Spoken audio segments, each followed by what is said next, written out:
Hello everyone, like, subscribe and share Tree Fanfiction audiobook channel for next part. Chapter 66. Hermione unconsciously touched something in Shane's pants, so she suddenly remembered something and quickly took out the thing from Shane's pocket. Shane, don't be angry. Eat chocolate. Hermione broke off a piece of chocolate that Shane was carrying and put it into Shane's mouth. Feeling the sweetness on his tongue, and looking at the pleading expression of the little witch in his arms, the fire in Shane's heart gradually subsided a little. With a cold snort, he withdrew the flame in his hand. Tell me, what do you want from me? Shane asked while chewing chocolate. At the same time, his hands were stroking Hermione's hair like a cat. Good thing. Dumbledore touched his beard and said calmly again. He wouldn't argue with Shane over such a trivial matter, and besides, it was indeed his fault in the first place. Haha, a good thing.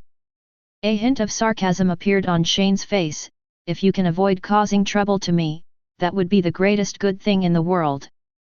That's right, he is still brooding over what happened just now, and he had to get up in the middle of the night to save people last night.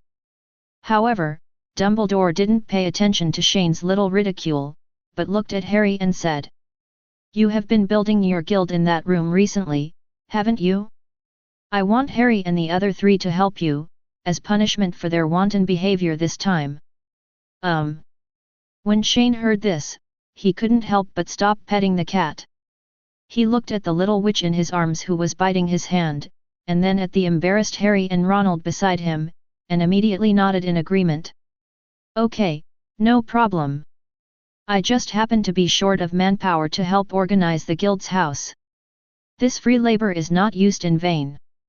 Although the 3-story wooden house in the rest area of the guild station has been built, the various furniture inside has not been placed and decorated at all, so now the wooden house is just an empty shell with a superficial appearance. In addition, there are 7 other areas in the station that need to be arranged and constructed. If he only relies on him, I don't know if he can finish it in the past few months during the summer vacation. He had originally thought about asking the house elves in Hogwarts to help, but these elves were different from the elves who had masters from pure-blood families. Faced with Shane's entrustment, they will be jealous. After completing their own work, they will take over the work of other elves to do it, and sometimes they will even fight each other. So the final result is that the elf's discipline is extremely poor, which actually delays the construction period of the guild station. And if 3 little wizards could help now, even if it was just a trivial matter like planting flowers and grass, it would save him a lot of effort. Of course, at the same time, and also noticed what old B was thinking. Just like the last time he led Harry to ask him about Nick Flamel, he wanted Harry to establish a sufficient bond with him. It's just that Shane doesn't care about it.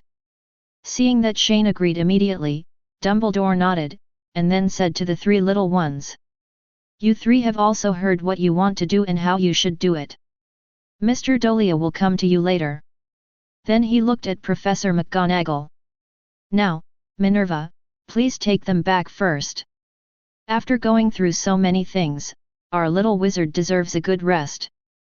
Okay. Professor McGonagall nodded, then looked at the 3 little ones and said, Sir and Madam, it's time for us to go.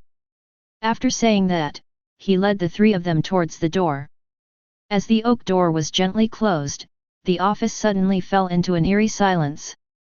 Dumbledore looked at Shane, who was rummaging around in front of his snack cabinet, and suddenly felt a little heartbroken. However, compared to the snacks that could be bought with money, he cared more about the power Shane had just shown. Can you tell me about the alchemy-like spell just now? Dumbledore asked. Are you talking about the magic circle? Shane turned around with a chocolate frog in his mouth. What do you want to know? Actually, I don't want to know anything, I'm just simply curious about what kind of power can make 10 children reach the level of disaster. Dumbledore said without concealing the truth. You seem to have some misunderstandings about the power of the magic circle, Professor. Shane opened another chocolate frog and looked at the wizard card inside. I am special. In fact, the magic circle is not something I want to learn. Something that can be learned. Basic learning alone can screen out a large number of people, and in-depth learning requires extremely high talent. So you don't have to worry about someone mastering this power to do evil. I can 100% guarantee that no one in this world can cultivate the magic circle to the level I do, not even 1% of what I can achieve. Shane knew that Dumbledore took it for granted that through the power he controlled, a power system like the magic circle could easily and quickly gain extremely powerful power. In fact, to be honest, without the blessing of origin, Shane doesn't think he can beat Wendy. She is the youngest dragon slayer in the guild. That's good. Dumbledore nodded, believing that Shane wouldn't lie. Because when his power reaches his level, lies are often just superfluous. The reason why he was so worried was entirely because Shane told him before that after the guild was successfully established, the official members of the guild could learn his magic. In fact, he was already very concerned about it at that time, but he was too polite to pry. After all, even the Dumbledore family has some secrets that cannot be passed on to others. However, after getting the answer he wanted, Dumbledore began to ask another question that he cared about. I felt the power of the life-killing spell in that so-called magic circle in your hand just now.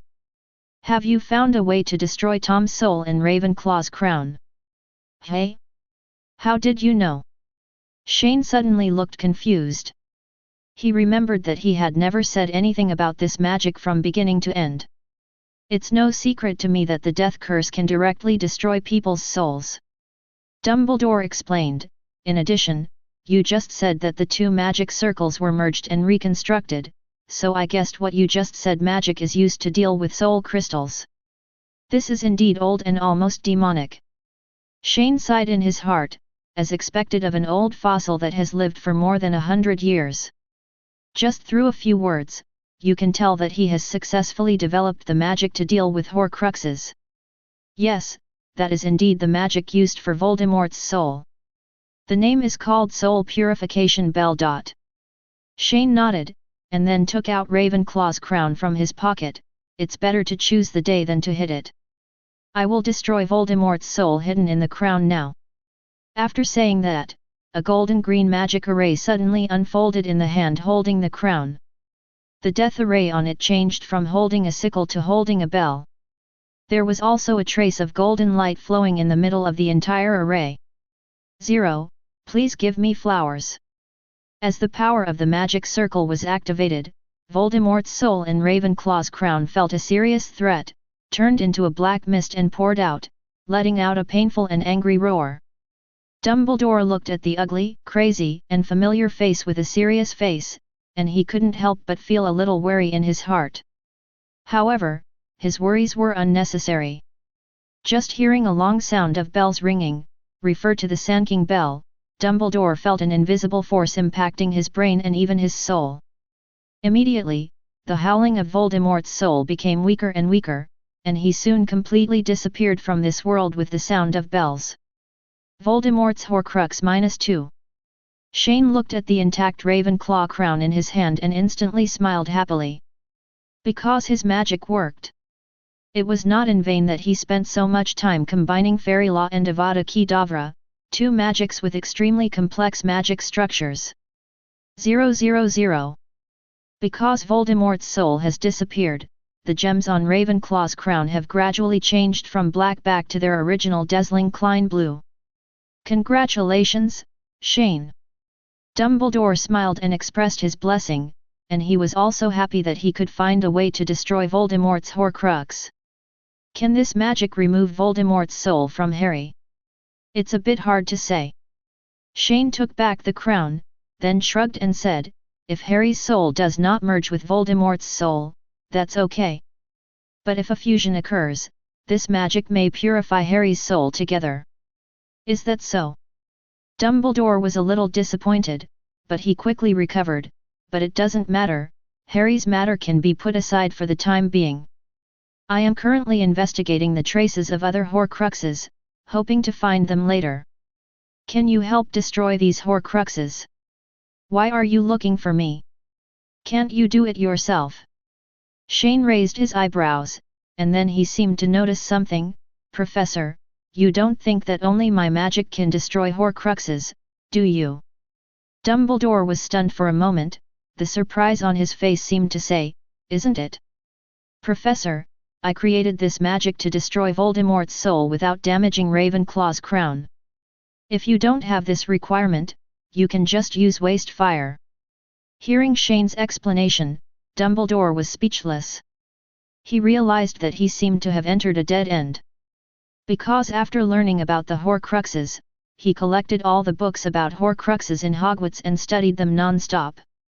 A book in the Forbidden Book area called Decryption of Cutting-Edge Black Magic introduces in detail the method of making Horcruxes, and it also states that Horcruxes are almost indestructible and cannot be destroyed by pure violence. At the same time, in the long history, Voldemort was not the first dark wizard to make pottery. The first person to make, or should say invent, a Horcrux should be the despicable Herbo, the notorious dark wizard from Greece more than 1,000 years ago. According to legend, he may still be alive in this world with the help of Horcruxes. Chapter 67. To make a Horcrux, you need to split your soul into pieces through evil things such as murder, and then extract the split soul from the body and seal it in the vessel. However, according to the laws of nature, the human soul should remain intact. Splitting it is an evil act that goes against nature. Splitting the soul will make a person go crazy and lose his mind, so even a large number of dark wizards are not willing to making Horcruxes, they are more willing to die happily. It seems that I am still old and my brain is not as bright as before. Dumbledore scratched his head and laughed at himself.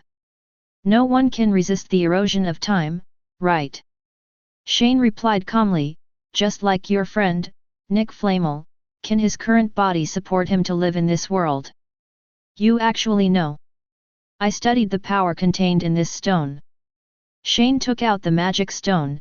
"I guess the legendary elixir of immortality does not really make people immortal. Created through the magic stone, it may be a magic potion that can forcibly fix the soul in the body and strengthen the power of the soul to a certain extent. Am I right, Professor?" "Yes, that's right." Dumbledore nodded slightly, and then sighed, "I didn't expect you to have such attainments in alchemy." If 277 hadn't had a very in-depth study of alchemy, it would have been difficult for him to realize the essence of the magic stone's power. "But in fact, I don't understand alchemy."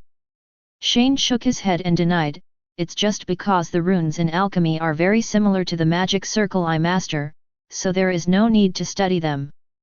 Too much difficulty. In fact, Nick has long wanted to destroy the Philosopher's Stone, and he also understands that it is time for him to face death." Dumbledore's face suddenly showed a trace of reluctance for his old friend. The Philosopher's Stone was born in this world, carrying too much sin. While Nick is alive, the Philosopher's Stone is a legend that people can touch, but once he is no longer in the world, this thing will only cause unnecessary bloodshed. "Do you want to take this stone back?" Shane asked, holding the magic stone. "It depends on whether you need it or not," Dumbledore replied. "Okay, although this stone is useless to me, it is still of some use." Shane put the magic stone back into his pocket, and then took out a book, "But I didn't take it from you in vain. I don't think the contents inside will trouble you." After saying that, he turned around and prepared to leave. "Wait!" Dumbledore called out to Shane, and then took out a money bag from the cabinet on the desk behind him. "I think you should take this thing back." "Oh, I almost forgot about this." Shane quickly took the bag and weighed it in his hand. "How much is in it?" "I didn't send you a copper nut. After all, they are also afraid that this scandal will spread outside," Dumbledore said. "Haha, what a bunch of tough-talking guys. Their family had such a big scandal in school, even if I didn't say it, others would. They always do. Forget it, since they paid the ransom, I will keep my promise." Shane put the money bag away and said, "When those Slytherin students come back next semester, I won't nail them to the wall anymore. But Professor, I also hope that you or Hogwarts can consider my opinion through this matter. otherwise I'm not sure the same thing will happen next time. Slytherin's so-called unity is used to intercept students from hiding from professors. I think you can see that if things continue like this, it is hard to imagine how lawless Slytherin students will become. I have discussed this matter with Minerva, and some things can be implemented next semester.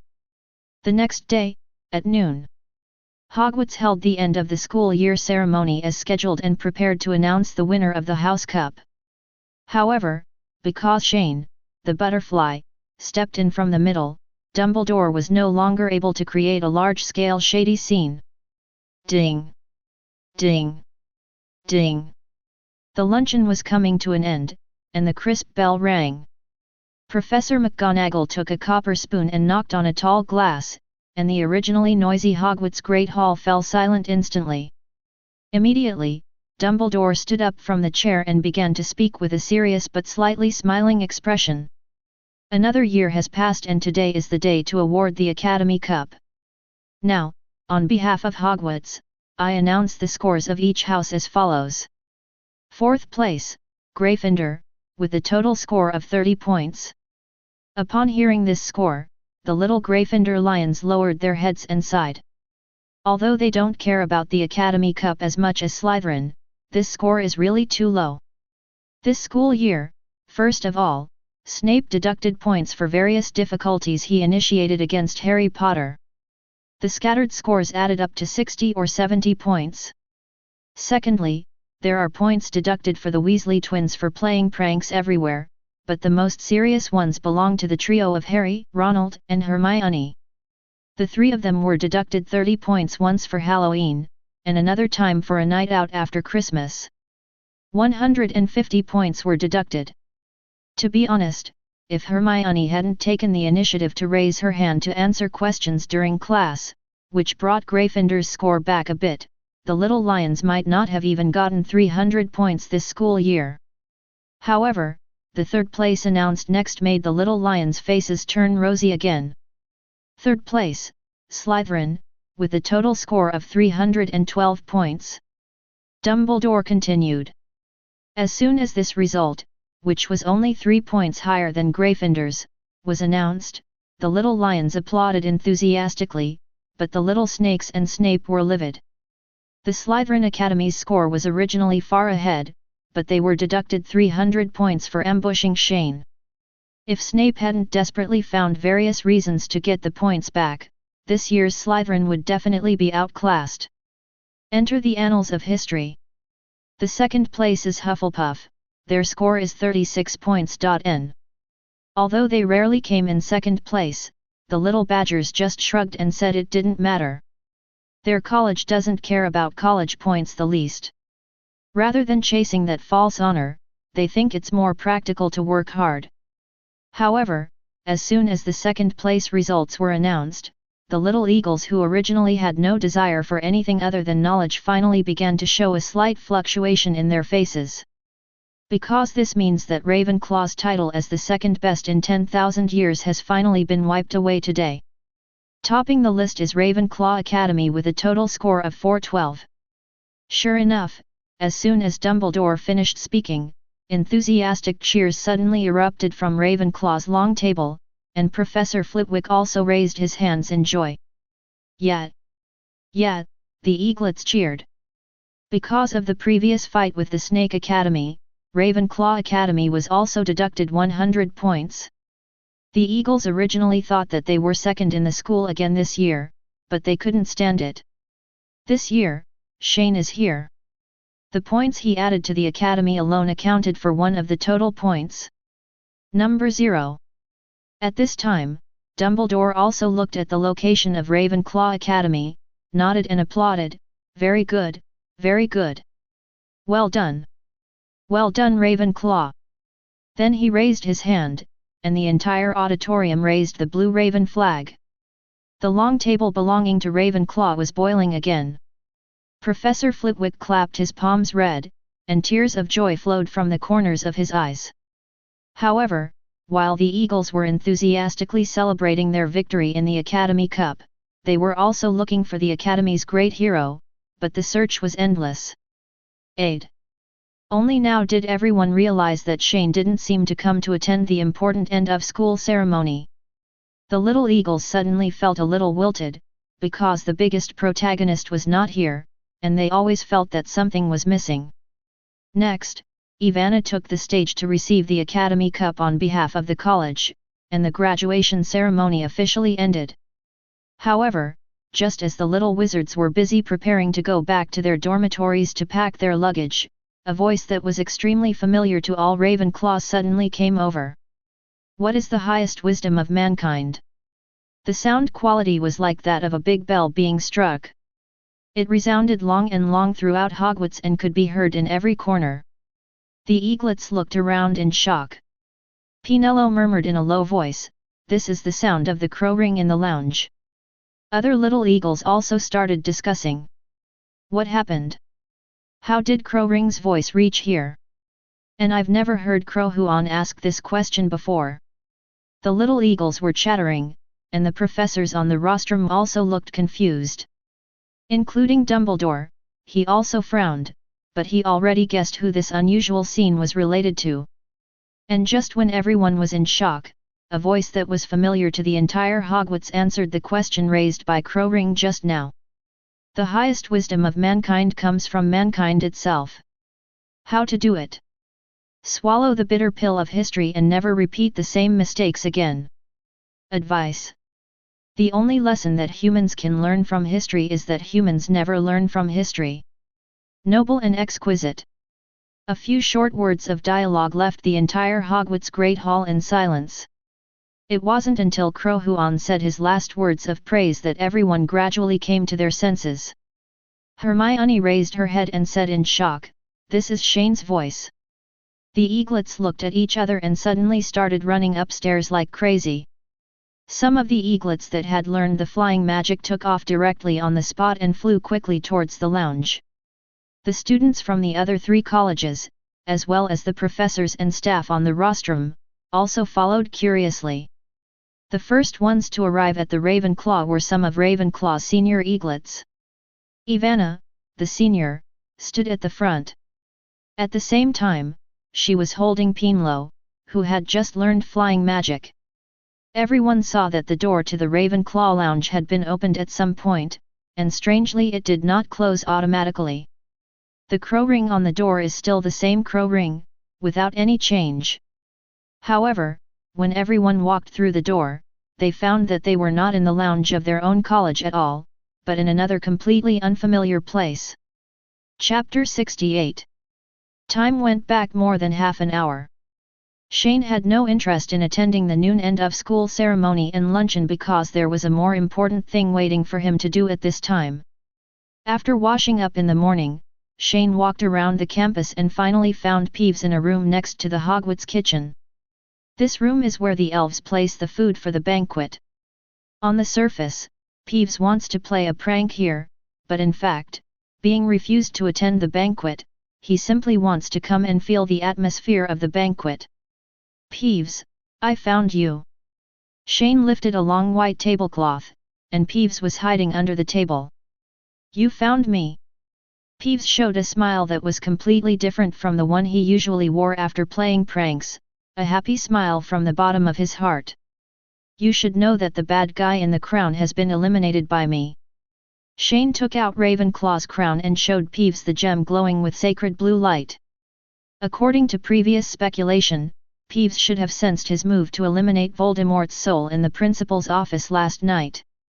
Peeves crawled out from under the table, bowed respectfully to Ravenclaw's crown, then looked up at Shane and said with a smile, "Follow me.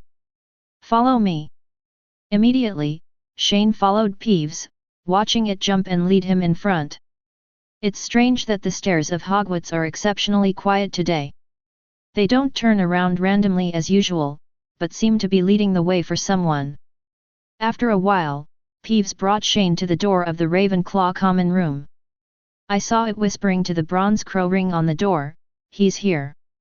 As soon as Peeves finished speaking, Crow Ring first trembled twice like he usually asked eaglets, then fell silent for a while and began to ask, "What is the highest wisdom of mankind?" This question, like many questions raised by Crow Huan before, has no single, accurate, and perfect answer. As long as Shane's answer can be recognized by Ravenclaw, he should be one step closer to Ravenclaw's inheritance. But in fact, this problem does not seem to be difficult for the flower gardener's rabbit. Human beings have developed from primitive civilization to the present, and the development of their entire civilization is a concentrated expression of human wisdom. Ancient Rabbit, a flower grower, said, "Use copper as a mirror to straighten your clothes. Using history as a mirror, we can know the rise and fall. Using people as a mirror can help you understand gains and losses." So thinking of this, Shane first replied, "The highest wisdom of human beings comes from human beings themselves." "How to do it?" Crow Huan asked. "Swallow the bitter pill of history and never repeat the same mistakes again." Advice. The only lesson that humans can learn from history is that humans never learn from history. Noble and exquisite. This simple mutual dialogue between Crowring and Shane is like the philosophers sitting together in ancient times and discussing some of the most basic or common problems in the world. And over a cup of light tea, the philosophers had a few simple conversations, as if they had discovered the nature of some of the most basic existences in the world, and then uttered a warning. After Crow Huan got a satisfactory answer, the sound of an ancient key being unlocked suddenly came, and the ancient wooden door that had been sealed for thousands of years was opened. Shane gently opened the door and walked in. I saw that the place this door led to was no longer Ravenclaw's lounge, but a brand new space. When you walk in, the first thing you see is a long corridor. Candlesticks were hung on the walls on both sides of the corridor, and the bright candle light illuminated the unusually clean bronze carpet on the ground, which was printed with a pattern of ravens flying around a bronze tree. When he reached the end of the corridor, Shane came to a wide oval room. The carpet in the room is still bronze, but the patterns printed on it have changed to stars, moon and sun. Looking up, the mural on the ceiling is very similar to the pattern on the carpet in the corridor. Countless ravens are perched on tall bronze trees, and in the distance are the mountain tops that break into the clouds and mist. There was a tall fireplace on the left side of the room. The match inside was lit at some point, and the firelight emitted illuminated the entire room. On both sides of the fireplace are huge bookshelves more than 10 meters high, which fit perfectly with the floor and ceiling and extend around the edge of the entire oval room. They are filled with many ancient books. Finally, there is a large table on the right side of the room, which is also filled with books, leaving only a vacant space in the middle where some quills and dried ink tanks are neatly placed. The greedy raven steps on the sun, moon, and stars, gazing at the top of the mountain. And the number of books in this collection is almost as big as Hogwarts' 1,000-year collection. Shane looked at everything in front of him and exclaimed. He guessed that this should be Rowena Ravenclaw's office when she was still alive. However, just when he thought the books in front of him were the Ravenclaw inheritance he was looking for, Peeves pulled his clothes, pointed to the center of the room and said, "Go over there." Shane was stunned for a moment, and then realized that Ravenclaw's inheritance might not be as simple as it seemed, so he followed Peeves' instructions and walked up. And just when Shane walked to the center of the room, the ravens in the mural on the ceiling suddenly began to twist, they began to flap their wings, and kept flying out of the mural. I saw countless black ravens going down from top to bottom, circling around Shane, and then transformed into a white marble statue in front of him. This statue was actually the same as the Ravenclaw in the Ravenclaw lounge. The statues are identical. At the same time, behind Shane, Ravenclaw's eagle had just arrived. "Where is this? This is not our common room," Ivana said in shock as she looked at the scene in front of her that was completely different from what she remembered. "Ivana, look! Is that on Shane's hand?" Pinello next to her pointed in the direction of Shane not far away. When everyone heard the news and went away, they saw a sparkling crown instantly introduced into their eyes. "Is that the Ravenclaw's crown that has disappeared for thousands of years?" a young eagle said with a trembling voice. And what he said happened to be heard by Xiaoying, who came after him. In the room, Shane looked up at the statue of Rowena Ravenclaw in front of him, and then looked at the Ravenclaw's crown in his hand. He immediately stepped forward and carefully placed the crown on the statue's head. However, unlike Shane's imagination, there was no reaction after putting the crown on. So he looked at Peeves next to him with a puzzled look. Peeves turned his head and looked at the eaglets gathered in the corridor of the room and said, "True inheritance requires the recognition of all ravens." All ravens? Admissions. Shane didn't quite understand what Peeves' words meant for a while. But when Pinello heard Peeves' voice, his eyes suddenly lit up and he suddenly said, "Oath." In the common room, the oath is engraved on the side under the statue of Rowena Ravenclaw.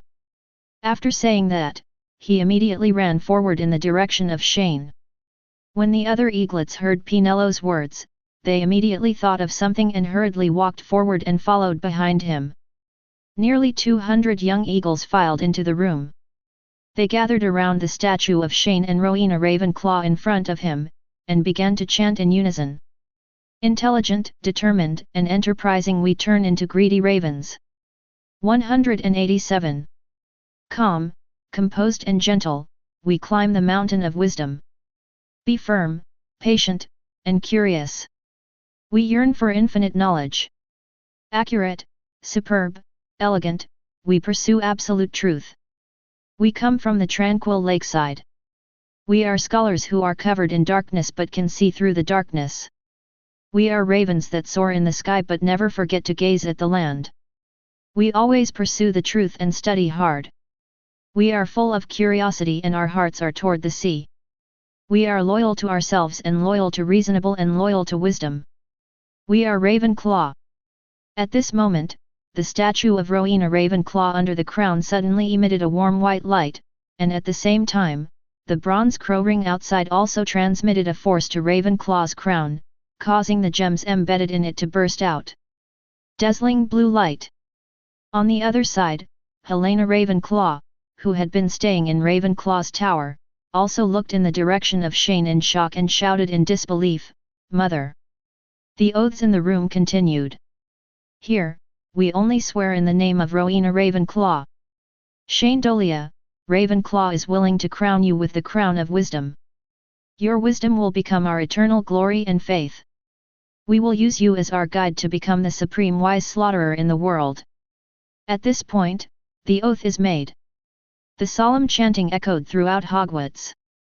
Dumbledore, the professors around him, and the young wizards all looked in the direction of the Ravenclaw common room in shock. Professor McGonagall was so shocked that she couldn't speak. She cautiously asked the person next to her, "Albus, is this?" "I think so. After thousands of years, Ravenclaw has finally found someone worthy of reciting the words of inheritance." Chapter 69. What the Ravenclaw eaglets recite is the ancient oath that Ravenclaw has passed down for thousands of years. It is engraved on the pedestal beneath the marble statue of Rowena Ravenclaw in the Ravenclaw common room. For a long time, every Ravenclaw has been familiar with the above content, but no one has ever cared about or pursued the history and purpose of this oath. But at this moment, the oath was suddenly recited. Shane stared blankly at the eaglets surrounding him. The scene in front of him was completely unexpected. He even never expected that this 1,000-year oath would be fulfilled for him. After reciting the oath, the eaglets slowly opened their eyes, and everyone stared nervously at the crown worn on the statue of Rowena Ravenclaw. At this time, the sentence engraved on the crown, "Extraordinary wisdom is the greatest wealth of mankind, wit beyond measure is man's greatest treasure." Even if the font is small, it is still eye-catching. The dazzling blue light of the gems on the crown gradually faded, and then a wisp of silvery white light slowly floated out from the crown, and gradually turned into a translucent shadow. I saw a beautiful but stern-looking lady suddenly appearing in front of me. He has black eyes and long black hair. Although he has a vague smile on his face, the cold temperament exuding from his body looks a little intimidating. But at this moment, Ravenclaw's ghost, Ms. Grey, suddenly rushed in from the door. She saw the phantom floating out of the crown and cried, "Mother! Shui slowly turned around, his eyes full of tenderness. Helena, my dear daughter. There is no doubt that what comes out of the crown is none other than one of the 4 founders of Hogwarts and the first dean of Ravenclaw College, Rowena Ravenclaw. Mother! Ms. Grey rushed forward excitedly. Rowena Ravenclaw hugged her daughter, the tenderness on her face deepened. She stroked Ms. Grey's silky hair and said slowly, I'm sorry, Helena. I don't have much time to stay. Now there is one thing I must complete. After speaking, he kissed his daughter's forehead. After hearing her mother's words, Ms. Grey wiped her tears, nodded sensibly, and gave up her seat. Rowena Ravenclaw turned her head and slowly looked at Shane, who was surrounded by the eaglets. I didn't expect that after waiting for thousands of years, the only person who could pass my test was just a little wizard. Age is never a problem, madam. Shane replied with a smile, and then suddenly expressed his question, I would like to ask, what is your test? Because so far, he is actually not a little confused. Along the way, what are the conditions that allow him to enter this room? At the same time, apart from the large number of books in this room, what does Ravenclaw really want to inherit? You have come this far, you should know the true identity of Peeves. Yes, I know. Shane nodded. Peeves and Hogwarts are closely related. If you want to pass my test, the prerequisite is to be recognized by it in Hogwarts. Rowena slowly explained, Peeves has been there since his birth. From the beginning, no one likes it, but people with high moral character can treat it with kindness and equality, and see through its essence. And while being recognized by Peeves, you must also hold my token. The question of the Crow Ring is to test whether you have the quality of being a Ravenclaw, and the Raven's Oath is to test whether you have the ability to lead a group of ravens to reach the pinnacle of wisdom. Only by passing all the above tests will I appear as I am now and pass on my lifelong wisdom and knowledge to the destined people. Hi ma'am, your conditions are really harsh. Shane exclaimed. To be honest, each of these conditions is simple. Because Ravenclaw's crown had always been a legend before it was made into a Horcrux, and it seemed that no one except Lady Grey knew of its existence. The same goes for Peeves. If you ask any Hogwarts student from outside, you will basically get an answer 100%, that is, they all hate the prankster Peeves. Crowring's question is okay, there may be some people with unique wisdom who can give different answers. But that last one is recognized by all the ravens. To be honest, it's not self-deprecating. Among the 4 major colleges, Ravenclaw students are the most selfish. If you want to be recognized by all the greedy ravens, you can imagine how difficult this condition is. Then what exactly do you mean by the inheritance of wisdom and knowledge you just mentioned? Shane asked again. He didn't understand a little bit, how could wisdom be passed down as a nihilistic thing? There are also a large number of ancient books on the bookshelves around here, which already contain a lot of knowledge. Upon hearing Shane's question, Rowena just raised her hand, and Ravenclaw's crown gently flew up from the statue, and then floated in front of Shane. This crown can increase people's wisdom, but it is just a lie. Actually, the gem in the middle of the crown contains a magical liquid. This liquid can carry people's memories. The unique alchemy of the Goblin family allows people to use its power. The person who wears the crown can learn the mistakes, failures, and lessons from the history of the old people. As you said when facing the Crow Ring, the only lesson that humans can learn from history is that humans never learn from history. This is the truth that the crown can increase the wisdom of the wearer. It is also the inheritance of wisdom. Why does Shane feel that the more he listens, the more familiar the function of this crown is? Isn't it exactly the same as the pensieve in Old B's office? But it's not surprising that after thousands of years, historical civilization has already achieved tremendous development. Some things that may have been considered miracles in the past may not be anything special now. Of course, Rowena, who is a remnant soul, cannot understand these trivial things, so she continued. This crown was supposed to be returned to my hometown on the riverside of Scotland, awaiting the arrival of a Ravenclaw who could be guided by Peeves. But unfortunately, my naughty daughter took it away. So when my life was about to come to an end, I left an ancient oath at Hogwarts and asked Godric to seal my 2 souls in the statue and the door knocker respectively. Now that I know your name, Shane Dolea, the new Raven Lord of Ravenclaw Academy, are you willing to accept the inheritance of my knowledge? Is this even worth thinking about? Shane nodded immediately and said, of course.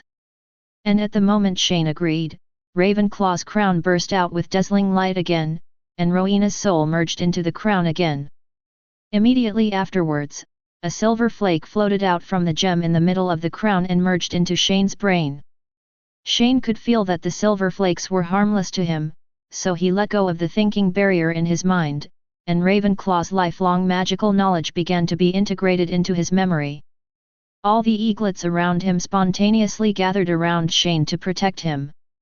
Dumbledore and a group of professors were standing in the corridor not far away. They also witnessed everything that happened in the room just now.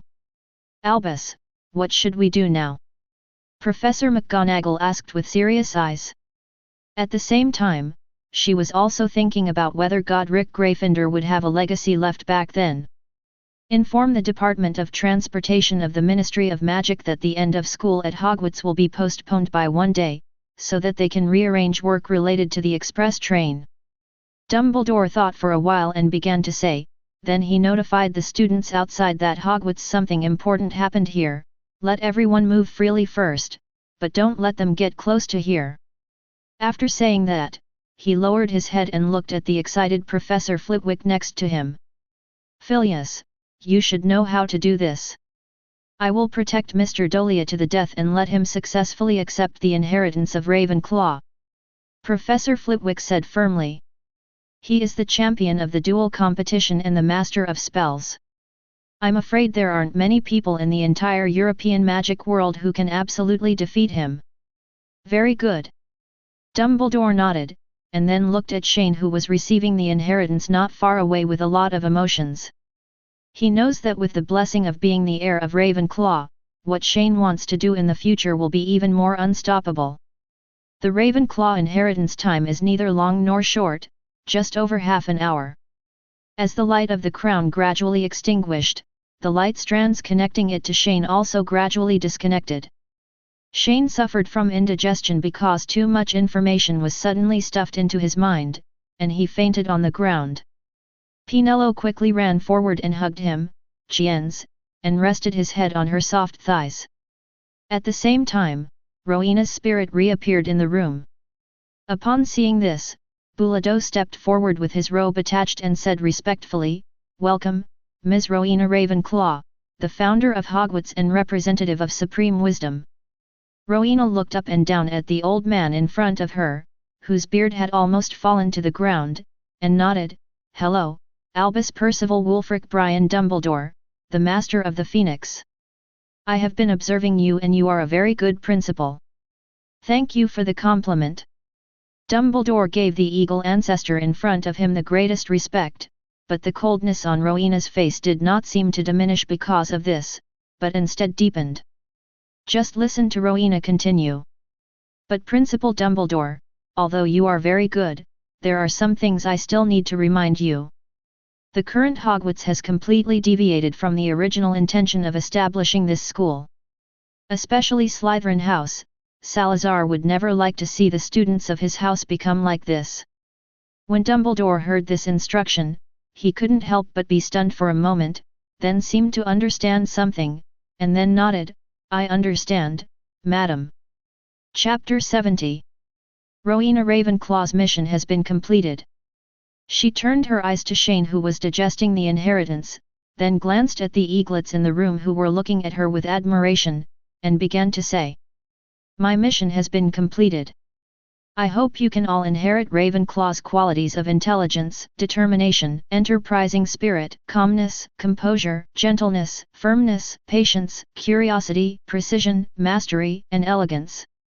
I will turn into the breeze, accompany the raven, and soar in the blue sky to bless you.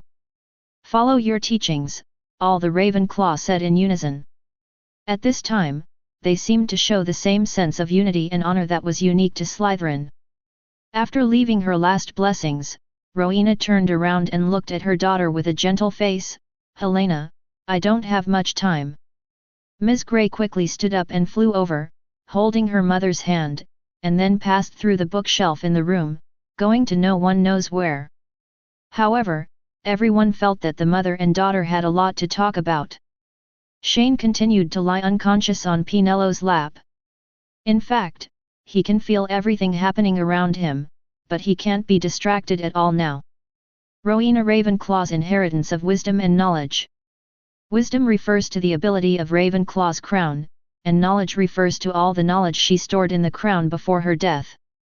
But let me tell you, this amount of knowledge is too exaggerated. How many books did the founder of Hogwarts read during his lifetime? Shane's mind is now filled with all kinds of knowledge and experiences about magic, alchemy, spells, runes, souls, etc. He took a cursory look and found that in fact, after so many years, the magic mastered by wizards in Rowena Ravenclaw's time was a little backward and complicated compared to today's. But it doesn't matter, there are still many useful ones. In addition to the lost magic and a large number of conjurations, probably due to the special background of that time, many of the magics Rowena Ravenclaw mastered were war magics. What is war magic? It's magic of mass destruction used to fight wars. For example, in Ravenclaw's knowledge inheritance, there is a magic that releases a large cloud of highly corrosive mist to kill enemies. This kind of magic is a treasure among treasures for Shane. With origin, as long as he analyzes and reconstructs these magics, his strength can definitely rise to another level. The digestion of Ravenclaw's heritage continued into the night. Shane slowly opened his eyes, and the first thing that caught his eye was the color of bronze, and at the same time there was a hint of fragrance flowing in his nose. Feeling the softness close to his own face, Shane's head arched forward unconsciously, making Penelo, who was holding him on his lap, very distracted. Penelo's face turned red with embarrassment. Why hadn't she noticed that the person on her legs was a little pervert before? Then she reached out and gently pulled Shane's ear, and said angrily, "Get up when you wake up." Seeing that he could no longer pretend, Shane stood up like a carp. "Let me first explain that he is not a pervert, he just has poor resistance to beauty." After exhaling a breath, Shane noticed that Professor Flitwick and the eaglets were all looking at him expectantly. "Thank you for your hard work, everyone." Shane stood up and thanked him. He could tell that Professor Flitwick and these eaglets had been staying up for most of the day for him, and they might not even have had dinner. "You're finally awake, kid." Professor Flitwick ran up to Shane excitedly. He was still wearing the flying shoes that Shane had given him for Christmas. "Kid, have you obtained the inheritance of Ravenclaw?" Flitwick looked impatient, and so did the eaglets. "We've been waiting for a long time, don't tell them to be happy for nothing." "But obviously, yes." Shane smiled and nodded, "Yes, I have obtained the inheritance of Ravenclaw." Such a simple answer immediately made everyone in the room jump for joy. "Yes, yes. Long live Ravenclaw! Long live!" While excited, the eaglets also gathered around Shane, cheering loudly and throwing him up high. Over the years, Hogwarts, the oldest magic school in Europe, has gradually declined. Beauxbatons, Durmstrang, Ilvermorny, Buggerdo and other emerging magic schools have emerged all over the world, making Hogwarts once known as the best magic school in the world. Magic is in a very awkward position. But it's completely different now. After thousands of years, Ravenclaw's legacy has returned to the world. This means that the Raven of Hogwarts has completely awakened, and its dark feathers of wisdom will scatter from the sky to the earth, leading Hogwarts to the top of the magical world again. After the extreme excitement, the eaglets put Shane down.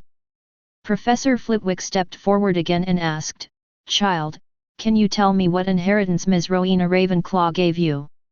"Professor, don't get excited." Shane stretched out his hand to comfort Professor Flitwick, and then glanced at the hawks surrounding him. In fact, Ms. Rowena has taught me her whole life's knowledge. As Ravenclaw as a member, I should share this knowledge with everyone. But no matter who it is, especially for Ravenclaw, our pursuit of knowledge must not be unearned. The process of chasing or climbing is also our extremely precious wealth. With that said, Shane took out his wand, took a deep breath, and then his whole person began to exude an indescribable temperament, and he officially started his adbage speech. Hello everyone, I am Shane Dolea, and I am very happy to welcome you to Ravenclaw Academy. Our emblem is an eagle, and the colors represented are sky blue and bronze, which means soaring high to the unreachable peak. We have the eyes and quick thinking like an eagle to see through all things, and we are transcendent. We are calm and reserved, but also public and enthusiastic. The world says we are weird, but geniuses and madmen are like people's right and left hands. Worldly disputes can never influence people who pursue wisdom. Ravenclaw often soars under the storm to listen to the cry in the heart that fights against ignorance. A wise heart keeps us from getting lost. Here, on behalf of Ravenclaw, I offer wisdom from ancient times to every wise man who pursues the truth.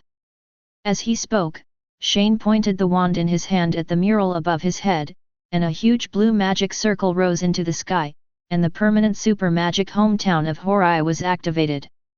Under the influence of magical power, the bronze tree in the mural is growing rapidly downward at a speed visible to the naked eye, and is taking root on the carpet printed with the sun, moon, and stars. Countless people are perching on the branches extending from the trunk. The clear raven generally gives people a mirror or chaotic feeling. While the mural was changing, Shane continued. Ravens, under the guidance of the forefathers, you will step on the sun, moon, and stars to climb the never-ending mountain of wisdom. So far, I wish every Ravenclaw can ascend to the palace of supreme wisdom and become a supreme wise man. All the power of hometown of Penglay has been released. With the blessing of this permanent super magic, all the knowledge about the Ravenclaw heritage stored in Shane's mind has been poured into the bronze tree. In the future, if someone wants to obtain the knowledge, he only needs to ask the raven a question. If he answers the question correctly, he will obtain the knowledge he wants.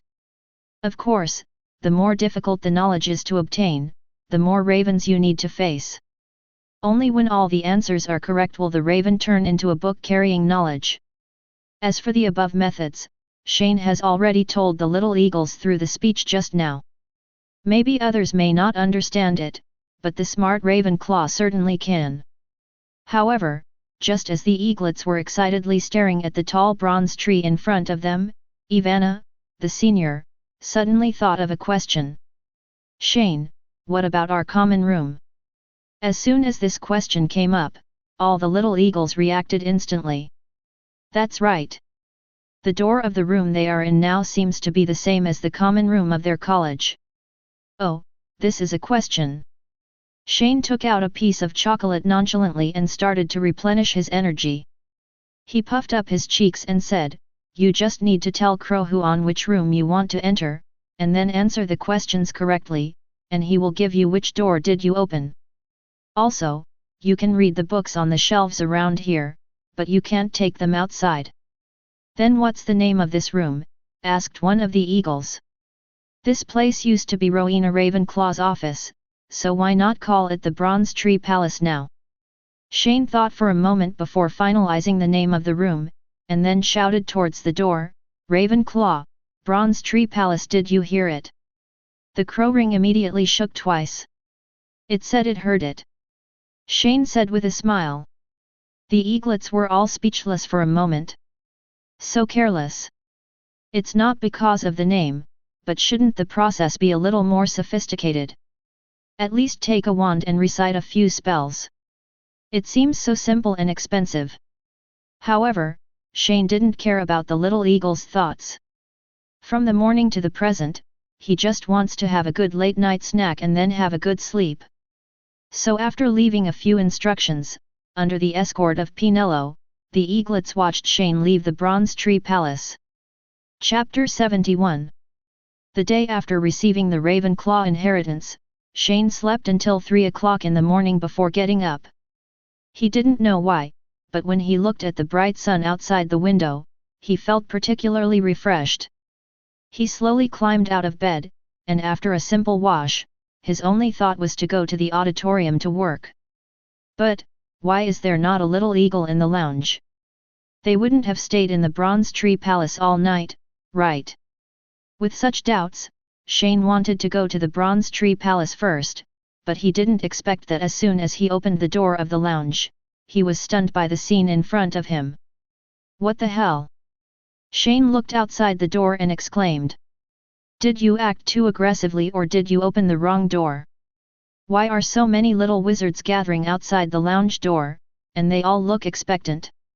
And just when Shane was confused, a little wizard heard the sound of the door opening, and subconsciously heard the sound, only to see the person he had been waiting for all morning finally appeared inside the door, and immediately shouted excitedly. It's out! Shane Dolea is out! The successor of Ravenclaw is out! In an instant, everyone's eyes immediately turned to Shane who was still inside the door, and they exclaimed. Oh! Early this morning, Dumbledore suddenly announced in the Great Hall that Shane Dolea of Ravenclaw Academy had obtained the Ravenclaw inheritance. When the young wizards at Hogwarts heard this shocking news, they all excitedly wanted to have a close contact and interview with Shane, the successor of Ravenclaw.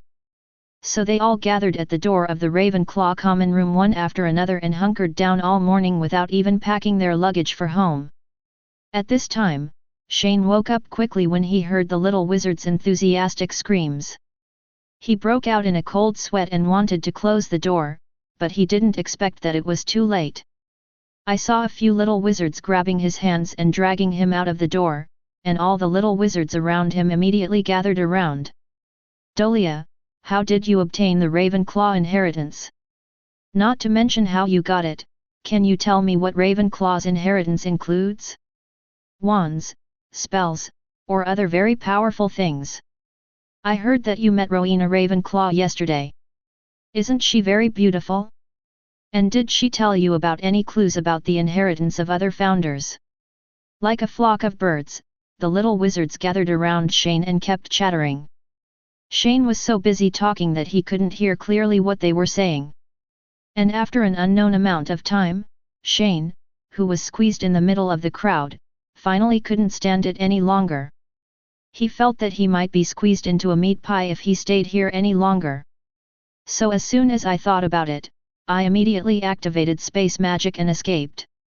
In the Hogwarts astronomy tower, a figure suddenly appeared out of thin air. Shane was lying on the stone platform with his body turned white, his soul floated out of his mouth, and he slowly said with lingering fear, "It's so scary." It can be seen that Shane has become a big star in Hogwarts now. Because the identity of the comic book author was suddenly exposed by Peeves, Shane already has a large fan base at Hogwarts. During Halloween, the scary game activities and troll invasion events created by Shane made all the little wizards in the school see Shane's powerful strength. During the Snake Eagle fight in the school, Shane captured the hearts of many little witches with his magic spell. And this time he obtained the inheritance of Ravenclaw, which made him a fanatical idol of all the little wizards in the school. Just now, even some little girls from Slytherin were squatting at the door. Shane was lying on the stone platform. Thinking of the red hearts that kept popping up in the pupils of the little witches just now, he shuddered unconsciously and quickly took out a chocolate and ate a piece of chocolate to soothe his weak mind. As it is now, it is impossible to go to the Bronze Tree Palace anyway, let alone the auditorium. Why did he forget to leave a few spatial anchor points there when he left last night? Shane scratched his head regretfully, and had no choice but to use light and shadow magic to send a message, asking Kalulu to deliver breakfast and dinner together. After a while, the meal was delivered. The elf's work efficiency is still very fast. However, just as Shane was preparing to eat, a familiar voice suddenly came. "Shane, I knew you were here." Shane raised his head and saw that it was Hermione floating in the air not far in front of him, so he raised his hand and said hello with a smile. "Oh, good morning, Hermione. At the same time, he started stuffing chicken drumsticks into his mouth. Why is it so early? It's already noon. Hermione rolled her eyes angrily. If I hadn't heard a commotion in front of the Ravenclaw lounge, I wouldn't have known how I would have found you. What do you want to see me for? Shane asked vaguely with his mouth full of food, and today is the day to go home. Aren't you afraid that Mr. Granger and the others will be waiting at the station in a hurry? It doesn't matter, I asked the owl to send a letter home yesterday so that they don't have to pick me up at the station. You will take me home anyway. Hermione looked matter-of-fact. Wow, I don't remember that I promised you this. What did you say? Nothing. Shane shook his head, but he still felt that he should not bully the little witch, otherwise he would be in trouble if he got angry again later. So he quickly finished the breakfast and lunch in front of him, wiped his mouth and stood up. After moving his hands and feet for a while, he said to Hermione lazily, "Okay, let's go. You know what I'm here for." "Nonsense, if you don't come to me, I'm going to find you." Shane rolled his eyes at her and replied, "It's so hard to find you 3 free workers, how could I let them go?" Hermione became furious when she heard this, and she retorted angrily, "We are not working for free. We are just accepting punishment according to school regulations.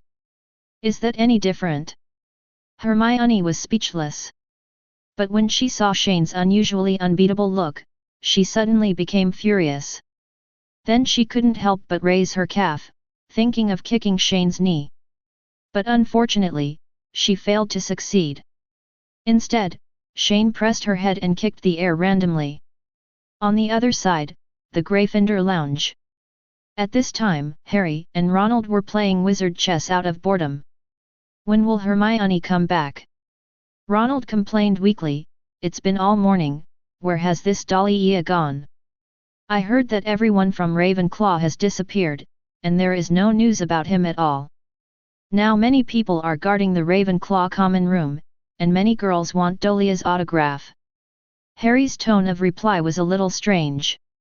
He was so obsessed with appearance and saw so many beautiful girls liking Shane, he couldn't help but feel a little jealous in his heart. "0, please give me flowers." However, just as Harry and Ronald were waiting painfully for the news of Shane's appearance, a strange magic wave suddenly appeared in the Gryffindor common room. The two of them felt their eyes suddenly blur, and then their buttocks were empty, and they both fell to the ground. "Ouch!" The 2 little lions screamed at the same time. "What happened?" Ronald lay on the ground and covered his head, looking around in horror. He had just met Voldemort a few days ago, and he thought something bad had happened to him. "This seems to be the 8th floor of the school. We were here the day before yesterday." Harry sat up and looked around, then spotted the stone beast guarding the principal's office not far away. "Why did we suddenly come to this place?" "I sent you here." A familiar voice reached the ears of the two of them. Harry and Ronald immediately heard the sound and went out, only to see Shane and Hermione standing not far away looking at them, with the door behind them that they had never seen before. "So it's you, Dolea." Harry slowly got up. Only then did he realize that in his memory, Shane was probably the only person in the entire Hogwarts who could bring them here from the common room without anyone noticing. "Was there a door before here?" Harry walked forward and asked, rubbing his butt. Gryffindor's common room was also on the 8th floor, but it was on the other side of the floor. Although he didn't pass by it often, he clearly remembered that there must have been nothing here before. Ronald from the side also came over and said, "Yes, I remember there is only one wall here. When did there be an extra door?" "This is actually the room of requirement, where you will be punished by the school rules."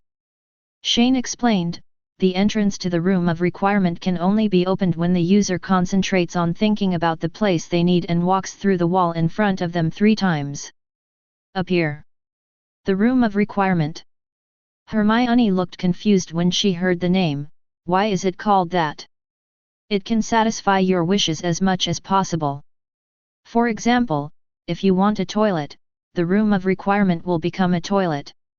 If you want an empty room, the room of requirement will also provide you with an empty room. Then if I want a room full of gold galleons, can it be given to me? Ronald said with excitement when he heard about the room of requirement's ability. He has begun to fantasize about becoming a rich man. But soon, Shane poured a basin of cold water on his head and heard him say contemptuously. Think too much, look at your potential.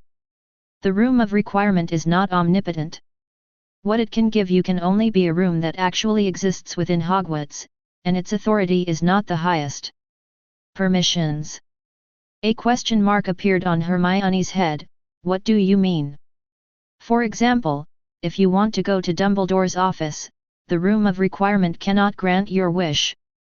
Because the principal's office is the center of Hogwarts at any time. It is protected by powerful magic, so even if there is a secret passage in the school, it can lead to the principal's office. It's impossible for the room of requirement to give you a door to get there. Chapter 72. After Shane explained the restrictions of the room of requirement, he opened the door in front of him, and the guild's headquarters, which had begun to take shape, was immediately displayed in front of several people. Wow, what kind of place is this? The three of them stared blankly at the luxurious but incomplete garden and marble fountain in front of them, and the basically endless grey-white brick road sparkling in the simulated sun. Looking above their heads, there were blue sky and white clouds floating on the ceiling. The three of them could even feel a breeze blowing gently around them, and the direction of the soil suddenly filled their entire nasal cavity. This is the residence of the Fairy Tale Guild that I founded. Shane said with a proud face, this is the largest room that the room of requirement can provide. It was used to store sundries, but later it was used to store sundries. Everything was burned by me. Fairy tale? And what's a guild? Hermione looked at Shane with confusion, as did the other two. It's a student organization I established. We'll start recruiting people next semester. Shane replied, as for what the guild does specifically, don't ask now, you'll know then. Then what are we doing here? Harry asked 920. Now I am building a house in the station. I have already built the 3-story wooden house in the distance, and I have put all the furniture and facilities inside. Shane pointed to the house in the rest area in the distance and said. What you three have to do is to arrange all the furniture and facilities in the wooden house, and I will guide you then. Of course, if you feel that there is still something missing in the house, such as decorations, etc., you can also tell me and I will buy it back.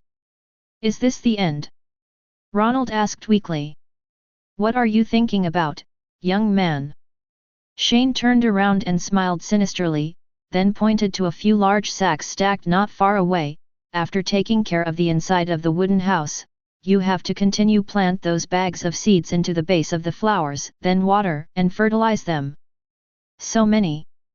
Ronald looked at the big bags of seeds and was stunned for a moment.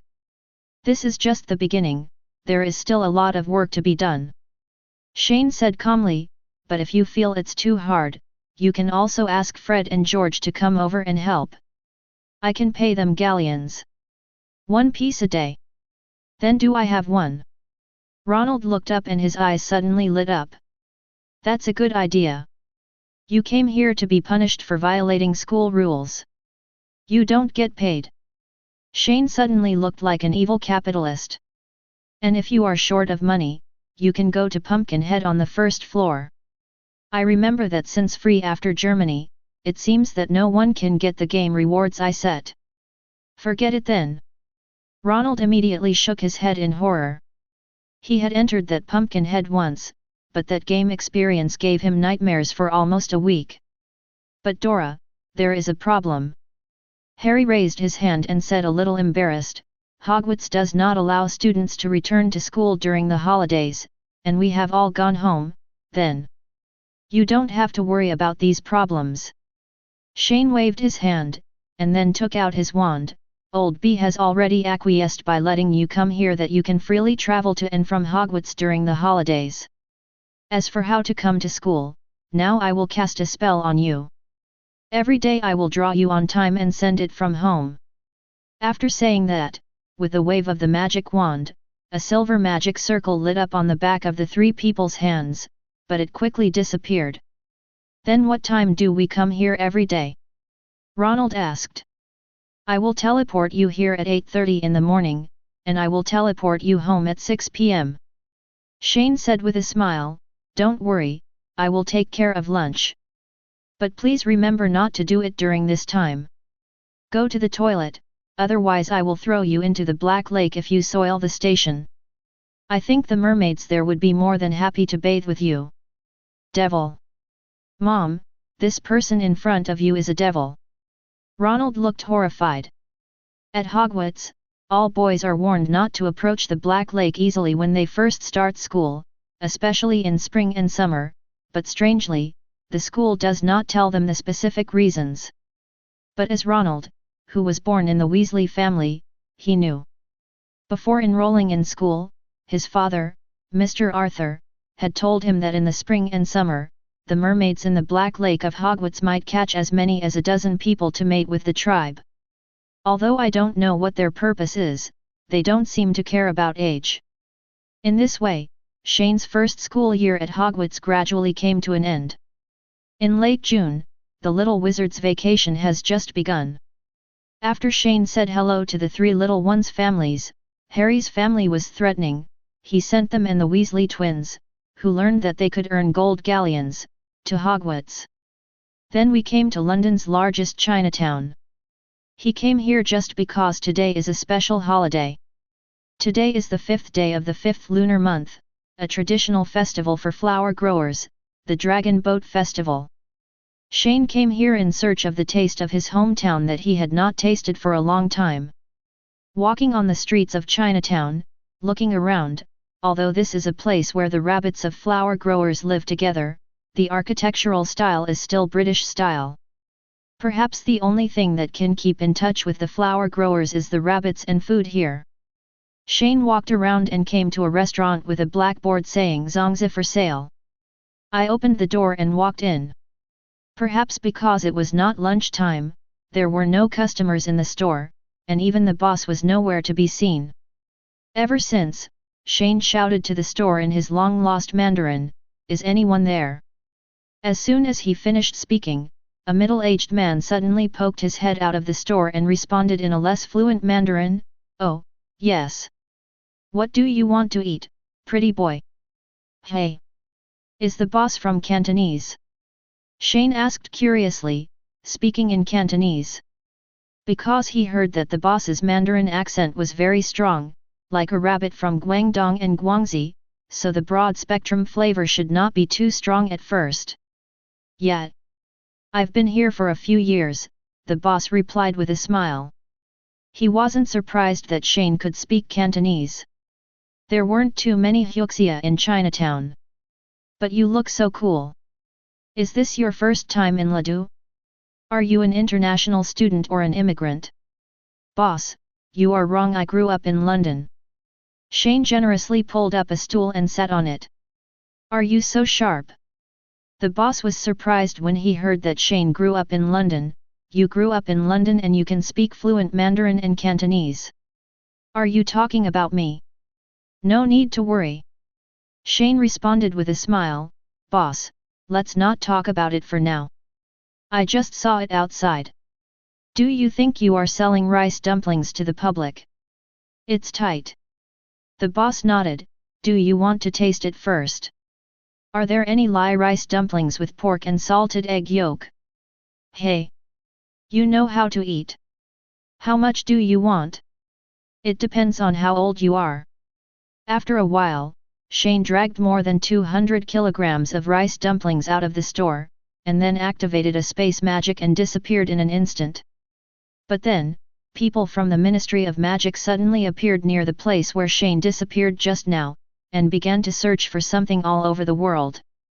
They had just detected unknown magical fluctuations nearby. Dragging the rice dumplings he bought, Shane returned to his home first. Alia was sitting on the sofa with her big white legs exposed. When she saw him suddenly coming back with several big bags, she immediately asked in surprise. Shane, didn't you go to Hermione's house to play? Why did you come back suddenly? Also, what are these things you got? These are rice dumplings, for eating. Shane dragged the rice dumplings to the kitchen, and then pulled out the largest iron pot at home. Who else told you that I went to Hermione's house to play? I have something important to do. Looking for her. Is there any difference? Alia came over and curiously picked up a rice dumpling in the iron pot. You just said it was for food. Aren't these just leaves? What kind of tree leaves are there? Shane immediately said in disbelief, this is a good thing. It uses a very fragrant plant leaves to wrap glutinous rice, and various ingredients are added to the glutinous rice. It is delicious. Oh, I don't understand what you are talking about. 4.7. Alia put down the rice dumpling, then suddenly her expression changed and she patted Shane on the head, and please tell me clearly, why did you go to see Hermione so early in the morning? Did you make other girls angry by coming back so soon? Who made her angry? Shane pretended to look aggrieved. She violated the school rules. I went to send her back to school to receive punishment. Nonsense. Alia gently lifted one of Shane's ears. Don't think I don't know, Hogwarts does not allow students to go back during the summer vacation. Why am I lying to you? Besides Hermione, there are several other people. I prepared these rice dumplings for their lunch. I will send them to them when they are hot. Really? Shane nodded. Then take me with you later. Arya smiled and let go of Shane's ear. I haven't seen Hermione for a long time, and it happened to be the last time I went to watch the Quidditch game. Take a good tour of Hogwarts. This time during the holiday, you take me with you. Chapter 73. After cooking the rice dumplings at home, Shane left a note for Aunt Julie and the others, explaining how to eat the rice dumplings, and then took Arya to Hogwarts. Holding Shane's arm a little nervously, Alia felt her eyes blur, and then she found herself suddenly in an extremely luxurious garden. In her impression, maybe only the large estates of wealthy families had such scenery. Wow, where is this? It's so beautiful! Arya exclaimed as she looked at the beautiful scenery in front of her, but at the same time she was confused. But aren't we going to Hogwarts? What are we doing here? This is Hogwarts, a small room in the castle. Shane explained. The sun and white clouds in the sky, as well as the scenery you see in the farthest distance, are actually illusions created by magic. There is such a magic. Alia looked surprised and her eyes were shining. Can you make my room like this too? Of course, no problem. Shane agreed immediately, but then said jokingly, I can turn your room into a haunted house. Go to hell. The two siblings joked and then came to the rest area of the Fairy Tale Guild. Not far away, on the steps in front of the wooden house, Harry and Ronald were sitting there sweating profusely and looking like they were about to collapse. Looking at Hermione, although her face looked a little tired, she looked more relaxed. Hermione. Arya ran towards Hermione as soon as she saw her. When Hermione heard this familiar yet unfamiliar voice, she immediately raised her head. Seeing that it was Shane's sister, she quickly got up and ran forward. Alia. The two girls hugged each other happily. Alia, why are you here? Hermione asked happily. I heard Shane say you were at school, so I asked him to bring me here. Alia held Hermione's hand and was smiling. On the other side, Harry and Ronald looked at the scene in front of them and couldn't help but feel a little strange. Ronald looked at Alia's extremely unfamiliar face and asked, Harry, do you know her? I don't remember there being such a beautiful girl in our school. I'm not sure, I've never met her before. Harry shook his head, but it seems like she has a good relationship with Hermione. Are they from other colleges? And just when the two of them were wondering why a strange girl suddenly appeared in the school, Shane appeared quietly behind them. He quietly stretched out his hands and slapped them on the head, catching Harry and Ronald off guard. They both looked back and saw Shane standing behind them, looking at them with a smile. No need to guess, she is my sister, Arya Swinton. Shane let go of their heads and said, she said she wanted to visit Hogwarts, so I brought her here. Harry and Ronald suddenly understood. However, Harry looked at the two girls who were laughing happily not far away, and couldn't help but ask doubtfully. But Dora, your sister is a muggle, right? Are you not afraid of being discovered by bringing her to school like this? You must know that the Ministry of Magic has clearly stipulated that even the parents of students, as long as they are muggles, are not allowed to enter Hogwarts. The rules of the Ministry of Magic are for ordinary people.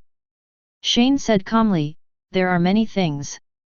As long as your strength reaches a certain level, these so-called rules cannot restrict you.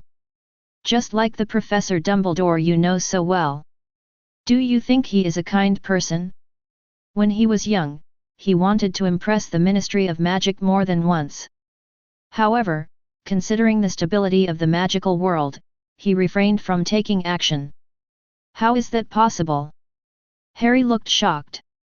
Young man, don't be too naive. Both Voldemort and Dumbledore are called devils, but one is black and the other is white. Shane looked at Harry with disdain, then patted both of them on the shoulders. Okay, let's do it. You must be hungry this morning, so come over for lunch first. As he spoke, he controlled a large pot of rice dumplings floating in the air, placed it on a large wooden pier, and then shouted to the two girls not far away, Hermione, Alia. It's time to eat. Harry and Ronald walked over smelling the unique aroma in their breath. The two of them wiped their hands, and then each took out a steaming rice dumpling from the pot, looking puzzled. How do you eat this? Harry asked, holding a long rice dumpling. Tear apart the outer layer of leaves, dip the long strips in sugar or honey and eat them, and eat the rest directly. Shane explained, then looked around again, where are Fred and George? Not long before you came, they said they wanted to go to the Black Lake to see. Ronald said. Here, they are really not afraid that they will be captured by the mermaid and taken back for S**X. Shane exclaimed, forget it, ignore them, let's eat first. After saying that, he waved his hand and conjured up a few chairs, and then took out the prepared sugar and honey, ready to eat. As soon as Shane put a piece of rice dumpling into his mouth, he burst into tears. Woohoo! TT. This is the taste. There is even red bean paste in the alkaline rice dumplings, so delicious. Everyone on the side saw Shane looking moved by the food, and curiously put this first food into their mouths.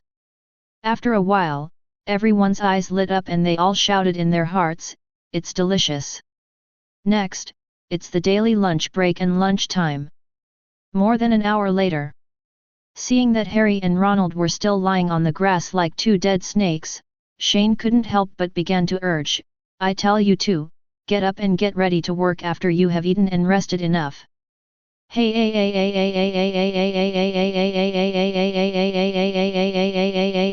But, can't we rest for a while?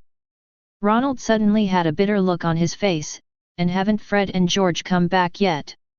Whether the two of them come back has nothing to do with when you start working. Shane said mercilessly, also, I just went to see, how come you two big boys can't do things as efficiently as Hermione, a little boy, in one morning? Where are the girls? She can use magic. Ronald argued with an aggrieved look. Haha, I thought you were a muggle when I heard this. Shane looked at Ronald with contempt and said, you have to remember that you are a wizard. You can practice the magic you don't know a few times and it will be fine. Being so impatient is a waste of your talent. By then, all the second grade classes will be finished, and the first grade magic will only be passed. Talent, what talent can I have? Ronald glanced at Harry next to him with a look of self-defeat, but the only response he received was that the latter shook his head. I heard Hermione say before that in Professor McGonagall's Transfiguration class, you used 10 broken wands to turn a 10-year-old mouse into a 10-year-old goblet. Is this the case?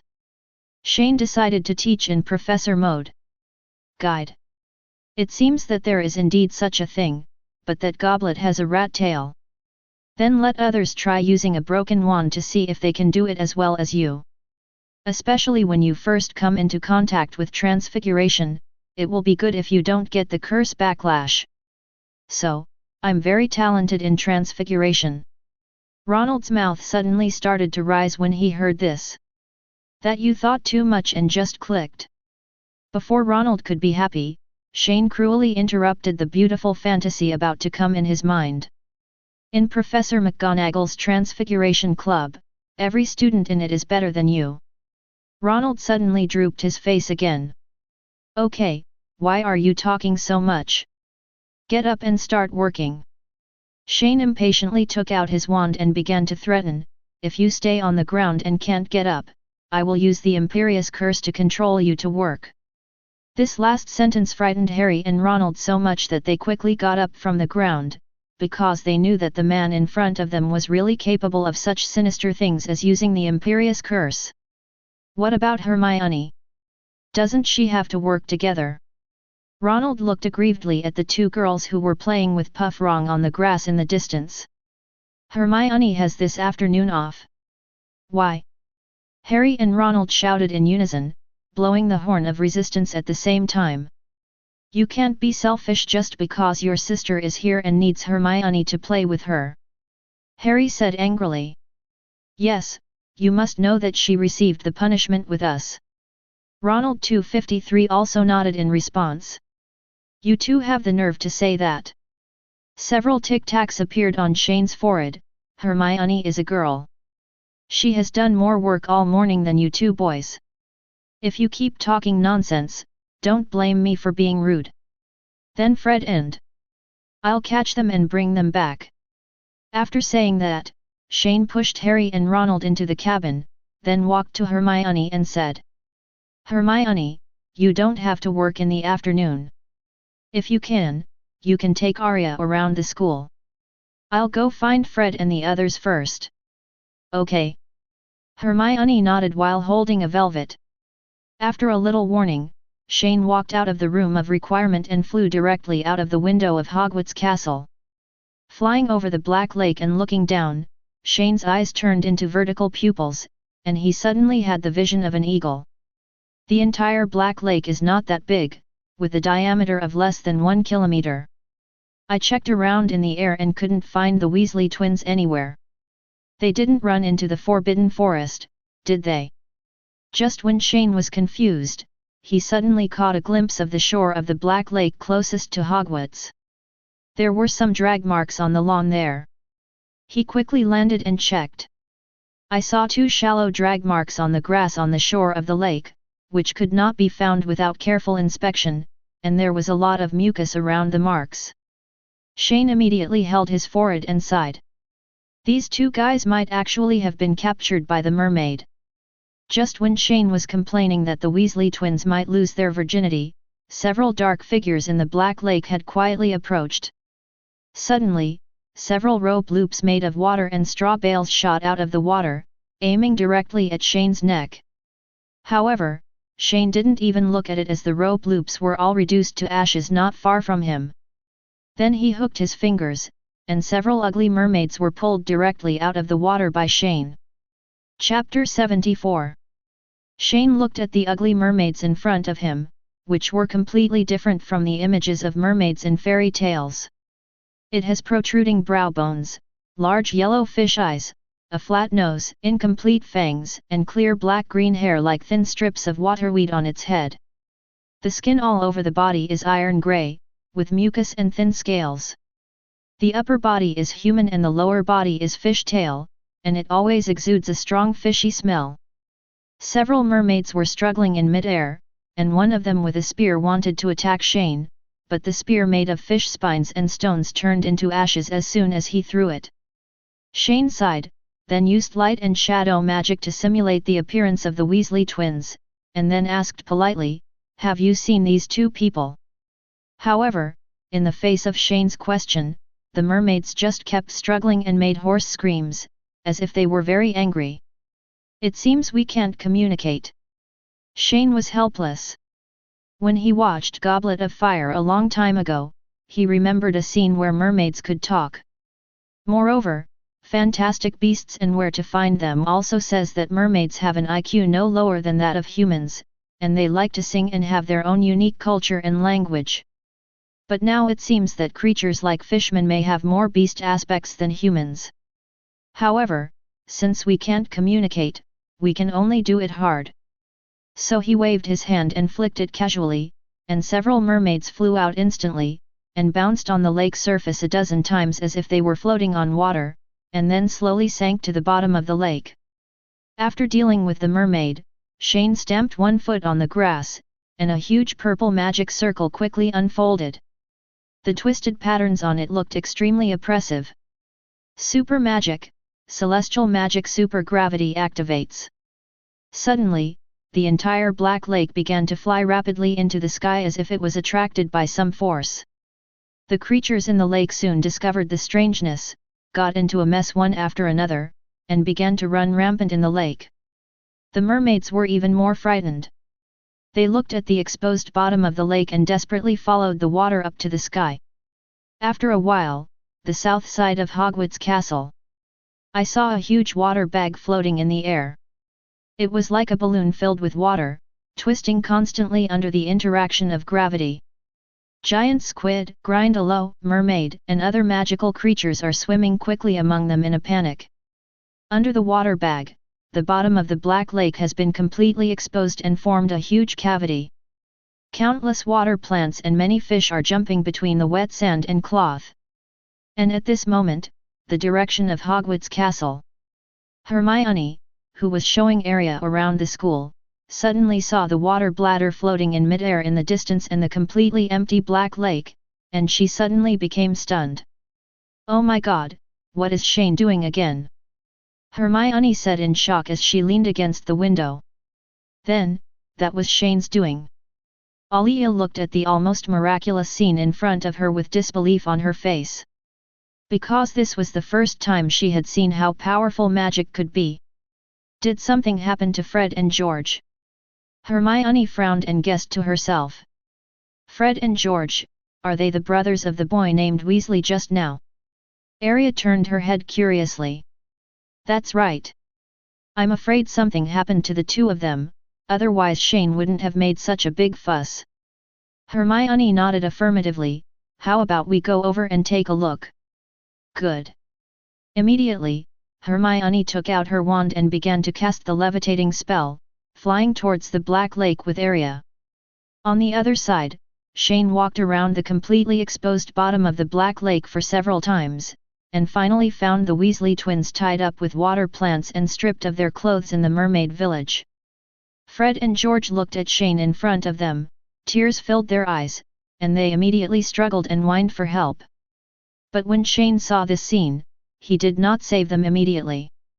Instead, he suppressed a smile, took out his camera from his pocket, and took a dozen photos before releasing them.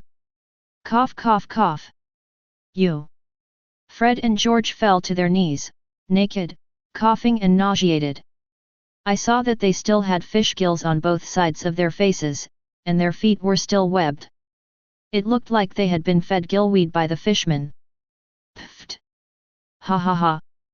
Shane finally couldn't help laughing when he saw the miserable situation of the two of them. While using the water plants that had tied them up just now, he turned them into a simple piece of clothing to cover their shame, and then began to ask, "How could you two end up like this?"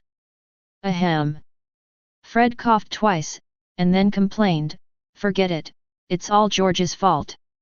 He was the one who first suggested coming to the Black Lake, but he was kidnapped by the mermaid." "What? You?" George vomited a few times and immediately said unconvinced, "You obviously said you wanted to see a mermaid. But I didn't say come to Black Lake. It's your fault. It's all your fault." After arguing, the two started fighting. "You want to fight with me, right? Come on. Watch me rip your ears off, BD."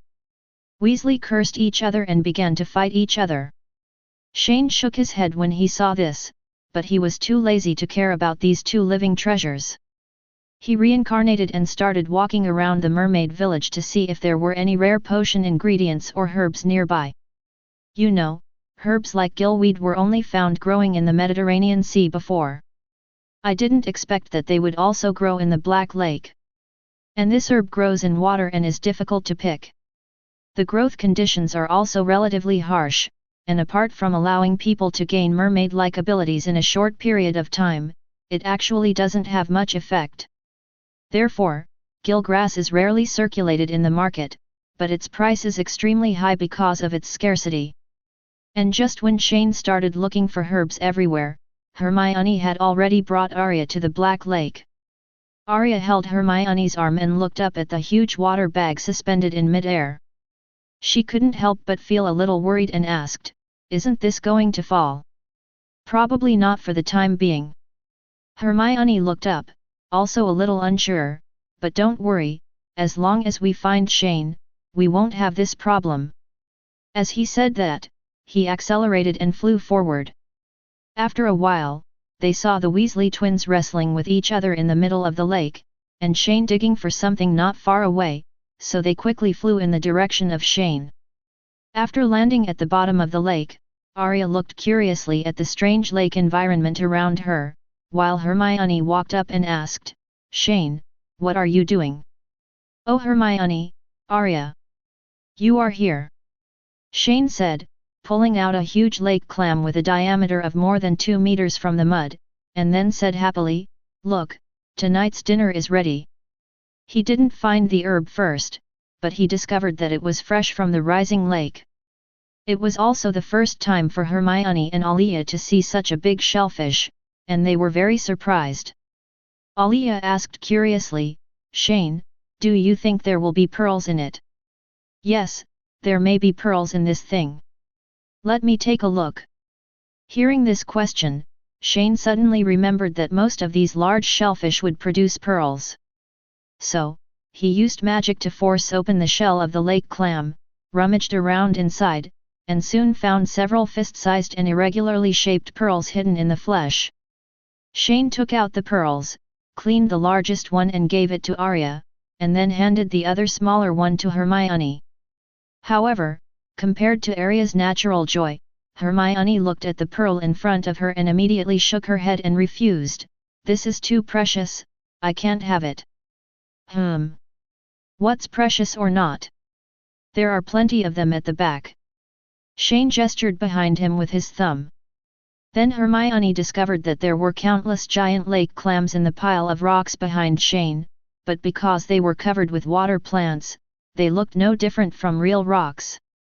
So without feeling any pressure, Hermione happily accepted this pearl, which could easily be sold for tens of thousands of pounds in the Muggle world. However, just as the two girls were happily playing with the gifts in their hands, there was suddenly no sound from Fred and George.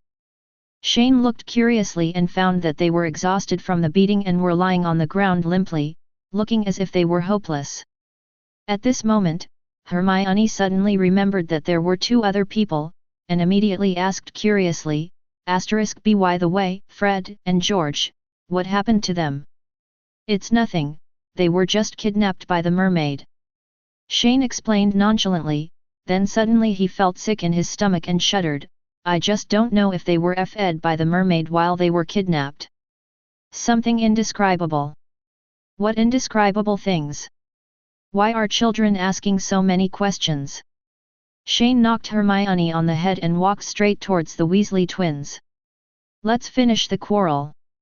After the quarrel is over, I will take you home first.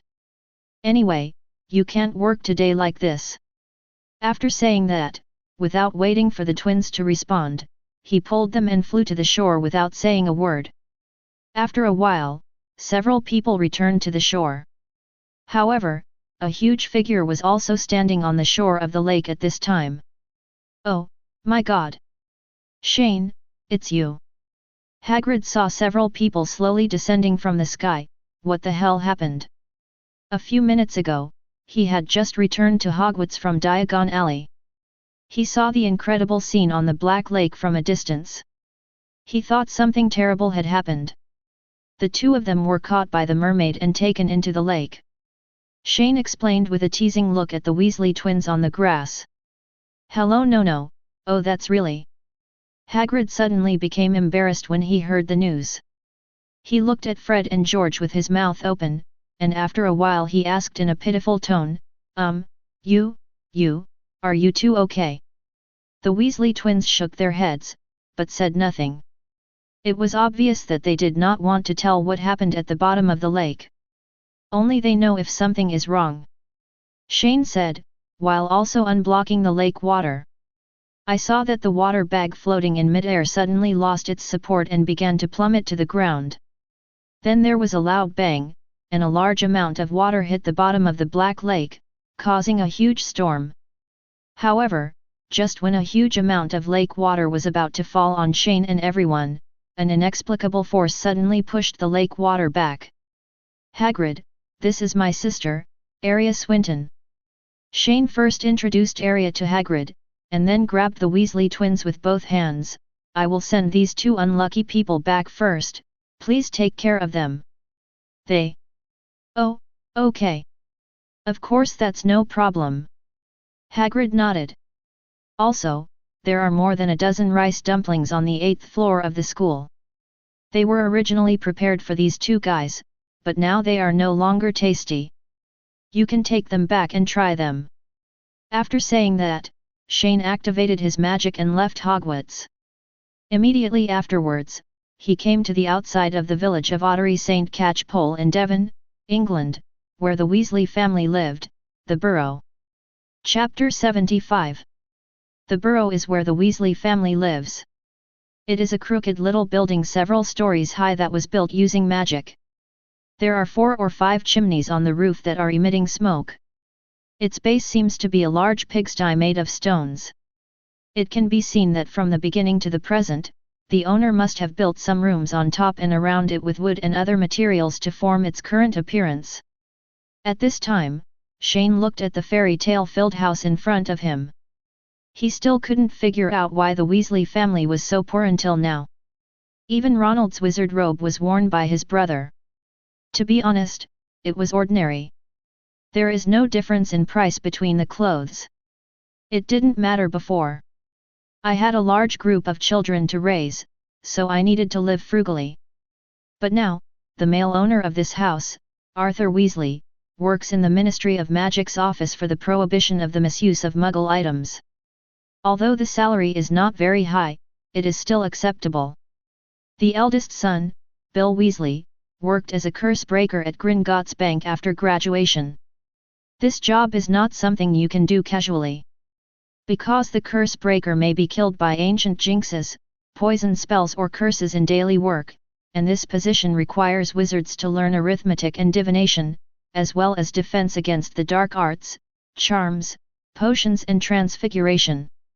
The subject's NEWT certificate sometimes requires them to be able to read ancient runes, which is a very dangerous and serious profession.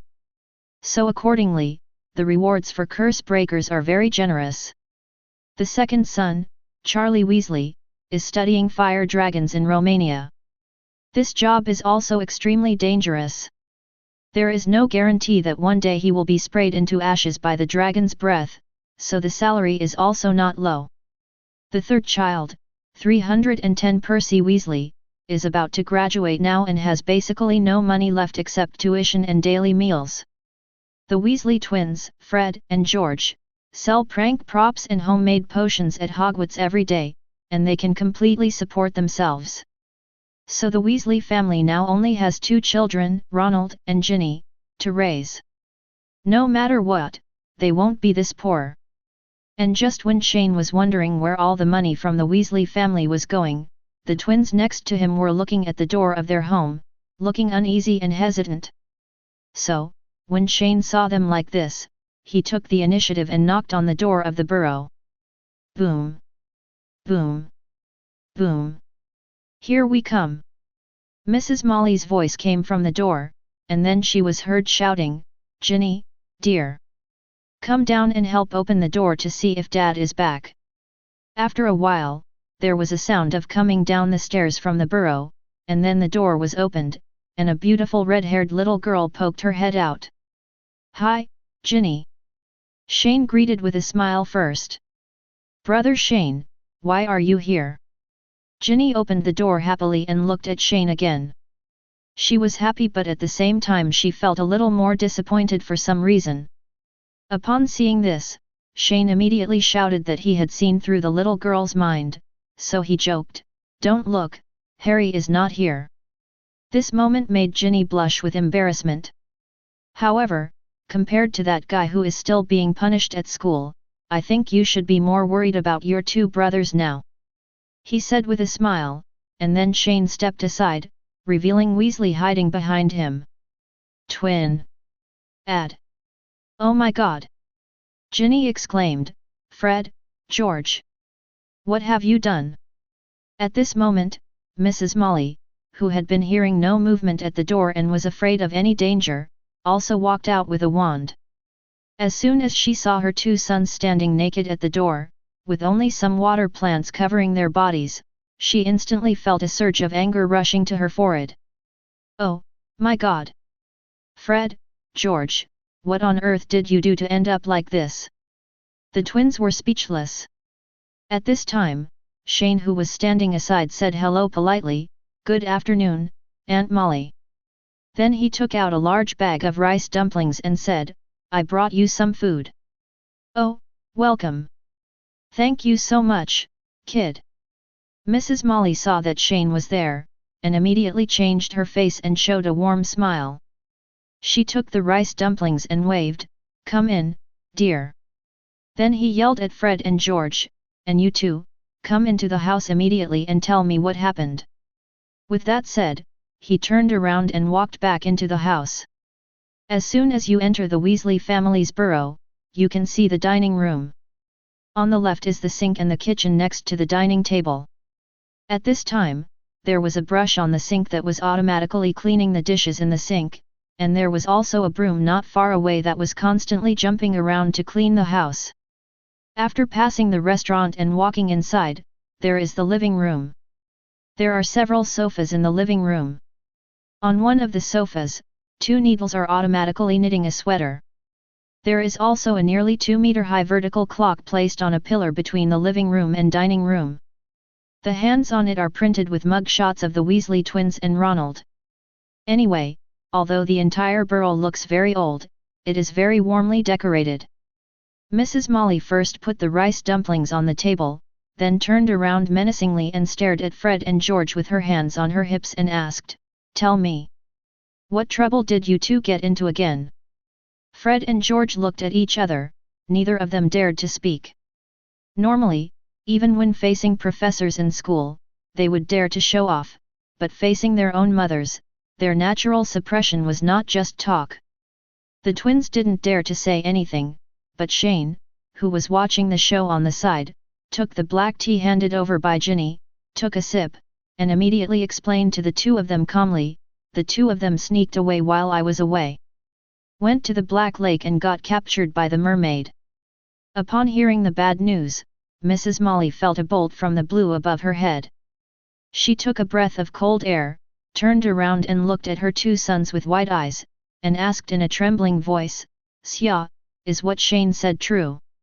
The Weasley twins were silent for a while and nodded stiffly, which made Mrs. Molly feel her blood surge and she was about to faint as soon as her eyes rolled back. Fred and George were so frightened that they quickly went up to help him. And Fred immediately began to explain, Mom, don't worry, George and I have never been harmed. Yes, the mermaid just tied us to the stone pillar and fed us some unknown herbs." George also explained. "Really?" Mrs. Molly asked helplessly as she looked at the twins. The Weasley twins nodded in unison, but then, the burrow began to panic. "You two idiots! How many times have I told you not to approach the Black Lake during this season, but how dare you turn a deaf ear? Watch if I don't beat you to death this time." Mrs. Molly picked up the broom that was sweeping the floor and angrily chased Fred and George around the room. Shane watched this scene and just drank black tea calmly. Ginny on the side was eating rice dumplings filled with red bean paste. She couldn't help but curiously asked, "What will happen if you are captured by a mermaid?" Why is Mom so angry? You'll know this later. A drop of cold sweat ran down Shane's forehead. Ginny was too young to have these things told to her. However, he vaguely remembered that it was said in Fantastic Beasts and Where to Find Them that mermaids seemed to be oviparous, and they seemed to mate without negative distance. In this way, the Weasley twins' quantum loss of virginity, as a small episode at the beginning of the summer vacation, slowly came to an end. More than half a month has passed.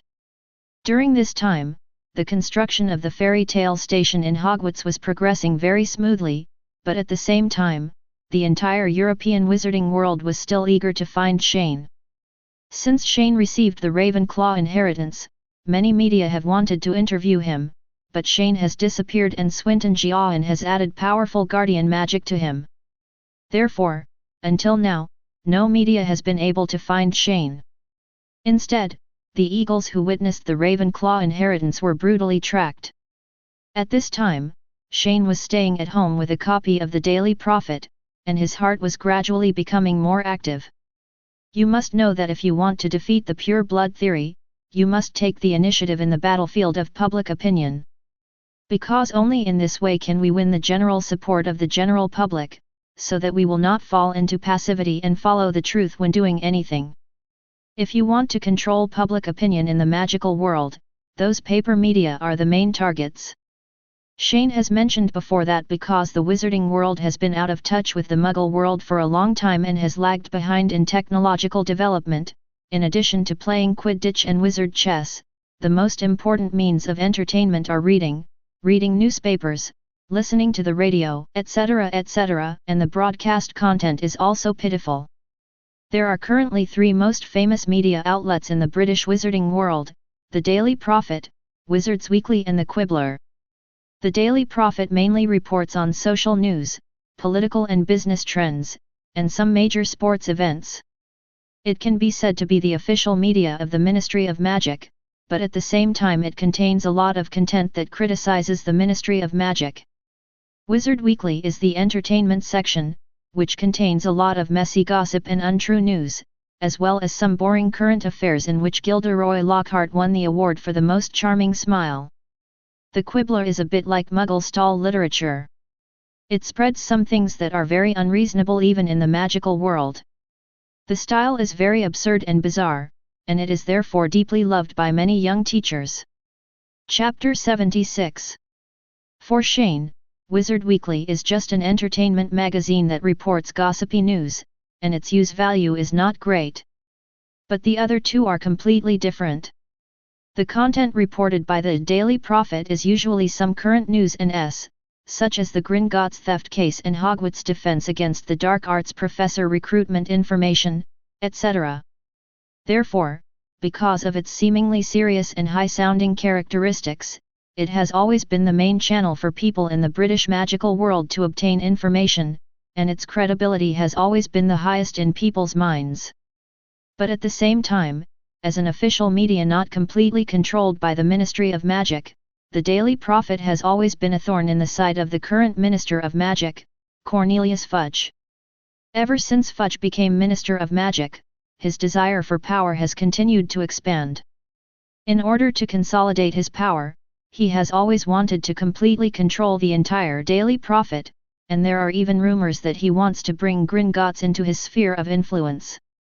It's just that the existence of a special reporter from the Daily Prophet newspaper has caused Fudge's plan to completely control public opinion in the British wizarding world to fail. And this reporter is Rita Skeeter, the beetle animagus in the original work who likes to exaggerate the truth and describe the news in all kinds of extravagant language. It can be seen from the usual content of the Daily Prophet that most of the sections she writes are negative news about the Ministry of Magic and Fudge. What is interesting at the same time is that these news reports are all based on certain facts. Of course, it's just a little bit. When Rita Skeeter writes news, she will use her wonderful writing to attach various logical conjectures that are in line with people's favorites to these facts, and unreasonably expand, conjecture, idealize, and visualize. The main focus is on selling sales and gaining attention, without any regard for the truth, which often brings great pressure and trouble from public opinion to the protagonists of the news content. And the reason why Fudge and the Ministry of Magic have been helpless with the annoying reporter Rita Skeeter is probably because this little beetle has obtained some information through its own ability that can ruin the reputation of some people or some institutions. Secret. So, she has been around here for at least a week, so I should talk to her about it. Thinking of this, Shane ducked out of the way and instantly captured the little beetle that had been wandering near his house during this time into his room. There was a muffled sound, and Skeeter, who returned to his human form, fell to the carpet and looked at the unfamiliar surroundings with a horrified look on his face. Oh! Oh! Oh my God! What happened? It was obvious that he had just been crouching near the possible home address of the Ravenclaw heir that he had investigated as usual, but he didn't expect that his eyes suddenly blurred and he came to a strange room in an instant. She thought she had been kidnapped by a dark wizard. While the little beetle was panicking, Shane was also carefully looking at the media lady in the British magic world in front of him. He instantly felt that his aesthetics seemed to be a little distorted. To be honest, Rita Skeeter's overall image is not ugly, but she looks very awkward. He has a face with a big chin, and his pale blonde hair is styled into delicate, stiff, and weird curls. He wore a pair of jewel-encrusted glasses on his face, and the nails on his fat fingers were about 2 inches long and were painted red like a vampire.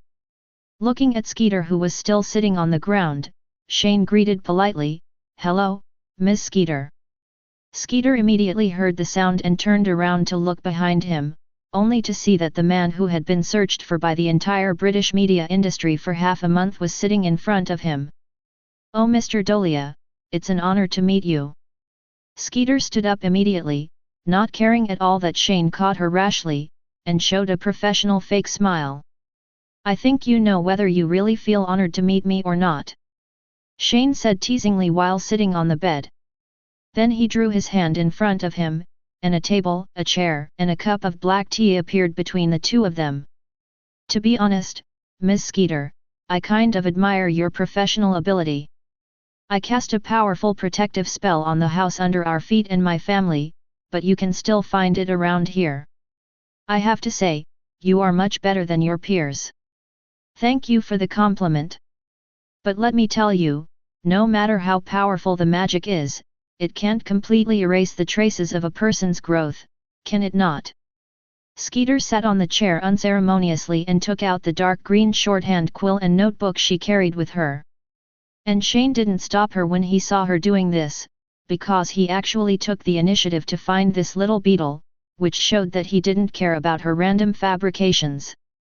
"So," Shane continued calmly, "Madam, I took the initiative to come to you this time because I want to give you a gift, but at the same time, I also want to ask you to use your ability to do something for me." "I'm all ears," Skeeter replied with a smirk. At the same time, the notebook in her hand already had the words "Shane Dolea is arrogant and complacent, and wants to bribe reporters through his identity as the successor of Ravenclaw." But Shane ignored it, instead picked up the black tea in front of him, took a sip, and began to say, "Miss Skeeter, I can grant you exclusive rights to report on the Ravenclaw legacy, and you alone. But at the same time, I need you to help me dig out as much of this man's history as possible." With that said, he handed over a piece of paper. Skeeter picked up the note and looked at it, only to see a name written on it, Tom Marvolo Riddle. She did not immediately agree to Shane, but continued to write in her notebook, "Shane Dolea personally admitted to having an affair with a man named Tom Marvolo Riddle." Then, she continued to ask, "Then, Mr. Dolea, can you tell me the relationship between the person on the note and you?" "It's a little related, but not too big." Shane replied calmly, "Actually, you know him too, but you all call him Voldemort." As soon as he finished speaking, the proud and confident expression on Skeeter's face suddenly froze. She slowly raised her head and showed a stiff smile. "I'm sorry, you just said that this person named Tom is Voldemort." After hearing Shane's exact answer, Skeeter suddenly began to sweat on his forehead and felt a chill rising from his back. As a reporter, especially as a beetle animagus, she was able to learn the news that Voldemort might still be alive through various channels, intentionally or unintentionally. Half a month ago, Shane received the inheritance of Ravenclaw and was born. Therefore, she learned in detail through investigation that the author of the comic book that is now widely popular among young wizards is actually Shane Dolea. 0. Please give me flowers. So she knew very well what the name Tom Marvolo Riddle actually represented. This is completely teasing and ridiculing the Dark Lord. Thinking of this, Skeeter immediately stood up from his chair and refused with a trembling voice. Yes. I'm sorry, Mr. Dolea, I can't accept your request. After saying that, I wanted to turn around and leave. At this time, she no longer cared about the exclusive interview rights, because as a reporter, her intuition told her that this seemingly harmless little wizard in front of her was very dangerous. However, just when Skeeter wanted to leave Shane's room, she suddenly felt that she could not move, and at the same time she had no control over her limbs, and he slowly sat back on the chair. Don't leave in such a hurry, we haven't finished talking yet. Shane smiled, holding the teapot and adding some black tea to the teacup in front of Skeeter, and this weird atmosphere immediately made the latter breathless. Miss Skeeter, you have already accepted the gift. People should be polite and reciprocal. Shane pointed at the notebook in Skeeter's hand and said. 0. I can't promise you that the Dark Lord will kill me before he's dead. Skeeter suddenly revealed the secret that Voldemort was still alive, hoping to exchange for Shane's automatic withdrawal. But it's obvious that she made the wrong calculation. Shane's face didn't change when he heard this so-called secret. Instead, he added some black tea to himself, and then said slowly. To be honest, as a reporter who often deals with the Ministry of Magic, Miss Skeeter, you are a little too confident. There are so many unknown secrets hidden in your heart, you should practice occlumency. Hearing these words from Shane, Skeeter's scalp instantly went numb. Because only then did she realize that a blue halo was flowing in the pupils of the little wizard in front of her. So he was so frightened that he screamed at the top of his lungs, how is that possible? You can actually use legilimency. If he was shocked when he learned Voldemort's real name just now, then Skeeter's mood now is pure fear. Because Shane can use legilimency, this means that the secrets he knows have been completely exposed. Let's not talk about the fact that she is an illegal animagus and may make her spend 3 years in Azkaban. She had offended so many people by writing articles before, and the Ministry of Magic would definitely add insult to injury and aggravate her punishment during the trial. Coupled with other secrets that she accidentally learned, if these were leaked, some people would definitely try their best to shut her up permanently. Therefore, after struggling repeatedly in his heart, Skeeter nervously asked with a cold sweat on his forehead, Mr. Dolea, can you tell me why you want to revisit his past? You don't have to worry about the specific reasons, but what I can tell you is that Voldemort's history will be of great help to some of the things I want to do in the future. Shane replied. Now, let me ask you, Miss Skeeter, do you want to agree to my request, or do you want to go to Azkaban to dance with the Dementors? What other options do I have? Skeeter's face turned pale. She tried her best to suppress the chill in her heart, then took a deep breath, nodded reluctantly and said, I promise you, Mr. Dolea. A pleasure to work with. Chapter 77. After providing some limited information about Voldemort, Shane sent Rita Skeeter out of the house. The current editor-in-chief of the Daily Prophet, Barnabas Guffey, is basically a hands-off boss, while Rita Skeeter is one of the most influential staff members of this mainstream newspaper. Reporter, as long as Shane grasps the secret of this little beetle, he will be able to control a large part of the mainstream public opinion in the British magical community. After settling the matter with the Daily Prophet, it is now the turn of another company. The content and style of the Quibbler are absurd and bizarre, and most of its audience are young wizards. Therefore, the Ministry of Magic and many adults will ignore it. Therefore, this provides Shane with the opportunity to take advantage of the situation and start from scratch. Shane took out the first draft of his new comic strip, activated space magic and came to the village of Otter St. Catchpole. He had forgotten the name of Luna Lovegood's father, the editor-in-chief of the Quibbler in the original book, but he remembered that the Lovegood family seemed to live near the Weasley family's burrow. So, he thought of coming to Weasley's house first to get some information. Boom! Boom! Boom! Shane knocked on the door of the burrow. Within 2 seconds, 9:20, Fred pushed open the door and stuck his head out. "Hey, Fred!" Shane greeted with a smile first. "Hey, Shane!" Fred opened the door and jumped over the threshold, then put his arm on Shane's shoulder and said, "Didn't you say you have the weekend off? Why are you here? Also, I'm not Fred, I'm George." "No, you are Fred." Shane confirmed with a smile, "Usually if you or George say this, it's probably you." "Oh, come on, we have to think of another prank." Fred said with fake regret, "Are you here for fun, or do you have any good business to introduce to us?" "There is no good business at the moment. I just wanted to come over and ask if you know where the Lovegood family is." "Lovegood, are those father and daughter with some weird personalities? Why are you looking for them?" Fred asked doubtfully. "Nothing, I just want to publish my new comic strip in the Quibbler." "What? You've made a new draft?" Fred immediately beamed, then raised his eyebrows. "Can you show it to me first? It's been prepared for you a long time ago." Shane took out a stack of bound comic books and reminded, "There are 5 books here, but don't leak them to me in advance." "Don't worry." Fred excitedly took the comic strip and pointed to a hill not far away. "The Lovegood house is behind that hill, a house shaped like a cart. You can just fly there, it's very close." "Okay, thank you." After saying goodbye to Fred, Shane flew straight to the direction pointed by the former. Looking down from mid-air, the strange-shaped house soon came into view. Shane landed at the entrance to Lovegood's yard. Behind the tall hedges and delicate orchards, there was an irregular 3-story cylindrical house. It looks like an upright bus, seemingly made of many huge black stones randomly mixed together, and there is a huge green kite that has been flying outside the roof.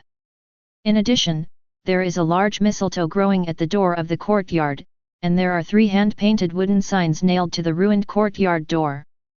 Shane stepped forward curiously and took a look. From left to right, 3 wooden signs read, "The Quibbler Editor-in-Chief, Lovegood, please pick a bunch of mistletoe yourself, don't touch the airship." It is enough to see the eccentric personality of the owner inside. "What is this airship, Lee?" Shane was a little confused about what was written on the last sign. "This first sign is to introduce yourself.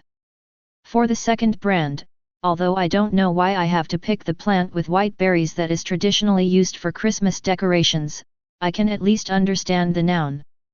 But this airship, is it the kite above its head?" And just when Shane was confused, an elf-like voice suddenly came and answered his question.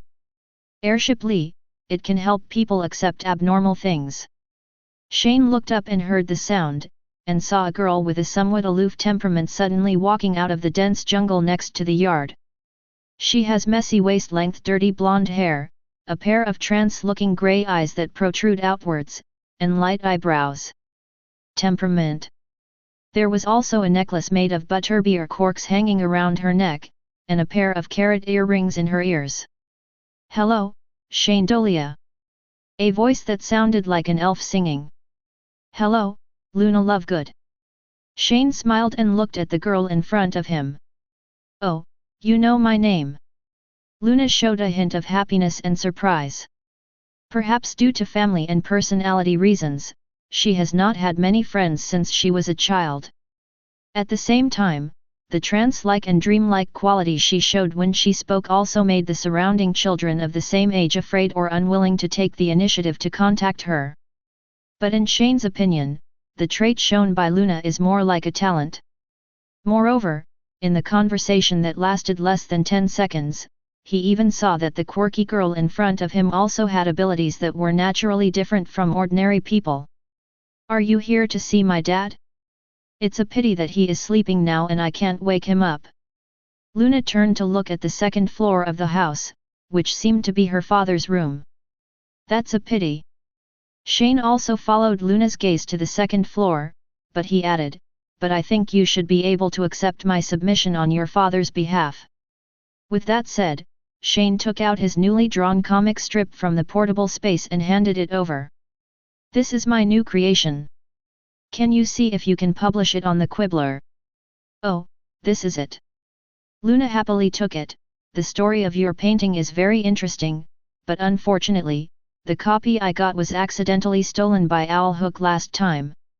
Then I can give you a new one," Shane promised. "Really?" Luna raised her head and asked softly, an unknown halo flashing unconsciously in her grey pupils. "I don't need to lie to you." With that said, Shane copied an old version of the comic book from the portable space using copy to double Geminio and handed it to Luna. "Thank you." Luna happily touched the cover of the picture book, and then suddenly changed the topic and asked, "Actually, I have always been curious, what is its name?" "Name?" Shane didn't realize what Luna's words meant for the moment, but when he saw Luna staring at the empty white skin on the comic strip, he instantly realized it. "It seems that my comic book never had a decent name." So he thought about it and suggested, "How about you give it a name? I can call it Tom Marvolo Riddle's Diary." Luna thought for a while and replied, "Because he seems to be doing something very interesting every day. These paintings are like his diaries." "Okay, no problem." Shane agreed without saying a word. But at the same time, a voiceover suddenly came. "Voldemort's diary," Horcrux said with a confused expression. "Then what is my name?" Luna held the drawings of the diary of Tom Marvolo Riddle in her arms, then raised her head and stared at Shane's face. "I will give these drawings to Dad, maybe next week, or the week after that. The Quibbler and you can see it." "Thank you."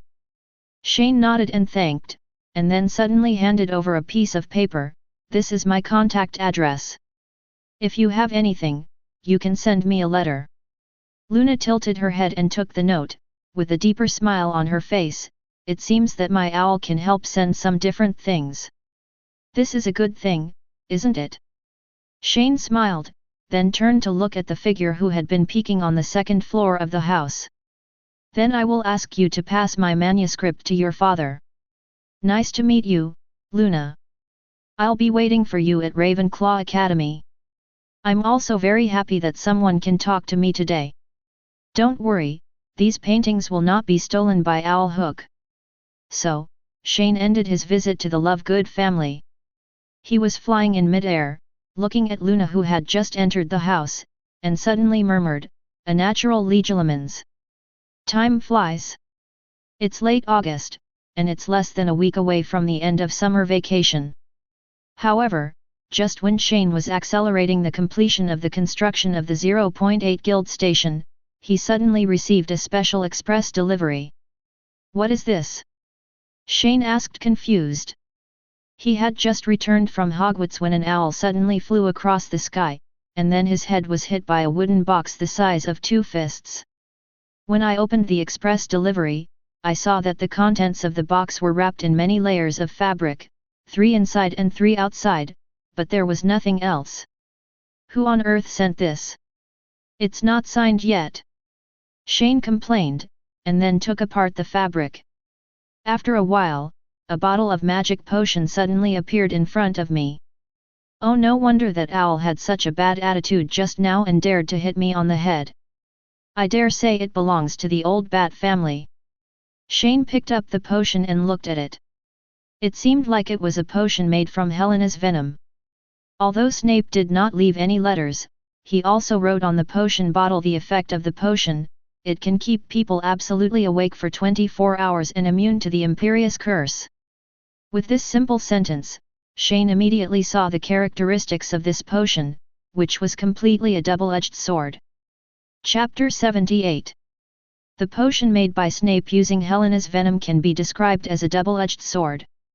Let's talk about the advantages first, staying awake and being immune to the Imperious Curse. Let's not discuss whether this potion is immune to the Imperious Curse before drinking it, or whether it has the effect after being hit by the Imperious Curse. Anyway, looking at the entire magical world now, the bottle in Shane's hand is probably the only potion known to be able to resist the Imperious Curse. If this matter gets out, there will definitely be a big commotion in the magic world. As for the second function of maintaining absolute sobriety, its greatest function can be manifested in continuous combat and research and development work. For example, when Shane uses Origin to develop magic, if he can stay awake for a long time, this will greatly improve his efficiency in developing new magic. Because to be honest, facing those intricate magic structures and magic patterns, just looking at them is already dazzling, so when Shane uses Origin, he usually has to take a break every once in a while, otherwise he will be very fast. I fainted. Then let's talk about the disadvantages, staying absolutely awake for 24 hours. If this is not used properly, it may be fatal. You can imagine that if a person is extremely tired and his body and brain are in urgent need of rest, and he suddenly pours a bottle of magic potion into you to keep you absolutely awake for 24 hours, see if you will go crazy. For another example, if a person who is being tortured drinks this magic potion, he will be able to feel the extreme pain of the punishment all the time for 24 hours until his body dies completely. So, this new potion is a complete double-edged sword. Of course, whether anything in this world is right or wrong actually depends on the standpoint and intention. Shane looked at the blue potion in front of him and did not try it rashly. Instead, he gave this potion a name, Awakening Potion. Then he thought about it and decided to go to the old bat himself and ask him to help him research the antidote for waking up his brain. Otherwise, if you just send a letter, he will probably throw it into the trash can as soon as he sees the signature. But where is this old bat's home? That owl just flew away. But in fact, Snape's home is not difficult to find.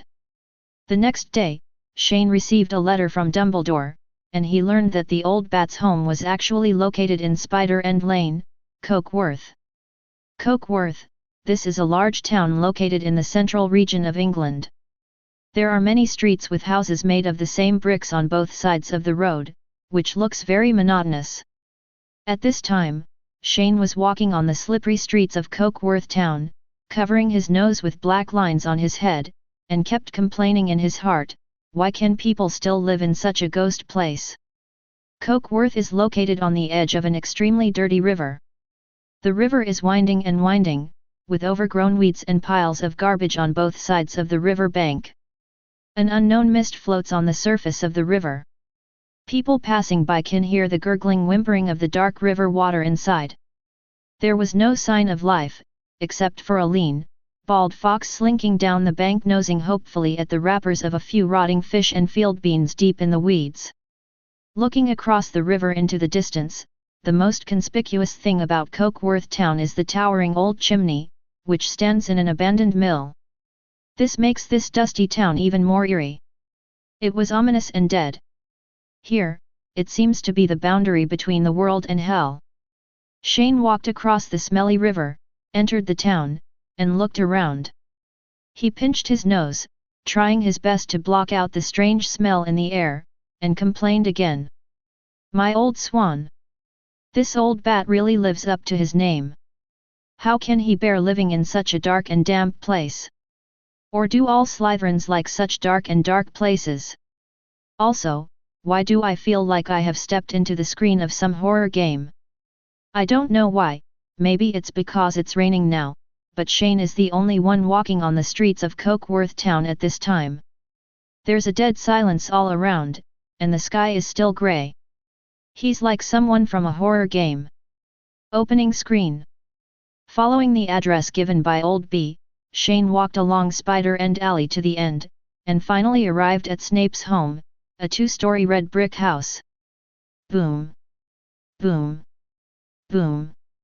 Shane knocked directly on Snape's door. Somehow, This ordinary knock on the door seemed unusually abrupt here. The door suddenly opened by itself, as if someone kicked it open from outside. But Shane didn't feel any surprise at all. Instead, he walked in with a nonchalant expression. As soon as he entered the door, he came to a dark and small living room. There were several shabby furniture in it. A candle-lit lamp hung from the ceiling. The surrounding walls were filled with information about potions. Books. Snape was sitting under a bookshelf, which was the brightest place in the living room. He held a book in his hand and looked at Shane, who came in coldly. "Professor Snape, long time no see." Shane greeted with a smile. "It has been almost 2 months since the last final exam. Dolea, I didn't allow you to come to my home." Snape looked as cold as ever. "Professor, I am your outstanding student after all, so don't be so outspoken," Shane said with a familiar smile, lifting the bag in his hand. "Look, I even brought you a gift. Your grade in potions this semester is only an A." Snape sneered, then snapped the book in his hand shut. "Stop talking nonsense, what do you want to do here? I just received the potion you sent me, and I suddenly wanted to visit you." Shane took out a thick book from his arms, "And this, to be honest, it's a bit awkward to have this thing here. Wasted. What is this?" Snape sat there and did not take the book immediately. "Ravenclaw's inheritance about potions," Shane replied with a smile. 10 years later, Rowena Ravenclaw's records on potions seemed too simple and backward compared to now. A lot of the knowledge about potions that has been passed down usually only records the names and approximate quantities of the ingredients. There is no such thing as the current textbooks that even tell us the number of stirring circles. In addition, so much time has passed, the names of many potion ingredients have changed, and the measurement units and standards for their weight are completely different from those thousands of years ago. Therefore, Shane felt that for a person like him who had a very average potion talent, Ravenclaw's inheritance on potions would be a complete waste on him. So, in order to prevent this ancient knowledge from becoming dusty, he decided to hand over all this knowledge to a potion master, Snape. And this is also the most appropriate, and you can also earn favors by the way. Snape heard that the book in front of him turned out to be Ravenclaw's inheritance. He immediately stood up on the sofa, took the book from Shane's hand, and began to open the pages to check. After a while, there was a slight fluctuation in Snape's eyes, and he suddenly said without raising his head, "Dolea, tell me your purpose."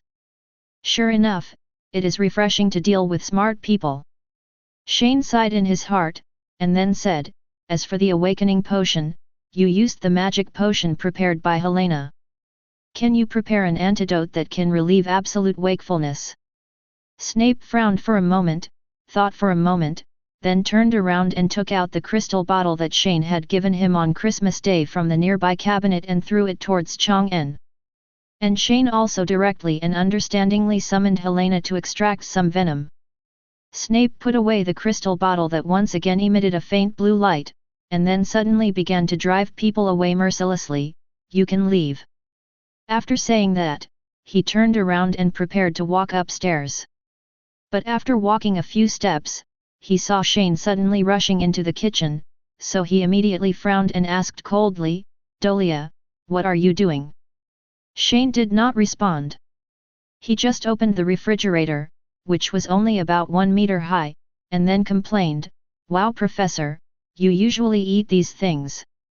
No wonder your face is so white, it turns out to be caused by malnutrition. I saw only stacks of cold bread in the refrigerator, nothing else.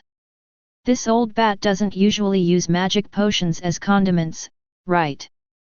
When Snape saw this, the veins on his forehead twitched, and he immediately said in a cold voice, "Dolea, I order you to leave my home immediately." Okay, Shane agreed, then took some bread from the refrigerator and left. "Thank you, Professor." After saying that, he disappeared instantly. He simply finished eating the chocolate in his pocket, and wanted to find something to eat when he was hungry, and to make the old bat feel sick. Who told him not to even give him a cup of tea? When Shane was young, Snape stared at the squeaking and shaking refrigerator door, feeling depressed. He forced himself to calm down, waved one hand, and the refrigerator was slammed shut. Then he turned around and opened a secret door on the bookshelf and walked up to the second floor, leaving only the candle light in the living room creaking and shaking. Another week passed quickly, and finally it was the first day of school. The Hogwarts Express is spewing white steam and running across the endless grassland, and its huge whistle echoes in the distant mountains. And Shane also did not use space magic to go back to Hogwarts directly for the so-called sense of ritual. Instead, like many young wizards, he went to platform 9 3/4. Got on the express train to school. In the empty train carriage, Shane was reading a book leisurely and eating delicious afternoon tea. But suddenly, a commotion came from outside, and the carriage door suddenly opened suddenly. Then a little witch rushed in and shouted, "Shane, I finally found you." At the same time, a little eagle followed him and said apologetically to Shane, "Sorry, Wisdom Master. She rushed over suddenly and we couldn't stop her. They say just call me by my name." Shane sighed helplessly. Ever since he got on the bus, he inexplicably gained the title of Lord of Wisdom. The eaglets even spontaneously occupied an empty compartment for him to rest and read. This excessive respect left Shane at a loss as to what to do and extremely embarrassing. Although he refused many times and emphasized equal treatment, the strange stubbornness of the eaglets left him speechless many times. Therefore, in the end, he could only accept this cult-like way of getting along calmly and helplessly. Chapter 1. Although he didn't know what made Hermione so angry, Shane still closed the book and let her in, and at the same time said to the little hawk behind her, "It's okay, let her in. Just go and do your own thing." Xiao Ying nodded respectfully, "Okay." After saying that, he turned and left. Shane looked at Xiao Ying's leaving figure and sighed helplessly. Then he took out a new piece of chocolate cake and put it on the table and asked, "Tell me, why are you so anxious? Harry and Ronald are missing.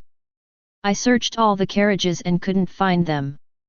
Hermione explained as she closed the carriage door behind her, then sat down opposite Shane, "So I doubt that the two of them have any chance at all. Didn't get on the bus. So is there anything strange about this?" Shane shrugged, not feeling any surprise. "Aren't the two of them often late? It's a traditional craft. If I hadn't used my strength during the summer vacation, if I hadn't convinced people with my reasoning, that guy Ronald would have dared to sleep until noon and not get up." This actually refers to the fact that Harry and Ronald are often late for class. Originally, Harry was a bit better, he was a good boy. But for some reason he was gradually led astray by Ronald, who was led by his two older brothers. This really means that if you are close to red, you will be red, and if you are close to ink, you will be black. Looking at Shane's nonchalant look, Hermione immediately stood up and sat next to him anxiously, and then continued. "You don't understand. That's not the reason." While talking, he was moving his hands up and down. Just over half a month before the start of school, Harry's aunt didn't give him dinner, so he moved to Ronald's house temporarily. "Don't you know this?" Of course I know about this." Shane nodded, "I also said this would save me from having to go to two places to pick people up. But what does this have to do with the disappearance of the two of them?" Previously in the room of requirement, Harry said that before he moved to Ronald's house, he suddenly met a very strange house elf in his room. The elf warned Harry that Hogwarts was in danger and persuaded him to he doesn't want to go back to school. And now, suddenly, and by chance, Harry and Ronald disappeared together before returning to Hogwarts. Don't you think it's strange that these two things come together? They may have encountered some danger. Hermione was talking non-stop, but Shane was silently sighing at this time. Netizens are sincerely deceiving me. Hermione now looked like a mother who had lost her child and was very anxious. When I was watching short videos in the past, some fans of Harry Potter commented that Hermione was like Harry and Ronald, the two stupid old ladies. Now it seems that this statement is based on facts. However, after Hermione's reminder, he seemed to remember that there was indeed such a thing in the original work. In the original Chamber of Secrets chapter, he remembered that a house elf did appear, and his name seemed to be Dobby.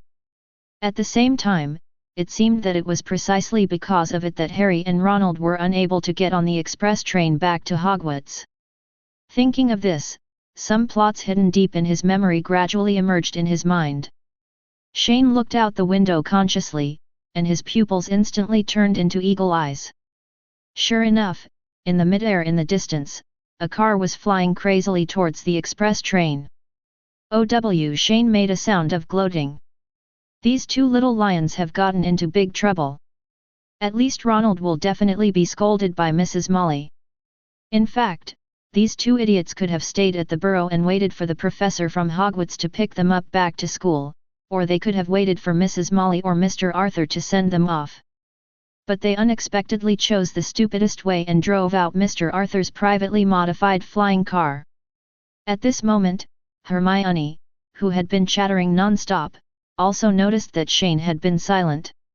She thought that the other party was not paying attention to her words, so she said angrily, "Shane! Are you listening to me? I heard it! I heard it!" Shane responded helplessly, then reached out and pinched the little witch's face. "Don't be so anxious, let's have something sweet first." Then he stuffed a piece of cake into Hermione's mouth.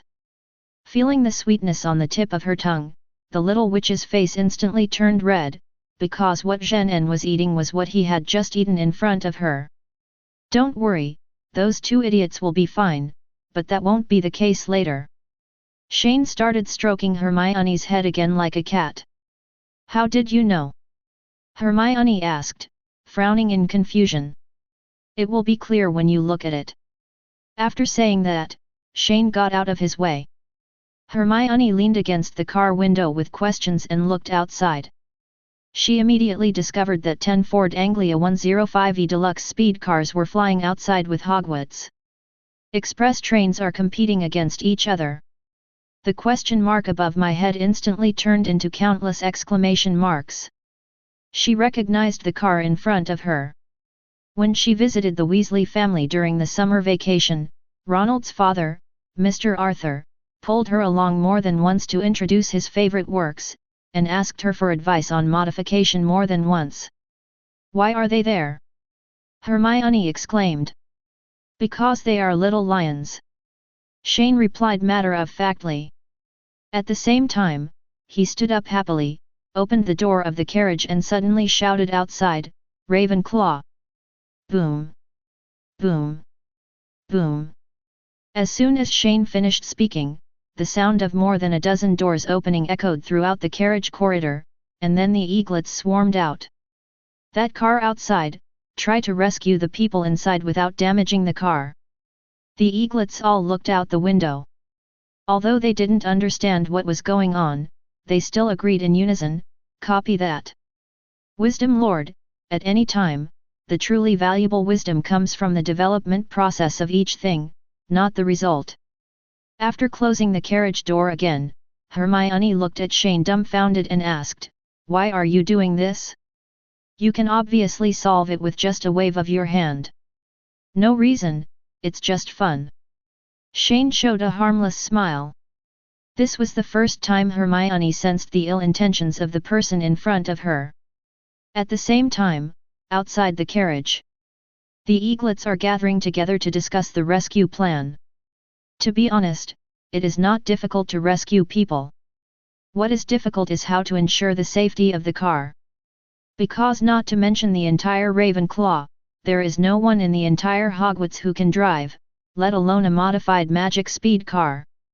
So after a detailed discussion, the little eagles gradually came up with 3 plans. Rescue Plan 1, first send out a few little eagles with flying magic to pick up Harry and Ronald, then find a way to fix the car on the train, and drive it to the Hogwarts platform to unload it. However, just when the little eagles started to demonstrate this plan, the train under their feet suddenly entered a dark tunnel. This immediately led them to discover a fatal problem with this plan, which was that the train had to pass through several tunnels before reaching Hogwarts, and the method of fixing the flying car on the roof of the train would definitely destroy people's lives. So this plan pass. Rescue Plan 2, after rescuing the person, directly use the deformation technique to turn the car into a small toy for recycling, which is simple and crude. But there are two problems with this plan. One is that no one in the academy can guarantee that the flying car will return to its original shape after it is completely transformed. To put it bluntly, the car may not be able to change back, or it may only change back a little bit. So in order to ensure the integrity of the car, because of Li Hao, this plan is also pass. At present, Rescue Plan 3 is the most reliable. After rescuing Harry and Ronald, they turned off the car, and then several people worked together to use the levitating spell to pull them directly back to Hogwarts. In fact, this method would have been difficult to work in the past, because even a wizard who was very proficient in floating spells would have been difficult to lift a car weighing a ton. But it's better to die, because of Shane, Ravenclaw is now a master of levitating spells. If we talk about it individually, no one can beat the eaglets in this curse, not even the Aurors. However, although this plan is relatively reliable, there is still a small problem, that is, there will be nearly an hour of darkness before arriving at Hogwarts. It's easy to lose your way when traveling in the dark, even with an express train to guide you. So after further discussion, the eaglets planned to send several Quidditch players to follow the train and use magic lighting before nightfall to guide the eaglets in the sky who were tasked with towing the car. As a result, Plan 3 was finally adopted after being perfected. Chapter 2. However, just as the Kitty Eagles were about to set off to rescue people, Ronald, who was racing outside, suddenly found that the car under his feet seemed to be gradually starting to lose control. I saw that the car began to vibrate inexplicably, and from time to time it would automatically steer itself, as if it was consciously trying to do exciting rolling movements. At this time, Ronald, who was sitting in the driver's seat, was a little afraid to hold the steering wheel because his hand was suddenly twisted just now and his wrist was sore now. However, Harry sitting next door didn't seem to notice anything strange about Ronald. He just thought that the actions of the car just now were all done by Ronald, so he reminded him in fear, "Ronald, drive more carefully. I also want to drive steadily, but..." Ronald slowly turned his head with a bitter look on his face.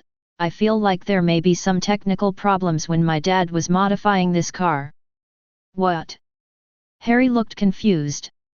Just before he had time to understand what Ronald's words meant, the car suddenly started to roll in mid-air, instantly throwing the two people in the car away. "Oh, shit!" Harry shouted in horror from the passenger seat, while protecting his head. "Ronald, think of a way." "I'm thinking. But I can't do it." Ronald frantically tried to control the steering wheel, but his little arms couldn't compete with the mechanical power. At this moment, the car door on Harry's side was suddenly thrown open. He, who was not wearing a seat belt, was caught off guard and was thrown out of the car. "Harry!" Ronald screamed when he saw this, and suddenly felt cold all over his body. He thought Harry fell off the car and died. However, just when he was desperate, a broomstick suddenly flew out from under the car. 830. I saw the little eagle above struggling to pull Harry's clothes, and then with a rolling movement, Harry was completely thrown up, and then he stopped firmly on the broom. Ronald was relieved to see his friend saved. At the same time, a thumping sound suddenly came from the car window next to him, and he immediately turned his head to look. Outside the car window, a little hawk was driving a broomstick and tapping on the window. Ronald quickly lowered the window. "Stop the car!" Xiao Ying shouted loudly against the strong wind. "No." Ronald shook his head in fear. "If I turn off the engine, the car will fall." "Wow!" Before he could finish his words, the car once again lost control and spun horizontally, almost causing the car to spin horizontally. The little eagle next to the car was knocked out. After the car returned to stability again, Xiao Ying cautiously continued to fly forward and shouted, "We can't save you if you keep losing control like this. Trust us.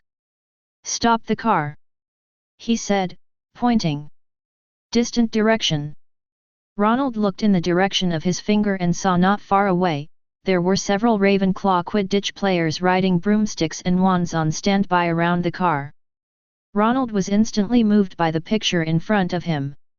He looked at the car in front of him that started to shake violently again, and he was heartbroken, and then put out the fire of the car. But then he felt a strong sense of weightlessness, and quickly shouted in fear, "Help!" And just when Ronald thought his life was hanging by a thread, the eaglets flying around suddenly picked up their magic wands, pointed them at the car and shouted a spell, Wingardium Leviosa. The car was suddenly stopped in mid-air, and Ronald in the car was also hit by the wolf at the same time. But at this moment, a little hawk without a flying broom flew to the car, pulled Ronald, who was a little dazed from being hit, out of the car, and took him flying towards the train. The young wizards on the train who had been observing the development of the incident immediately cheered collectively when they saw that the person was successfully rescued. At the same time, the Ravenclaw Quidditch players flying outside the train also began to pull the car towards Hogwarts as planned. TZ. The two eaglets successfully brought Harry and Ronald to the car window. After Fred and George pulled them in, they immediately said in unison, "Welcome back the two warriors." But Percy, who was the senior next to him, was not so good-tempered. He rushed up and started to curse, but it was mainly aimed at Ronald. "Ronald Weasley, you idiot! How dare you take the family car out?" Then began a period of crackling curses that lasted for who knows how long. The little wizards gathered in the corridor of the train to watch the show, and Hermione was relieved to see that the two of them were okay. However, just when she was about to go find Shane, she turned around and saw a strange girl already occupying her original position, and she was very close to Shane, and they were talking and laughing. Click! A strange sound, like something breaking, suddenly sounded. Neville raised his head and looked around in confusion, and then asked the demolition wizard next to him, "Seamus, did you hear any strange noises just now? Something seems to be broken." "No." Seamus shook his head and replied, "Did you hear it wrong?" "Maybe." Neville scratched his head, and then continued to step into the carriage to watch the show. The little wizards were all joining in the fun, but on the other side, Luna had crossed the crowd in the aisle and came to Shane. "Hello, Shane Dolea." "Hello, N.A." The two greeted each other as if they were meeting for the first time. Luna walked forward holding a stack of magazines, tilted her head and stared closely into Shane's eyes. "Your eyes are still very clean, just like mine. Ravenclaw's eyes have to be clear at all times, right?"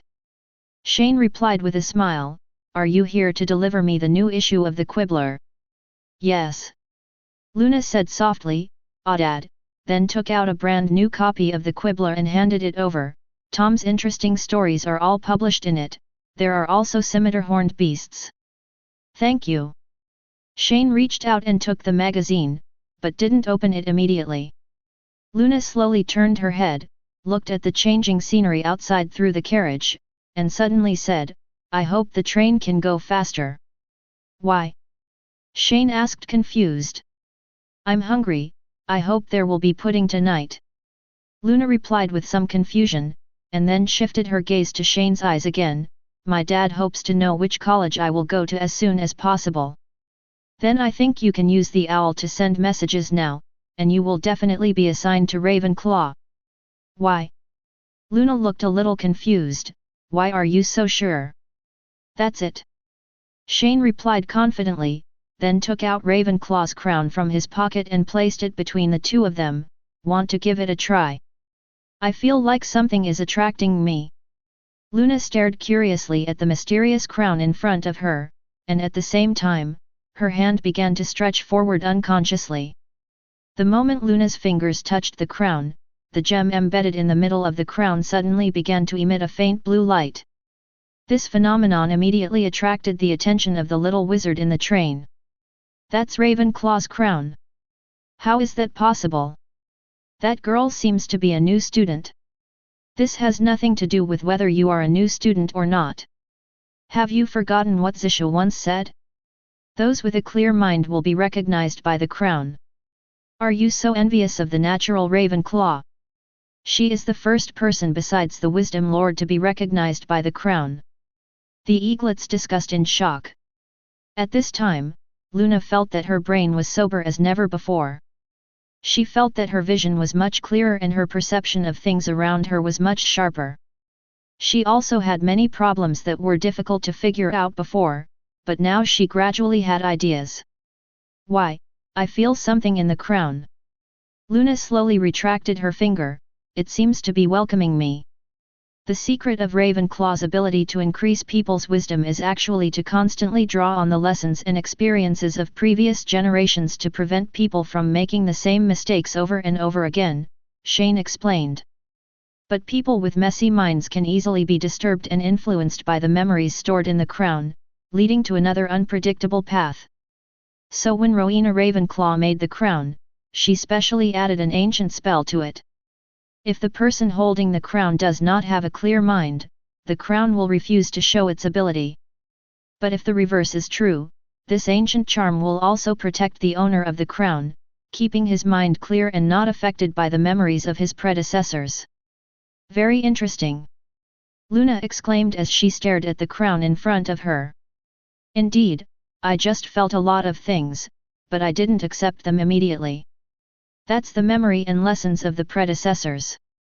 Shane continued to explain with a smile, and then put the crown on Luna's head. Congratulations, from now on you are the new owner of the Ravenclaw crown. That's right, he decided to give Ravenclaw's crown to the girl in front of him. Facing the sudden gift, Luna was stunned for a moment. After a while she tilted her head and asked, why? The most important thing is that this thing is for women, and I can't wear it even as a man. Shane scratched his head and said with a bit of resentment. Is it because of this? Hearing Shane's reason, the little wizards around him suddenly went crazy. This is Ravenclaw's crown. It is the relic of the four founders of Hogwarts, Rowena Ravenclaw. It is also a sacred object of Ravenclaw Academy. Why don't you find a noble reason to give it to others? The crown you make like this will be very cheap. But then again, why does this scene look so familiar? At this time, the eaglets silently recalled the scene when the Bronze Tree Palace was named a few months ago. Chapter 3. As the sun sets in the west, the halo of the setting sun has completely disappeared from the mountains in the distance, and night has enveloped the earth. In Hogwarts Castle, the elves and school staff are busy preparing for tonight's opening dinner. This should be a happy day. But at this moment, Professors Dumbledore and McGonagall, as the principal and vice-principal, had serious faces. Because the arrival of an uninvited guest broke the tranquility of Hogwarts. Wearing a pinstriped suit, a bright red tie, a long black cloak, purple pointed boots, and a dark green top hat, the person who came was none other than the current British Minister of Magic, Connolly. I saw him walking quickly with several staff from the Department of Magical Accidents and Disasters, and took out a stack of photos and said to the two professors. Albus, Professor Minerva McGonagall. Take a look, this was just sent by the Auror. At least dozens of muggles saw this car along the way. I checked before I came here. The car was illegally modified by Arthur Weasley, but the people sitting on it were your students Harry Potter and Ronald Weasley. Now the wizards in the Department of Magical Accidents and Disasters are busy eliminating the effects of this magic exposure accident, which has caused a lot of trouble for me and the entire Ministry of Magic. So I am eager to know why two Hogwarts students who were supposed to be on the express train suddenly drove an illegally modified magic speed car and flew over Britain. Fudge was not in a hurry to ask Dumbledore or Hogwarts to give an explanation, because the biggest problem after thinking about this accident may be the Ministry of Magic. Platform 9 3/4 is under the jurisdiction of the Transportation Department of the Ministry of Magic, and the entrance is usually guarded by more than 2 Ministry of Magic staff. They will promptly erase the memories of passing people to avoid exposure to the demonic world. So if it can be confirmed that Harry Potter and Ronald Weasley have been to the platform, but the Ministry of Magic personnel on duty did not find anything unusual, then the Ministry of Magic must bear a large part of the responsibility for this incident. And if the cause of the matter is really as mentioned above, then Fudge can completely predict that tomorrow's Daily Prophet will definitely have a headline like this: Serious Magic Exposure Accident, the Worst Magic in History Minister? What that woman likes to do most is to turn nothing into a trivial matter, and a trivial matter into something big. But on the contrary, if the 2 parties involved in this accident had not been to the platform, that would be a different matter. At least he can put most of the blame on the poor education at Hogwarts. However, although he still didn't know the cause and effect of the incident, Dumbledore still maintained a calm look when facing the somewhat excited Minister of Magic in front of him. I saw him reaching out his hand to comfort me. "Connolly, please be patient. Mr. Potter and Mr. Weasley may have had an accident. Everything will have to wait until they return to school to determine." Albus. As soon as he finished speaking, Professor McGonagall next to him suddenly patted Dumbledore's arm and gestured to the distance with a hint of worry in his eyes.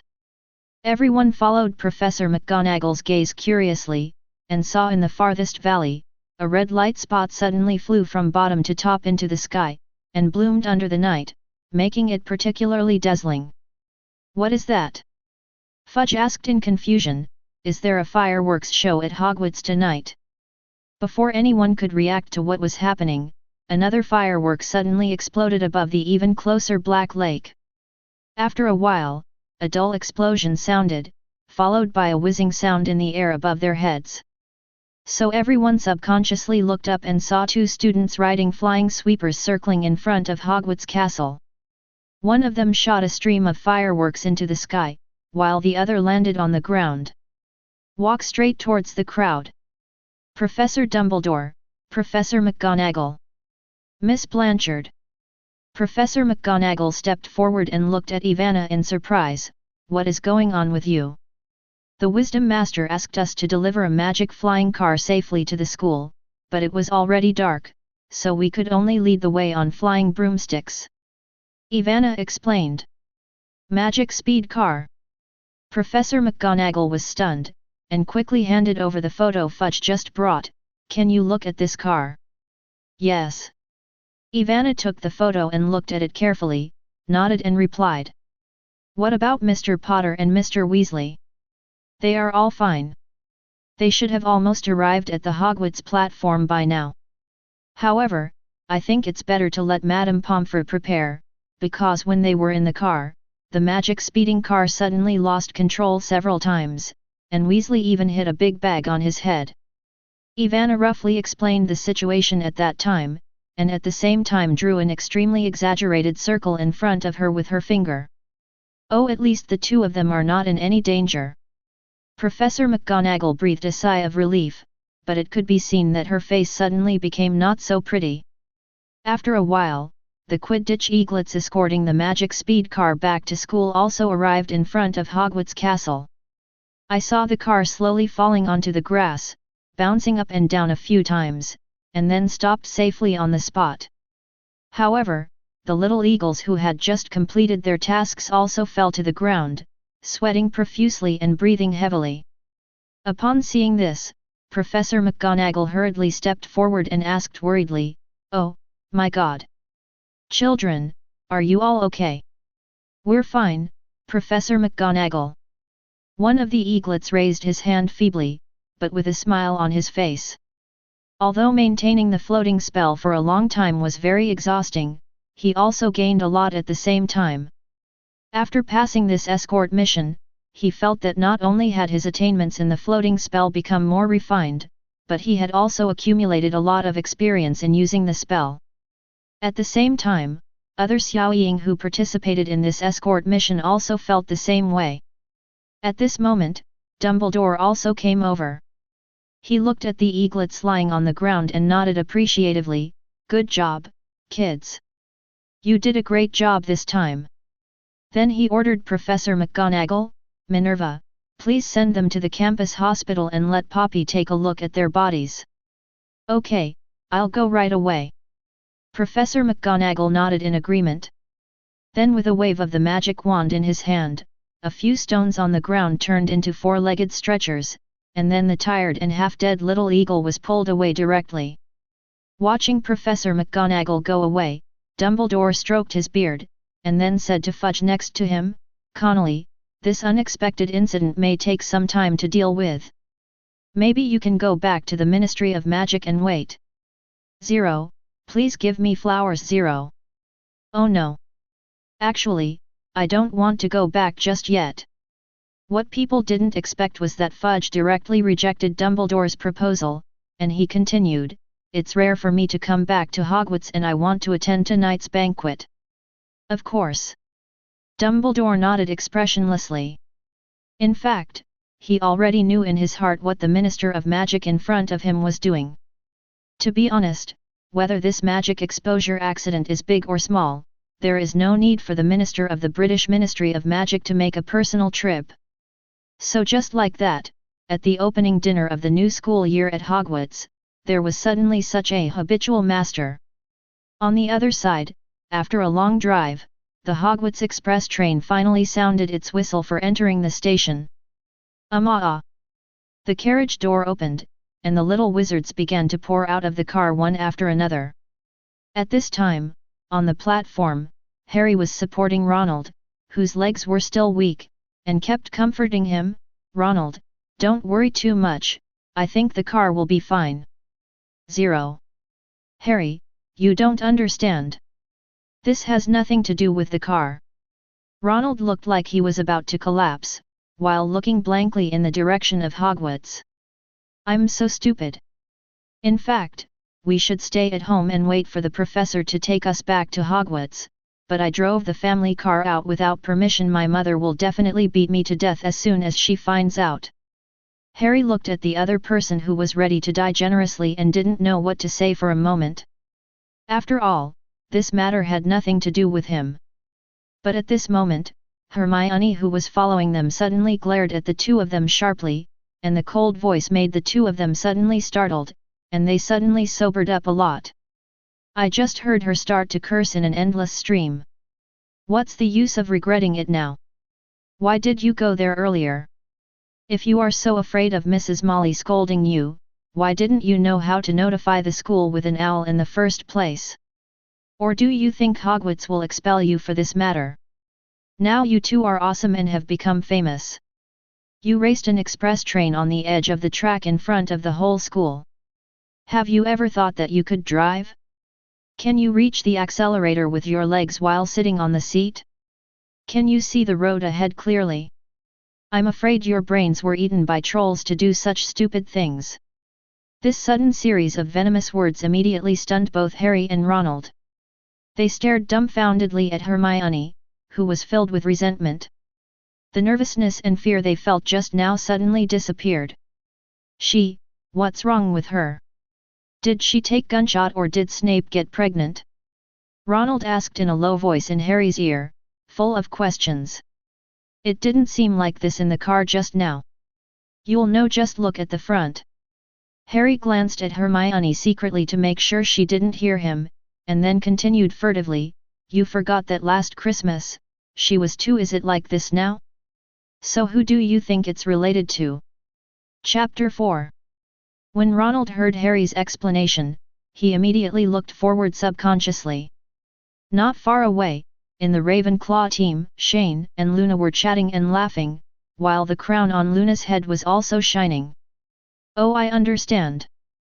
Ronald nodded in realization.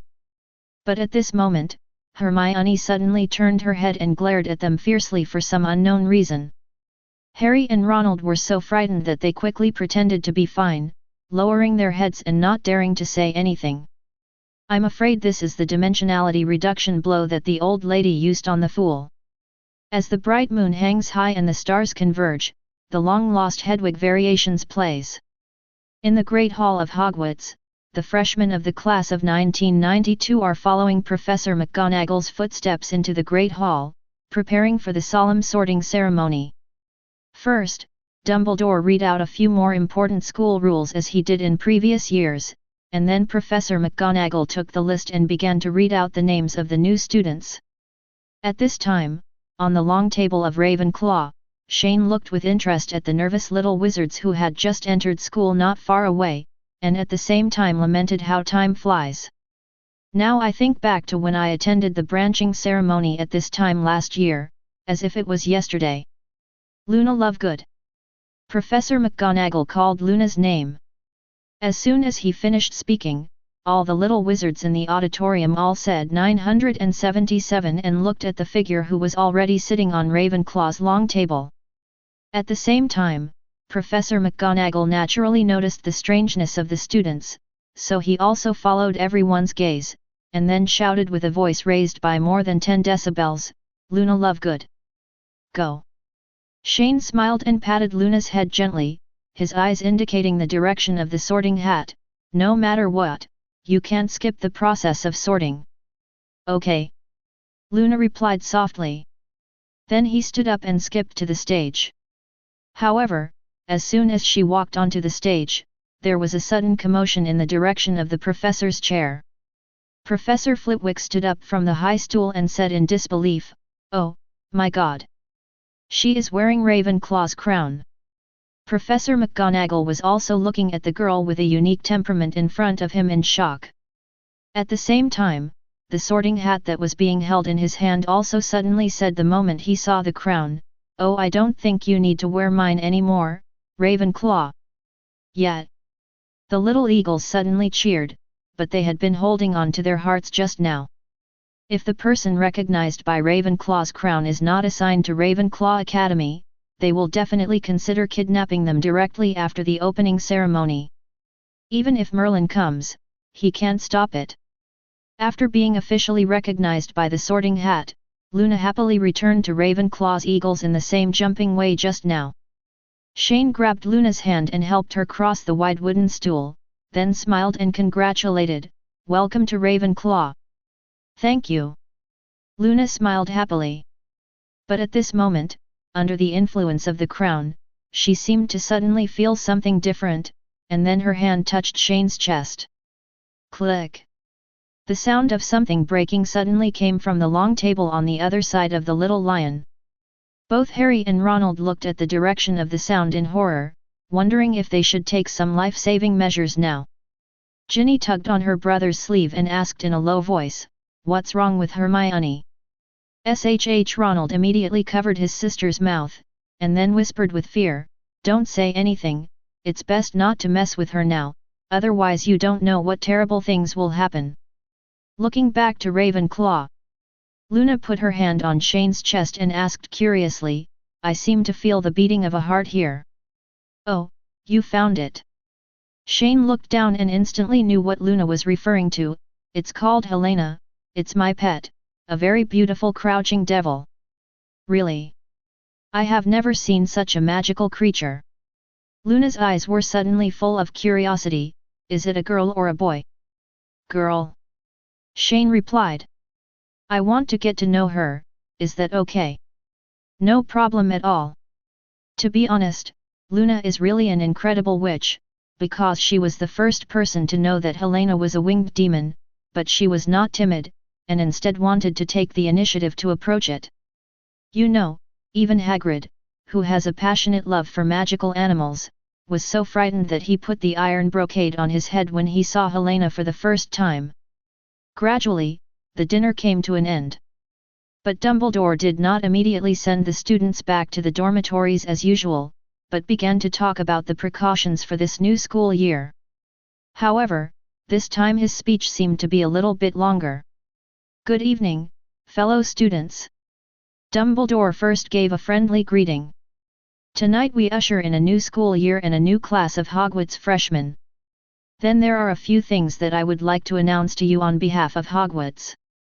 Then a piece of parchment was spread out, and it was densely written with ministers. "Students, please note that after careful consideration by the school, this year's College Cup competition will be temporarily suspended.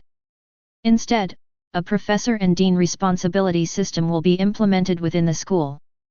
The 4 deans and professors of each discipline will be directly responsible for their corresponding colleges or disciplines. At the end of the academic year, the school will rate the 4 deans and professors of each subject respectively. The scoring criteria are derived from the overall performance of the 4 colleges and the overall performance of students in each subject. The dean of the school with the best performance will be awarded the title of Outstanding Dean of the Year, while the professor with the highest academic performance will be awarded the Best Professor of the Year award. Yes, after hearing this, any flower gardener rabbit will feel that this system is very familiar. In fact, the new system that Dumbledore just mentioned was actually formulated based on Shane's opinions.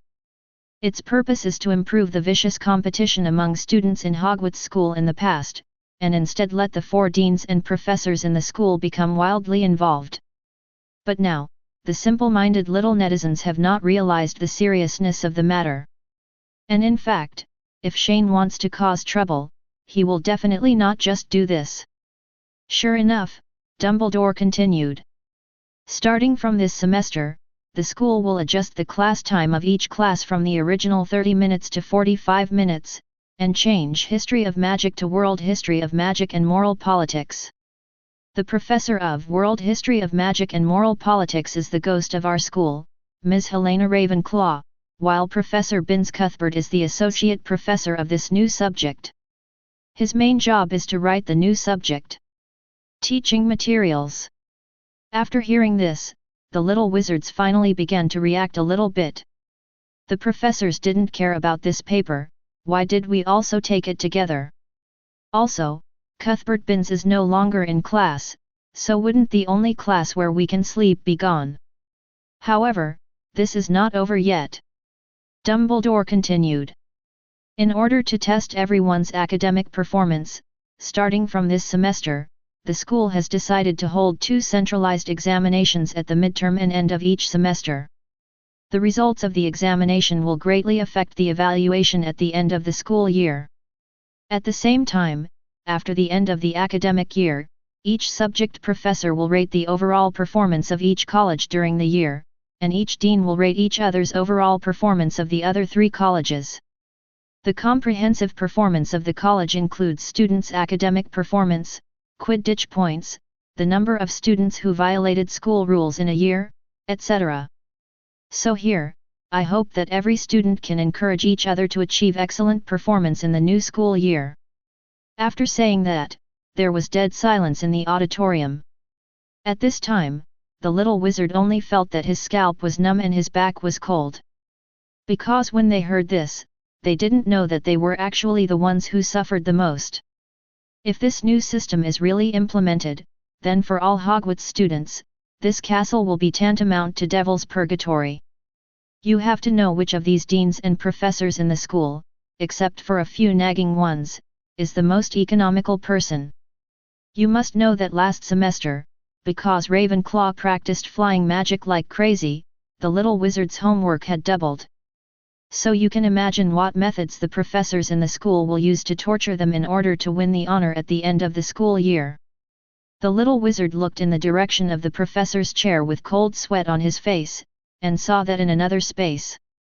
The lion roars, the eagle shows its sharp claws, the snake shows its fangs, and the badger is not afraid of death.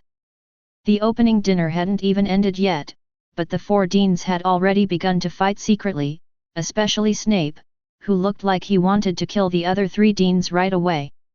When the little wizards saw this, their faces turned pale with fright, and they quickly shouted in their hearts, "Mom, I want to go home." Just when the little wizards felt that the dark clouds were coming over them, Dumbledore began to announce the unlucky guy who won the defense against the dark arts professorship at Hogwarts this year. After talking about the school's new system, I will announce another thing. Our famous novelist and recipient of the Order of Merlin, 3rd class, Gilderoy Lockhart will be our defense against the dark arts professor this academic year. Also, Professor Silvanos Ketlaban, who has been serving as our Career of Magical Creatures class, resigned from School 3.4 this year, and our gamekeeper Rubius Hagrid will take his place next. I'm done, Thank you everyone. After finally finishing the messy content on the parchment, Dumbledore slowly sat down. At this time, Shane looked at Lockhart, who was waving his hands in embarrassment at the professor's chair, and couldn't help but feel a little headache. Because he knew the plot of the original work, he knew that Gilderoy Lockhart was just a liar who was proficient in Obliviate from the beginning to the end. Although he admits that this guy's novels are indeed very well written and he likes to read them, he still can't hide this ironclad fact. It's just that this old bee has always been afraid of the curse placed on Lord Voldemort's defense against the dark arts professor position, and he hires some parallel importers every year. As a result, the young wizards at Hogwarts now have absolutely no theory and no practice in this class. He had to find a way to solve this problem. He couldn't control what happened to other colleges. Anyway, Ravenclaw couldn't let this liar teach him. So after much thought, Shane decided that he would personally teach the Eaglets' defense against the dark arts class this school year. But then again, why are the defense against the dark arts professors for 2 consecutive terms all graduates of Ravenclaw, and they are all weird people? Chapter 5. Amid tons of resentment from the little wizards, the opening ceremony finally came to an end. At this time, the 2 little lions, Harry and Ronald, were left behind as a matter of course. Professor McGonagall was seen escorting the 2 of them to his office with a serious look on his face. At this time, she really wanted to ask her 2 students why they were so bold and caused such a large-scale magic exposure accident. But at the same time, strangely, Shane was also left behind inexplicably. Just listen to Dumbledore holding the microphone and shouting, "Mr. Dolea, please stay." Shane, who was about to leave, looked confused when he heard the sound. Why is this old bee suddenly looking for me? So he ordered Pinello next to him, "Pinello, wait a minute and ask everyone not to go back to the dormitory. Wait for me in the common room first. I have something to tell you." "Okay." Pinello nodded in response. Then, Shane walked towards the podium. "Professor Dumbledore, what do you want from me?" Shane glanced at the unfamiliar face standing next to Dumbledore, and then looked at a man not far away who was waiting with a camera, and suddenly he had some guesses in his mind. Sure enough, Dumbledore began to introduce, "Shane, this is the current Minister of Magic in England, Cornelius Fudge." "Hello, Mr. Dolea." Fudge took off his gloves and stretched out his hand with a smile.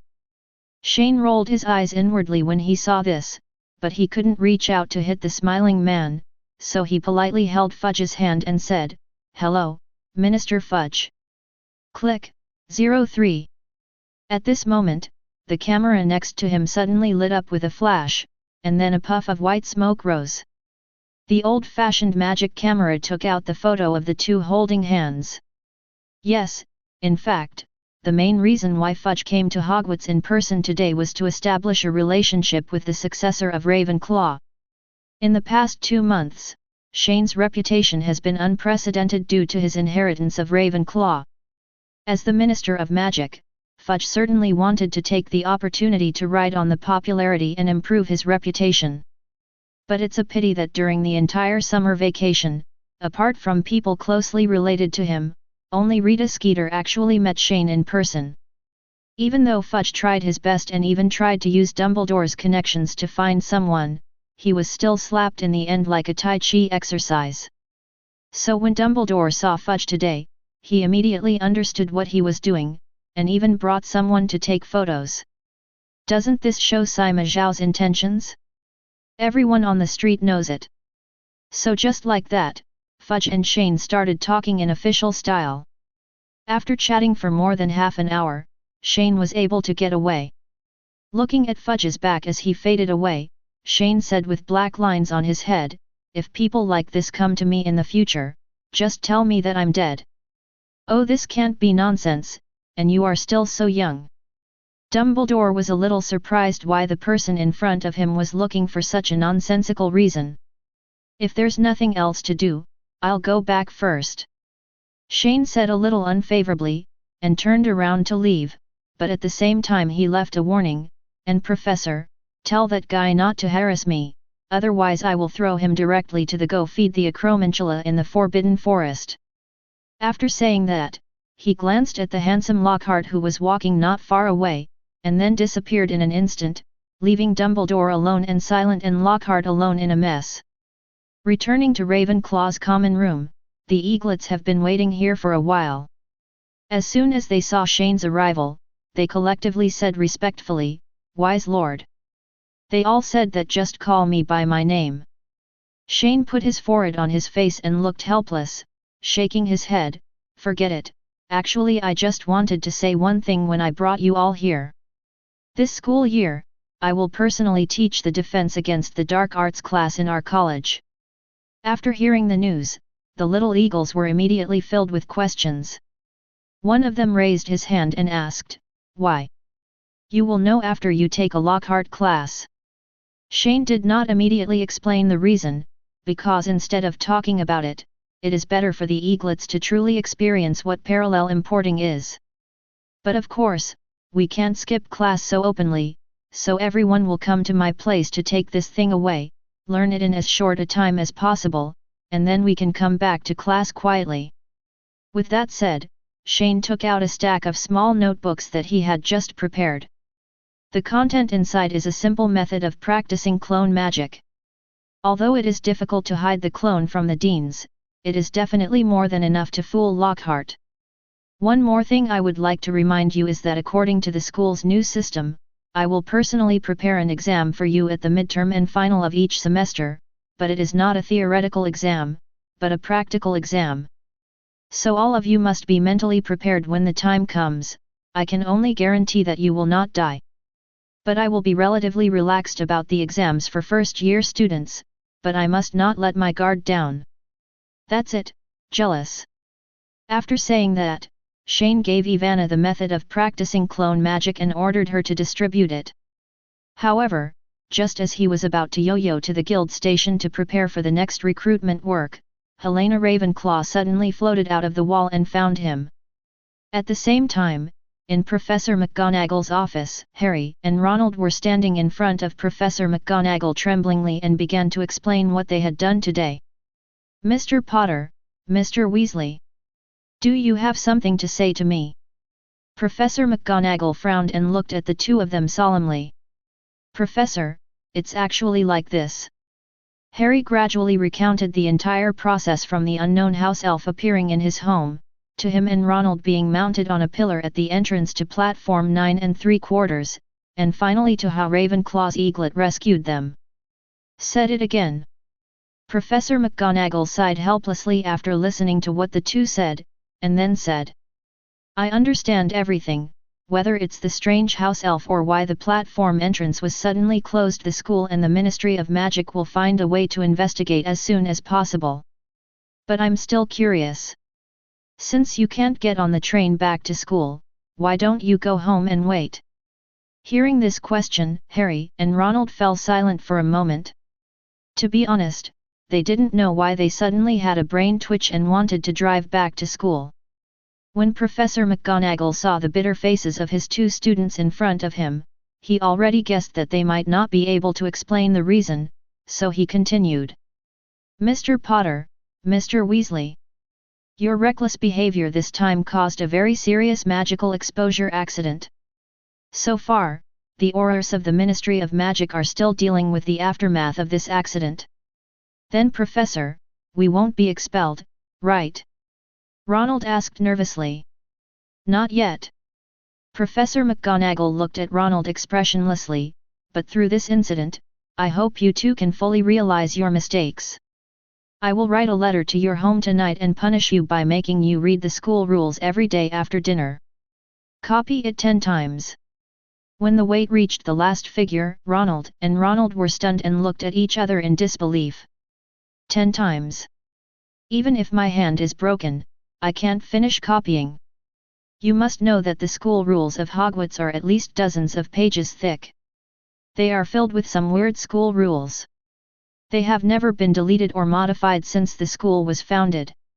And Professor McGonagall continued to say indifferently, obviously not wanting to let the two of them go, if your grades in the Transfiguration class this semester cannot reach an excellent O, then it will be directly judged as a failure. I take it you gentlemen don't want your Christmas vacation to be ruined, right? After receiving the punishment 420, Harry and Ronald walked out of Professor McGonagall's office. The two stood at the door and looked at each other, and they could see in each other's eyes the despair of campus life in the new semester. But then again, Professor McGonagall just said that he should write a letter to parents? Why does this suddenly feel less like punishing Harry and more like venting his anger?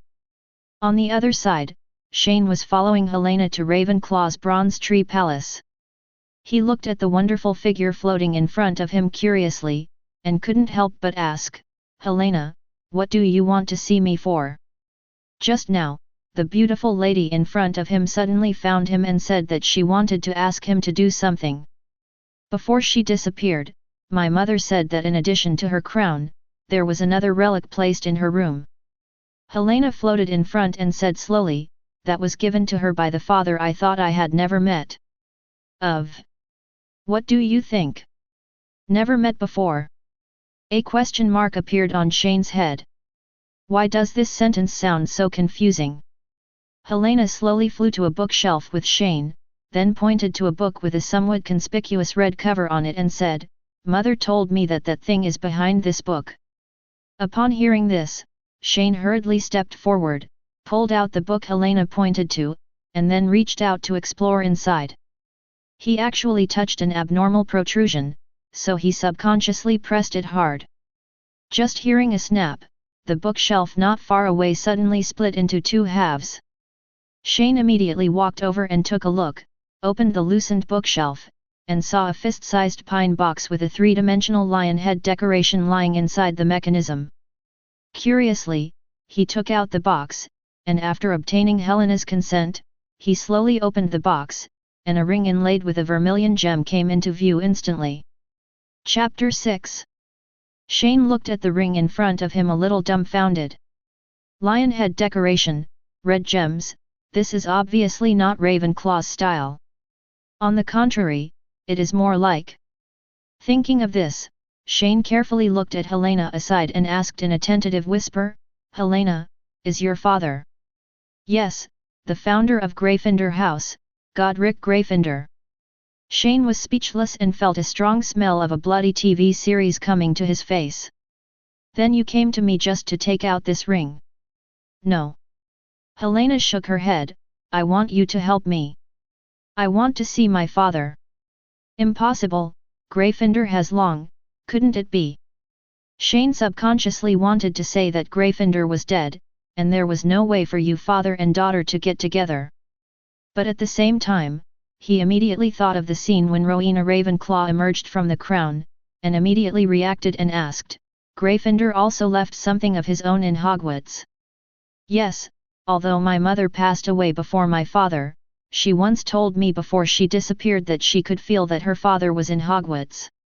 Helena said, "So, I want to ask you to help me. Father, find it." "But why?" Shane had another question at this time, "Why didn't you recognize each other then?" "My birth was a complete accident. Although Gryffindor loved my mother very much, he didn't even know that he had had a relationship with her." "Why is this?" "My mother cast a powerful oblivion spell on him, though why she did it is unknown." "My old swan! Where did this real-life family ethics drama come from? It can even be bumped into by myself." At this time, Shane only felt that he was full of blood. He sighed helplessly, and then began to say, "After you said that, I probably understand why it had such a name at that time. To be honest, when I was in Daxia, I doubted whether Gryffindor also had a corresponding inheritance passed down." "What do you mean?" Helena was a little confused, but quickly asked eagerly, "Do you know where my father is hiding?" "Not sure, but there is a clue." Shane replied, "Now we have to go somewhere." At this time, the principal's office at Hogwarts. Dumbledore had just finished listening to Professor McGonagall repeat what Harry and Ronald had said to him. Dumbledore was silent for a while and then said with certainty, that strange house elf should come from a certain pure-blood family. Only their elves can use a piece of rag as clothing. I think so too, but house elves have unique magical powers, and we have no way of tracking who the elf who appeared in Mr. Potter's room is. Professor McGonagall said with a little worry, and it makes me even more worried. What matters is that the elf said that Hogwarts is in danger. Albus, I'm worried that something unpredictable will happen at school. About this, I think we don't have to worry about it for now, Minerva. Dumbledore said calmly, facing opponents that may come from the invisible darkness, we can choose to wait for the time being. No matter what the house elf's purpose is, judging from its behavior of trying to prevent Harry from returning to Hogwarts behind its master's back, it will appear sooner or later. Tell the elves in the school to pay close attention to whether strangers come into the school. Their powers are from the same source and they can sense and track each other. Okay, I'll make arrangements right away. Professor McGonagall received the order and immediately left the office to implement it. Dumbledore looked at the former's leaving figure and suddenly felt very tired. This is really an eventful time. Why have strange things that were unlikely to happen before suddenly started to happen one after another since Harry came to Hogwarts? I rubbed my aching head, sighed that I was getting old, and unwrapped a chocolate ball. And just when Dumbledore had finished enjoying the snacks and was about to take a dip in his memories, the arrival of one person and one ghost directly interrupted his regular program. "Oh Shane, Miss Helena. What's going on so late?" Dumbledore asked, looking at the person and ghost in front of him in confusion. "Professor Dumbledore, please borrow Gryffindor's sword and sorting hat." Before Dumbledore could agree, Shane walked to the glass box where the sword was stored without saying a word, and then took down the sorting hat next to it. Although Dumbledore was curious when he saw this, he did not stop him. Instead, he watched silently.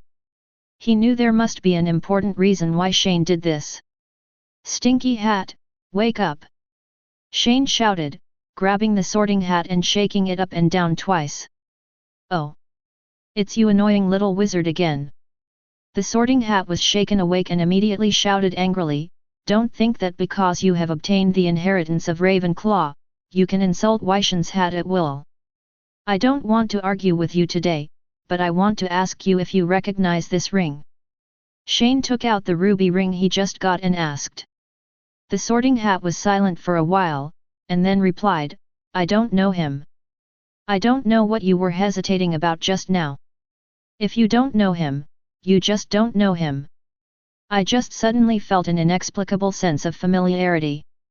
Shane narrowed his eyes, and then looked at the Gryffindor sword in his hand. He suddenly remembered that in the original work, the sword in front of him absorbed the venom of the basilisk and gained the ability to destroy Horcruxes. According to the inheritance given to them by Ravenclaw, the weapons made by the elves can absorb things that can strengthen them. So, Shane suddenly thought of something and directly took off the gem from the ring and pressed it on the sword. Sure enough, at the moment when the gem and the sword came into contact, the sword made of mithril suddenly twisted like liquid mercury, and the red gem on the ring melted directly into the sword. Immediately, Shane picked up the sword and stabbed it directly into the sorting hat. The whole office suddenly fell into silence. "Godric Gryffindor?" Shane asked tentatively. "Oh, this is really a long-lost feeling." The sorting hat suddenly scratched his head with the tip of the hat in a very humane manner. "Boy, how did you discover my existence? Last time I asked you for clues about Ravenclaw's crown, there was a moment when you called Rowena Ravenclaw not an honorific, but Rowena directly. Since that time, I have always wondered whether you might exist in the sorting hat in another way. After all, the sorting hat is your hat. Even with the thoughts of the other three founders, you should still take the initiative." "The one." Shane revealed what he had always suspected. As expected of Rowena's descendant, with extraordinary wisdom. Gryffindor praised, "But unfortunately, I am different from Rowena. Apart from this hat and sword, I did not leave any inheritance to future generations. If there is really one more thing, it is the ring you found that I gave to Rowena." Then you have some misunderstanding. I called you out today not for the so-called inheritance, but to be entrusted by others. After saying that, Shane stepped aside. Helena floated forward slowly, looking at the Sorting Hat with a complicated expression. 0. Oh, it's Helena. I didn't expect to see you after so many years. I was the one who gave you your name back then. Gryffindor's tone was full of nostalgia. I want to recall what you looked like when you were just born, and how. It's so cute. Father. Just when Gryffindor was talking endlessly about his past memories, Helena's words father immediately interrupted Gryffindor's words. Dumbledore, who was standing nearby and had been watching the development of the matter, was also so shocked by his father's words that he spat out the hot cocoa he just drank in his mouth. You, what did you call me just now? The tip of Gryffindor's hat stood straight up, and the outline of his eyes expanded a lot. I am the child of you and Rowena Ravenclaw, which means you are my father. Helena explained. No. It's impossible. I don't remember Rowena and I at all. My mother cast a powerful forgetting spell on you back then. Helena interrupted Gryffindor directly. Although I don't know why she did this, she doesn't seem to want you to know my existence. Upon hearing this explanation, Gryffindor fell into silence again. After a while, I heard him say slowly, "You are still so strong, Rowena." After thinking for a while, he actually thought about why Rowena Ravenclaw had to hide the fact that she had a daughter from him. In fact, among the 4 founders back then, Rowena Ravenclaw was the one with the least talent and the weakest strength. But at the same time, she is also the most aggressive among the 4, even stronger than Salazar Slytherin. Therefore, in order to catch up with the strength of the other 3, she constantly used her own wisdom to make up for her shortcomings in talent, and even 5 seconds away from her, she challenged Gryffindor, the most powerful among the 4. However, she has never been able to win a victory. I was very self-righteous back then, thinking that I could win Rowena's heart by showing off my superb strength. Now it seems that this idea is really childish. Gryffindor said slowly. Perhaps it is for this reason that Rowena keeps competing with me in her heart, and even has a trace of resentment towards me. I'm sorry, child. I'm sorry that I couldn't fulfill the responsibility of a father during my lifetime. Even with my emotionless appearance, I couldn't give you any care. It's okay. Helena shook her head gently. I have been in regret for so many years, but my mother has solved the knot in my heart. Actually, I asked Shane to find you this time. I just wanted to ask, where did you hide the ring my mother gave you back then? Chapter 7. Ring? You mean the ring that Rowena gave me before she died? Gryffindor recalled it and said, to be honest, I'm not sure whether that ring was buried with me in the grave. After all, my consciousness was also injected into the Sorting Hat before I died. By the way, why are you looking for this? This is Mother's wish. The ring she gave you and the ring you gave her have been forged into a pair a long time ago. She didn't want the 2 rings that symbolized your hidden love to be separated, so she asked me to find the 2 rings before they disappeared. Helena said slowly. Then I think you can go look for it in my grave. That's the most likely place. So, where is your grave? At this time, Shane, who had been silent just now, suddenly interrupted. For some unknown reason, no news about the deaths of the 4 founders of Hogwarts has been handed down at all. We don't even know how they died or where they were buried after they died. Because I am the lycanthrope of a many-legged beast, I have always been connected with the creatures in the big lake next to Hogwarts. Gryffindor said, if I had followed my thoughts during my lifetime, I should have buried myself in the big lake. Guarded by the Fishman tribe. Many-legged beast? Lycanthrope. You are the giant squid's animagus. Shane scratched his head. This is a bit troublesome. It has been so long, do those fishmen still remember this? I don't know about that. The tip of the Sorting Hat swayed from side to side. Okay, then we can just ask those mermaids directly tomorrow. Shane shrugged. Since there is only one direction, we have to use a straightforward approach. However, after talking about the ring, Shane immediately started a new round of asking questions. In fact, some questions have been lingering in his mind since the beginning, making him feel like a cat scratching his heart. Gryffindor, I was actually curious just now. What is going on with you now? Is it a Horcrux or is it like Rowena Ravenclaw, who sealed part of her soul in the Sorting Hat? Of course I'm not a Horcrux. It's absolutely impossible for me to do such evil things. Gryffindor said with a little excitement. Although I don't know Rowena's situation, in fact, I am just a consciousness that holds most of the memory of my body. I can't feel emotions, and I can't think like a human being. Then why does the ring you gave Rowena Ravenclaw wake you up? I have to say you are very lucky. Gryffindor replied, the Sorting Hat has gathered the consciousness of the four of us, but for the sake of fairness in the sorting, the extra consciousness I injected before my death has been sleeping. Only the alchemical runes on the sword can awaken me. The alchemical runes on the sword are actually engraved on two gems. The one on the hilt is for attack, and the one on the sword is for protection. I gave the gem for protection to Rowena, and the one on the sword is for protection.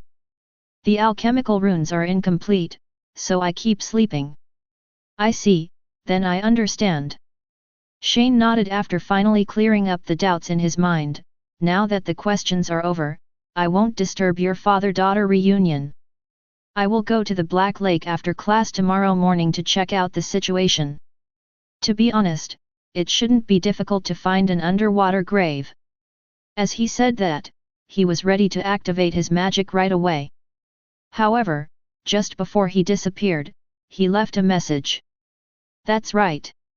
Just ignore him, old B, he won't mind you chatting here all night. Adka, after saying that, he disappeared in place. However, his last message before leaving made Dumbledore keep thinking in his mind, this seems to be my office. So, after thousands of years, a father and daughter suddenly reunited in a special way. At the same time, the dawn of the new semester at Hogwarts is coming. The next day, Ravenclaw's first class of the new semester was herbal medicine class. The herbology classroom is located behind Hogwarts Castle, where there are greenhouses and gardens. 3 of the greenhouses are usually used by young wizards for classes. Among the 3 greenhouses, the plants in the 3rd greenhouse are the most interesting, but also the most dangerous. Dangerous plants such as poisonous tentacles and mandrakes are planted there. If a little wizard who doesn't understand herbal medicine touches these plants, he will have to lie in the school hospital for a month or 2. Today's class is also in the 3rd greenhouse. Shane walked in front and brought the kids here early. Due to the reform of the school system and to promote student exchanges, Hogwarts no longer forces the 2 houses to have classes in a fixed combination.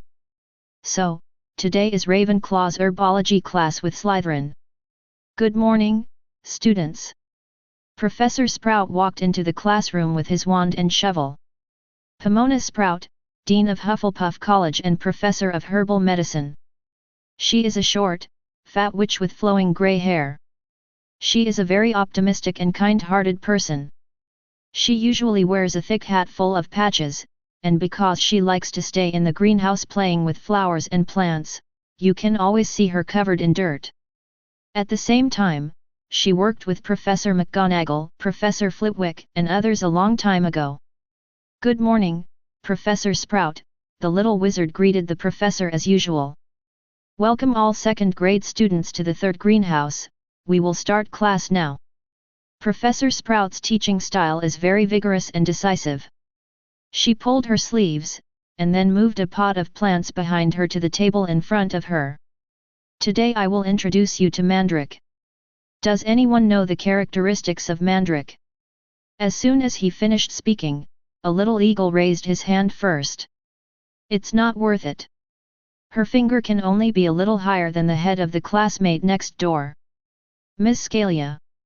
Professor Sprout looked at the little black-haired girl. Mandrake, also known as scream weed, poisonous solanum and poison apple, is a very dangerous plant that emits a deadly cry when its rhizomes are pulled out of the soil. However, the cry of young mandrakes is not fatal and can only make the person who hears it faint for a few hours, so earmuffs are usually worn when picking mandrakes. Mandrake has the ability to restore petrified people, and its leaves are one of the important materials for animagus transformation. Suri Scalia replied in a coquettish voice. She sounds like a child when she speaks, but in fact she is really the same age as the other second-grade eaglets. After listening to Surui's answer, Professor Sprout also smiled happily, and immediately nodded to her and praised, "Oh! What a detailed and exquisite answer! Ravenclaw adds 10 risks. Professor, there are no extra points now." At this time, a voice suddenly reminded. "Oh! Sorry, I'm used to it." Professor Sprout patted himself on the head. "Thank you for the reminder, Mr. Dolea. Okay, let's continue. What we are going to learn today is to repot the mandrake." As he spoke, Professor Sprout took out an earmuff and began to warn carefully. "I think everyone should get the earmuffs I just handed out. Although our mandrakes are still seedlings and their cries are not fatal for the time being, they must be worn tightly. Like this." He put on his earmuffs and pressed them in hard. After a while, after making sure that all the little wizards were wearing earmuffs, Professor Sprout began to demonstrate how to repot the mandrake. She stretched out her hand and tightly grasped the stems and leaves of the mandrake in front of her, and began to say, "Students, watch it, grab it tightly like this, and then pull it out of the pot with force." Then with a pop, the young mandrake was pulled out of the flower pot, and the entire third greenhouse suddenly echoed with a shrill cry like a baby.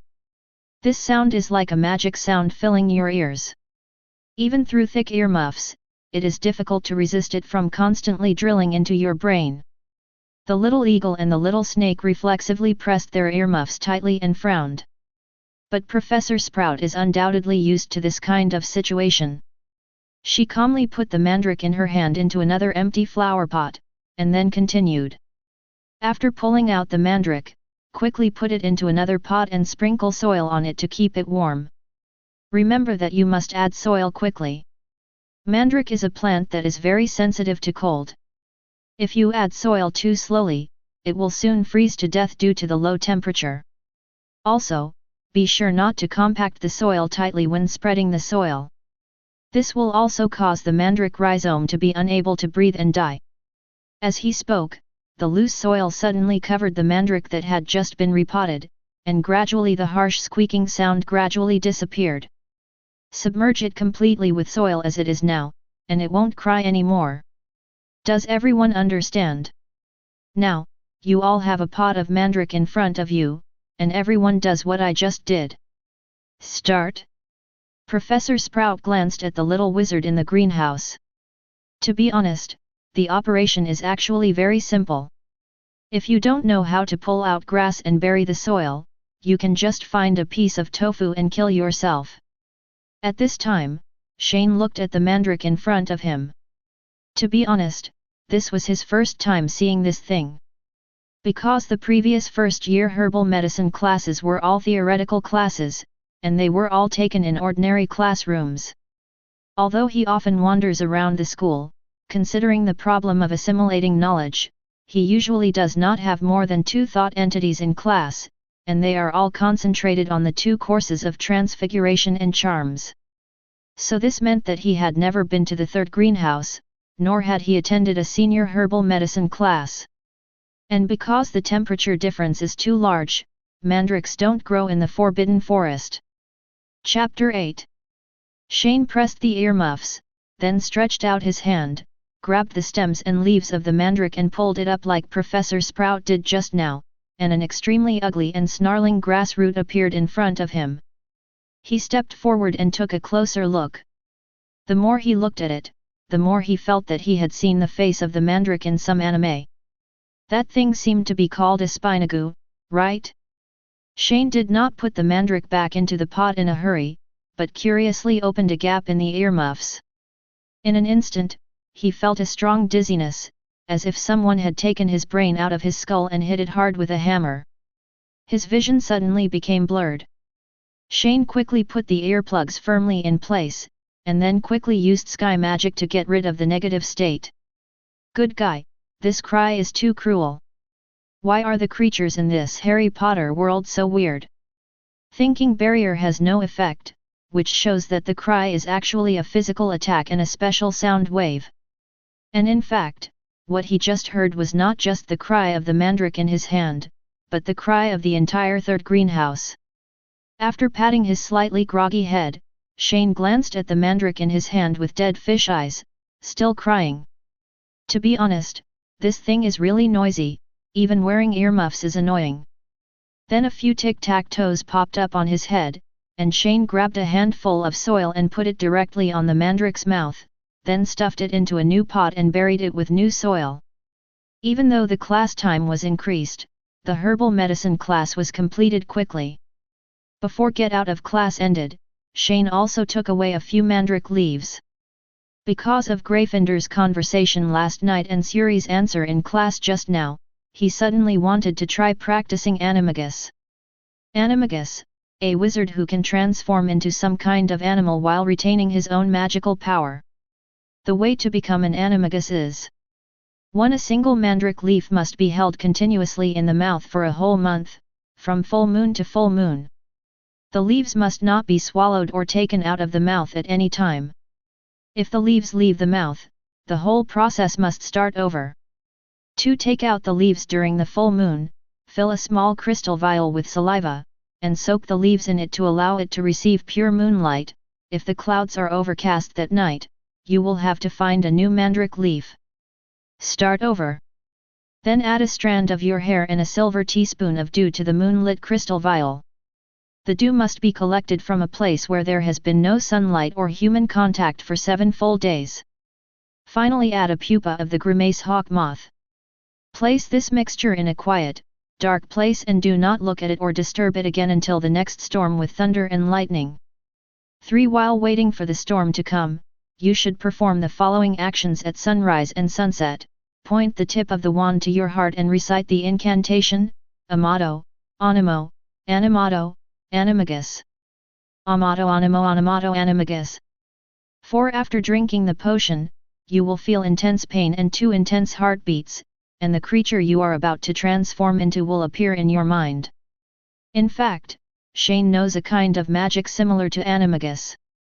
Receiving magic, it is the magic of Myra and the 3 siblings who are born with self-awakening. It is a magic that can receive the power of monsters or animals and use it for themselves. It can be divided into partial reception, which only receives part of the target's body, and whole body reception, which completely receives the target. But in fact, compared to animagus, there is a big flaw in receiving magic. That is, even if the whole body is used to receive it, the essence of the magician's human has not changed in any way. For example, if Shane takes in Helena, he will relatively have the ability of the winged demon, but it will only be limited to the physical ability. Other abilities such as changing body size and poisonous breath will be greatly reduced.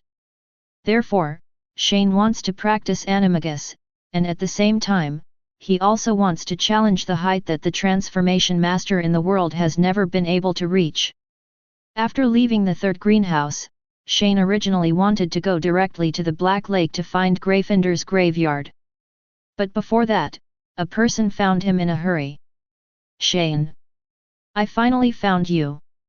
A figure suddenly ran over panting from the other side of the school corridor. Cedric! Shane looked up and down at the person in front of him and asked in confusion, "Why are you so anxious? Is there anything important?" "Haha, it's not a big deal actually." Cedric scratched his head and said, "It's the basic principles of magic array and formation patterns you gave me. I've already finished it in the first month of summer vacation. But I don't have your contact information, so I can only wait until now to find you." "Oh. You haven't come to me before, I thought you gave up."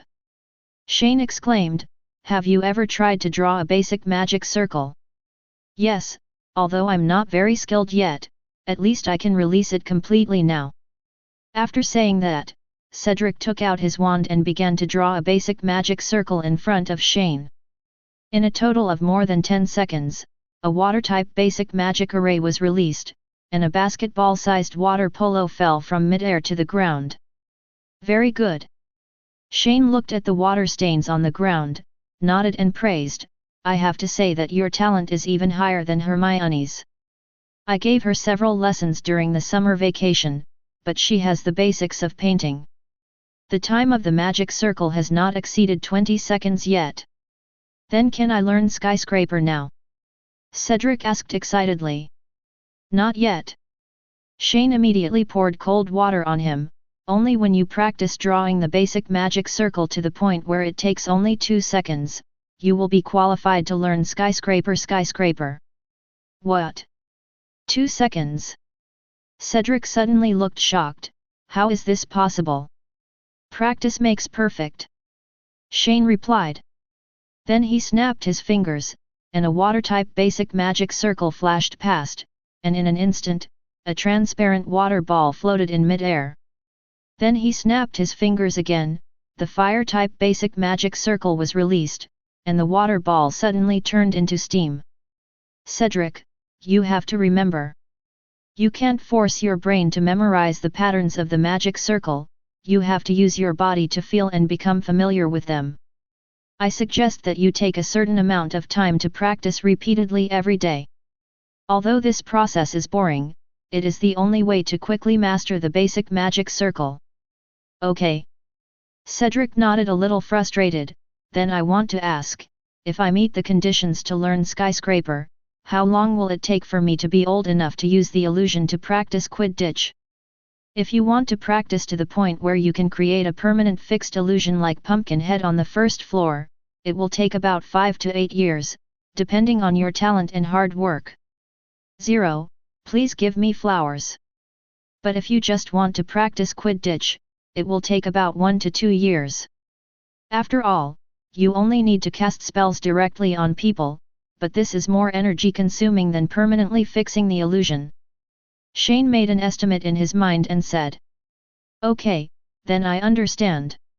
When Cedric heard that it would only take 2 years at most, his fighting spirit immediately started to burn. He has absolute confidence in himself.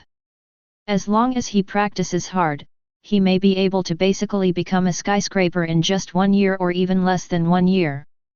Thank you, Shane. I'm going back to practice magic first. After Cedric thanked him, he hurriedly turned around to find a place to practice drawing the basic magic circle. But as soon as he finished speaking, he was pulled back directly by a hand. Wait a minute. Shane reached out and grabbed Cedric's robe. Why are you leaving in such a hurry? I have something to tell you here. The guild is planning to recruit people, just this weekend. I will post announcements throughout the school in the next 2 days. Shane said slowly, when the time comes, wait for my news and come over to help. Okay, no problem. Cedric nodded in agreement. So just like that, after saying goodbye to Cedric, Shane came to the Black Lake as originally planned. Looking at the sparkling vast water surface in front of him, he did not intend to drain the entire Black Lake directly like last time. After all, school has started now, and it is not appropriate to make too much noise. Therefore, Shane didn't think much, applied a waterproof and moisture-proof impervious on himself, and went straight into the lake. Relying on his memory, Shane quickly came to the mermaid tribe in the Black Lake. Looking at the mermaid swimming toward him with a spear in front of him, and the dozens of Grindylows around him who were preparing to cause trouble, he just waved his hand, and 10 huge cavities immediately covered the entire mermaid tribe. Both the mermaid and Grindylow were caught off guard and fell to the ground one after another. Find someone who can talk. Shane shouted directly, ignoring the murloc struggling on the ground. After a while, a mermaid who was stronger than ordinary fishman came out swinging his fish tail. He was a little nervous and asked respectfully, "Powerful wizard, why are you here? Do you know where the grave of Godric Gryffindor is?" Shane asked directly without much nonsense. "I know, it is in the deepest valley of the Black Lake, where countless foreign substances are deposited. The tomb of Godric Gryffindor is guarded by a giant squid that has lived there for an unknown period of time. The mermaid leader heard that he was not here. The one who caused trouble for them immediately breathed a sigh of relief. Where is Sugu? Right in the middle of the lake, there is a huge cave. You can enter the Void Valley through the cave. Okay, thank you. Shane waved his hand, and the power to maintain the cavity disappeared instantly, and a huge amount of lake water instantly poured in, making all the mermaids and Grindylow dizzy. If someone flies over the Black Lake to take a look at this time, he will find that the water is boiling and white foam is constantly emerging at one place on the lake. Chapter 9. After more than 10 seconds, as the cavity was completely filled, the bottom of the Black Lake gradually returned to calm. On the other side, Shane has also found the entrance to the cave that the mermaid leader mentioned. Looking at the hole in front of him that was half the size of a basketball court, he went straight in. But unexpectedly, as soon as he entered the cave, he found that the space inside was much larger than he had imagined. No matter whether you look forward or below your feet, you can see basically endless black.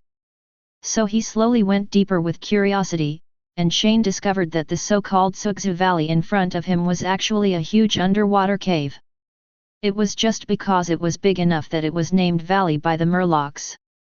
Walking along the rugged cliffs to the bottom of the valley, you can gradually see some unknown luminous plants growing on the rock walls, and from time to time there will be a large group of small fish surrounding them. This looks like a fire-breathing fish. Doesn't this thing live in the Indian Ocean? How did it evolve into a freshwater fish species here?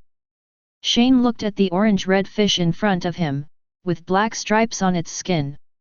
It was a magical fish that could suck in phosphorus-containing organic matter and store it. When the fire-breathing fish encounters danger, it will eject the phosphorus-containing substances stored in its body. These substances will glow in the water and will spontaneously ignite when exposed to the air. That's why Chi is so special.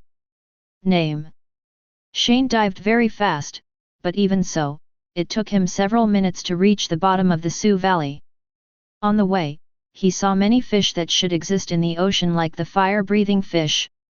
Standing at the bottom of the Sioux Valley, you can see at a glance some dilapidated boats, wooden boxes, iron products, etc. with countless aquatic plants attached to them.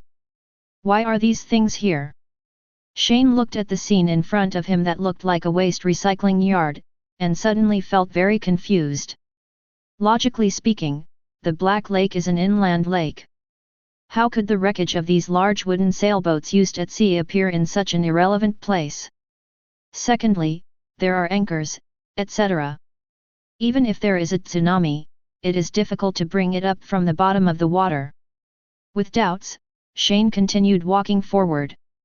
Even though there were many luminous plants, it was still difficult for him to see what was ahead. Ever since, he raised his hand and made a super large ball of light, which directly illuminated the entire Sugzu Valley. In an instant, a few hundred meters away, a huge creature suddenly came into view, entrenched among countless scraps and debris. The whole body is long and narrow, in the shape of a gun, with more than a dozen huge and thick tentacles covered with suckers as big as the face. The giant squid in front of me should be as big as Godzilla. FK, you're not the legendary Kraken, are you? Shane looked at the huge sleeping figure in front of him and suddenly remembered a rumor. I don't know where it came from, but it is said that Godric Gryffindor did not die, but turned into a giant squid in the Black Lake to protect Hogwarts. When Shane heard this rumor, he thought it was a joke, but the scene in front of him made him believe that the legend might be true. Do you think any giant squid in the Black Lake has such a body shape? The largest one he had ever seen was only 4 to 5 meters long with its body and tentacles. Also, there is probably a passage leading to the sea at the bottom of this ruins valley. Is this giant squid pulling back all the wreckage around here? But these are all digressions. Shane walked forward slowly and found that there was indeed a crooked marble stele under the giant squid, which was covered with a lot of grey-green sediment. if you don't look carefully. To be honest, he really thought it was just an ordinary stone. Without immediately alerting the giant squid, Shane slowly walked to the stone monument and wiped off the sediment on it. He saw a name clearly engraved on it, Godric Gryffindor. Unexpectedly, the process of finding this cemetery was smoother than expected. However, just when Shane was about to squat down to check if there was a ring, a huge tentacle had already come to the other country. Bang! A very dull sound echoed in the water, and the tentacles of the giant squid seemed to receive some resistance when they were about a foot away from Shane, and were instantly bounced out, causing a shock wave. Shane looked up at the giant squid that had woken up, and tried to comfort him by saying, "Big guy, I'm just looking for something. Can you continue to sleep?" But it was obvious that the giant squid could not understand human speech at all. After it stabilized its huge body in the water, it attacked again with its thick tentacles. Shane could only sigh helplessly when he saw this, and then started to activate celestial magic supergravity.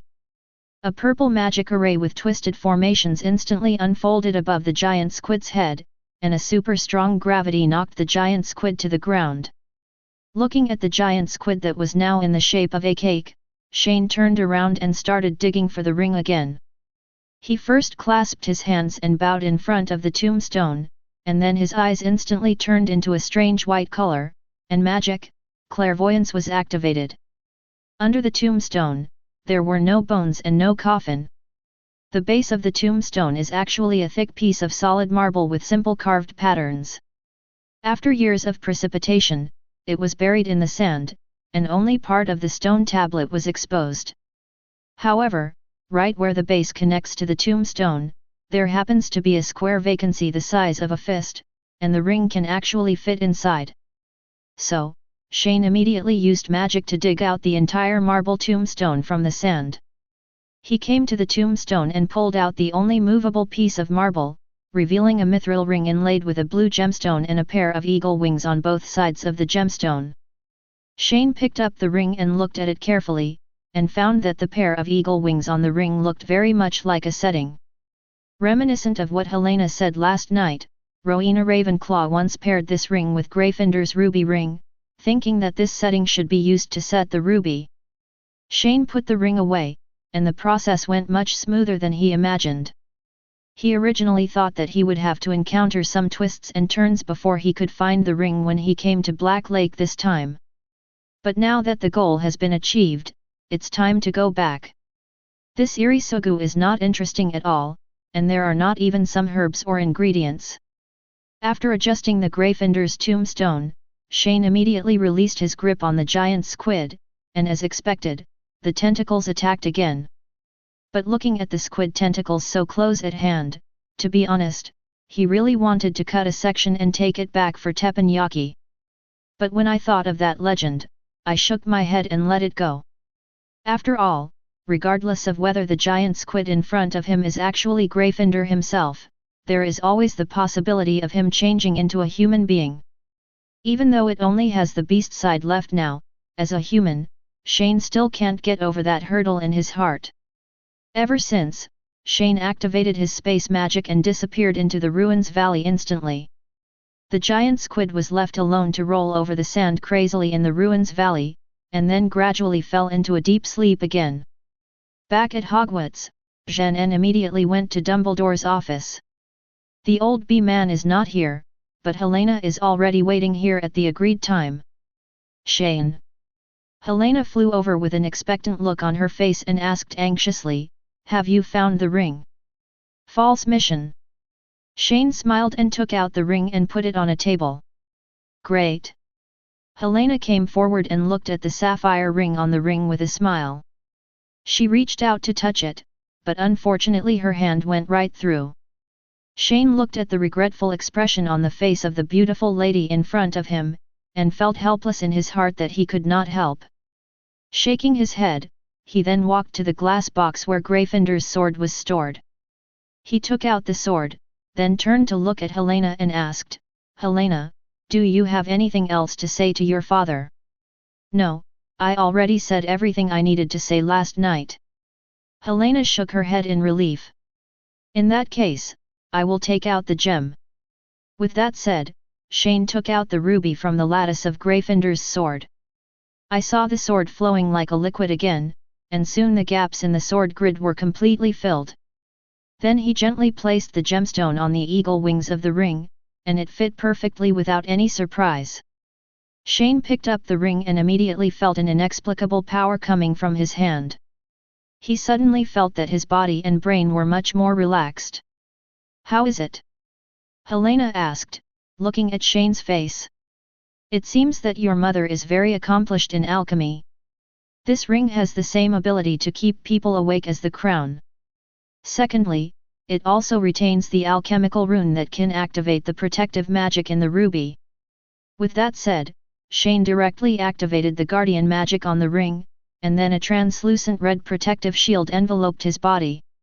This strength can probably block 1 or 2 life-killing curses. Unfortunately, it needs to be released automatically. But according to the technology of more than 1,000 years ago, it is already very good. Shane took back the guardian magic, and then asked Helena, "What do you want to do with this ring?"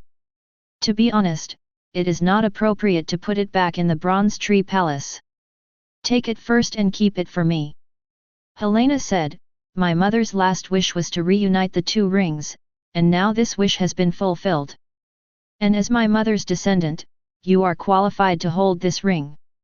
Okay, I'll keep it for you first. When you want to see your father, you can come to me again." Shane nodded and put the ring on his finger. He didn't put it away. After all, it was an extra piece of armor that he didn't need in vain. Besides, this ring is not for women like Ravenclaw's crown. So just like that, the first day of the new semester, the ring symbolizing the love between the 2 founders of Hogwarts was worn on Shane's hand like this. And in the future course World Magic History and Moral Politics, there will also be an additional love story between Godric Gryffindor and Rowena Ravenclaw. Chapter 10. After taking care of the ring, Shane came to the auditorium. Since there is only one herbal medicine class in the morning, it is just time for lunch. At this time, the Hogwarts Great Hall had undergone tremendous changes due to the school system reform.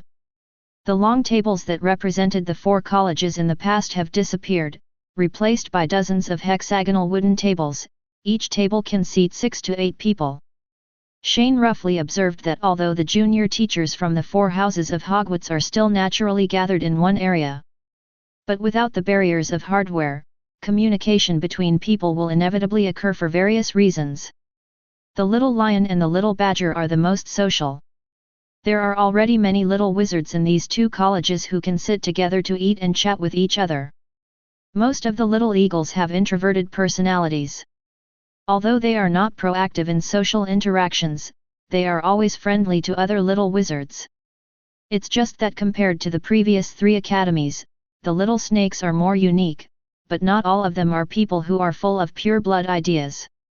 No matter what, there will still be some arrogant people. At this time, Shane couldn't help but feel a sense of pride in his heart when he looked at the bustling scene in the auditorium in front of him. After all, it is indispensable for his contribution to have such an atmosphere at Hogwarts. Shane happily found a seat and sat down, but he instantly scared away the little snakes at the same table with him. Shane was speechless when he saw this. "Didn't I just beat you up last semester? Why should you be so scared?" So he didn't care about these 03 nervous little snakes, but Lulu had already served a feast in time, and the auditorium reappeared the scene of starving ghosts. At the same time, the 3 little Gryffindors had just come to the auditorium after class. As soon as Hermione entered the door, she saw Shane devouring food not far away, so she happily trotted over. Harry and Ronald followed behind, and immediately showed puzzled expressions when they saw this. "Isn't this jealous yesterday? He even broke a plate, why now?" Ronald said secretly, while looking at Hermione's smile not far away and giving a signal. "Who knows? It was the same during the last Christmas holiday. I heard from Fred that he met Hermione in Diagon Alley a few days after the holiday and said that she seemed to have gone directly to Dolea's house. Harry was also confused. Whispered. While the two little lions were whispering, Hermione also ran to Shane and sat directly next to him. "Oh ho Min!" Shane greeted with his mouth full. "Swallow what's in your mouth before you talk." Hermione rolled her eyes, then saw a sparkling thing on Shane's hand and asked, "Why are you wearing a ring? Where did it come from?" While speaking, there was a hint of nervousness in his tone. "This." Shane swallowed all the food in his mouth, and then talked about the love story between Gryffindor and Ravenclaw. At this time, Harry and Ronald also sat over. After a while, the story was finished. Hermione immediately exclaimed, "It's incredible, I didn't expect Gryffindor and Ravenclaw to have such a tortuous relationship. Eighths under a girl and a straight man, these two people get together and they just don't know how to express their feelings." Shane also looked at the ring on his hand and continued to complain, "I can't help it, it's normal for such a result to happen." As soon as he finished speaking, Harry and Ronald sat next to him and nodded in understanding. You two. Two little brats who haven't even grown chicken feathers yet know how to love in a twisted way." Shane looked at Harry and Ronald and said sarcastically, "Besides, have you finished copying the school rules?" "Hey!" Harry immediately lost his face when he heard the word school rules and asked in surprise, "How did you know we were going to set school rules? Hogwarts is so big, I'm afraid not many people in the school don't know about it." Shane took out the Daily Prophet that just arrived today and handed it over. "Look, you two have become celebrities." Harry and Ronald immediately took the newspaper and read it. I saw a big headline on the cover, "Harry Potter and his classmate Ronald Weasley caused the most serious magic exposure accident in the past 50 years. This has to make people wonder whether they acted recklessly based on their status as heroes." There is also a large dynamic photo attached under the title.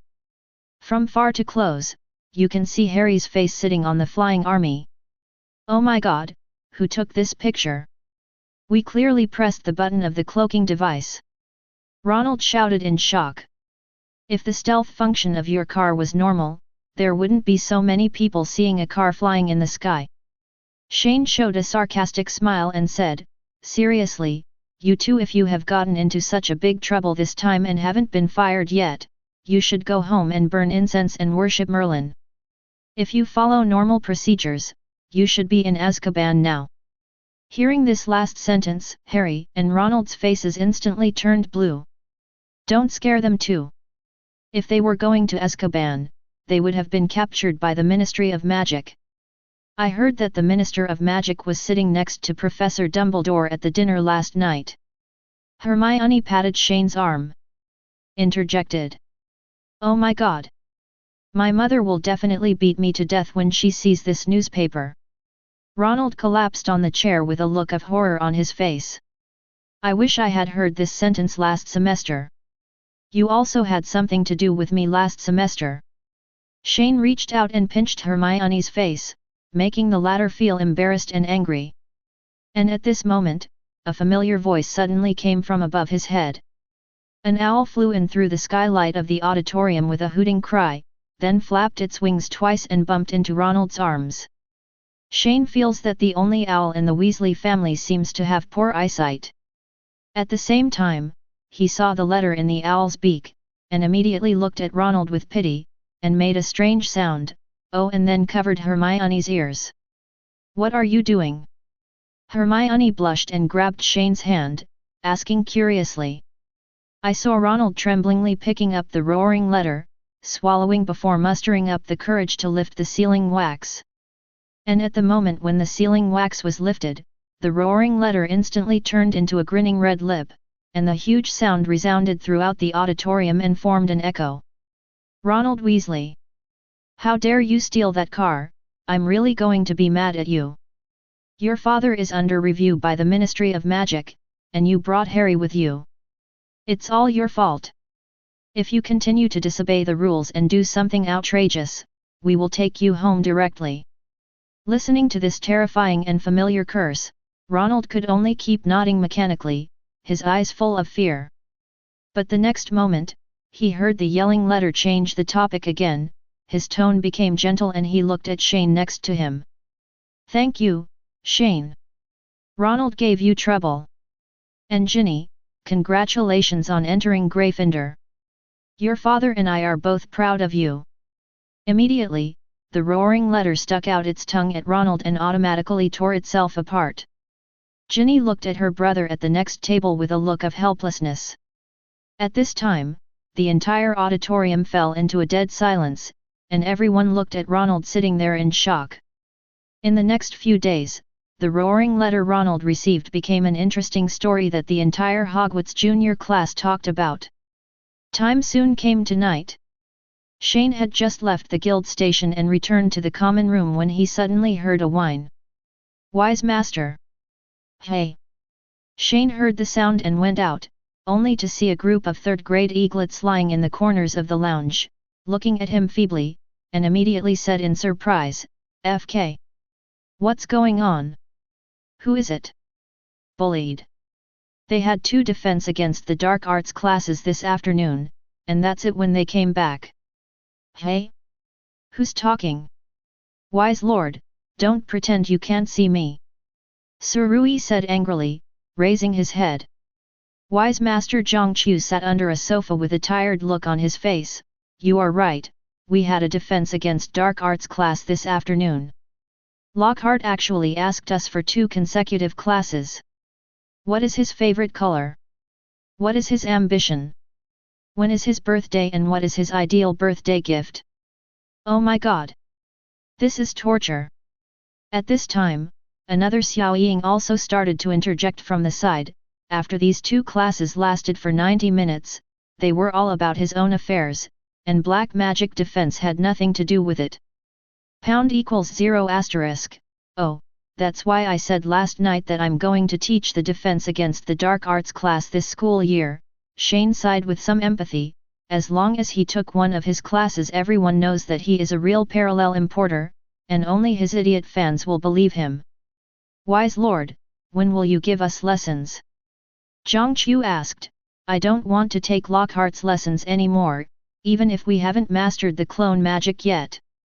"Well, regardless of whether you have learned the clone magic or not, I'm going to buff Lockhart with the Imperious Curse, so you don't have to go to the defense against the dark arts class in the future."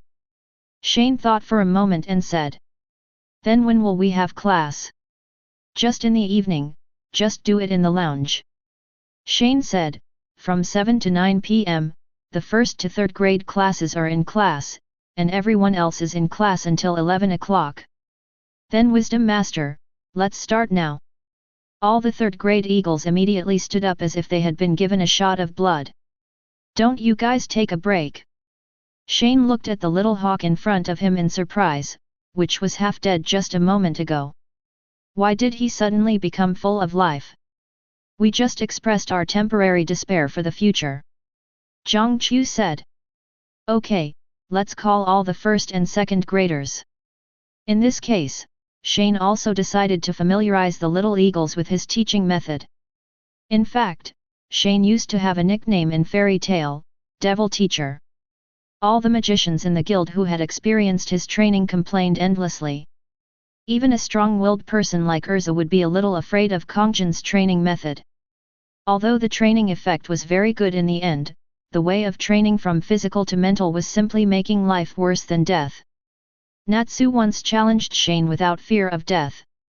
After losing, he was directly dragged into the deep mountains and forests for special training by Shane. And when people in the guild saw him again a month later, he was already white anyway. Chapter 11. Is everyone here? Shane glanced at the lounge and asked. Everyone from 1st grade to 3rd grade is here. Zhongqiu nodded. She had just visited all the boys and girls' dormitories and asked a few classmates who could fly to go out and call them all back. Okay, everyone, come with me. Shane turned around and walked into a mirror, and then the other eaglets looked at each other and followed in with a little nervousness. After passing through the mirror, everyone came to a brand new space in an instant. All I could see was the endless tropical rainforest in front of me, and the bright sunshine above my head, creating the Tyndall effect. It was a dreamlike scene, so beautiful. Wow, where is this? A little eagle exclaimed. This is an illusion, using the same magic as Pumpkinhead on the first floor. Shane turned to face all the eaglets and explained, to be honest, I shouldn't have let you 3 grades come to class together, but considering the streamlined nature of the defense against the dark arts professors at Hogwarts, I decided that you should take it together in the same grade. Then let's start class now. Today we will learn how to escape first. Before the eaglets could react, Shane waved his hand, and the first grade, second, and third grade eaglets instantly split into 2 teams, followed by a long howl of wolves, and they suddenly scurried through the dense trees. 3 werewolves came out. Wow! It's a werewolf! Run! When the second and third graders saw this, Xiaoying subconsciously screamed, turned around and ran away. But unfortunately, several of the eaglets were so frightened that they froze in place, and then were bitten by the werewolf's neck and thrown away. Regarding this cruel scene, Shane had no expression on his face. Instead, he turned sideways and began to introduce to the first-year Xiaoying. You see, this is a werewolf, sometimes called a werewolf, a human who can transform into a wolf when the full moon rises, caused by lycanthropy infection. W. Lycanism is a magical disease. Current research shows that this disease can be spread among people through contact with saliva and blood. Therefore, when a deformed werewolf bites someone, the person bitten will also become a werewolf. At this time, Shane made a stroke with one hand, and a standing werewolf appeared next to him, startling the first-year eagle standing in front of him.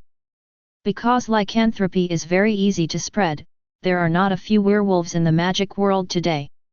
Their normal appearance is no different from ordinary humans, but lycanthropy is more serious, and they will appear like this even in their normal state. Several characteristics. At this time, the standing werewolf gradually changed into a human form. The human form of a werewolf will retain the characteristics of the wolf to a certain extent, such as wolf hair growing on certain parts of the body, canine teeth in the mouth, and liking to eat bloody meat, etc. At the same time, because of their low social status, the werewolf group is generally poor, so their clothes are usually ragged, although they also want to live like normal people. Shane pointed at the face, mouth, and clothes of the transformed werewolf around him and said, "There are many ways to defeat a werewolf. The legendary method of using silver weapons cannot kill a werewolf, but applying a mixture of silver powder and white blood to the werewolf's bite can cause it to seal and save the victim. Died of excessive bleeding. Werewolves are not as resistant to magic as many magical animals. They are only slightly stronger than humans, so in many cases it only takes 1 or 2 magic spells to knock them down. But werewolves move extremely fast and are very flexible, and they all appear in the night, so how to hit the werewolves is the key. I think your seniors have set a good example for you in this situation."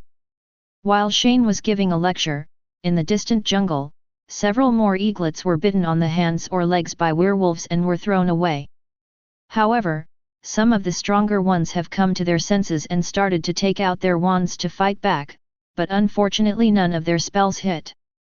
And just when the second and third grade eaglets were desperately trying to escape, a dozen little creatures that looked like goblins suddenly stood in front of them.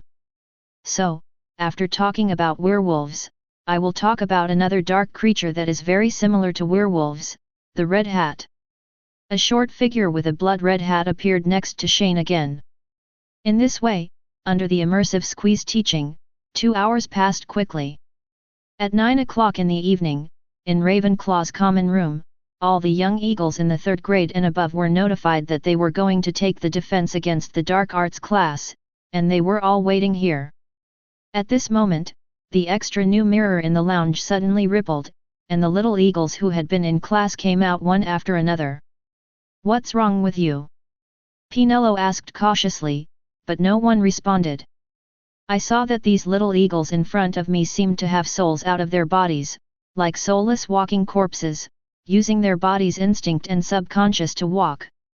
Everyone who is in 3rd grade or above, come in. Before the senior Xiaoying could figure out what was going on with his juniors, Shane stuck his head out from the mirror and shouted outside. So, with great anxiety, the senior eaglets put down their books one after another and slowly walked into the mirror. The next day, Hogwarts Great Hall. The young wizards around suddenly saw a scene like this. The people in Ravenclaw Academy were pale and listless, as if they had been drained dry. Many people were wondering what they had encountered, but no one answered. This reminded many little wizards of the grand occasion during Halloween last year when half the school was knocked unconscious. But just when everyone was surprised by the strange behavior of the little eagles, another thing immediately diverted their attention. At this time, Harry and Ronald had just finished their meal and were about to leave the auditorium, but as soon as they walked out of the door, they saw many people suddenly gathered not far from the corridor, raising their heads and not knowing what they were looking at. So both of them walked over curiously. Harry asked a familiar figure in the crowd, "Neville, what happened?" Neville said nothing, but raised his hand and pointed in a direction in front of him. Harry and Ronald looked in the direction of their fingers and saw that at some point, a text announcement made of light and shadow suddenly appeared on the wall of the corridor, which read, "To all my dear classmates at Hogwarts. Hello, I'm Shane Dolea. Partner is not just an ordinary noun, it represents a beautiful feeling and a kind of trust that can be given unconditionally. In the long and short life, people rely on each other. No matter the pain or sadness, there will always be someone by your side. You are never alone. Count the stars shining in the sky, which represent the light of hope for the future. Feel the breeze blowing by, it is the vein that guides us to yearn for beauty. Let us follow the beat of the fairy song and move forward bravely. We solemnly declare that the Hogwarts Fairy Tale Guild has been officially established. Guild Leader, Shane Dolea. Vice Presidents, Cedric Diggory, Hermione Granger. Guild Rules. 1. The Guild prohibits all malicious fights. 2. From the moment we join the Guild and wear the Fairy Tale badge, we are family to each other. 3. Please always remember that the devil in your hand will eventually point to the enemy. 4. Please firmly believe that even if the paths are different, you must never underestimate the lives of yourself and your companions, and never forget the bonds established between your companions throughout your life. 5. All conflicts within the Guild are not conflicts, but are manifestations of friendship. 6. All conflicts within the Guild can be resolved in any way without violating the second rule. 7. No matter how they quarrel, no matter what happens, fairy tale partners need each other and respond to each other. 8. Please rely on fairy tale. 9. Never do anything detrimental to fairy tale, good Zhao Zhao, otherwise you will be the enemy of the entire guild. 10. The most powerful force in the world is bonds. Guild member selection time, September 6th, Saturday. Location, Hogwarts Atrium Lawn. Volunteers are welcome to join Fairy Tale and officially become guild members who can practice powerful magic. At that time, the president, Shane Dolea, will personally preside over the selection event. Signed, Shane Dolea, Fairy Tale Guild Badge. Everyone looked at this long announcement and started talking about it, but secretly many people were already eager to give it a try. No joke, since Shane entered Hogwarts, the various miraculous magics he has publicly displayed are really fascinating. For example, flying magic, clone magic, illusion magic, seance magic, referring to agricultural tools that automatically manage vegetable gardens, etc. Coupled with the matter of obtaining the Ravenclaw inheritance, many people have actually wanted to ask Shane for magic advice for a long time, but Shane is often elusive, and many people are too embarrassed to ask. So, now that there is an opportunity to learn Shane's extraordinary magic, the little wizards' minds are naturally very active. Chapter 12. However, at this moment, although many people really want to join Fairy Tale after seeing the recruitment announcement, there are still many people who don't quite understand what this guild does. In the past, they had only heard of clubs formed by professors in schools, but they had never heard of an organization like a guild. Moreover, this announcement was written in a strange way. Apart from saying that you can learn powerful magic, the rest of the content seemed to have no useful information at all, and it was also a bit confusing. But Shane said there was nothing he could do about it. His writing skills are limited, so he can only rack his brains to write something relatively middle of the road, otherwise the entire announcement will appear very bland and not high level enough.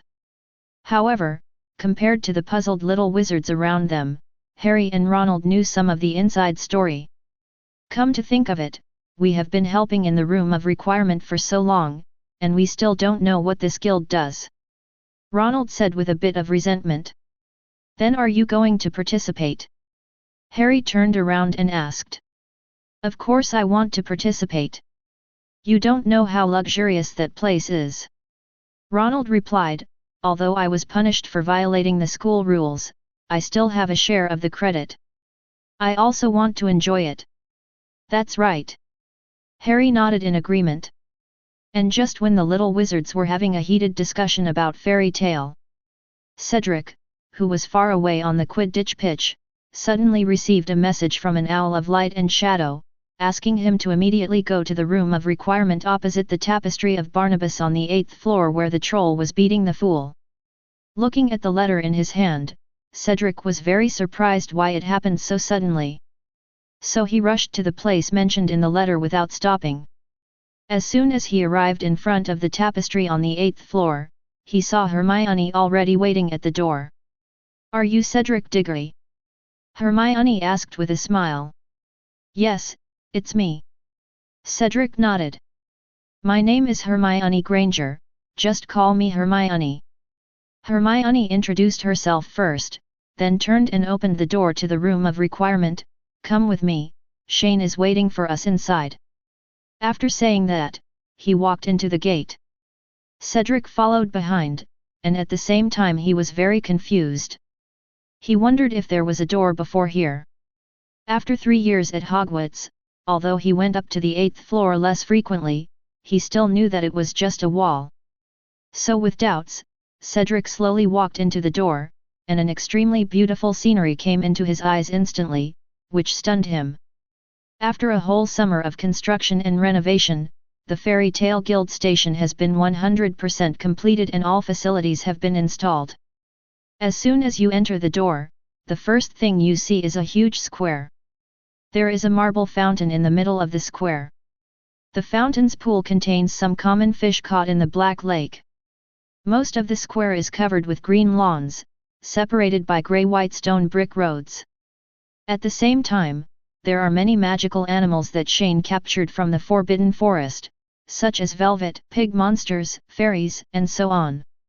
Looking up, the original high ceiling was cast with the same magic as the ceiling of the auditorium, but it was more perfect and beautiful. The ceiling of the station can be changed according to the actual alternation of day and night, and you can even enjoy the Milky Way starry sky at night. Of course, if you want dark clouds, rain, thunder, and lightning, you can, but Shane is really not good at it. People will become depressed if they live in a dark place. This is where our guild is based. Hermione looked at Cedric's shocked expression without any surprise, and began to introduce the basic situation of the station. The big 3-story wooden house in the distance is called the Goblin House. The smaller house next door is the kitchen. They are places where guild members rest, communicate and hold meetings. The first floor of Fairy Residence is the leisure area, the second floor is Shane's office and conference room, and the third floor is the room where members used to rest. As he walked, he came to the Fairy's residence. Hermione pointed to the 2 houses in the distance and continued. The round building is the library, and the red square house behind it is the material storage area. Shane has put almost all the books he can find in the library. According to incomplete statistics, there are more than 11,000 books in total. In addition to these, Hermione continued to give Cedric a brief introduction to other areas of the guild's residence. To the right of the Goblin's residence are the gym and the medical room. The gym has all the fitness equipment you need, such as treadmills, dumbbells, etc. As the name suggests, the medical room is a place for treatment, but it also has the function of researching potions and herbal medicines. Behind the goblin's residence is the study area, which is a huge square with a small house built on the side of the square. This place is mainly used for practicing magic or experimenting with alchemy props, etc. The last thing left is the actual combat area, which is a large arena where the guild resolves its internal conflicts. And just when Hermione was introducing the basic structure of the guild station to Cedric, Shane also walked out of the Goblin Bureau. He looked at Cedric, who was still in shock, waved and said, "Now that you're here, don't be stunned, come in quickly." On the first floor of Goblin House, Hermione and Cedric were sitting on a brand new sofa. Shane made 2 cups of sweet hot milk tea for the two of them, then looked at the man who still had not recovered and asked, "Cedric, how is the guild?" "Oh, to be honest, I don't think I deserve to drink tea in this place." Cedric blinked and responded a little dull, "J. Haha, I spent a lot of effort to build the entire guild station. If I can't even shock you to this extent, then I have to overthrow and rebuild." Shane's face was full of pride at this time. Then he took a sip of milk tea happily, put down the teacup in his hand, and started talking about business. "Hermione, Cedric. You are the first guild members of Fairy Tale, so I have decided that you will temporarily take over the duties of Vice President." "Wait a minute, President." Shane just said one thing and was interrupted by Cedric. And for some reason, he instantly entered the role and even changed his name for Chang'en. "Can I ask, what is the purpose of our guild?" "Well, the name Fairy Tale originally meant endless adventures," Shane said slowly, and a trace of memories began to appear in his pupils unconsciously. "It's just that I want to, after thinking about it, this meaning seems inappropriate here. Actually, you don't know, right? 95% of all the new reform measures introduced by Hogwarts starting from this semester were proposed by me. It turns out that the culprit is you, the president." Cedric said in shock, "If this news gets out, the students in the school will not be able to chop you up. Then they have to be able to beat me." Shane shrugged, saying it didn't matter, and continued, "Actually, the purpose of setting up Fairy Tale is mainly to reform Hogwarts. Completely overthrow the current idea of pure blood glory in the magical world. But here are some specific things, even if I tell you now, you may not be able to understand them. So, after the guild is on the right track, you can slowly experience it." "President, why do I have a feeling now that you look more and more like the Dark Lord?" Cedric suddenly revealed a strange look in his eyes and complained. "Why did I do that thing? I thought it was glamorous." Shane rolled his eyes and then changed the subject. "By the way, how are you doing with your magic circle now? Show it to me." After saying that, Hermione and Cedric took out their wands naturally, and then continued to remind, "Don't use wands." "Hey? Why?" Hermione looked confused. "You just rely too much on the wand, which is why your body has never been able to fully remember the depiction of the magic array." Shane knocked Hermione on the head. "You two, give the water-type basic magic array a try." Then, he pushed the 2 empty cups out.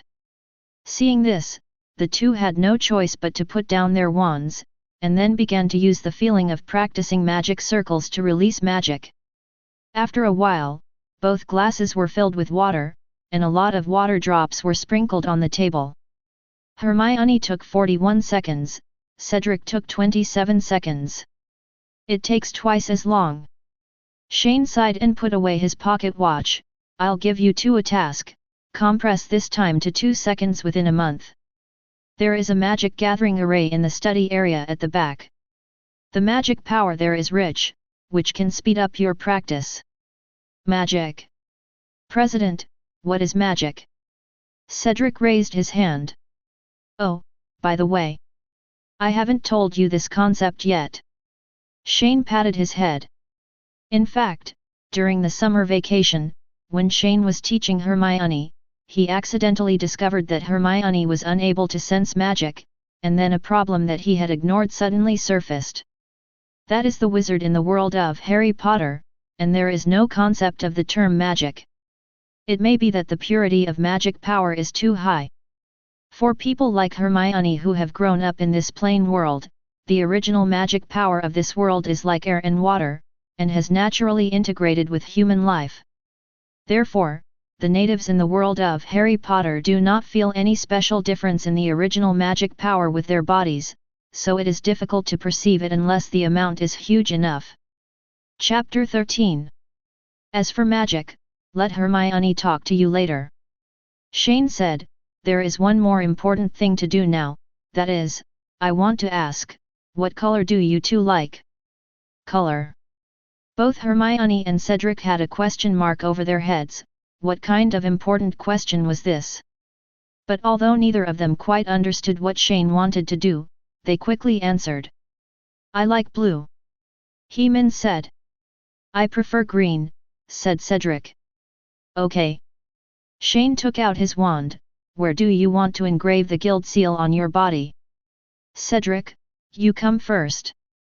Cedric's face became even more confused, but he still subconsciously pointed to his left upper arm. Then I saw Shane step forward, lightly swiping the wand on his arm, and Cedric's sleeve instantly opened a big gash. Then the wand touched the exposed skin again, and a green fairy wing appeared. The badge appeared on his arm. This badge has the ability to protect you at critical moments. No matter where you go, Fairy Tail will protect you. Shane repaired the damaged sleeve and said. Then Hermione, where do you want to carve it? Then he turned to look at the little witch. But when Hermione saw this, she covered her arms, took a few steps back and hid behind the sofa, and shouted with a face full of rejection, I don't want it. If my father knows that I have a tattoo on my body, he will definitely scold me to death. Immediately afterwards, he wanted to escape out the door, but was immediately carried back by Shane like a kitten. While Shane used the levitation curse Wingardium Leviosa to restrain the kitten who was about to escape, he said to Cedric next to him, Cedric, you can move freely first, and I will do some ideological work for this girl first. The latter nodded when he heard the sound, and then immediately walked out of the goblin residence and walked towards the so-called study area. Ah! Shane, you're so weak. Put me down quickly. I don't want a tattoo. Hermione shouted while struggling in mid-air. Shane, on the other hand, looked at her with dead eyes and began to reassure her, I told you this is not a tattoo. It is just a symbolic symbol of fairy tale. But after hearing this explanation, Hermione immediately gave Shane a vicious look and said angrily, then let me ask you, is this printed on the skin? Shane nodded naturally, yeah. Does that mean painting on the skin? That's it. Is it difficult to remove once it's stamped? No one can go to this except me. Then you still say this is not a tattoo? Hermione got up on her hands and knees in midair and started to act unreasonably. Seeing this, Shane sighed helplessly, rolled up his sleeves and stepped forward, forget it. It's better to get hard faster. I won't go into details if I don't understand clearly. The matter of guild seals has no business district. Because this is the biggest button that strengthens members' identification with the guild.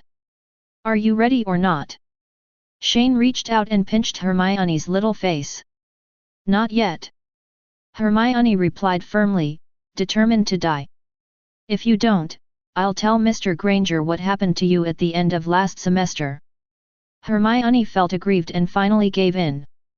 She was really afraid that Shane would tell her family about her self-righteous attempt to die last semester, and her parents would definitely expel her from Hogwarts for safety reasons. Where is it? Shane picked up the wand again and said. Put me down first. Hermione stared at her legs in the air before Shane lowered her down. But just after Hermione stood firm on the ground, she suddenly grabbed Shane's hand and wanted to bite it, but was immediately held down by a hand. I still want to do this. Shane pressed the little witch's head with one hand and said jokingly, tell me, Where do you want to carve it? If you don't tell me, I will choose it for you. Don't scold me then. I'm acting like a hooligan.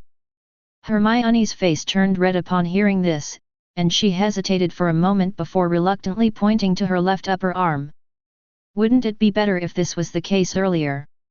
As Shane spoke, he stepped forward and opened Hermione's sleeves, revealing the snow-white skin underneath. Hermione's face suddenly became even redder. All right. After engraving the blue guild emblem and repairing the sleeves, Shane put away the wand. But at this time, Hermione was still angry. She looked at Shane's face, took advantage of him and kicked the latter's calf hard, and then ran out of the goblin's house. Isn't this girl just carving a batch? She's going to die or live. Shane looked at Hermione's disappearing back and shook his head. At the same time, Chang'en's recruitment announcement also spread throughout Hogwarts in a short period of time. Many people are discussing what the conditions for selection will be at that time, and some people have even thought about what magic they will learn after joining the guild. And at night, this matter also spread to the Ministry of Magic and many pure-blood wizard families. Fudge, who was at the Ministry of Magic, was very uneasy when he received the news. Because of the lessons learned from Voldemort's Valpurgis Nights, the Ministry of Magic is very wary of student organizations, especially those formed by students with excellent academic performance and great appeal, for fear that the next Voldemort will be born. Not to mention the pure-blood wizard family. They had already formed a quarrel with Shane last semester, and they immediately gritted their teeth when they received the news. They had thought of many ways to deal with Shane before, but they still couldn't find Shane's weakness. The young members of his family who were studying at Hogwarts lacked abilities and had limited strength. In addition, Hogwarts was not the domain of pure-blood forces, so it was impossible to launch any form of assassination against Shane. Outside the school, they were unable to find Shane's family and friends, and some people did not dare to move at all because of the great influence. Some time ago, the Quibbler published a new 10-page comic strip. They thought they saw an opportunity and immediately sent people to Lovegood's house, but all the people they had not planned to send disappeared without exception. All these kinds of things reveal a kind of shocking weirdness everywhere. So in the end, after much thought, these pure-blood families could only find Hogwarts as the only way to deal with Shane. But the problem comes again. If the members of my own family can't do it, then adults like them can't rush into the school to deal with Shane, right? Then Dumbledore didn't just kick them out. Ever since, it was on the third day after the recruitment announcement was issued. At this time, in the Slytherin common room in the basement of Hogwarts, many little snakes have received letters from their families, demanding that they enter the Fairy Tale Guild as undercover agents at all costs to obtain information about Shane Dolea. Of course, Draco Malfoy also received a letter from his father. But when he looked at the content of the letter, there was no trace of excitement on his face, but an unusually complicated mood. 0. Please give me flowers. To be honest, he had reservations about the task assigned to him at home. He is a dandy, but he is not a fool. Although I don't know the specific strength of Shane, he killed a giant monster on Halloween last year, fought with a snake and hawk on equal footing with a magic spell, and later obtained the inheritance of Ravenclaw. Judging from these 3 incidents alone, not only himself, but who in the entire Hogwarts doesn't think Shane Dolea is the strongest person in the school besides the professor? Even if the entire Slytherins were stacked together, they probably wouldn't be Shane's match. So because of this, Slytherin is now much more restrained when facing Ravenclaw, and he no longer has the attitude of the past where he would look at people with his nose while walking on the road. At the same time, Draco also felt that the so-called undercover mission in front of him was a bit too overwhelming for a second-year snake. However, in the end, he did not dare to choose to disobey his father's order. He could only tell his father secretly in his heart that he would try his best to complete the task, but if he couldn't do it, he couldn't be blamed. He couldn't just use his surname as Malfoy to force himself into the guild if others didn't accept him. 0. If that were the case, he felt that Dolea would definitely nail him to the wall.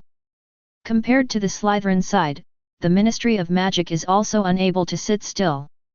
Cornelius Fudge personally came to Hogwarts to find Dumbledore, with the purpose of asking about the Fairy Tale Guild. Albus, what is this fairy tale used for? Cornely, Fairy Tale is just a student organization, you don't need to be so nervous at all. Dumbledore said calmly, you also know that Hogwarts has undergone some major reforms this year, but it also has consequences. There are some contradictions. There are many things among students that we, professors, cannot interfere with, so naturally a student organization is needed to balance these contradictions in the reform. But is it really that simple? Fudge looked doubtful. Forget about the others, Shane Dolea has the title of Ravenclaw successor on his head, and you know how heavy this weight is. And no offense to me, many people say that Slytherin purges dark wizards, but in fact the largest number of people in Azkaban are the people from Ravenclaw. Can you guarantee that he really doesn't have the same thoughts as the Dark Lord? In that case, Connolly, how do you think we should handle this matter? Dumbledore directly threw the question back by doing Tai Chi. You must know that nothing Mr. Dolea did was against the rules. Even the application was formally submitted to me. Wouldn't it be better to just find some reasons to ban the establishment of this guild? Connolly responded with a self-righteous spread of his hands. What if Dolea secretly established Fairy Tale without telling us? Just like the Dark Lord did, he is fully capable of such abilities. Dumbledore said lightly, do you think a person standing in the sun is dangerous, or do you hide? Are people in the shadows safe? Fudge was speechless for a moment. He pouted and pondered for a while before he said helplessly, okay, but I have a request. This so-called fairy tale must register with the Ministry of Magic in detail to clarify the nature and functions of the guild, and its guild members must also register with the Ministry of Magic. I will convey this request to Mr. Dolea. Chapter 14. After lingering for several more minutes, the pestering Minister of Magic gradually left. Dumbledore looked at Fudge's disappearing back, suddenly waved his hand, used the same light and shadow magic as Shane, transformed into an owl and flew out. At this time, somewhere in Hogwarts, Shane soon received a letter from Dumbledore. After he read the content above, he immediately curled his lips mockingly. The Ministry of Magic is like a slants council. It thinks it is a powerful organization and wants to get involved in everything, and it is not afraid of having its hands chopped off. The letter also said that Fudge wanted to have a casual relationship with him in person, but he could guess with just his toes what our dear Minister of Magic wanted to do. It's nothing more than promising various benefits, drawing a big pie, making conditions, and then letting Shane and Fairy Tale serve the Ministry of Magic, and finally indirectly extending the Black Hand into Hogwarts. After all, many people know that Hogwarts is independent of the Ministry of Magic's regulatory system. But this behemoth that connects all levels of the British magical world has always been outside the control of 953. This is an absolutely intolerable thing for both the people and institutions in charge of power. Therefore, when he thought that the Ministry of Magic or Fudge would probably not give up on the guild's affairs, Shane immediately separated a missing person and asked him to go to the Ministry of Magic immediately to deal with this small matter. In fact, you only need to cast a magic that forcibly changes your mind, and it doesn't take much effort. What's more, if it doesn't work out in the end, he is fully capable of replacing the Minister of Magic. And the above is just a small episode before the establishment of Fairy Tale. Time quickly came to Saturday, and it was time for the Fairy Tale Guild member selection day. At 9 o'clock in the morning, almost all the little wizards in Hogwarts came to the atrium lawn, some eager to try it out, and some just joining in the fun. Of course, only a few join in the fun.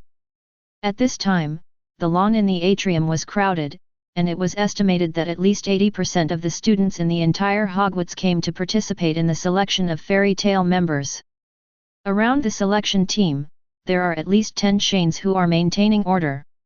According to the previous work arrangement, Hermione was responsible for registering information for those who participated in the selection, while Cedric was responsible for guiding the registered people to participate in the first round of selection. At the information registration desk, Shane quietly walked up behind Hermione, looked at the registration status and then asked, "How many people are there now?" "I don't know. And no matter you are the main body or the clone, don't bother me now." Hermione was irritated now. Because there were so many people participating in the selection, even with the help of Shane's missing body, she was still a little overwhelmed. In addition, she was forcibly engraved with the guild seal before, and she is still angry about this matter. But faced with Hermione's little temper, Shane didn't want to spoil her. Except for the old man, no one in the guild had ever dared to treat him like this before. What's more, he is still the president of the guild. If he can't subdue a little girl, where is the majesty of the president? Ever since, in the shocked eyes of everyone, Jeanne once again separated into a missing person. After letting him take over Hermione's work, he picked up Hermione like a kitten. "Ah, Shane, what are you doing? Let me go." Hermione's face turned red instantly. With so many people watching around her, she felt unbearably shy for a moment, but because she couldn't borrow any strength in mid-air, she could only let Shane drag her towards the corridor. In a corridor in the atrium of Hogwarts, Shane put Hermione down, then pretended to be fierce, stretched out his hands and pinched the latter's cheeks. "You try to be cruel to me again. Let go." Hermione struggled angrily. "Hold on." Shane continued to squeeze, and moved his head forward, so that the tip of his nose was only a palm away from Hermione's face. "Are you still angry?" Feeling the warm breath hitting her face and looking around again, Hermione's face suddenly turned as red as a dry heated copper kettle. Because she had discovered that many people were looking at her curiously, she felt panicked in her heart. "Let go, I won't make trouble anymore," Hermione said anxiously, grabbing the two wrists in front of her. Shane felt relieved when he saw the cute little witch in front of him with smoke coming out of his head. He thought he had bullied her enough, so he let go with satisfaction.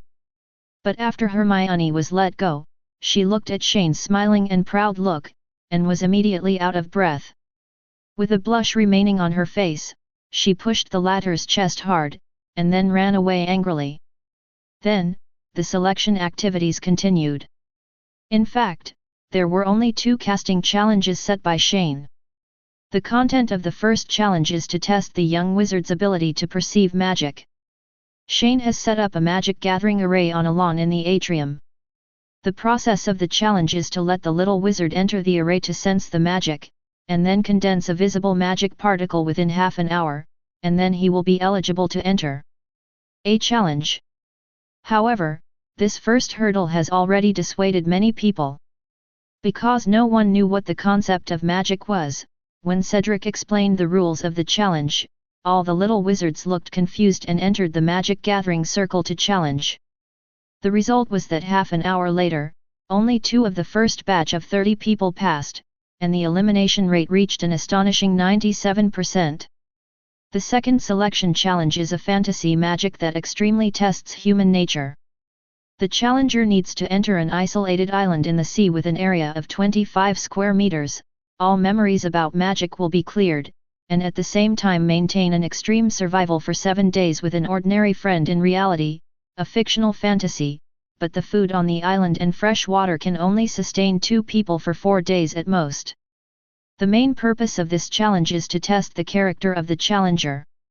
And just when the entire guild selection event was going smoothly, Hermione naturally encountered 2 familiar little lions at the information registration office. "Harry, Ronald. Are you also coming to participate in the selection?" Harry scratched his head a little embarrassedly, just trying to come over and participate. "It's not just the 2 of us, Fred and George are here too." Ronald pointed to a pair of red-haired twins not far behind him, who were gearing up and getting ready excitedly. "We also had a share in the construction and renovation of that room. Credit, no matter what, we have to try to see if we can enter fairy tale." "Okay, since you're here, let's register your personal information." Hermione nodded, and then handed over the registration form in duplicate. Harry and Ronald picked up the registration form and looked at it. Apart from the 4 options of name, gender, age, and specialty, there was nothing else. After a while, Hermione quickly put away the 2 registration forms, then pointed in the direction of Cedric and said, "You follow the team to the square over there, there will be someone there to guide you on what to do. I wish you a smooth pass." "Thanks." After saying that, Harry and Ronald walked quickly in the tight direction. Time passed slowly, and the first round of the challenge of the Magic Gathering Circle lasted until 1:30 in the afternoon. According to statistics, a total of 617 people participated in this selection event throughout Hogwarts, and a total of 63 people have temporarily passed the first round. At this time, after a brief rest, these 63 people have collectively entered the second round of the Fantasy Challenge. "Everyone in?" Shane walked to Cedric and asked, looking at the dark tent entrance. Everyone went in, and the process went smoothly. 1.0 Cedric fiddled with the registration form in his hand, and then asked with a strange expression, "President, is this challenge you set a bit too cruel?" He had experienced the second round of the illusion test in front of him yesterday, and to be honest, it felt really uncomfortable. "Don't worry, I'm measured." Shane patted Cedric on the shoulder. "If you are an adult, almost no one can complete this challenge. But these little wizards who are inexperienced in the world are relatively simple-minded, so I am confident that some of them can pass the test." While speaking, a familiar name suddenly came into view, and then Shane said in surprise, "Luna. Is she here too?" "Luna? Are you talking about Luna Lovegood?" Cedric looked at the name on the registration form. "I remember her. She was a very special girl. She was the one who inherited Ravenclaw's crown." "Yes, she's a natural Ravenclaw." Shane nodded. Chapter 15. While chatting about Luna, Shane also curiously picked up the registration list for the second round of challenges and looked at it. It has to be said that most of these 63 people have surnames that are familiar to the magic world. Many of those who can pass the first round of magic perception are people born in traditional wizard families. This has to be said that the pure blood theory is reasonable to a certain extent. However, there is only one point. At this moment, in the illusion of the second round of selection challenges, the little wizards are constantly experiencing the test of human nature. When each of them enters the illusion, under the influence of magic, they subconsciously believe that the illusion they are in is real. Among these 63 people, in order to better see the character of those being challenged, Shane gave certain special care to individual groups of people. That is, the survival partners assigned to them are not so-called friends, but people with whom they have extremely bad relationships in reality. For example, our young master Draco Malfoy, the life partner assigned to him in the Island Fantasy at this time is not one of his followers, nor is it Pansy Parkinson who has always secretly admired him, but his nemesis Harry Potter. In contrast, Harry's companion was not Ronald, but Draco. Now, more than 2 hours have passed in reality, but the people in the illusion have spent 5 days, and all food and fresh water have bottomed out. At this time, in Harry's fantasy, he was feebly calling Draco, who had fainted on the beach. "Malfoy! Malfoy!" He has experienced a lot in the past 5 days. Disgust, loneliness, fear, anxiety, confusion, etc. There are different emotions growing in the heart every day, making people feel like their days are like years. On the first day, he saw that the person he lived and died with turned out to be one of the people he usually hated the most. He felt disgusted and felt that God had made a big joke on him. In the beginning, he had a few fights with the annoying Malfoy in front of him in order to compete for food and fresh water, but they quickly broke off because they didn't get any advantage. In the end, the two of them shared the supplies equally. The next day, he and 25 Malfoy were acquainted with each other, but they never interacted with each other and ate their own food. On the third day, the clouds of loneliness, and other negative emotions gradually hung over his head. Harry couldn't help but start to rely on his only partner to vent the negative emotions in his heart. On the fourth day, food and fresh water were scarce. The desire for survival coupled with the fear of death began to erode Harry's sanity. He wanted to snatch the remaining food and water from Draco's hands, but after struggling many times in his heart, he didn't choose to do it that way. On the fifth day, food and fresh water were exhausted, and physical hunger and thirst further eroded people's will. Harry saw Draco fainted and slowly walked to his side. After calling a few times, he found half a piece of bread and the last few mouthfuls of fresh water on Malfoy, which could barely support a person to survive for a day. Harry looked at the pitiful supplies in his hand, and then at Malfoy, who was lying on the ground and had fainted. The dilemma of whether to save others or survive himself was once again placed in front of him. So after who knows how long, Harry finally chose to divide the remaining supplies into 3 parts again. 2 of them were fed to Draco, and he ate the remaining one himself. At the same time, outside the fantasy world, while Harry and others were constantly going through life choices, in the tent that had been enchanted by the illusion, not only Shane, Hermione, and Cedric were watching and evaluating the performance of the 63 young wizards, but also several deans. Of course I am standing here. Dumbledore was concerned about Harry's performance. At this time, he was looking at one of the 63 crystal balls. He felt very satisfied with Harry's choice in the illusion, because the former showed the qualities of disregarding past resentment and calmness. However, Professor McGonagall expressed some concern when looking at this extremely challenging challenge to human nature. She walked up to Dumbledore and asked with an uneasy look on her face, "Albus, isn't this testing method a bit too much? They are still just children." "Minerva, I don't think you need to worry too much.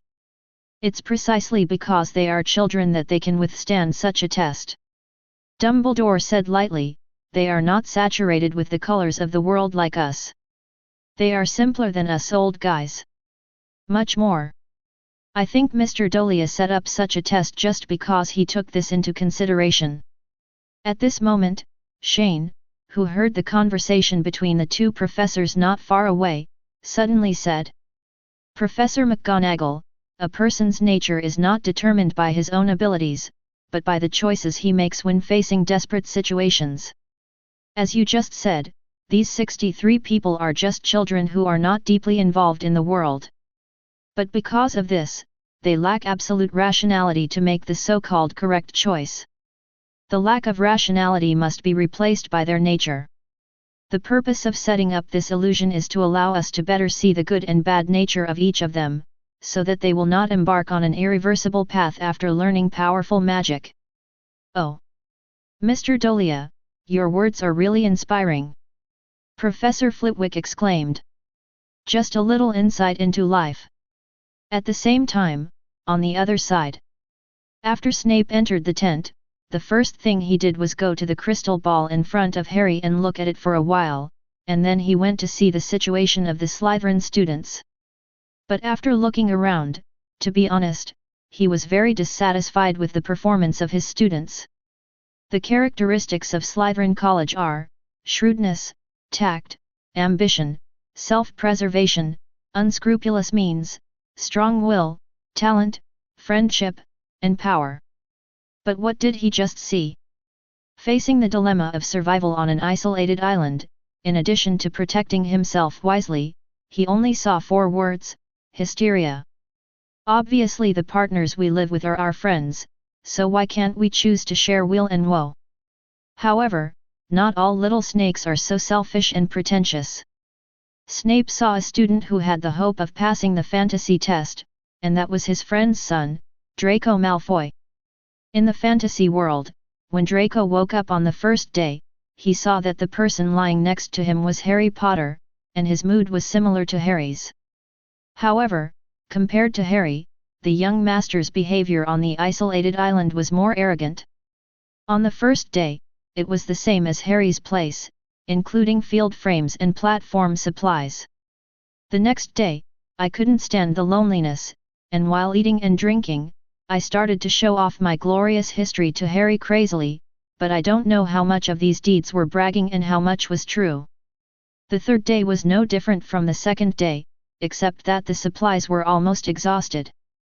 On the fourth day, the supplies were emptied, and Draco was starving and proudly did not ask Harry for water or food. On the fifth day, the man fainted, and Harry gave him some supplies.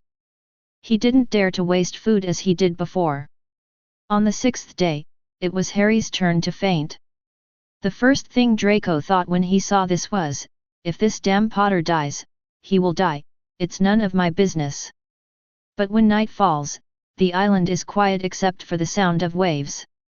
Draco finally couldn't bear the endless feeling of loneliness and slowly crawled to Harry's side. After a fierce struggle in his mind, he finally tasted a mouthful of food and water, and fed the rest to Harry. At the same time, he said in a panic, "Potter! Don't die! If you die, I will be alone. What should I do here?" His eyes couldn't help but shed tears. At this time, N, who was watching this scene from outside, smiled slightly, and then said to Hermione on the side, "He passed." Hermione clicked her nose at the sound, and reluctantly put a red mark on the name Draco Malfoy on the list. When Snape heard that Draco had passed the test, Snape's lips slightly raised but instantly returned to his original cold expression. As time goes by, the last round of fantasy testing is coming to an end. At this time, Dumbledore glanced at Shane meaningfully and said, "I think we should leave. We may disturb Mr. Dolea's next business here." After saying that, he took several deans and left the tent. After a while, the 63 young wizards who participated in the illusion test gradually began to wake up. Cedric followed the procedure and took them to the lawn outside the tent. Immediately afterwards, Shane began to announce the official membership list of Fairy Tale. Except for him as the president, there are a total of 16 young wizards. Among them, there are 7 from Gryffindors: Harry Potter, Ronald Weasley, Hermione Granger, female, Fred Weasley, George Weasley, Neville Longbottom, and Ginny Weasley, female. Hufflepuff 4, Cedric Diggory, Justin Finlay, Zoe Mathis, female, Sonia de Oliveira, female. Ravenclaw 4, Suri Scalia, female, Zhang Qiu, female, Luna Lovegood, female, Pinelo Cravat, female. Slytherin 1st, Draco Malfoy. Among the 16 people, except Hermione and Cedric, all the others passed 2 rounds of selection. After the list was announced, among the 48 people who were not selected, some were crestfallen, some were as if nothing had happened, and some just jumped out of defense. But there is no way, all links are fair and just. If you fail, you can only say that you have not met the conditions. But at this moment, Shane looked at the list in front of him. Why are all the girls who passed Ravenclaw? Also, why are there so many Weasleys? Is this family so powerful? As the spectators slowly dispersed, the Fairy Tale Guild member selection event came to an end. Then, as the president, Shane also began to face the new partners and began his speech. "Welcome everyone to join Fairy Tale. Being able to pass 2 rounds of tests shows that you have both the talent and character to become a magician. As the president of the guild, I have a few words to say to you here.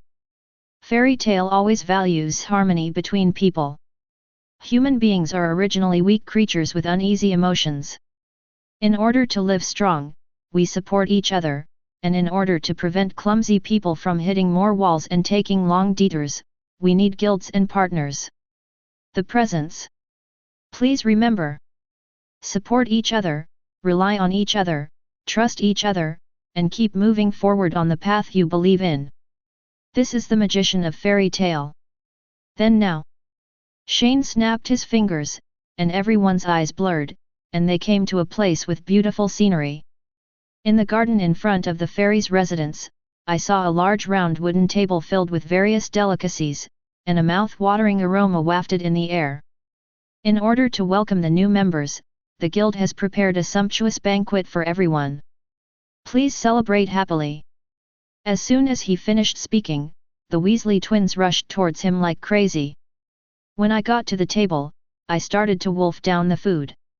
In fact, they don't feel very hungry physically, but they have experienced the process of being hungry in the fantasy world. Anyway, they are very hungry psychologically now. On the other side, Hermione happily ran towards Harry and others, and congratulated Harry, Ronald, Neville, Ginny. "Welcome to join Fairy Tale 27. Thank you." Harry nodded happily.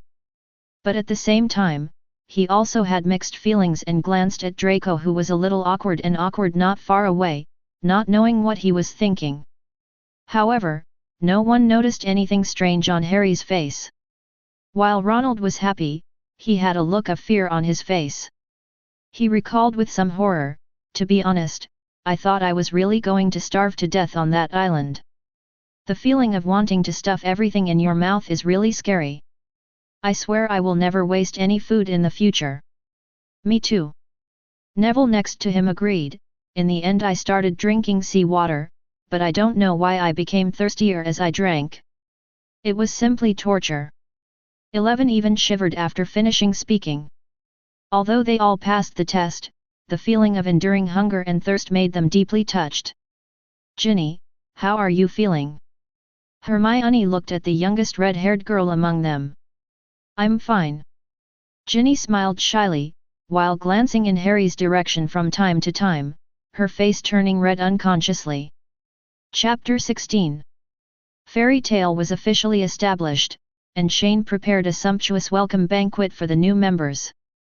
At the same time, he also gave everyone a general class on the knowledge of magic arrays, and distributed the book Basic Principles of Magic Arrays and Characterization of Magic Arrays to everyone, asking them to submit the contents within 2 months. Things learned. But after the banquet, Shane left Draco alone as expected. "President Duo, what's the matter?" Draco asked nervously.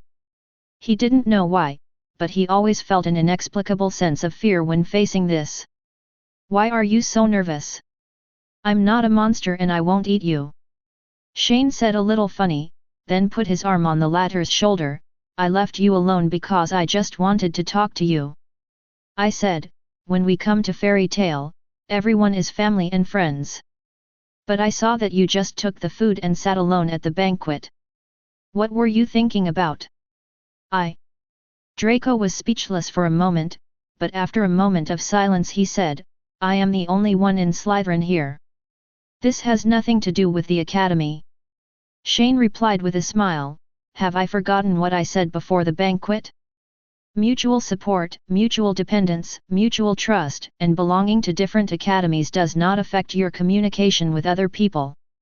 Draco fell silent again, not knowing how to face and deal with this embarrassing situation. But Shane smiled even deeper when he saw this, because the Draco in front of him reminded him of Gajeel and Juvia when they just joined the guild.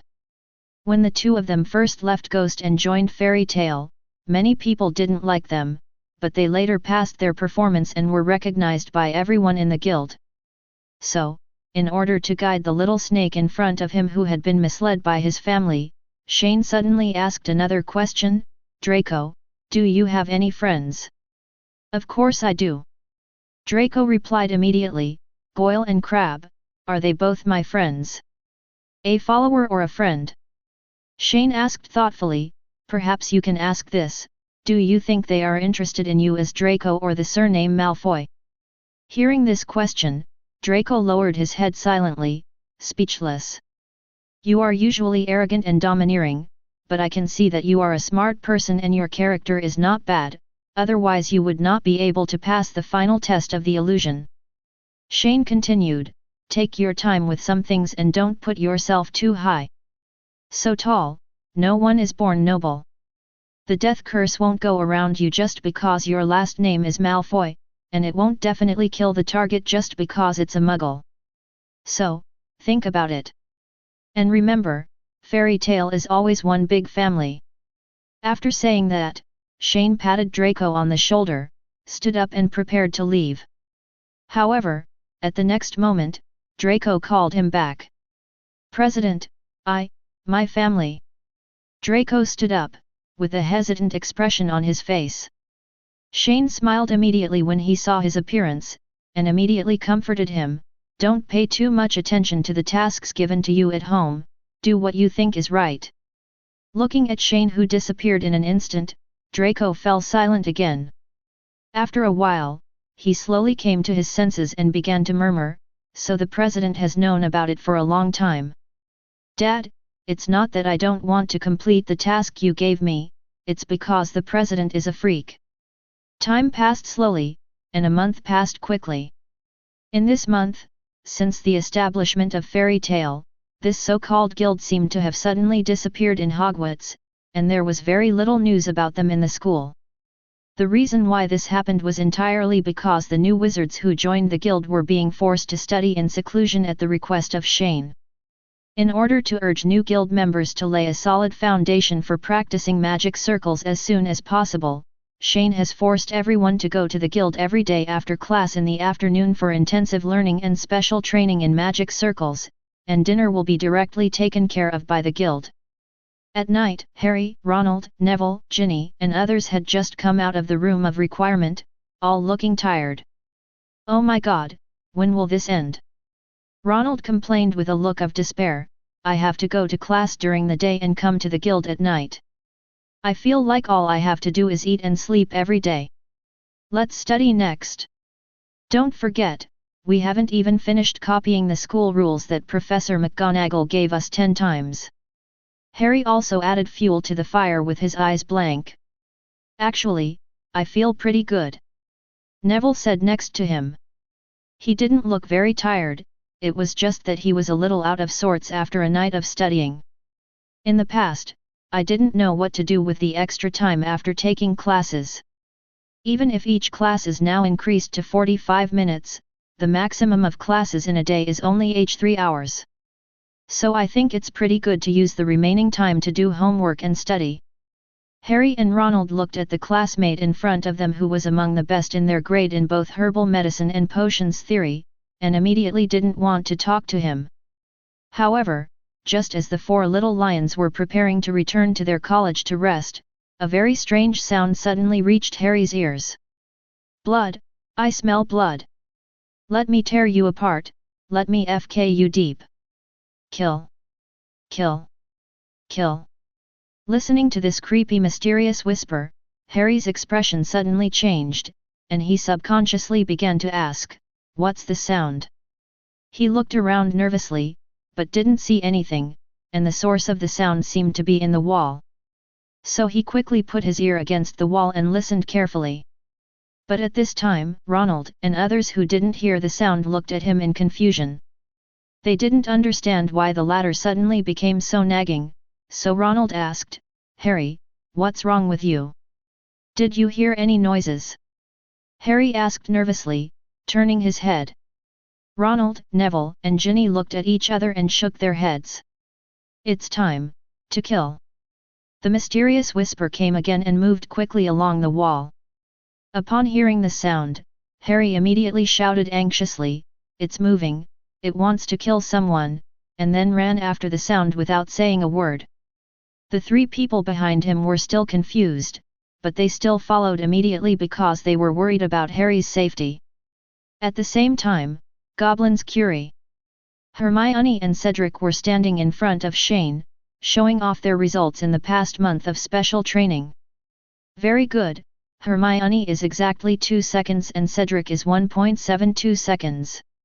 Shane nodded with satisfaction, now that you have reached the standard for the release time of the basic magic circle, you can start practicing your exclusive magic. Cedric, this is the skyscraper's training method. He handed a thick magic book to Cedric, and then handed a thinner one to Hermione. This is the catalog and brief introduction.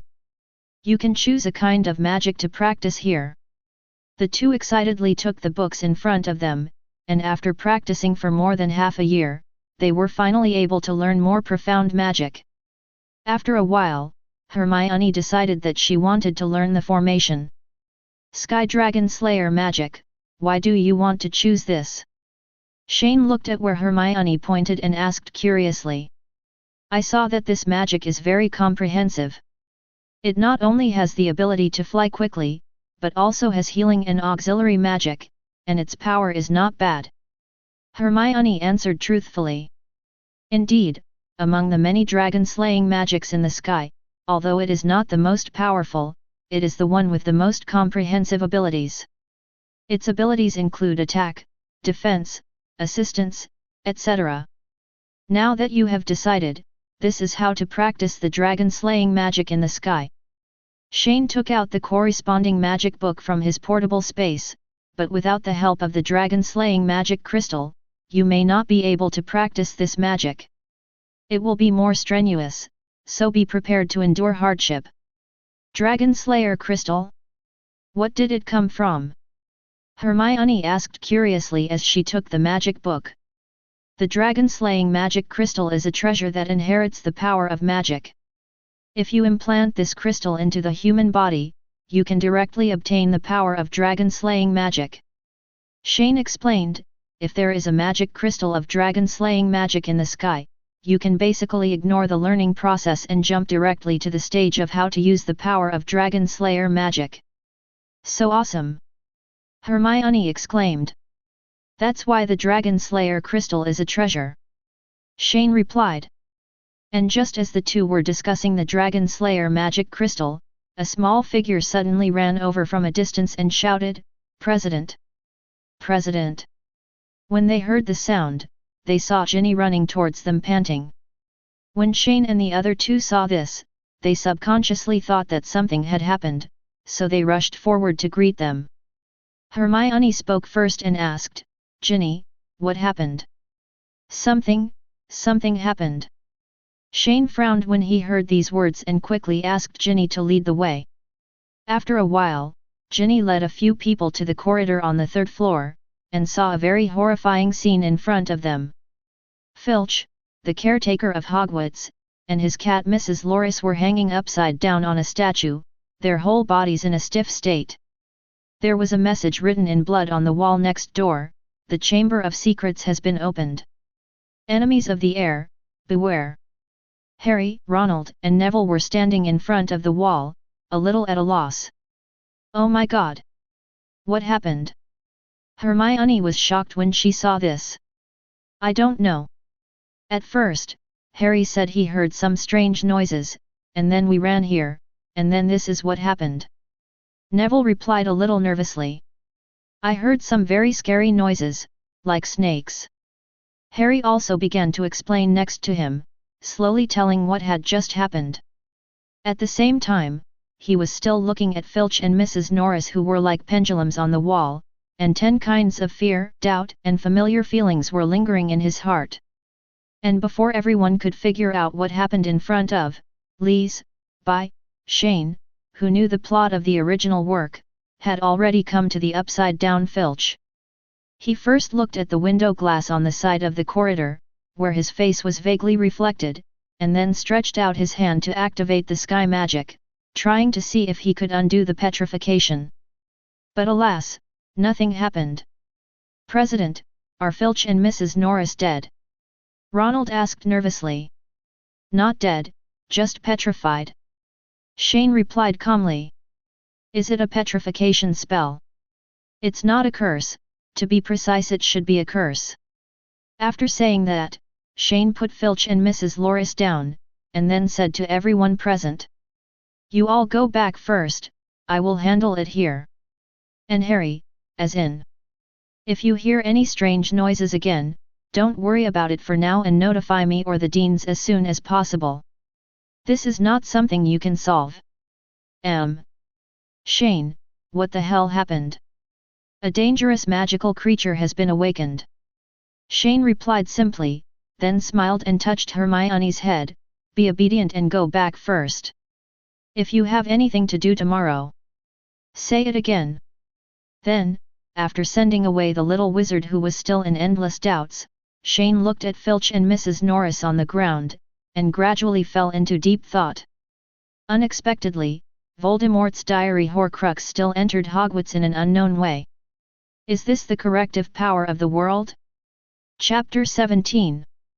In the original novel, the diary Horcrux has been hidden in Malfoy's home.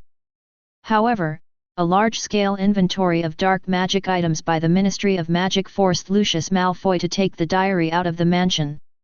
Then when he was worried about how to avoid the Ministry of Magic's search, he and Arthur Malfoy Weasley had a conflict, and the diary was put into Ginny's school bag.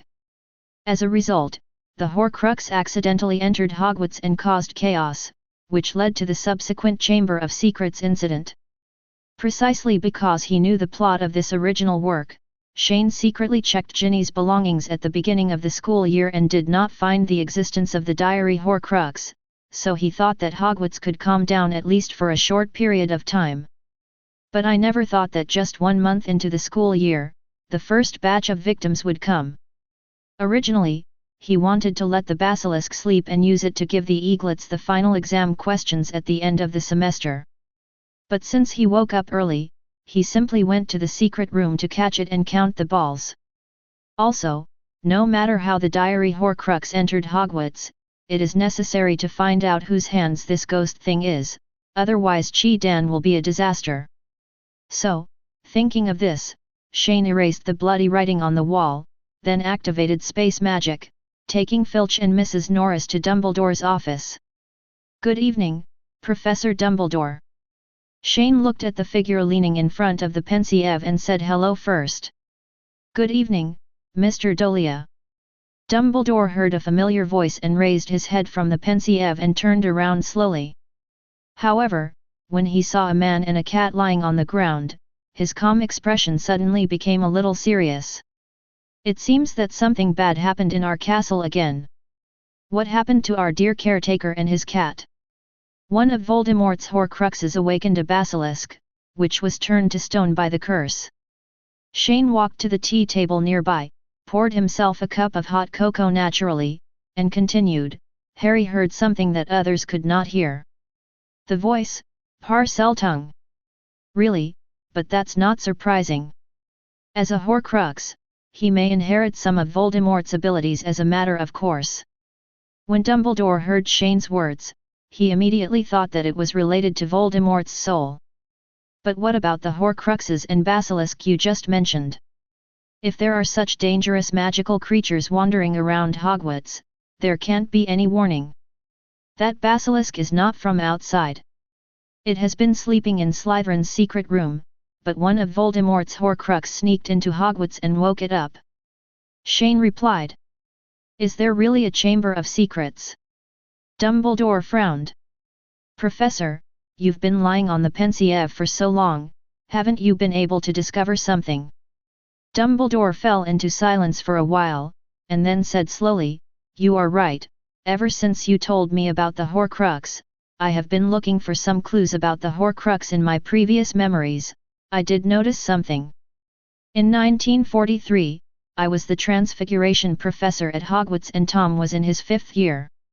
I remember that year, his excellence and performance could be said to be unparalleled.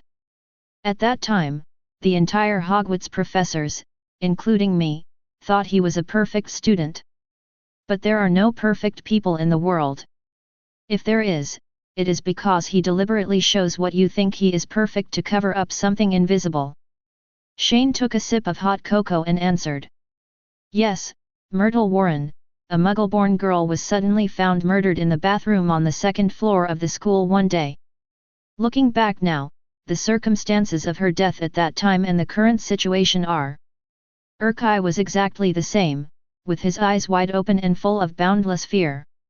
Dumbledore clenched his fists and combined all the information he had obtained for so long, with a trace of regret in his eyes. "Kfuv. Looking at it now, Myrtle Warren's death was probably the evil deed committed by Tom. He sacrificed the life of such a girl to make a Horcrux.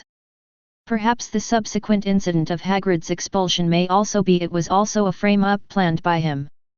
It's useless to talk about so many old almanacs now, Professor. Even if you put the truth in front of the Ministry of Magic, they will most likely find various excuses just for the sake of face. It's not that easy for you to help Hagrid clear his name."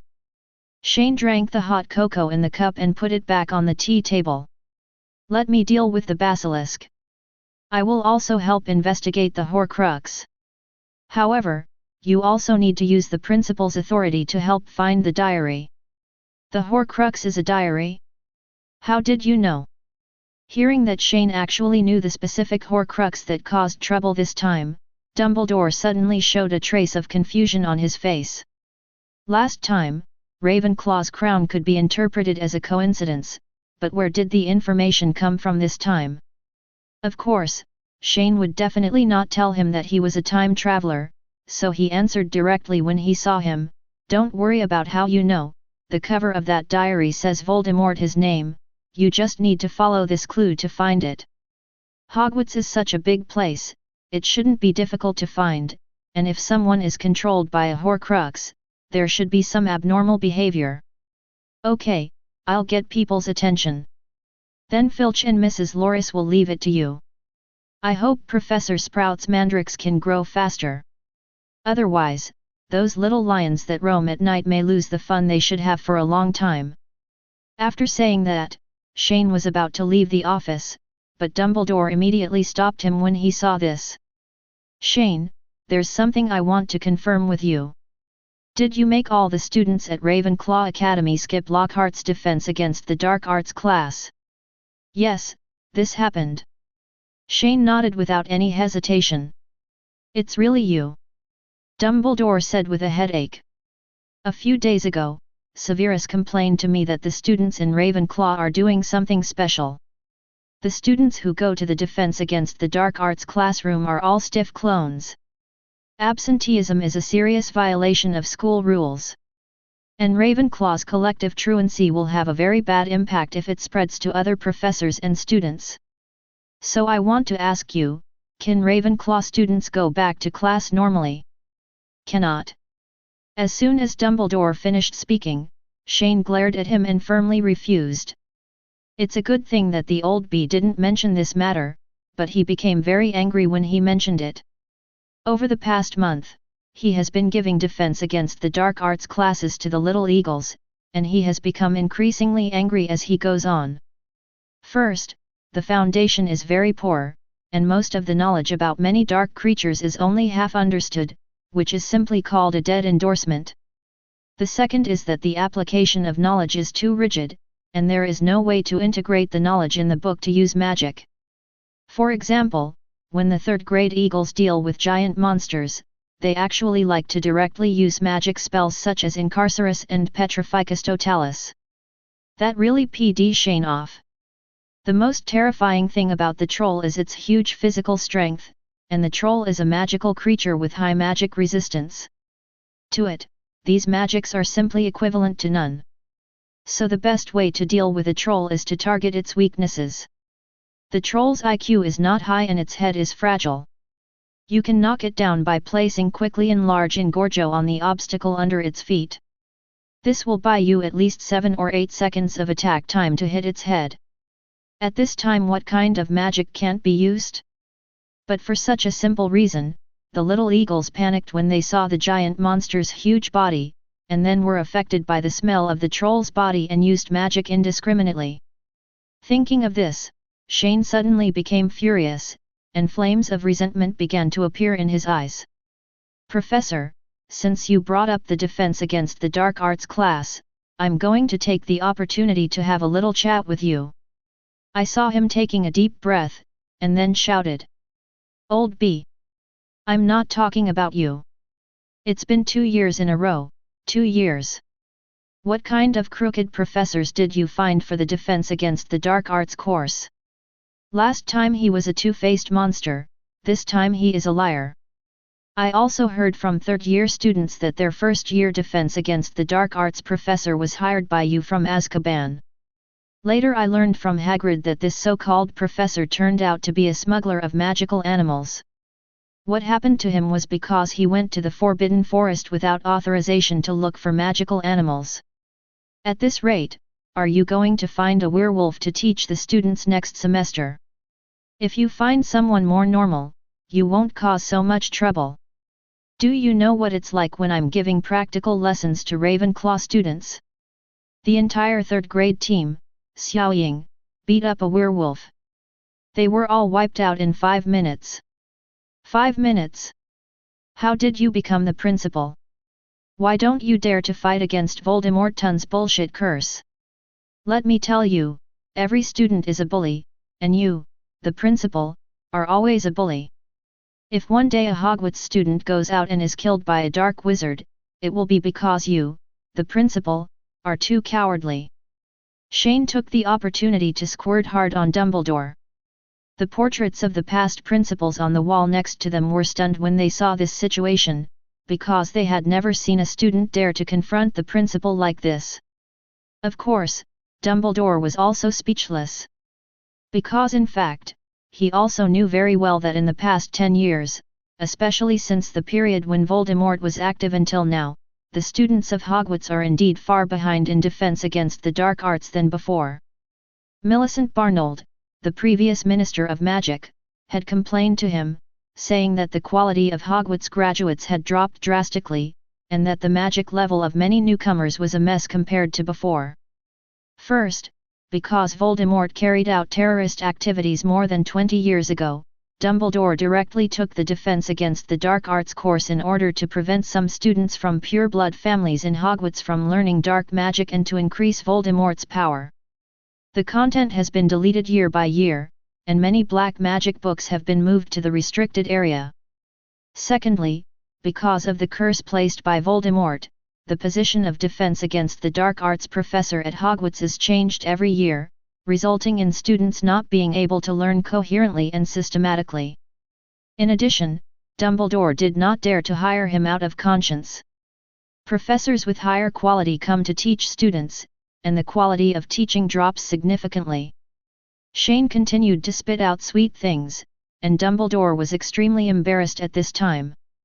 He raised his hand and scratched his head, then looked around, and then touched his pocket, as if he was looking for something. But in fact, he had nothing to find at all. At best, he just wanted to cover up his embarrassment. Chapter 18. The day after Filch and Mrs. Norris's disaster. Because the incident occurred during curfew and Shane erased the bloody writing on the wall, the basilisk's first attack did not cause panic in Hogwarts. The school is still as peaceful as usual. However, this tranquility did not last long. At noon, when the little wizards were having lunch, a dull sound from nowhere suddenly came, and all the little wizards in the auditorium suddenly felt the ground shaking. Professor McGonagall, who was chatting with his colleagues at the door of the auditorium, heard this voice and quickly looked around nervously, observing the surroundings in horror. The little wizards looked at each other in shock, unable to realize what happened for a moment. After a while, the same loud noise as before came, and this time the sound was louder, and the ground shook more violently. Everyone leave immediately. Run outside the castle. Professor McGonagall noticed the noise coming this time, and the source of the sound seemed to be closer to the auditorium. He also thought of the strange house elf that prevented Harry from returning to school, so he immediately ordered the evacuation of the students. As soon as Professor McGonagall finished speaking, the seniors of each college immediately began to retreat outside the school with the young wizards of their own colleges. However, just as everyone was walking out of the auditorium and preparing to pass through the corridor, a huge explosion stopped everyone in place. Not far away, an unknown force blasted open the corridor wall from the inside out, causing bricks and stones to fly and smoke to fill the air.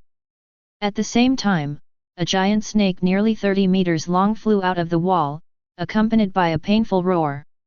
"Oh my God! What is that?" Professor McGonagall quickly pointed his wand at the giant snake and shouted at the same time, "Everyone, retreat back, don't look back, and notify other professors to come over." After saying that, he immediately walked forward quickly to prepare to meet the enemy. But just at this moment, a familiar voice interrupted her steps. "Run! Keep running! Let me see where you go!" The voice of someone speaking suddenly came from the big hole where the giant snake flew out, and Professor McGonagall knew who the owner of the voice was as soon as he heard it. "Mr. Dolea." "Sorry, Professor McGonagall. I didn't expect this basilisk to be able to run so well. Shane walked out of the smoke slowly. I disturbed everyone so much that we took a lunch break. That's right, the basilisk was blown out of the pipe directly by Shane, and what happened started more than an hour ago. In order to solve the problem of the basilisk, Shane asked Hermione about the location of Myrtle's ghost more than an hour ago and then quickly came to the girls' bathroom in the Earth building of Hogwarts. Relying on his memory, he looked at the faucet decorated with snake patterns in front of him, and without saying a word, he used magic to blow up more than half of the entire hexagonal prism wash basin. He waved his hand to move away the large amount of flying dust in front of him, and a dark hole leaked out in an instant.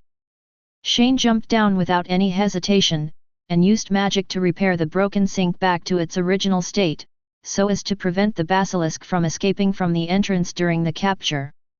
Going down to the bottom of the cave, I saw that the surrounding environment was very dark and humid, with the smell of rancidity, ammonia, and water that assaulted my nostrils. The crisp clicking sound under my feet seemed unusually abrupt in this strange environment. "I'll go, it stinks."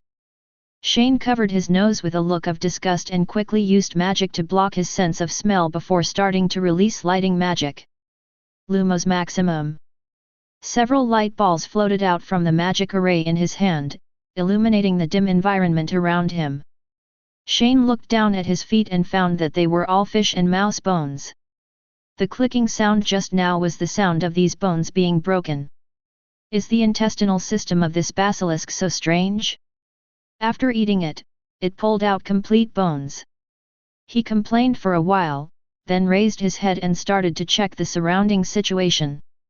Below the entrance of the wash basin, this place is at the intersection of many pipes.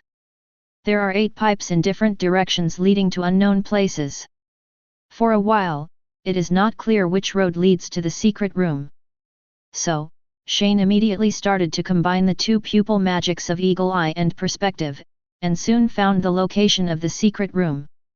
Just go through the pipe on the right and walk through an underground cave. Without further ado, Shane didn't want to stay in such a dark and humid place for a long time, so he immediately took off and flew quickly along the right pipe towards the secret room. But just as he flew to the cave, the big snake skin on the ground stopped him instantly. Oh! What a big snake skin! On the uneven ground of the cave, a huge basilisk shed its skin lying on it, and the scales on it shone with colorful light under the light of the ball. So, adhering to the principle of shopping in wild areas without growing any grass, Shane quickly packed up the huge snakeskin in front of him and put it into his portable space. This basilisk is a rare thing, and it is said to have shed its skin so much. If you put it away, even if you don't sell it, it will be more than enough to make an armor for everyone in the guild. You must know that basilisk, a 5x level magical creature, has very high magic resistance. After collecting the basilisk's shed skin, Shane continued to move forward and soon came to the entrance of the secret room. The round door in front of me is somewhat similar to a bank's underground vault. It is locked by 7 snakes biting the door edge. There are also some unknown runes on the door edge, which gives the overall feeling of heavy metal. This door must be opened by someone saying open in Parseltongue. But Shane doesn't know Parseltongue, so he can only use the old method and break the door violently. Thinking of this, a green magic circle flashed through the cave. Shane's right hand suddenly turned into a heavy rotating chainsaw, and then he swung the sword out without saying a word. Iron Dragon's Sword. 000. In an instant, the entire cave echoed with the sound of huge metal collisions, as well as the squeaking sounds of metals violently rubbing against each other. Damn it! It's useless. Shane was a little stunned as he watched the Iron Dragon sword in his hand keep emitting sparks, and the door to the secret room did not move at all despite being attacked. So he withdrew the magic out of curiosity, then walked forward and knocked. Shane discovered that the metal texture on the Slytherin chamber door did not seem to be pure iron or copper. It was probably mixed with alchemy. He guessed that Salazar Slytherin was worried that someone might break in by mistake and break the door violently like he just did, so he used alchemy to create this indestructible door. But it's not a problem for Shane. Since you, Salazar Slytherin, used alchemy to build the door, you couldn't have used alchemy to strengthen the stone wall that fixed the door next to it, right? Please give me flowers. Then, the white magic circle lit up, and the super advanced destructive magic, Crash, was activated. Decompose. The cave wall next to the secret room door was instantly broken down into fine powder, and an entrance more than 2 meters high was instantly exposed. Shane walked into the secret room. The first thing that comes into view is a long and flat stone road. On both sides of the road, there are 7 huge snake-headed stone statues with fangs grinning and spitting out letters. They look very intimidating. Follow the stone road to the end and you will see a huge stone statue of Salazar Slytherin. Shane walked up to the statue and looked around, but found no trace of any living creature. But this was not beyond his expectation. Before he came to the secret room, he had already predicted that the basilisk would probably not be in the secret room. So, a large bucket of dead fish prepared in advance was poured on the ground. The strong fishy smell should attract the basilisk. After setting up the bait, Shane sat on a snake-head statue, used magic to hide himself, and then silently waited for the basilisk's arrival. Sure enough, within 10 minutes, a rustling sound suddenly came from a pipe mouth not far away. Shane immediately put down the chocolate in his hand and saw a huge basilisk slowly crawling out of the darkness, spitting out worms.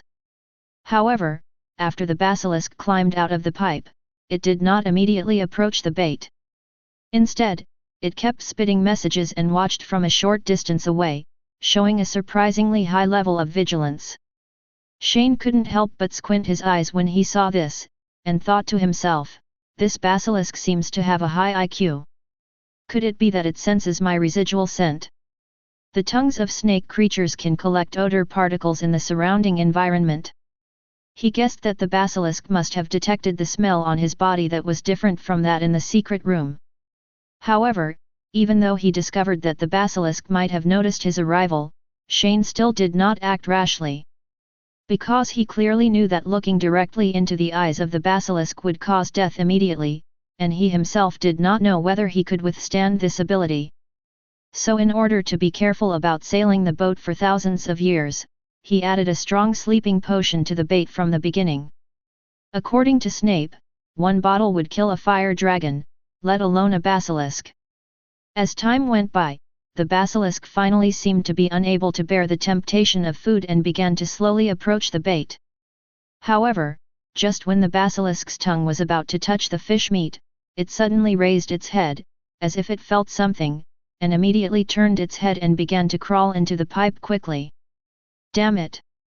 Who gave it the order?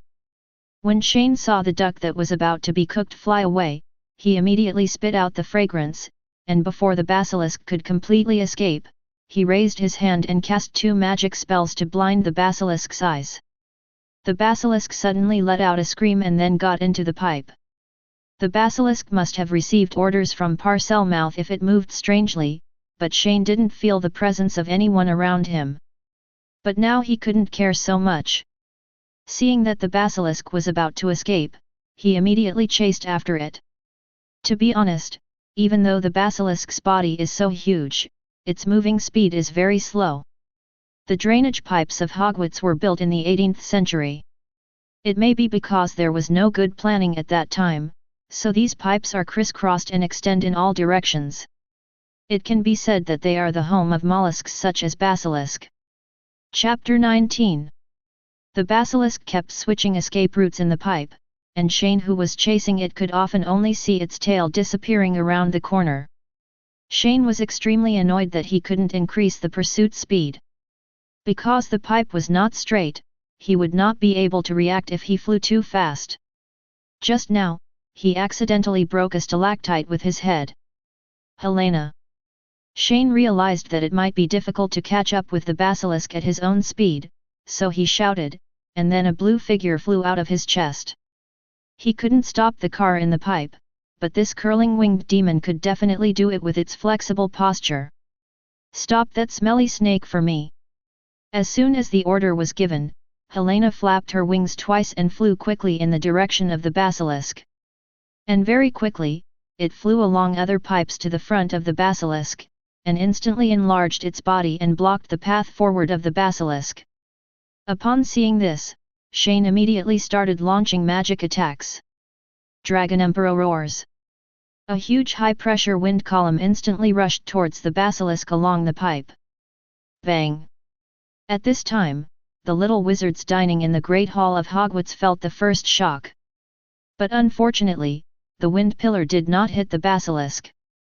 Because Helena was blocking the way with her venomous breath, feeling the threat of the basilisk, she moved her body back a few meters and then jumped upwards along the 10 pipes on the belt.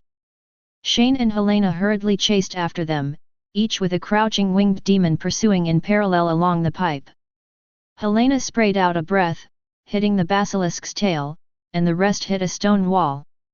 But this was enough to make the basilisk feel pain, and its escape speed instantly slowed down. So Shane took the opportunity to activate his magic again, Zero Freezing. The blue magic circle lit up, and the intense cold air spread along the pipe, instantly freezing the struggling basilisk in place. At the same time, ice ridges also hung in the pipe. Phew, it's finally done. Shane breathed a sigh of relief when he saw the long ice sculpture at the end of the pipe. He touched his aching forehead. He had hit the wall several times while flying too fast, and even torn his clothes. However, just when Shane was about to go over and recover the basilisk, a sound of ice cracking suddenly came over, and he looked up in shock. I saw that the ice on the basilisk began to petrify, and turned into pieces of stone that began to fall off. What the hell? Shane was filled with questions when he saw this situation. Didn't he remember that the basilisk in the original book had the ability to turn to stone? But no matter how much it is now, let's hold down the basilisk first and study it carefully later. So, Shane started to activate a more powerful magic. Dragon Emperor roars, Dragon Emperor roars. A golden pillar of fire rushed out of the pipe, knocking the basilisk away, and its huge body hit the cave wall with a loud noise. But at the same time, because of the ice and stones wrapped around it, the high temperature of the fire pillar did not cause substantial damage to the basilisk. At this time, the young wizards in the Hogwarts Great Hall had begun to retreat under the leadership of Professor McGonagall. After the basilisk was knocked against the wall, its scales exploded, blood began to flow from its mouth, nose, and body, and it roared in pain. But at the same time, the beast's escape instinct continues to drive it to flee for its life. Seeing that the basilisk was still moving its body and climbing up, Shane rolled his eyes and thought that he was not going to hold back. Then, a brilliant aqua blue demon lit up. Ice Tide. The extremely large amount of cold air froze the entire pipes of Hogwarts in a short period of time. However, although Shane's move effectively restrained the basilisk, it also harmed the little wizards who were going to the toilet. Can you imagine being on the toilet and suddenly being hit by a blast of cold air? Especially those little wizards who go up in size. Under the power of super magic, the basilisk was frozen again, but it was still activating its natural abilities, and the ice on its body began to petrify and fall off again. However, Shane no longer wants to waste time like this. So the whole person rushed forward fiercely, and with an iron fist, the basilisk and the wall of the pipe were directly blown away, and the dazzling sunlight suddenly shot into the dim pipe. Shane looked at the big hole in front of him, twisted his neck and said, "Run. Keep running. Let me see where you run. Mr. Dolea." Professor McGonagall's voice suddenly came from outside the cave. Shane heard the sound and walked through the smoke, and immediately saw Professor McGonagall standing in the corridor with a look of astonishment. So he scratched his head a little embarrassed and said, "Sorry, Professor McGonagall. I didn't expect this basilisk to be able to run so well. It disturbed everyone so much that they took a lunch break. That one that just flew out is a basilisk." Professor McGonagall suddenly felt his blood pressure rising when he heard that there was such a dangerous magical animal. "Hey? Didn't Professor Dumbledore tell you?" Shane was a little confused. Old B should have at least informed Professor McGonagall, the vice principal, about the murder of Filch and Mrs. Loris last night. He didn't tell me anything. He went to the Ministry of Magic early this morning. Professor McGonagall said, "Please explain clearly what is going on with this basilisk." Professor, now seems not a good time to explain this matter." Shane pointed at the basilisk rolling on the lawn not far away and roaring in pain. "We have finally dealt with this snake." "What a weird thing to say. You go protect the students in the back." Although Professor McGonagall was very angry at this time, he still understood the importance.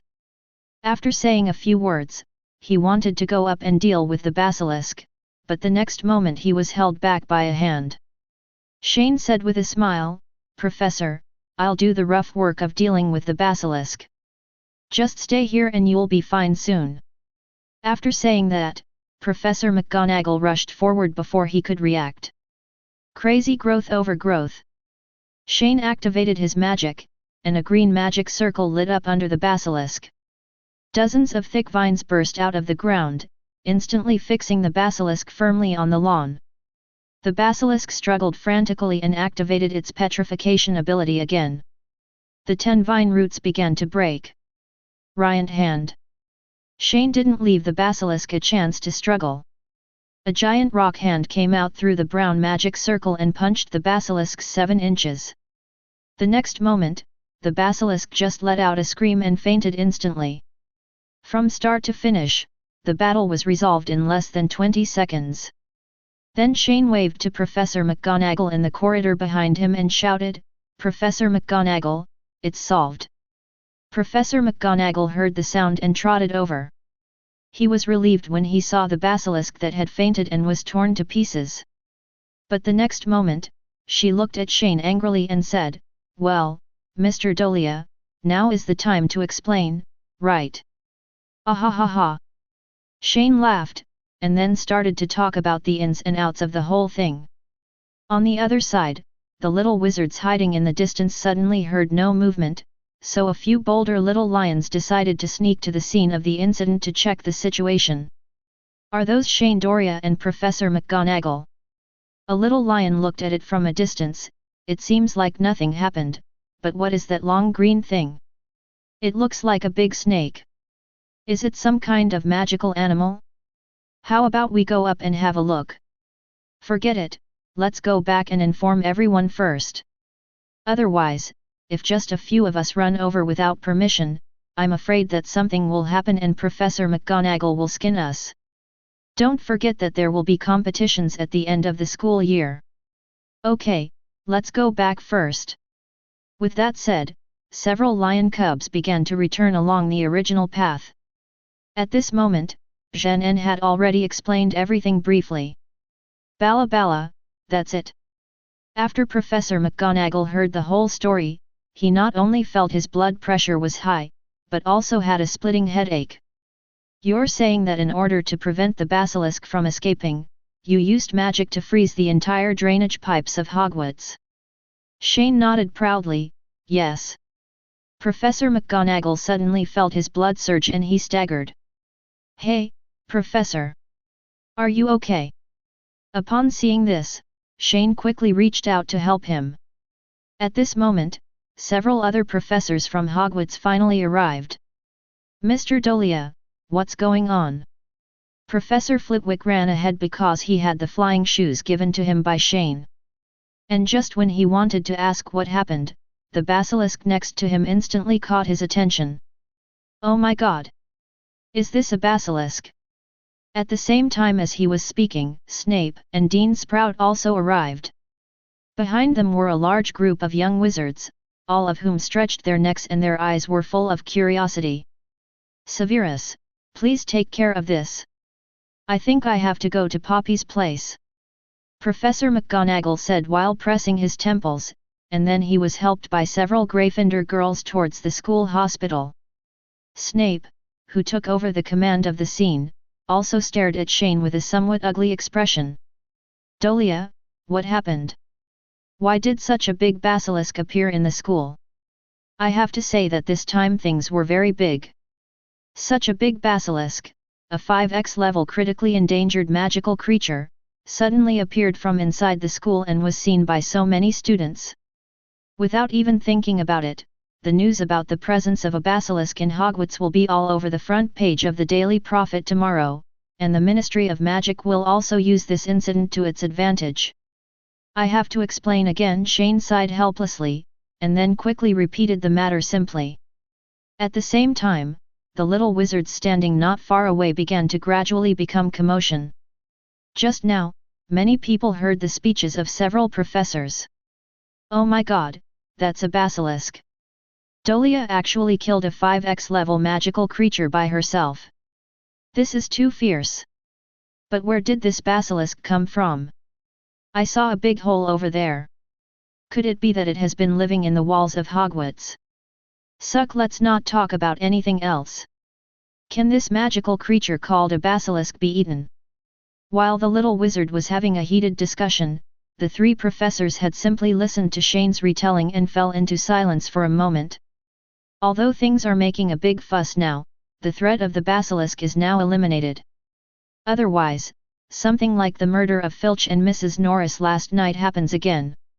To be honest, Hogwarts really doesn't know how to deal with it.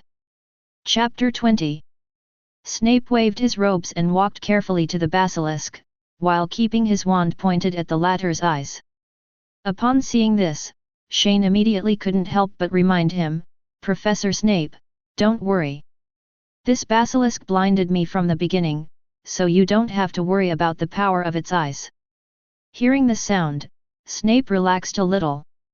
I saw him squatting down and touching the scales on the basilisk's body, and then he possessed himself and put his ear to the basilisk's body.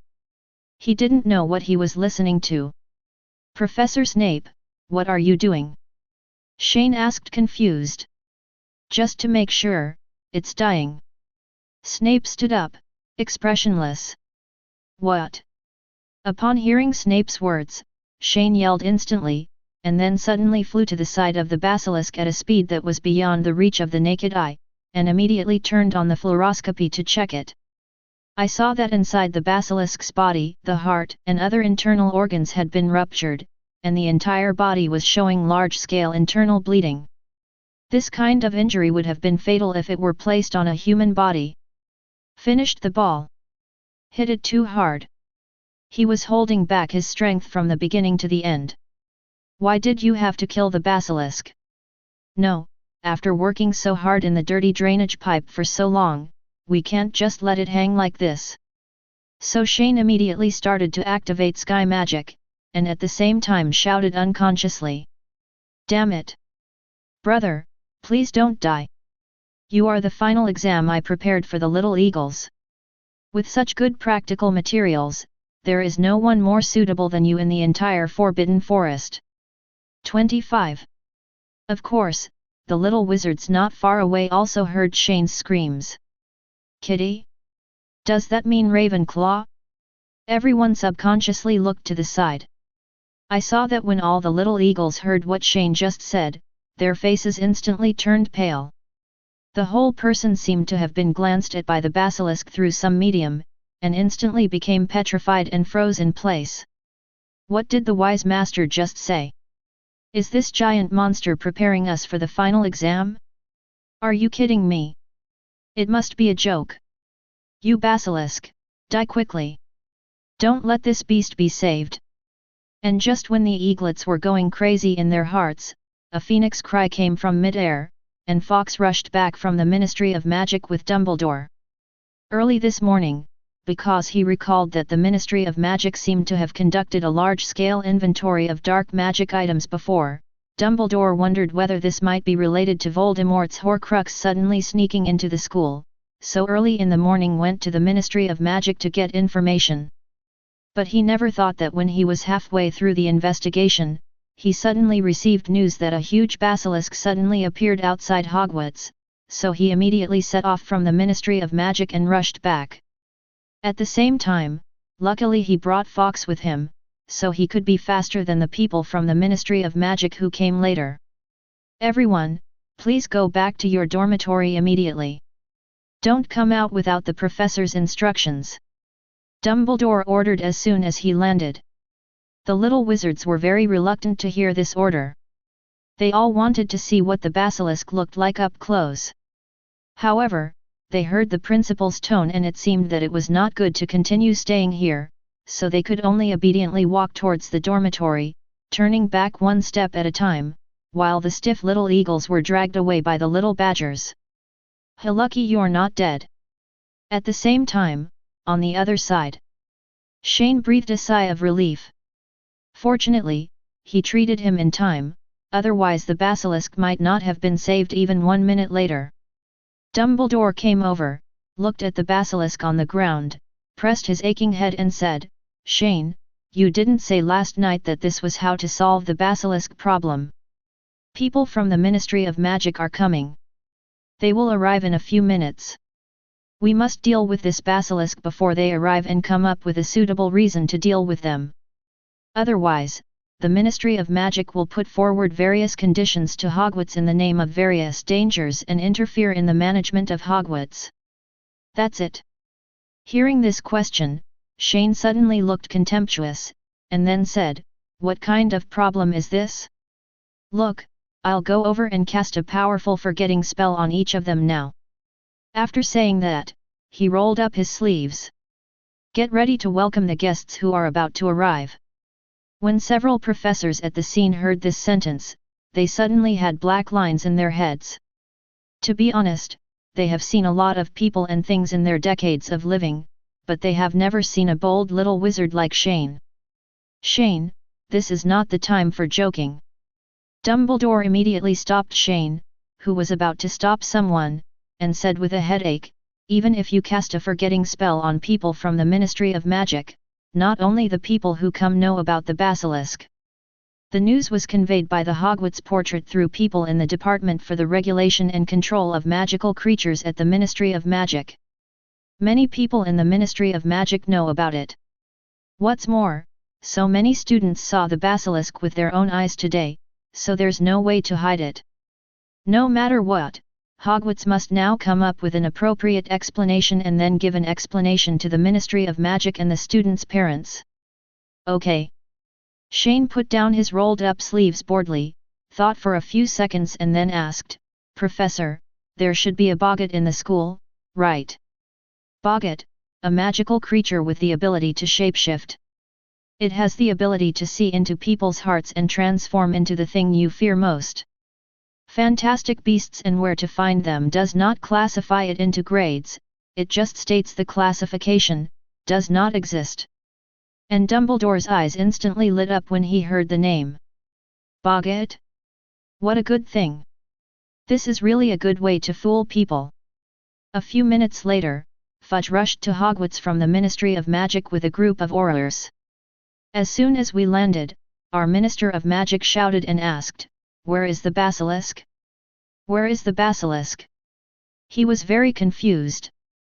The situation in front of him seemed to be very peaceful, and everything around him was intact, with no trace of any battle. Dumbledore, on the other hand, calmly pointed to the basilisk on the ground next to him, and began to talk nonsense seriously. "This is it, but luckily it is a boggart." "Boggart?" Fudge looked suspicious. Didn't he mean a basilisk? Dumbledore nodded calmly and began to explain. "Yes, boggart. In fact, this is all just a misunderstanding. There was a student who was proficient in magical biology who was very afraid of creatures like basilisks, and a boggart hiding in the school suddenly ran out and happened to bump into him, and then he made an unexpected mistake.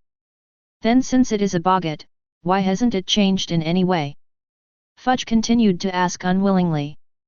Mr. Dolea happened to come across this incident, and he cast a special magic, so the boggart would only remain as it is now before waking up. "Special magic?" Fudge turned his attention to Shane.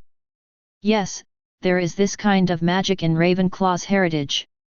Shane nodded seriously. "Then where is the student who is proficient in magical biology you mentioned, and what is his name?" Fudge was still unyielding.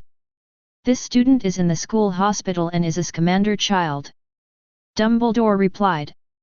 At this moment, in the school hospital of Hogwarts, Rolf Scamander, the author of Fantastic Beasts and Where to Find Them and the grandson of Newt Scamander, is lying on the hospital bed with a lifeless look on his face, reciting a temporary character design of his own, to prevent some well-intentioned guests from suddenly visiting. "Minister, it's been checked." An aura from the Dangerous Creatures Committee in charge of the inspection suddenly leaned into Fudge's ear and whispered, "It is indeed a boggart. It may have been under some spell that caused it to faint now. Passed through the past, and has maintained the form of the basilisk." Hearing this, Fudge gritted his teeth, thinking that such a good opportunity was suddenly gone. He took a deep breath, nodded, pursed his lips and said, "In that case, it's okay. But Albus, I hope Hogwarts can strengthen the management of magical creatures in the future. Although creatures like boggart are not very dangerous, they may cause some unnecessary trouble, just like this time. 153 Please ask Hogwarts to submit a report to the Ministry of Magic afterwards. A clear report so that we can explain it to the public." Dumbledore continued to respond expressionlessly, "Okay, okay. No problem." Immediately afterwards, Fudge took the people away, and Dumbledore and several professors finally breathed a sigh of relief. "Shane, I hope you can inform me next time you do something like this so that I can make preparations." Dumbledore pressed his temples with a look of helplessness on his face. "Ha! Didn't I tell you last night that I would deal with the basilisk issue? You ran to the Ministry of Magic early in the morning. What does it have to do with me?" Shane looked unconvinced for a moment. "You just said I'd leave it to you, but you didn't say it was today, and you still did it in such a flamboyant way," Dumbledore retorted. After saying that, he went to deal with the follow-up matters. Just now, he seemed to have heard that many students were frightened when going to the toilet. He didn't know what was going on. And Shane naturally doesn't want to worry about old B. He stretched out comfortably, and then brought out the basilisk that was buried in the ground and had been filled with a sleeping potion. He is now thinking about where to find a place to keep the basilisk in captivity. After raising Helena for so long, he now has some experience in raising magical animals. But, having said that, what about Helena? Where did Helena go? Shane suddenly realized at this moment that his little pet seemed to be missing, and it had been missing since it came out of the pipe. Could it be? Shane looked at the repaired wall with an embarrassed face. He suddenly recalled that when he cast Ice Tide, he seemed to have frozen Helena in the pipe. At this moment, Helena had already broken free of the ice on her body, and was alone in the criss-crossing pipes of Hogwarts, looking for a way out with resentment. Chapter 21. Fortunately, Helena had a space anchor placed in advance, and Shane quickly found his little pet. Immediately afterwards, Shane brought the unconscious basilisk back to the guild, used rock magic to build a cage in a corner, and put the basilisk inside.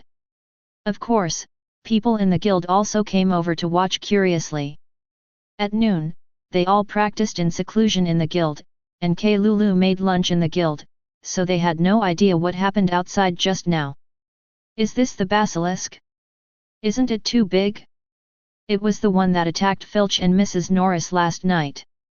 Harry, who had just listened to Shane's explanation of what happened, was looking at the huge body of the basilisk in front of him in shock, feeling a little too scared to step forward.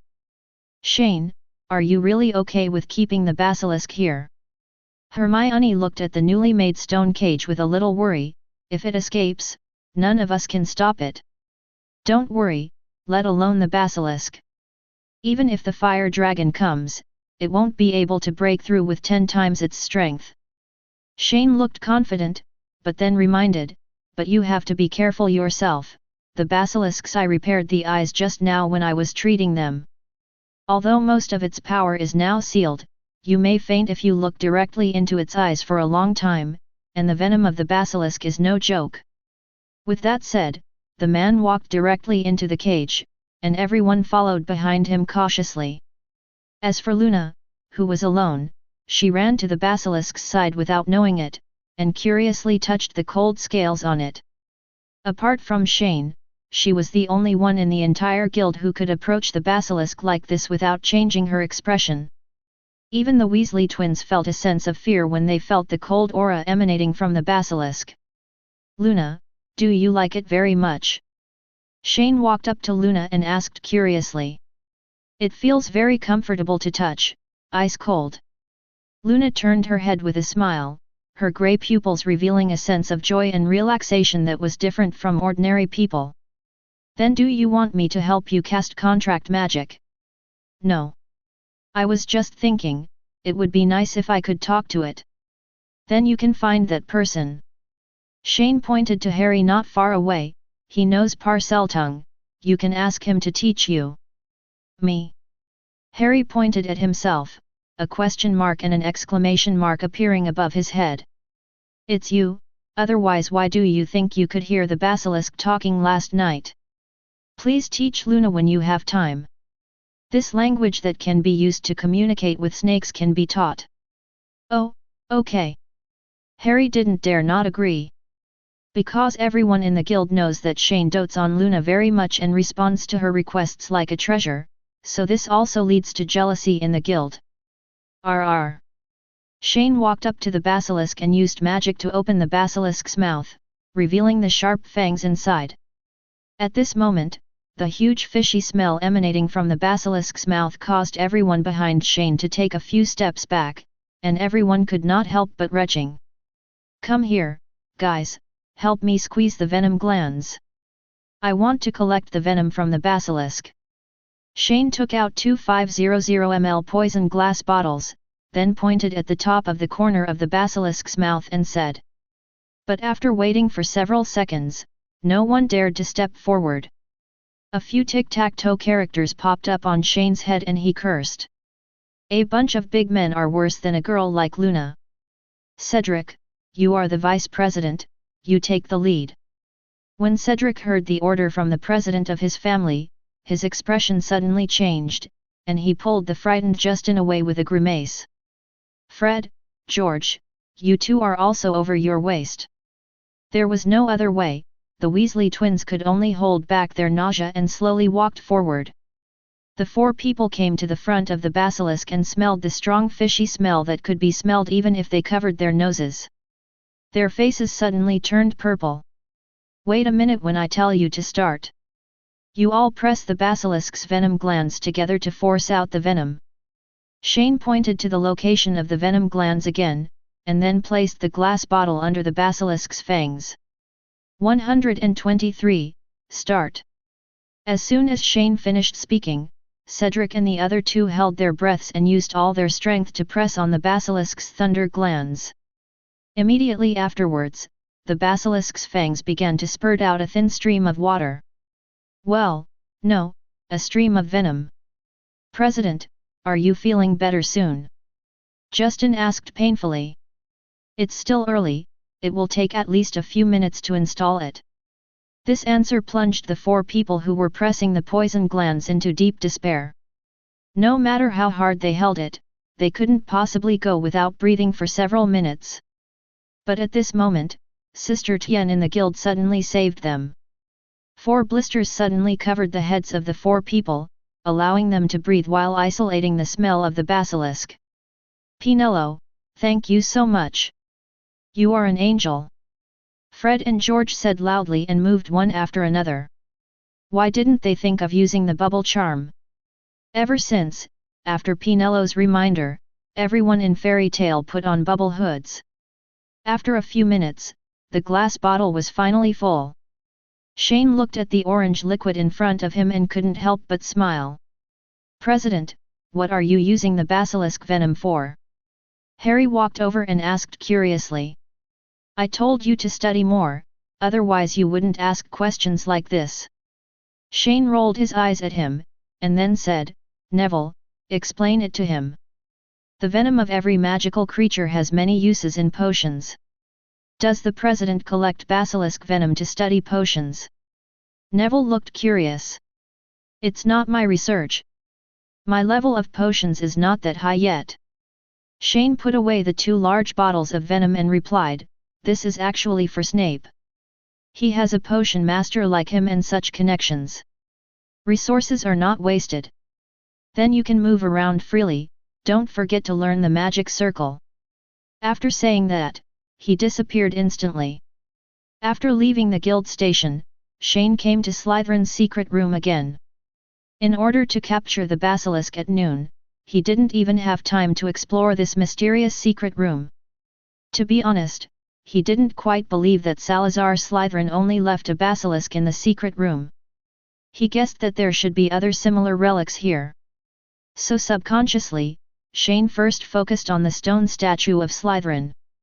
Perspective: the pupil magic is activated, but what comes into view is only an ordinary pipe and a huge air chamber, which is covered with bones of small animals.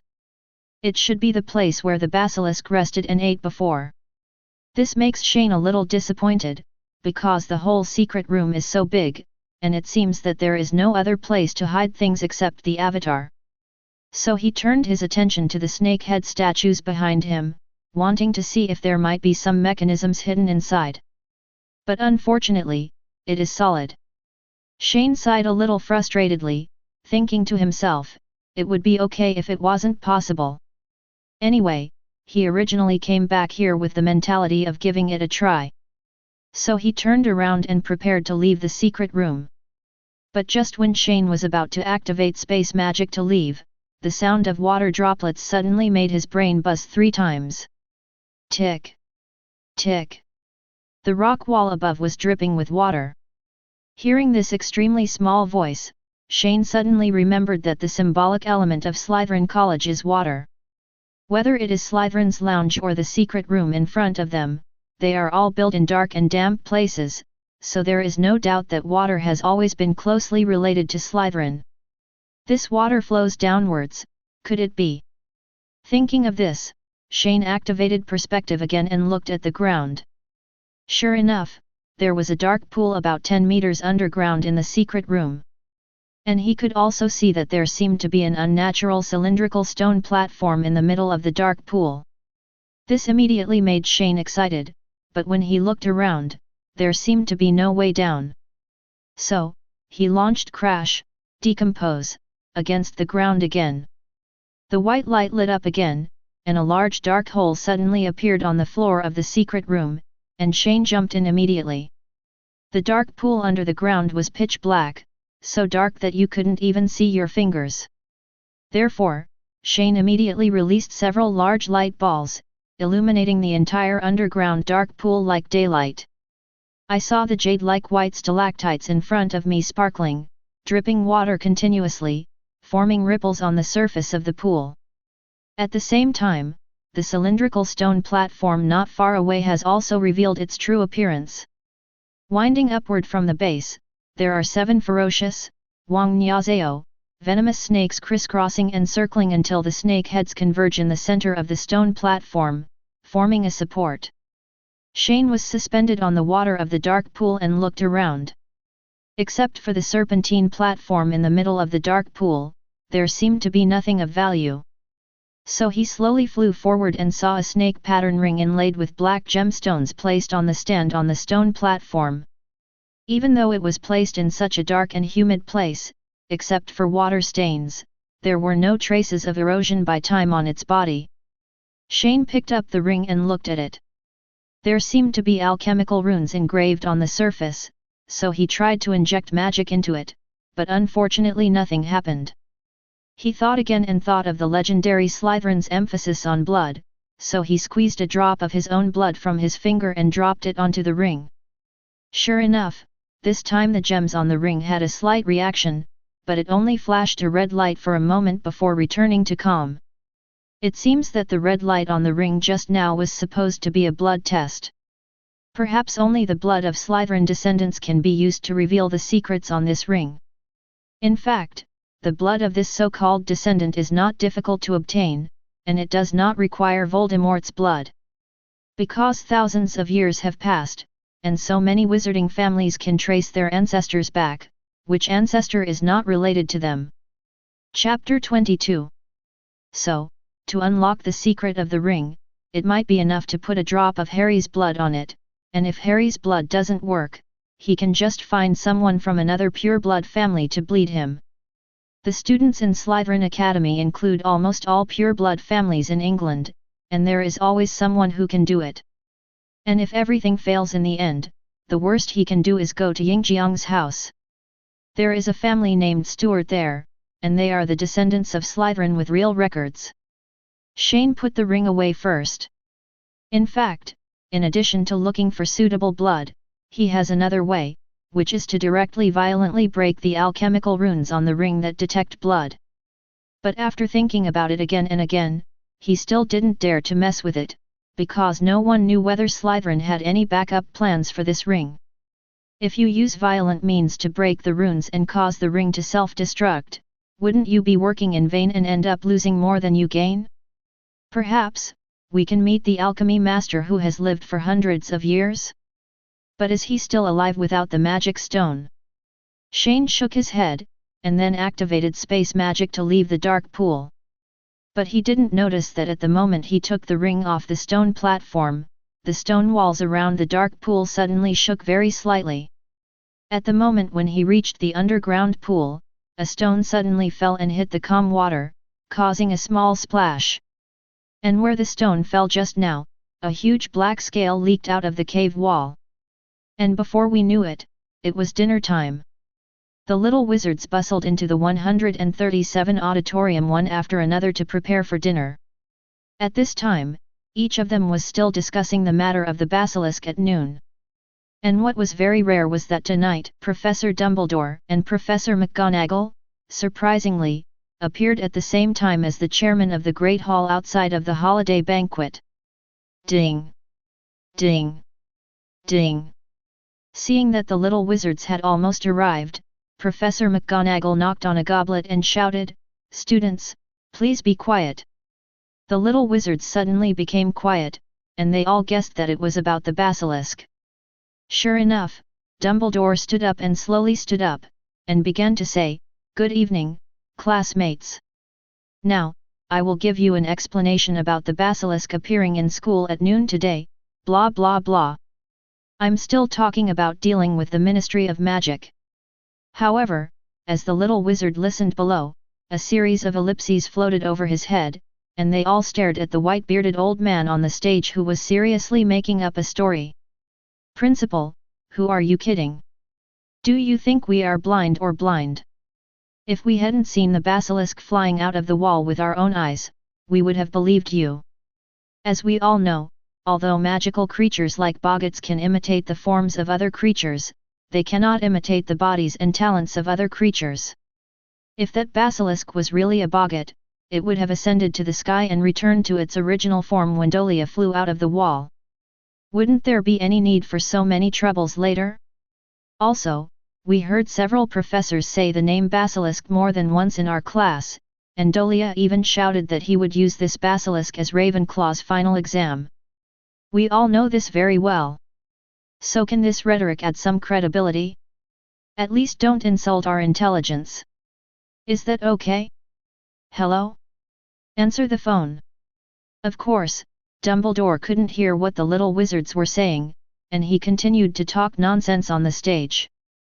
But in fact, he didn't want students to believe this rhetoric, he just wanted to fool the Ministry of Magic.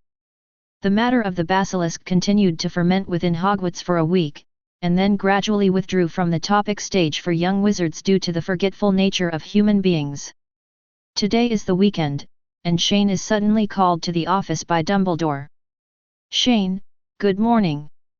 "Good morning, Professor Dumbledore." The two greeted each other. "It's such a big weekend, why are you here with me? Do you want me to deal with the ice in the drainage pipe?" Shane asked first. "Oh, no. Of course not." Dumbledore immediately denied, "The house elves in the school have almost cleaned the blocked drainage pipe, so I won't bother you to do it." To be honest, he never thought about asking the person in front of him to help deal with the drainage pipe from the beginning to the end. Because he could completely imagine the scene where Jian released powerful fire magic and directly blew up the entire pipeline of Hogwarts. "Then why did you come to see me?" Do you have any delicious new snacks? Shane ran to the snack cabinet and began to rummage skillfully. I came to you because of Tom's Horcrux. Horcrux. After hearing Dumbledore's words, Shane looked around subconsciously, but did not find the book in his mind, so he asked. Did not find? Yes. Dumbledore nodded. It seems that because you dealt with the relationship with the basilisk too quickly, it seemed to have hidden itself, and the entire Hogwarts was eerily quiet. Ha! Is it my fault? Shane pointed at himself, looking unconvinced. It is true that you had to alert the enemy, which led to the fear of hiding the Horcrux. Dumbledore glanced at Shane, and then continued, but these are not the key now. According to the records of Horcruxes in some books, if a person wants to be resurrected through Horcruxes, he must continue to plunder a person's life or soul, and then get an empty shell of the body, and then replace it. This kind of robbery is invisible and extremely difficult to detect. So now I am very worried that as time goes by, whether Tom may silently replace someone in the school and then be completely resurrected. Now I'm worried that there are so many useful things. In the end, there is still no way to find the Horcrux hidden in the school. Shane rolled his eyes.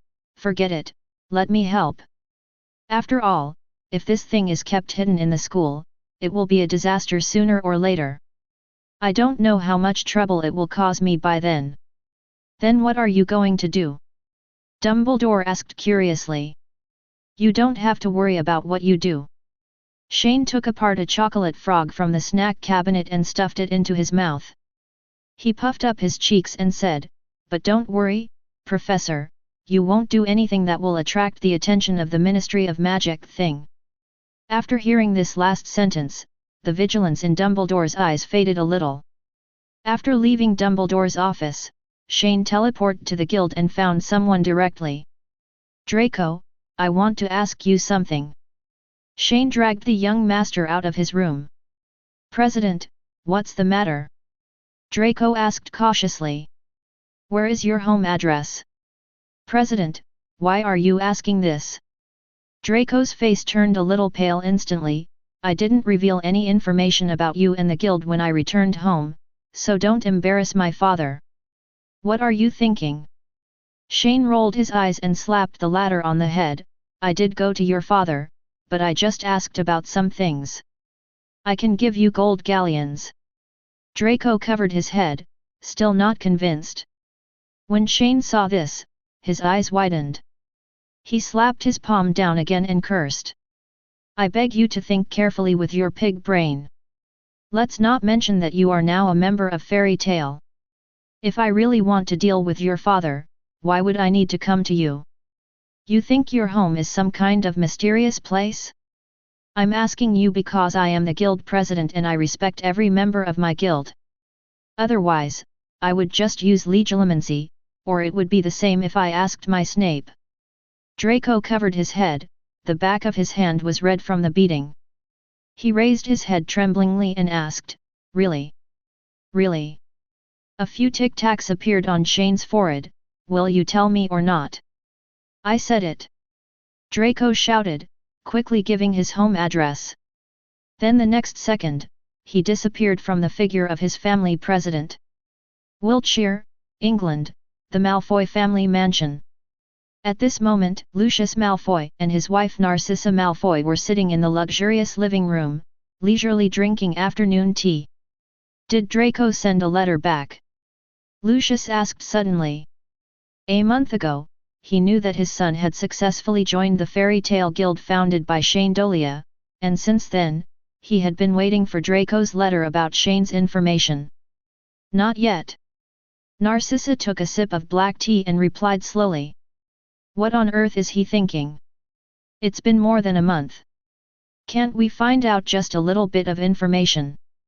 Lucius frowned, looking a little angry. Lucius, I think it's better to forget about this matter. Narcissa began to advise again worriedly.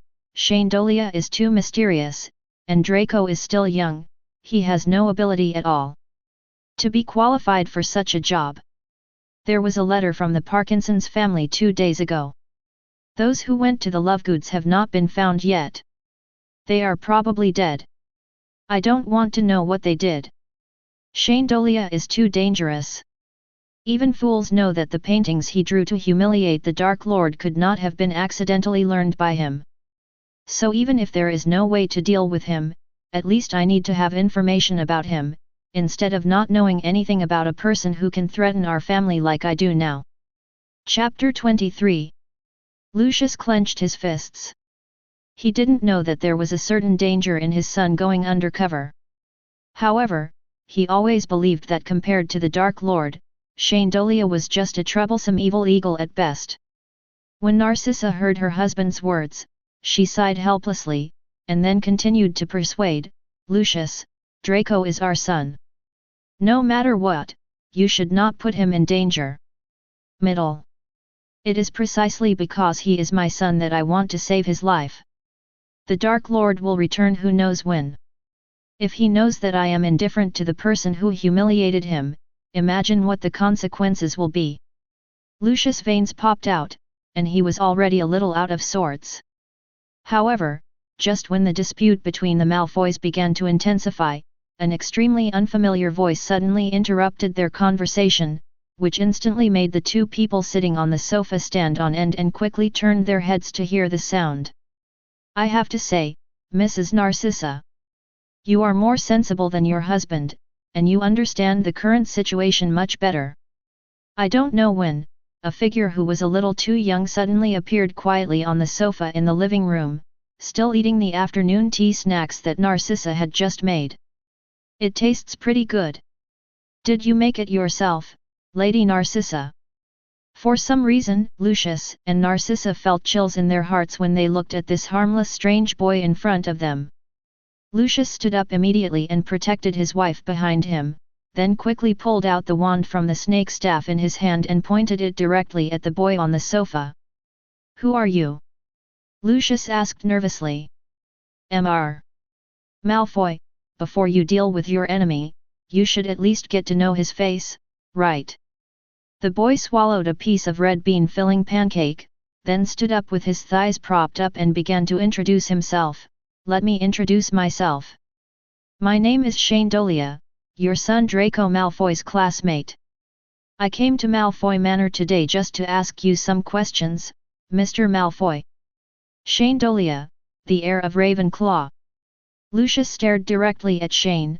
I don't care what you are here for, but the Malfoy family does not welcome any strangers.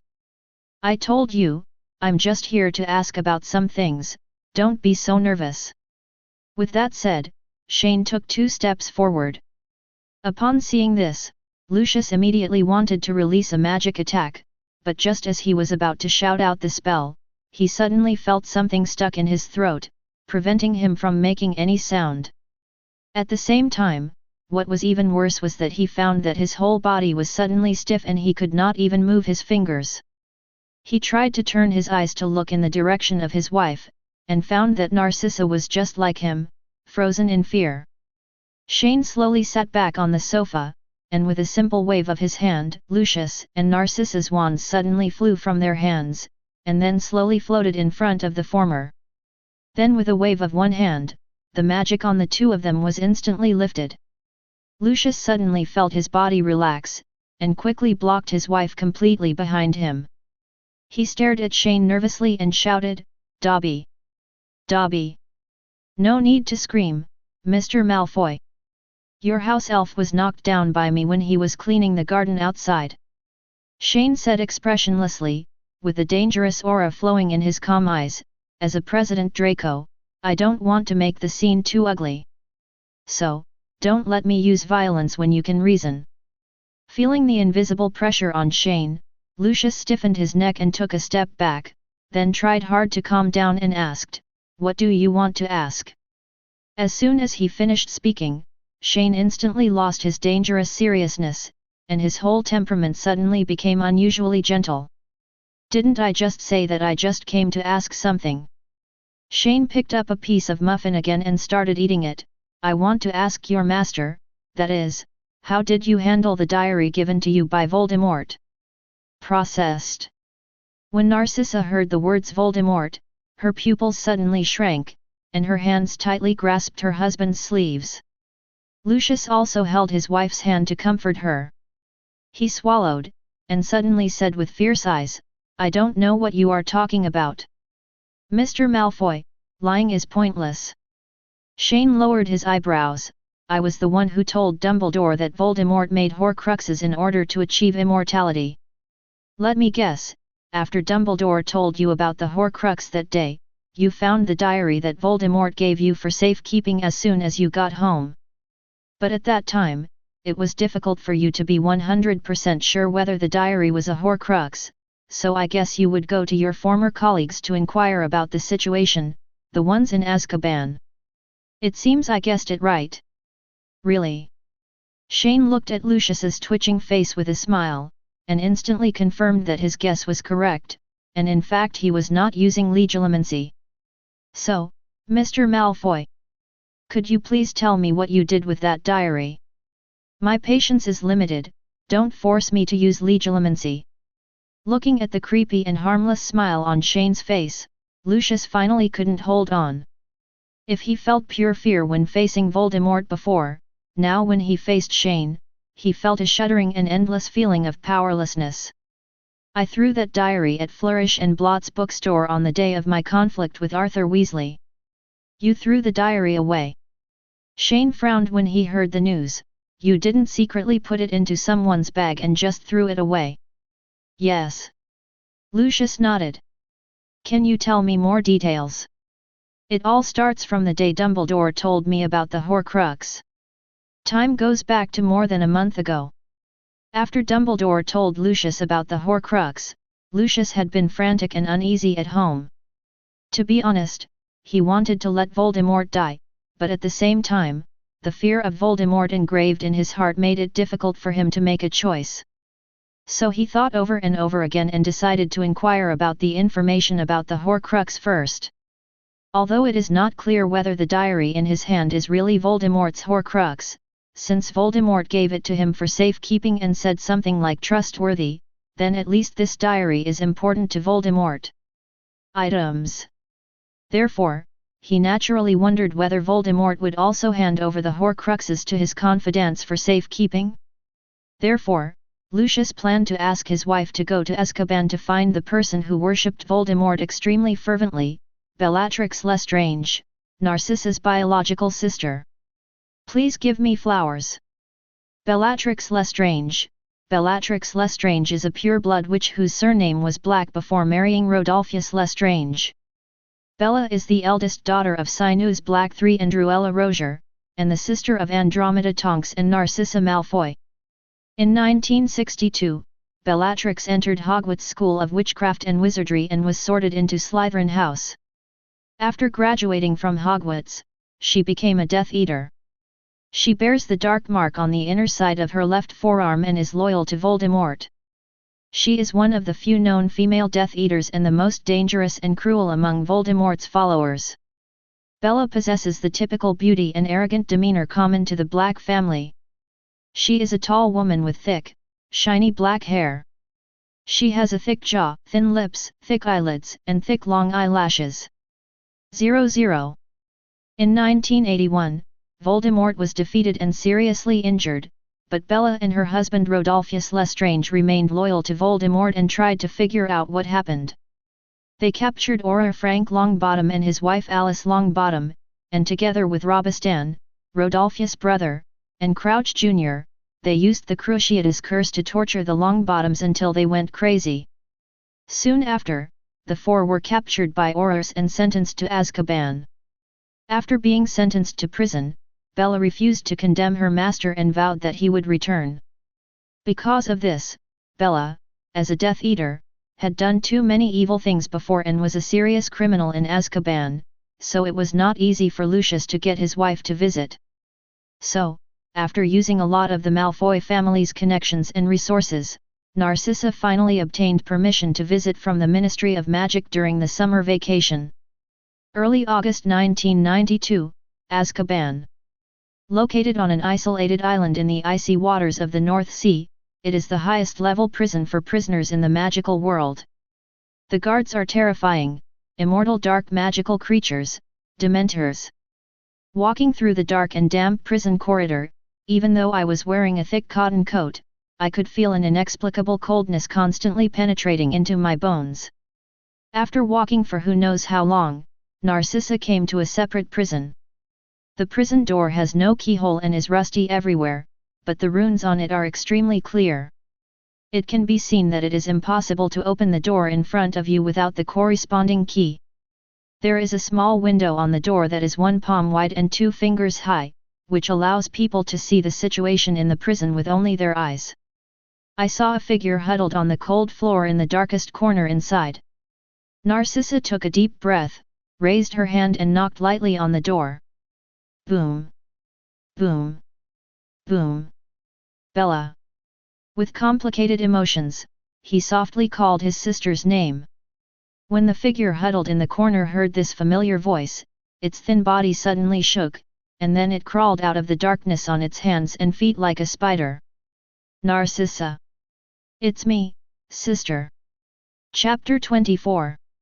It's me, sister. When Bella heard this familiar yet unfamiliar voice, she immediately jumped up from the cold ground and hit the prison door directly. A loud noise echoed in the corridor. Through the small window on the door, you can see Bella's eyes filled with scarlet bloodshot eyes. Just like her cousin Sirius Black, the long imprisonment in Azkaban had a great impact on her originally beautiful appearance.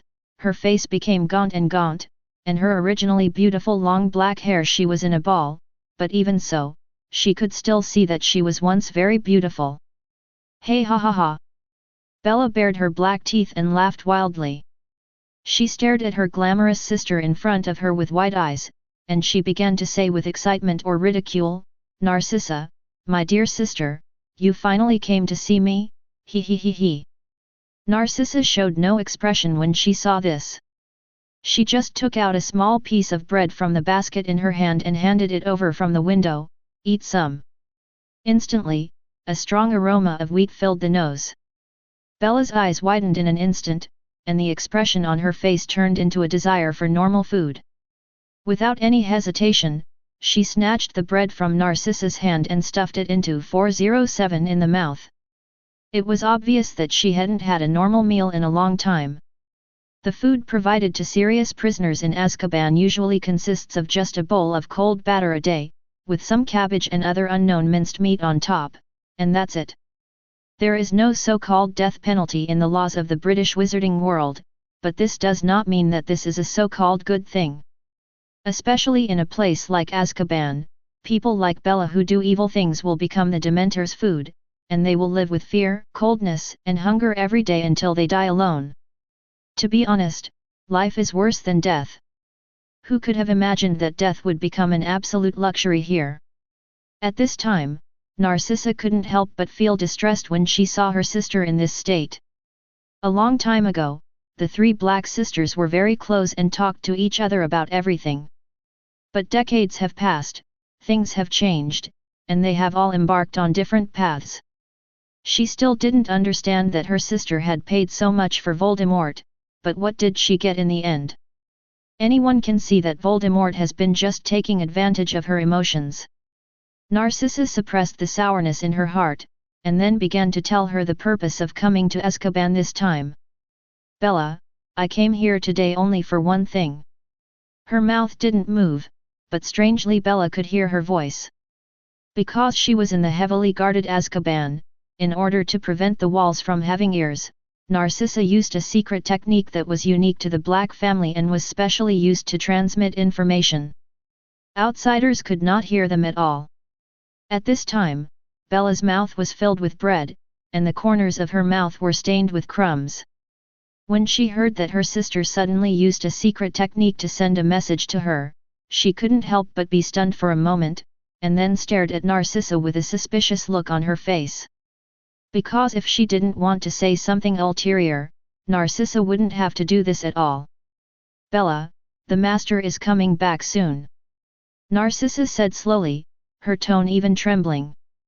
This emotion was not deliberately fake, it was because the fear that Voldemort had engraved in the hearts of all Death Eaters was completely ineradicable. When Bella heard the news that Voldemort was there, her eyes widened instantly. She pressed her eyes tightly against the cell door window, which was only 2 fingers high, and her eyes revealed the guest's madness. "Where is the master? Tell me everything you know." "I can't tell you where he is, but he is very weak now, and he instructed us to collect some old things from the past to help him complete his resurrection. I came to Azkaban today just to ask you, where is the thing that the master gave you?" Narcissa spoke very quickly, and her tone made people feel a little anxious. But Bella obviously didn't believe Narcissa's words. Her eyes suddenly dimmed, but then turned crazy. She began to laugh sarcastically and said, "Narcissa, my innocent sister. Have you forgotten that we grew up together? I know you so well, do you think I will believe what you just said? The master is not dead, ha ha ha, I knew it. He has been waiting for me to come back, hee hee ha ha ha." Bella laughed wildly and looked at her sister with evil eyes. She really wanted to see how Narcissa would behave after being exposed. But soon, she was disappointed. The expression on Narcissa's face did not change at all, and there was still a trace of struggle in her eyes. She turned her head and looked at both sides without leaving any trace. After making sure that no one was patrolling nearby, she slowly opened her left sleeve, revealing the corner of a black smoke-like pattern inside. "That's right, it's the Death Eater's symbol, the dark mark." At first glance, the dark mark looks like a pattern made up of leprechauns. A huge skeleton is made up of countless turquoise star-like things. A ferocious python sticks out from the skull's mouth, like a big tongue. It looks very weird. This mark was used by Voldemort to create terror. In the past, whenever Death Eaters killed someone, they would leave the dark mark on the body or on the top of the house as a form of fear. It is usually branded on the left arm of everyone who joins the ranks of Death Eaters. Whenever Voldemort is powerful or appears around, the mark on the Death Eater's arm will feel like burning pain, and it will become more and more painful. Clear, gradually turning red. In addition, as long as Voldemort presses the dark mark on a Death Eater's arm, he can summon other Death Eaters. At this time, they will immediately apparate, appear next to Voldemort and obey his orders. But if the summoned Death Eaters don't arrive in time, the dark mark will become scorched black. And when a Death Eater touches the mark on Bran's left arm, Voldemort can also feel the call and apparate to him. Bella's eyes widened instantly when she saw the dark mark in the cell. Because she knew that her sister did not have the mark of the Dark Devil.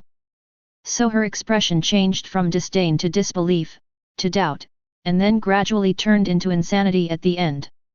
Bella lay on the cell door, trying hard to stretch out her fingers. Even if she scraped off the skin on her hands, she still wanted to touch the mark of the Dark Devil on Narcissa's hands. But it is a pity that after living in Azkaban for more than 10 years, even if she is now so skinny, she can only stick 4 fingers out of the cell at most. In fact, what Bella didn't know was that the dark mark on Narcissa's arm was actually disguised by her husband, who spent a lot of effort. For this reason, Lucius also paid a lot of gold carins to buy a temporary alchemy tool that replicates the dark mark. Narcissa put down her sleeves expressionlessly and continued, "The Dark Lord needs to be resurrected, and you must tell me where the things he gave you are." When Bella saw that she couldn't touch the dark mark, her eyes when she looked at Narcissa suddenly became extremely resentful. She hated her sister, because it was obvious that as long as the other party leaned his arm towards her, she could feel the power of her master again. "You're still lying to me." Bella used her secret technique to convey the message again, her eyes still full of doubts at this time. Although she didn't know what Narcissa was looking for, nor what her purpose was. But she knew very well how powerful Voldemort was. They were just looking for some old things. With Voldemort's wisdom and ability, there was no need to secretly send his sister to Azkaban for questioning. This was completely unnecessary. Moreover, even if Voldemort is very weak now, he may not be able to do it himself. But there were not a few Death Eaters at the time. In addition to those who were dead and imprisoned in Azkaban, there were also some who had escaped the pursuit and trial of the Ministry of Magic and were operating normally outside. If Voldemort really needs something to resurrect, then the first and most important thing he should do is to summon his old subordinates. With the abilities of these people, they can help him accomplish most things. Therefore, even if Narcissa showed her dark mark, Bella would find it difficult to believe what she said. Seeing that Bella didn't believe her, Narcissa felt a little anxious, so she changed her mind and suddenly started to say, "Bella, I'm not lying to you. We went to your previous home, but we didn't find what the owner wanted, so one person has been killed. Sister, I beg you. Draco is in their hands. You have to tell me where it is or they will kill him." When Narcissa said this, she looked a little hysterical. And when Bella heard her sister's words full of pleading, she couldn't help but feel a little touched in her heart. Especially when she heard the name Draco, the remaining family affection buried deep in her heart made her loyalty to her master suddenly loosen. Bella's sunken face twitched without a trace, and asked, "Draco, is your child?" Narcissa didn't speak, just nodded. After getting the answer she least expected, the madness on Bella's face gradually subsided. She lowered her head. She didn't know how long it took before she slowly retreated to the darkest corner of the cell and said, "Go away, I won't tell you where the golden cup is." Hearing these words, Narcissa's eyes suddenly fluctuated, but she calmed down quickly. She wrapped the remaining bread loaves in the basket with oil paper and stuffed them into the cell one by one through the window of the cell door. This was probably the only thing she could do for her poor sister. The basket was already empty, and before Narcissa left, she took one last look at the figure in the deepest part of the cell. Through the dim light, you can vaguely see Bella licking her left arm. This is a way for her to express her infatuation with her master. Chapter 25. So after all that you said, you still haven't explained why you threw the diary at Flourish and Blott's bookstore. Shane rolled his eyes angrily after hearing Lucius briefly explain the cause. Because after all is said and done, the only valuable thing is to get clues about the golden cup, but this has nothing to do with the loss of the diary. Bella said the golden cup, which means that he must have made more than one Horcrux. Lucius said with a stiff face, "So after Narcissa came back from Azkaban, for the sake of safety, I gave up temporarily. Got rid of the idea of the journal and hid it back in the basement without thinking of touching it again. But what I didn't expect was that something happened some time ago that forced me to take the diary out of the basement again." The Ministry of Magic suddenly launched a large-scale inventory of dark magic items, and for some reason, Fudge didn't just do it for show this time, but for real. Lucius' mind suddenly flashed back to the scene where, just over a month ago, people from the Ministry of Magic suddenly came to his home to search for dark magic items. At that time, the Aurors from the Ministry of Magic were not polite at all. They entered the Malfoy Manor with a search warrant and conducted a massive search without even thinking about the influence of the Malfoy family in the wizarding world. Similar things also happened in the homes of other pure-blood families. But after hearing this, Shane roughly guessed why the Ministry of Magic suddenly acted out of normal. Because since he took control of the little beetle Rita Skeeter, in order to weaken the influence of the Ministry of Magic on the Daily Prophet, the official media, he basically sends letters every now and then. Let the little beetle continue to expose the dirty information about the Ministry of Magic or Fudge.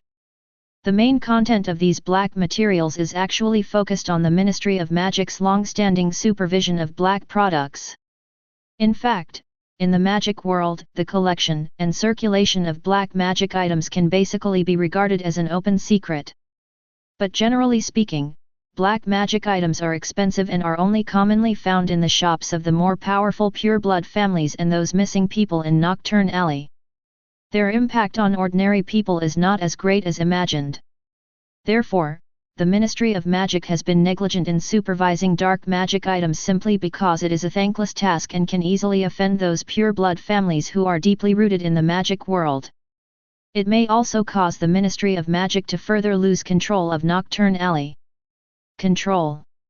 You must know that everything in the world has light and darkness, and the Ministry of Magic also has some shady matters that need to be dealt with or resolved through Nocturne Alley. The most representative department is the Department of Mysteries. Therefore, during the summer vacation, Rita Skeeter, under Shane's intentional or unintentional instructions, continued to report some well-founded facts about the major or minor problems caused by the Ministry of Magic's negligence in supervising dark magic items. The minor incident was compiled into news and published in the pages of the Daily Prophet. Therefore, this temporarily caused the British magical community to criticize the Ministry of Magic verbally and verbally. When the public opinion was at its worst, it even caused the Borgen box store to temporarily close its doors for a period of time to avoid the limelight. Therefore, in order to restore his reputation, Fudge, the Minister of Magic who is greedy for power and fame, had to take the risk of offending many wizard families and launch a large-scale inventory of dark magic items to quell public anger. Of course, during that time, Lucius also carried the diary with him every day in order to prevent the Ministry of Magic from finding out that he had Voldemort's relics at home. Until a week before Hogwarts started school, an accident suddenly happened. That day at Flourish and Blott's bookstore, I had a conflict with Arthur Weasley over some things, and the diary probably fell off my body accidentally during our fight. I didn't realize it at the time. I may have unintentionally used the diary as a weapon and threw it at Weasley. Lucius gradually began to talk about what happened at Flourish and Blott's bookstore that day. Then you didn't pick it back up after that? Shane asked doubtfully, with a speechless look on his face. That day after I left Flourish and Blott's, I went to the Bodkin box store in Nocturne Alley, where I wanted to dispose of some illegal items. That's when I realized that the diary was missing. When I wanted to go back and look for it later, the diary was gone. After hearing Lucius explain the consequences again, Shane felt a little dizzy. Why does he feel that this process is so hasty? The Horcrux was lost in a fight, and someone picked it up without even knowing it, and brought it into Hogwarts. Why did the more he thought about it, the more he felt that this matter was a bit too anticlimactic. But after thinking about it, with the facts in front of me, there doesn't seem to be anything wrong with it. So Shane thought for a while and asked again, apart from you and Weasley, were there any special people present at Flourish and Blott's bookstore that day? I can't remember clearly. Lucius replied directly, that day was Gilderoy Lockhart's novel signing event, and the entire Flourish and Blott's bookstore was packed with fans of that idiot, so except for Weasley and Harry Potter, who are more special other than the characters, I can't remember anyone special that day. No. There is still some. Shane suddenly said with certainty, and looked like he had suddenly come to his senses, what you just said really reminded me, I totally forgot that this guy existed. No wonder it took old B such a long time to find the diary. Isn't the incompetence he showed at Hogwarts just a cover for the most powerful Horcrux? Yes, what Lucius just said made Shane suddenly think of the person he had always ignored. Gilderoy Lockhart, the liar who is proficient in Obliviate. His vanity is extremely high, and this obvious flaw in his character most likely caused him to be unknowingly influenced by Voldemort's Horcrux at Flourish and Blott's bookstore, so he picked up the diary and took it to Hogwarts. After all this detour, we have returned to the main character in the original chapter of The Chamber of Secrets. Shane immediately sighed at the corrective power of the world line. He thought that with his butterfly around, Lockhart's role would be gone, but he didn't expect that this guy would suddenly pop up at this moment. You mean Gilderoy Lockhart took the diary? When Lucius heard Shane's words, he immediately realized who the person who took the diary might be. I'm not completely sure, but there's a high probability that it's him. Shane replied, but at this moment he changed the subject and started talking about another thing. Ignore him, Lockhart, that golden cup you just mentioned, where is it most likely to be? 340. If nothing else happens, it is most likely to be in Gringotts, the vault of the Lestrange family. At this time, Narcissa, who had been silent just now, suddenly he said, after returning from Azkaban, I went to my sister's old home and found no so-called items similar to the gold cup. So I think based on her character, she is most likely to put the golden cup in Gringotts, because it is guarded by fire dragons and is safer than many places.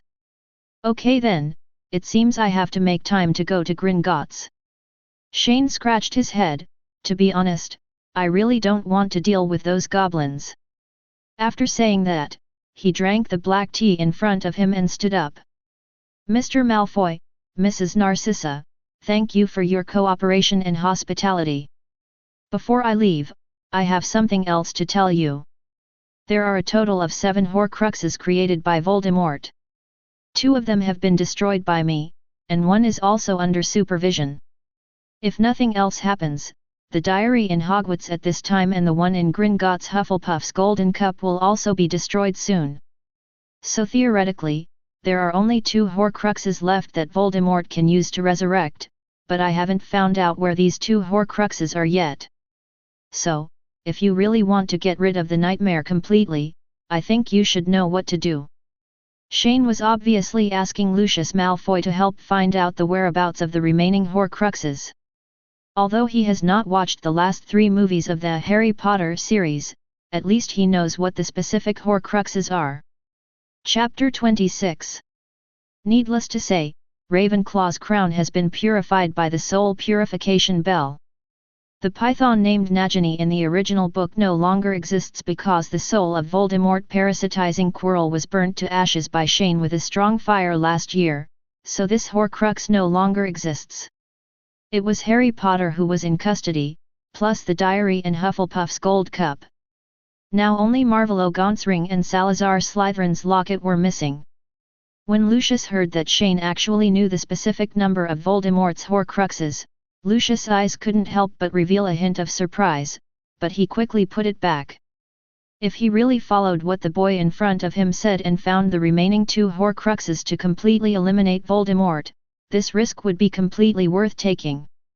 After Shane left the news about the Horcrux, he disappeared into Malfoy Manor and returned to Hogwarts without saying anything else.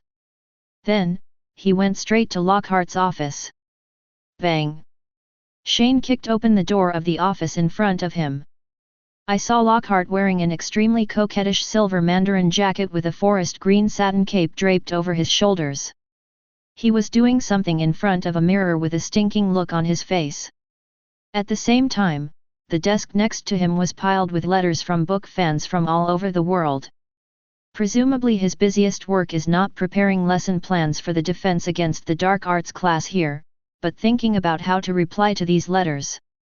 Lockhart was startled when he heard the sudden loud noise behind him, staggering and almost falling to the ground. But he quickly stabilized his body and worked hard to maintain his image as a gorgeous gentleman. And just when Lockhart turned his head and saw Shane standing at the door, the confusion on his face suddenly turned into a flattering smirk, and he said in surprise, "Oh, it's you, Mr. Dolea." With that said, he walked over in front of the mirror in a very awkward manner that he thought he was handsome. Shane stared at him with dead eyes, suppressing the discomfort in his heart and directly holding the former in place, without giving him a chance to say a second sentence. Then without saying anything, he walked forward and activated Legilimency. Memories began to pour into my mind one after another. As expected, the diary was really taken away by the guy in front of me. From Lockhart's memory, we can know that that day at Flourish and Blott's bookstore, he must have been influenced by Voldemort's soul and curiously picked up the diary from the ground, and then kept it by his side. And not long after Hogwarts started, Lockhart discovered the secret that the diary could write its own dialogue. Needless to say, Voldemort's ability to confuse people's minds, and Lockhart was naturally attracted to all the sugar-coated words he said. During Lockhart's conversation with the diary, Shane discovered that Voldemort was constantly exploiting Lockhart's weakness for fame, guiding him to learn alchemy and helping him collect materials for resurrection.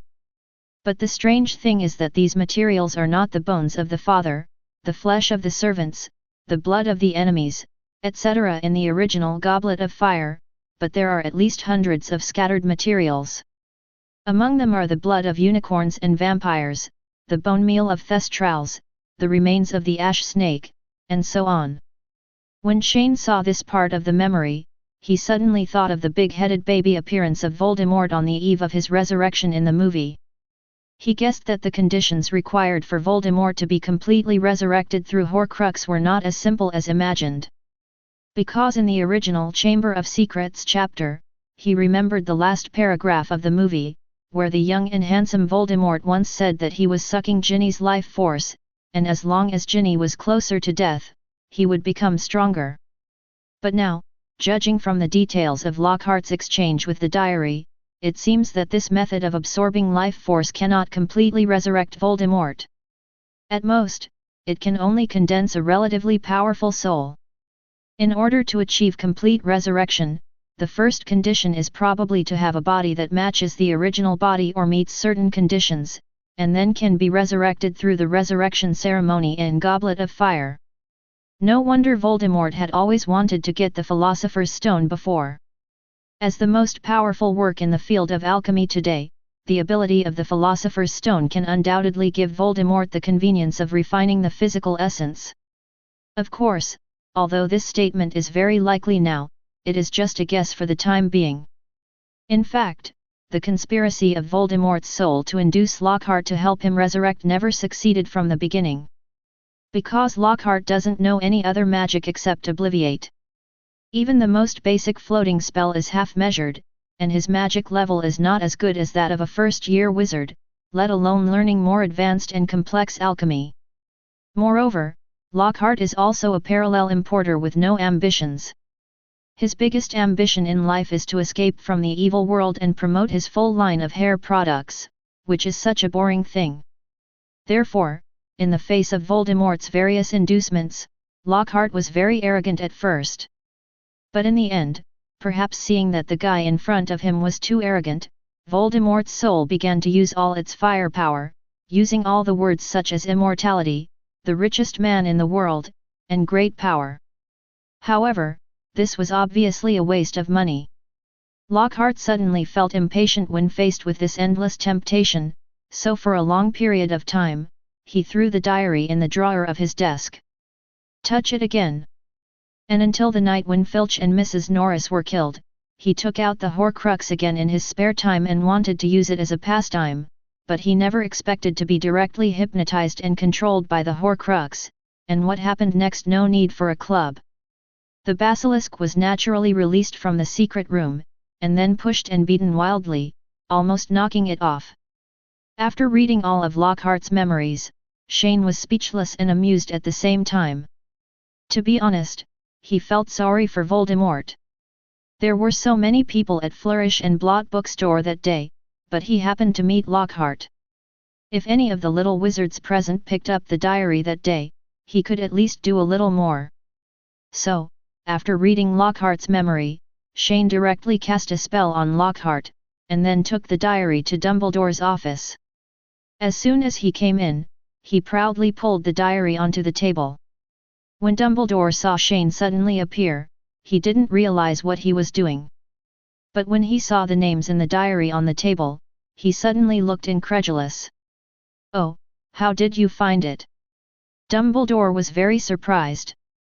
"Because I just finished talking about the Horcrux this morning, I didn't expect to find it in the afternoon in the blink of an eye. This efficiency is really incredible. The diary has always been at Lockhart's." Shane said with dead eyes, "Congratulations, Professor Dumbledore.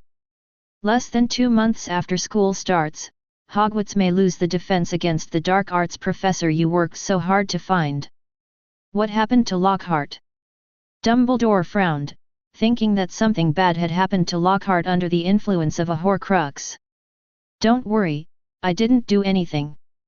I just cast an imperious curse on him and asked him to explain the things he used to deceive and abduct using Obliviate. Anyway, in the next few years, he should be kissed by Dementors in Azkaban." That's right, Shane plans to let Lockhart, an important supporting role in the original Chamber of Secrets chapter, completely withdraw from the stage of history and continue to keep this guy. He doesn't know how many unexpected surprises the world's corrective power will bring him. However, Dumbledore's head began to hurt when he heard that Shane had directly executed the unlucky guy he had worked so hard to find. Shane, Halloween hasn't even come yet this year, and you just killed our defense against the dark arts professor. What do you want me to do next? There have been rumors from the outside that it is very difficult to recruit people for the position of defense against the dark arts professor in our school. Now that you are doing this, at least the defense against the dark arts class this semester will not be available. Then why don't you just ask Professor Snape to take over? It's not like he didn't do it last semester, and with your ability, the potions professor should be able to find someone willing to teach soon. Shane's face was expressionless. He said, "Don't tell me you're still afraid of that bullshit curse, Wood District. It's always true to be careful with your ship." Dumbledore directly admitted the fact that he was timid. In fact, over the years, there have been times when he did not believe in evil. But it was actually because every year the defense against the dark arts professor had various accidents that happened to him inexplicably, forcing him to finally face Voldemort's curse first and seriously. "Forget it, it's up to you." Shane shrugged, as if he was giving up on the boss. "Anyway, Lockhart's defense against the dark arts class is the same whether you take it or not. What can you learn?" As he said that, he gave Dumbledore a knowing look. Facing Shane's ridicule, Dumbledore could only sigh helplessly, and then turned his attention to the Horcrux in his hand. "I'm confused, how did you find it so quickly?" "Don't ask for details, but I can tell you that this Horcrux had been kept by Lucius Malfoy before, but Lockhart brought it into Hogwarts because of some chance. Moreover, your threat to Malfoy worked last time. He found the location of another Horcrux. Hufflepuff's golden cup is probably in the vault of the Gringotts Lestrange family." Chapter 27. Shane did not explain the specific investigation process, because he could not explain how he knew that the diary was in the Malfoy family. He has shown this kind of prophetic ability many times before, but it is difficult to find a suitable way to deal with it, so he simply turned this ability into an ulterior secret, so that at least people like Old Beacon it's not easy to question people like this. When he heard that the diary had been kept in the Malfoy family, Dumbledore had a look of surprise on his face. Then he pondered for a while, and then said slowly, "It seems that Tom did not protect his Horcrux properly, but used it as a weapon." "What is this?" Shane asked confused. "The purpose of the Horcrux itself is to keep Tom alive. However, the soul in this diary manipulated Lockhart to open the secret room and released the basilisk to attack Filch and Mrs. Norris. Such self-exposure was very risky, because it would make it impossible for Tom to conceal his creation of the soul. The secret of the weapon, but he did do it. Why do you think this is?" "Arrogant." Hearing Dumbledore's question, Shane thought for a moment, and then said these two words. "Yes, that's arrogance." Dumbledore nodded. "The diary, Ravenclaw's crown, Hufflepuff's golden cup, there have been 3 Horcruxes so far. The diary drove Lockhart to open the Chamber of Secrets.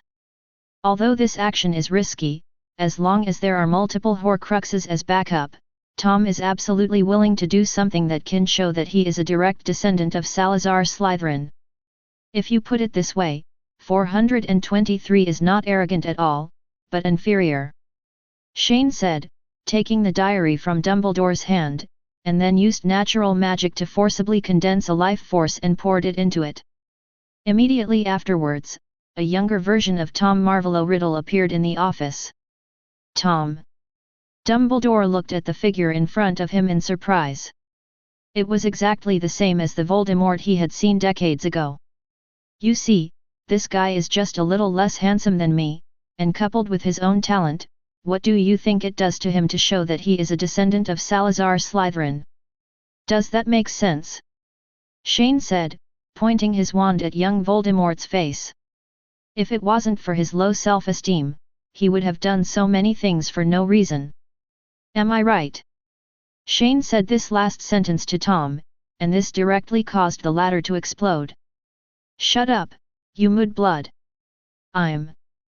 Aren't you a mixed race yourself?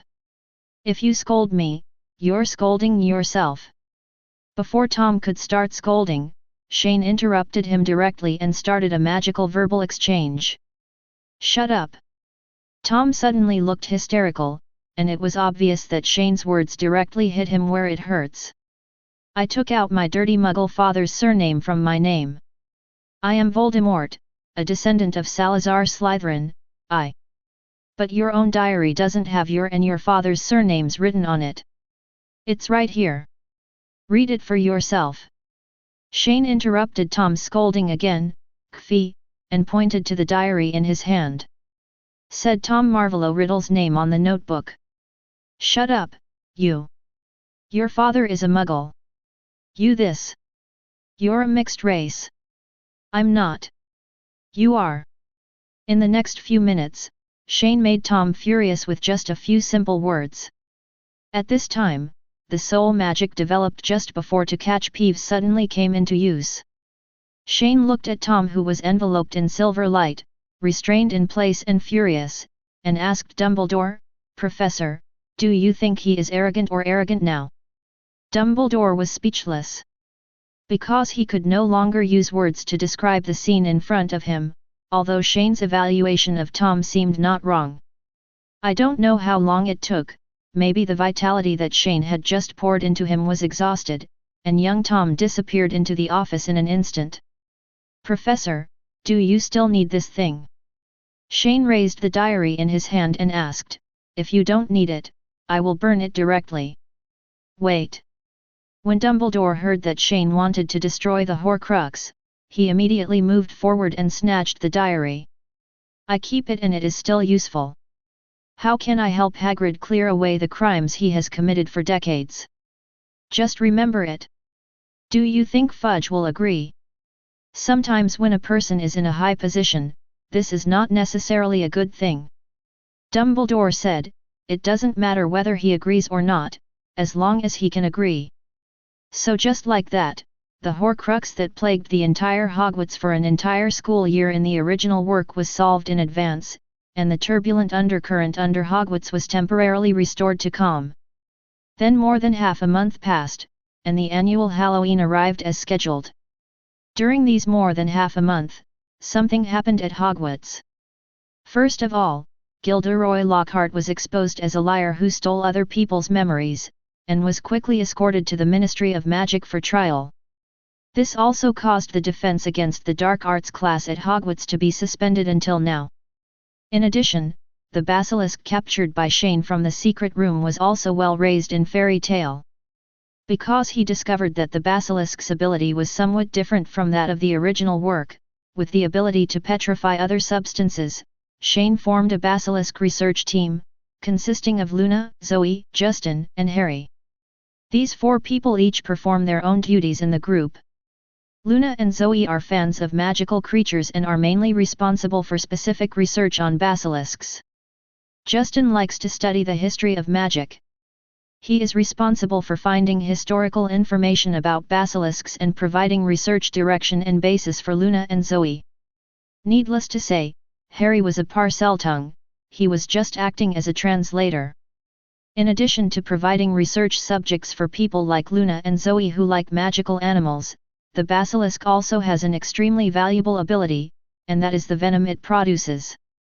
Basilisks are extremely rare in the magical world, because cultivating one in the first place is against the law. So, when Shane sold the basilisk venom on the black market, he found that its value was as high as 2,000 gold galleons per pint, which was 20 times less than the venom of the Acromantula. Later, he also heard that after the basilisk venom entered the international black market, its price instantly doubled or tripled as soon as it changed hands, making money almost faster than robbing Gringotts. So of course, the high price of basilisk venom not only directly guarantees the daily expenses of the Fairy Tale Guild, but also provides great financial support for the Weasley twins to research alchemy props and Neville to research herbs and potions. In addition to the matter between Lockhart and the basilisk, there are also matters within Fairy Tale. In the past half a month, everyone at Fairy Tale has made rapid progress in learning magic circles, and has gradually begun to enter the stage of compressing the time to create basic magic circles. And the reason why they learn faster than Hermione and Cedric in the past is not because these new guild members are talented, but because of the collective learning forced by Chang'en. Under Shane's arrangement, new guild members are guaranteed to have at least 4 hours of learning time on the basics of magic circles every day from the day they join the guild, and this is increased to 10 hours on weekends. Such long-term and high-intensity group study naturally greatly improved the learning efficiency of everyone in Fairy Tale, and therefore allowed them to learn the basics of magic circles half a month earlier than originally planned. However, in the fulfilling but boring study life, some condiments are also indispensable. No, in the actual combat area where the guild is located, someone is starting to do it again. However, it is not a battle of force for the time being, but a duel of intellectual knowledge. Draco directly challenged Hermione because he was dissatisfied with the teachings of Hermione, the vice president, on potions, which he was proud of. I have to say that Draco is very brave. Although his father was a good friend of Snape, the potions master, he had learned a lot about potions from a young age. He even ranked first in his grade in the potions exam last semester, but he couldn't stand up to Hermione, a top student. Roll. According to everyone's knowledge, Hermione has memorized all the potions textbooks for third-year students and below, literally, and is now studying the fourth-year potions class on her own. So everyone watching the show outside the venue dared to conclude that Draco would lose miserably. In today's intellectual duel, Neville serves as the referee. He glanced at both sides of the duel, and then began to announce the rules of the duel. Both sides compete in a question and answer format. If one side cannot answer the question raised by the other side, it will be deemed a failure. Now, please choose the literal or the fancy. With that said, Neville took out a silver coin. I choose the literal one. Draco said confidently. I choose flour noodles. Hermione looked very relaxed. Immediately afterwards, the silver coins were thrown up. Face up, Draco asked first. Chapter 28. Tell me the function and main ingredients of hair elevating agent. Hair raising potion is a potion that can make the user's hair stand up. The main ingredient is mouse tail. Hermione answered without thinking. The question Draco asked is actually very basic. It is the knowledge that second-grade wizards need to learn. However, because the school has only started for 2 months, they have not learned this yet. Hermione raised her arrogant little head. Tell me about the function of hellebore. Hellebore can cleanse sins, protect livestock from evil spells, grind into powder to cure blindness, and can be used as a palliative in potions. This is the content of the 3rd grade. From this question, it can be seen that Draco still has some worries. It's a pity that the showdown between him and Hermione has just begun. Where does the explosive fluid come from? Explosive liquid is the liquid secreted from the horn of the venomous horned beast. Any object injected with this venom will explode. Please tell me the purpose of the hyena tree. Arioit is a magical tree, also known as the hyena tree, whose leaves can induce hysteria and uncontrollable laughter. The syrup produced in sadness acts as an antidote to the Arioit leaves. In the next 10 minutes, the two asked and answered questions and fought for more than 10 rounds. But judging from the whole process, compared to the several times when Draco almost couldn't answer the question, Hermione's fluent answers were obviously much easier. Name the 3 laws of Gorbelot. This round was Hermione's question session, and she said a term that no one had even heard of. And Draco couldn't help but be stunned for a moment when he heard this question. Gorbelot's 3 laws? What did it come from? I've never heard of it myself. Draco began to stir his brain hurriedly, and gradually sweat began to form on his forehead nervously. But the worst thing is that no matter how much he thinks, he can't remember what this so-called law is. So in the end, all I heard was Neville holding his watch and saying, "It's time. Draco, you lose." Damn it! Draco waved his fist with a look of reluctance. He really never thought that he would lose, and he was still doing what he was best at. So he pointed at Hermione a little angrily and shouted, "This is wrong. I'm sure I haven't seen this Gorhialet's law in the book. Having never heard of it only means that your potions knowledge is just like that." Hermione raised her little head arrogantly, and then began to explain, "When we studied magic potions and potions in the first grade, the preface at the beginning was already detailed. Expounded the 3 laws of Gorbolot. Gobolet's first law, for single prescription medicines, there must be magic medicines that can produce opposite effects. 2 single prescription medicines whose effects can be offset or weakened by each other are antidotes to each other. Gobolet's second law, any single medicine can have several different antidotes, and vice versa, but any compound medicine does not necessarily have a corresponding antidote. Gobarrow's third law, the antidote of a mixture is greater than the sum of the antidote of its individual components." Hermione held up 3 fingers and explained the specific concepts of the 3 laws at once. The 3 laws of Gorbolot are the cornerstone of the existence of the antidote field and are the required test points for the Ultimate Wizard Proficiency Test OWL in the past 10 years. It's just that this law is usually only understood and used by those who like to study new potions. For those of us students who are still in the basic stage of potions, it is not necessary to understand this law. That's why Snape has never taught it in class.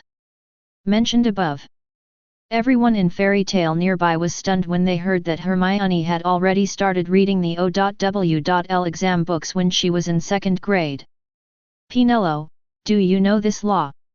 Suri looked at Hermione with shining eyes, while the quill in his hand was still swinging, and he asked the eldest sister from the same college next to him. "You must know that Pinello is already in 5th grade, which is the time to start preparing for the O.W.L exam. I know the concept, but I can't recite it completely like Hermione." Pinello replied, with a look of admiration on his face. "Sonia, do you know?" Suri looked at the girl next to him with a very cold temperament. "I don't know." Sonia shook her head, "Potions is not my strong point." "Then Zoe, forget it." "What do you mean I just forget about it?" A girl named Zoe Mathis jumped right into action. She is a first-year badger and the naughtiest person in the Fairy Tale Guild. She is also a good friend of Luna and also likes magical animals very much. She has waist-length orange-yellow hair, with a slight gradient of purple-pink at the end. She also has a lowly figure that doesn't seem to grow up like Suri. You have the worst academic performance here, so asking you is in vain. Surui rolled his eyes. You are clearly looking down on people. Zoe pointed at Suri and said frantically. Then please repeat what are the 3 laws of Gorbolot. You repeat it first and then do it again.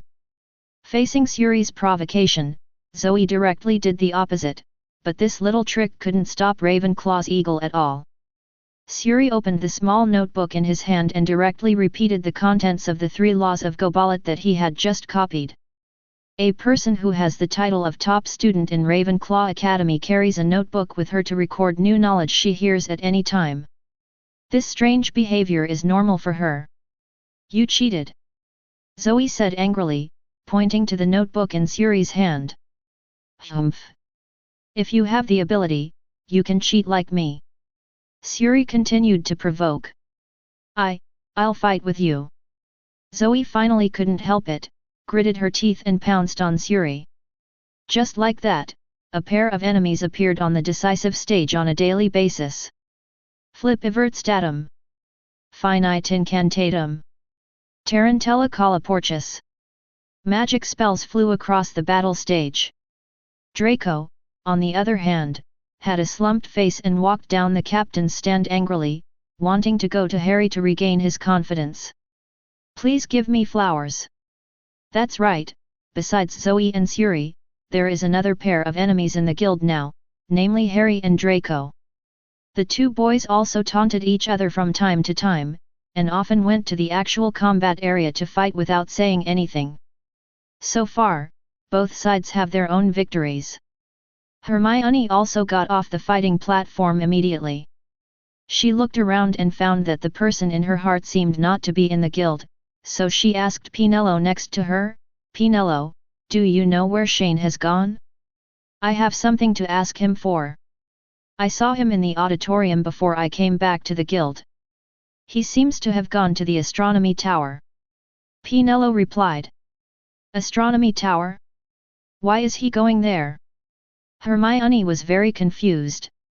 Because since the establishment of the guild, Shane has not gone to the astronomy tower to find engine to practice magic.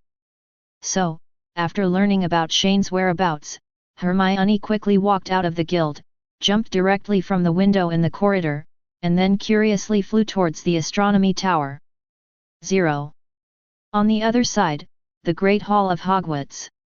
Because today is Halloween, every time this time comes, the place will be decorated with a Halloween theme.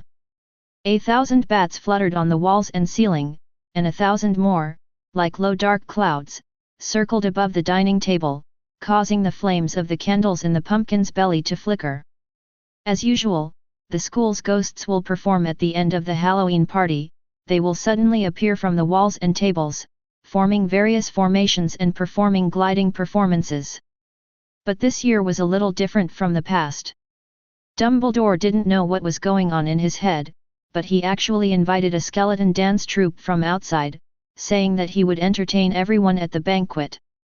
At this time, the young wizards who were helping to set up the venue in the auditorium were watching the rehearsal on the stage. Bones were flying randomly in the air, 2 skeletons were fighting with their own leg bones in a sword duel, and whoever won pressed the opponent's bones against your own. To be honest, the little wizards said that they couldn't appreciate this kind of performance at all. They felt that the whole little wizards at Hogwarts couldn't appreciate it. And to make matters worse, when these skeleton dance troupes passed through the campus, many little wizards brought back memories of participating in Silent Hill last Halloween. So in order to balance their injured hearts, many young wizards who had never entered Pumpkinhead on the first floor were beaten by their friends. Then throughout the day, Madame Pomfrey's stock of joy potions dropped sharply. As time went by, it was almost evening, and the setting sun exuded a bright and dazzling golden light in the sky. The top of Hogwarts Astronomy Tower. Shane was looking towards the farthest sky, wondering what he was thinking. The reason why he came here was because he wanted to confirm something, an important thing that he had been preparing for since the beginning of school. On this Halloween night, the time came much sooner than he expected. At this moment, Hermione suddenly flew over from not far away. Chapter 29. Hermione stopped on the stone platform at the top of the tower, followed Shane's gaze into the distance with confusion, and then asked, "Shane, what are you looking at?" "Nothing." Shane replied directly, "It's just that in the auditorium just now, I found that the ceiling there suddenly went out of control again." "Isn't this normal?" Hermione said as if she was used to it. "I heard Professor McGonagall say before that the alchemy on the ceiling of the auditorium has not been maintained for hundreds of years. It is because the price charged by the goblins is too high, and the school has never been able to do it. I am so willing to spend money to repair it. That's not the problem." Shane smiled and said, "Haven't you noticed that every time the ceiling of the auditorium suddenly starts to thunder out of control, it heralds the arrival of a storm? Look at the sky right now. Clouds shaped like this usually go ahead of storm clouds. This is an important moment." As he spoke, he pointed in the direction above his head. Hermione looked up subconsciously. In the sky, countless clouds were changing into pieces of fine fish scales. They were illuminated by the golden red sun, intertwined and sparkling, presenting a dreamy scene. "So what if the storm is coming? And what do you mean by timing?" Hermione frowned with confusion on her face, then quickly reacted and immediately grabbed Shane's hand. The arm asked, "Are you hiding any secrets from me?" "Of course not." Shane smiled and reached out to touch the little witch's head, and then began to change the subject. "By the way, what are you doing here?" "Oh, by the way. Nearly Headless Nick is having his death anniversary party in the dungeon tonight, and I want you to go with me." Anticipating the boredom of this year's Halloween dinner, Hermione and her two idiots decided to accept nearly headless Nick's invitation to attend Nick's 500th death anniversary party in the dungeons of Hogwarts tonight. So naturally, Hermione wanted to drag Shane along. However, when Shane heard the invitation, his first thought was not whether to accept it or not, but exclamation marks and question marks. Has this little witch never asked what the ghost's death anniversary party will look like? The last time he was invited by the fat monk, he went to his death anniversary party. I remember when he went to the dungeon, the place was very spacious. I saw that the entire party venue was decorated with black decorations, and the weird black candles gave off a blue-white light, which looked very eerie. The large long table covered with white tablecloth was covered with a large amount of moldy and rotten food. There were chunks of rotten fish on beautiful silver platters, charred cakes stacked on large trays, lamb tripe stuffed with maggots, and cheese covered in green eyes. At that time, the entire dungeon was filled with a faint, indescribable smell of coldness and rancidity. Shane speculated that placing such food may not only be needed by the ghosts, but also probably to make the atmosphere of the party more earthly. In addition, a huge grey cake in the shape of a tombstone was placed in the center of the table, with the fat monk's name and date of death spelled out in tar-like frosting. The party also invited a ghost band to play a musical saw on a stage covered with black cloth. Yes, you read that right. It's Le saw. The saw of a chainsaw. It is an instrument played with a hand saw, usually played with a bow, to produce a unique ethereal sound. This instrument is often indispensable in famous horror film and television works around the world. At the party that day, Shane saw 30 saws on the stage playing a terrifying and trembling symphony that made everyone go numb. The ghost guests present danced a modern dance to such music. Anyway, to put it bluntly, it is a large haunted house scene. The kind that can really scare an unsuspecting muggle to death. So, recalling the bad past, Shane flatly rejected Hermione's invitation.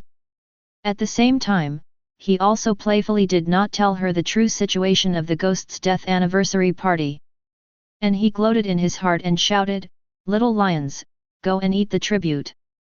After a while, Hermione left angrily after failing to invite Shane to the party. And the time quickly came to night.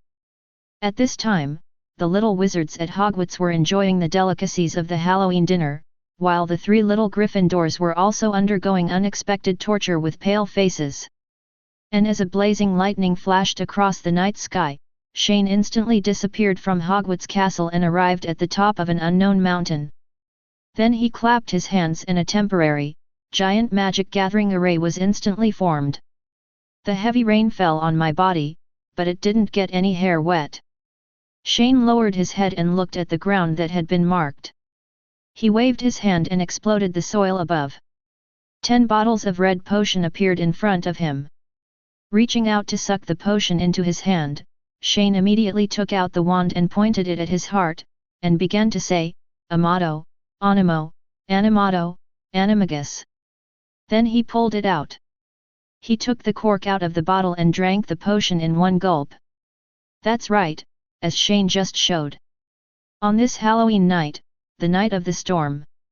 This is the critical moment that Shane has been waiting for to complete the final step of Animagus transformation.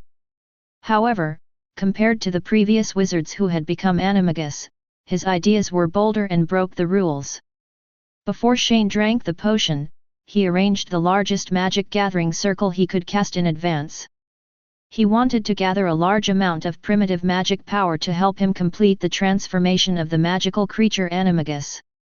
From the emergence of the superb transformation technique of Animagus in this world to today, the wizarding world generally believes that Animagus cannot transform into any animal at will, and the animal it changes has the same personality and weight as the wizard. Related. Generally, a person who wants to transform into an Animagus can usually only transform into an animal, and it is limited to non-magical creatures. There have been rare births of Animagus in the past, and they can transform into 2 animals. And if the transformation of magical creatures, such as phoenixes, fire dragons, hippogriffs, etc., is forcibly carried out, this will bring unpredictable consequences. People may become obsessed and cannot transform back into normal humans. For example, the Red Hat, which is classified as a dark magical creature, is said to be a failed product of a former wizard who failed to forcibly transform into a magical creature. Therefore, based on these past examples of failure and through long-term research, people believe that the reason why humans cannot become animagus of magical creatures may be because there is an essential difference in the operation of the body structure between wizards and magical creatures. Different. But for Shane, this so-called absolute theory does not have enough reasons to be completely tenable. He suddenly discovered this after consulting a large amount of information and carefully studying some previous cases of magical creatures that failed to transform. In the past, those wizards who failed to transform had actually begun to show the characteristics of magical creatures in their bodies during the process of transformation, but often they were only partially transformed. Suddenly it started to fall into a state of deadlock. Because from the moment the wizard starts to transform after drinking the magic potion, he will continue to be affected by the instinct of the creature he wants to transform, such as a lion wanting to eat meat, an owl wanting to sleep during the day, etc. Therefore, once the transformation process comes to a standstill, and the wizard's consciousness cannot resist the impact of biological instincts for a long time, then of course, the animagus transformation will definitely develop in a completely uncontrollable direction, and then it will become a monster that is neither human nor beast. So if you find a problem, you just need to solve it in a targeted way. Shane guessed that the reason why the transformation process came to a standstill was probably due to insufficient magic power. Because magical creatures themselves have powerful power, which basically comes from their unique body structure. Therefore, if a human with a weak body wants to become a magical creature, he must first have enough magic power to support the transformation, just like a dragon egg needs enough heat to hatch successfully. That's why Shane arranged the magic gathering array in advance, and the 2.7 brain awakening agent configured with thinking barrier and Helena's venom can also help him resist the impact of the instinctive consciousness of shape-shifting creatures. At the same time, although animagus cannot decide what creature it will transform into, and all the above are just speculations based on Shane's own research. But Shane still felt that no matter whether his own guesses were correct or not, the huge magic power gathered by the magic gathering array should be able to make his transformation possible. So, the moment the potion flowed into his throat, Shane Yingroun felt two intense psychological dramas and a strong pain running through his body.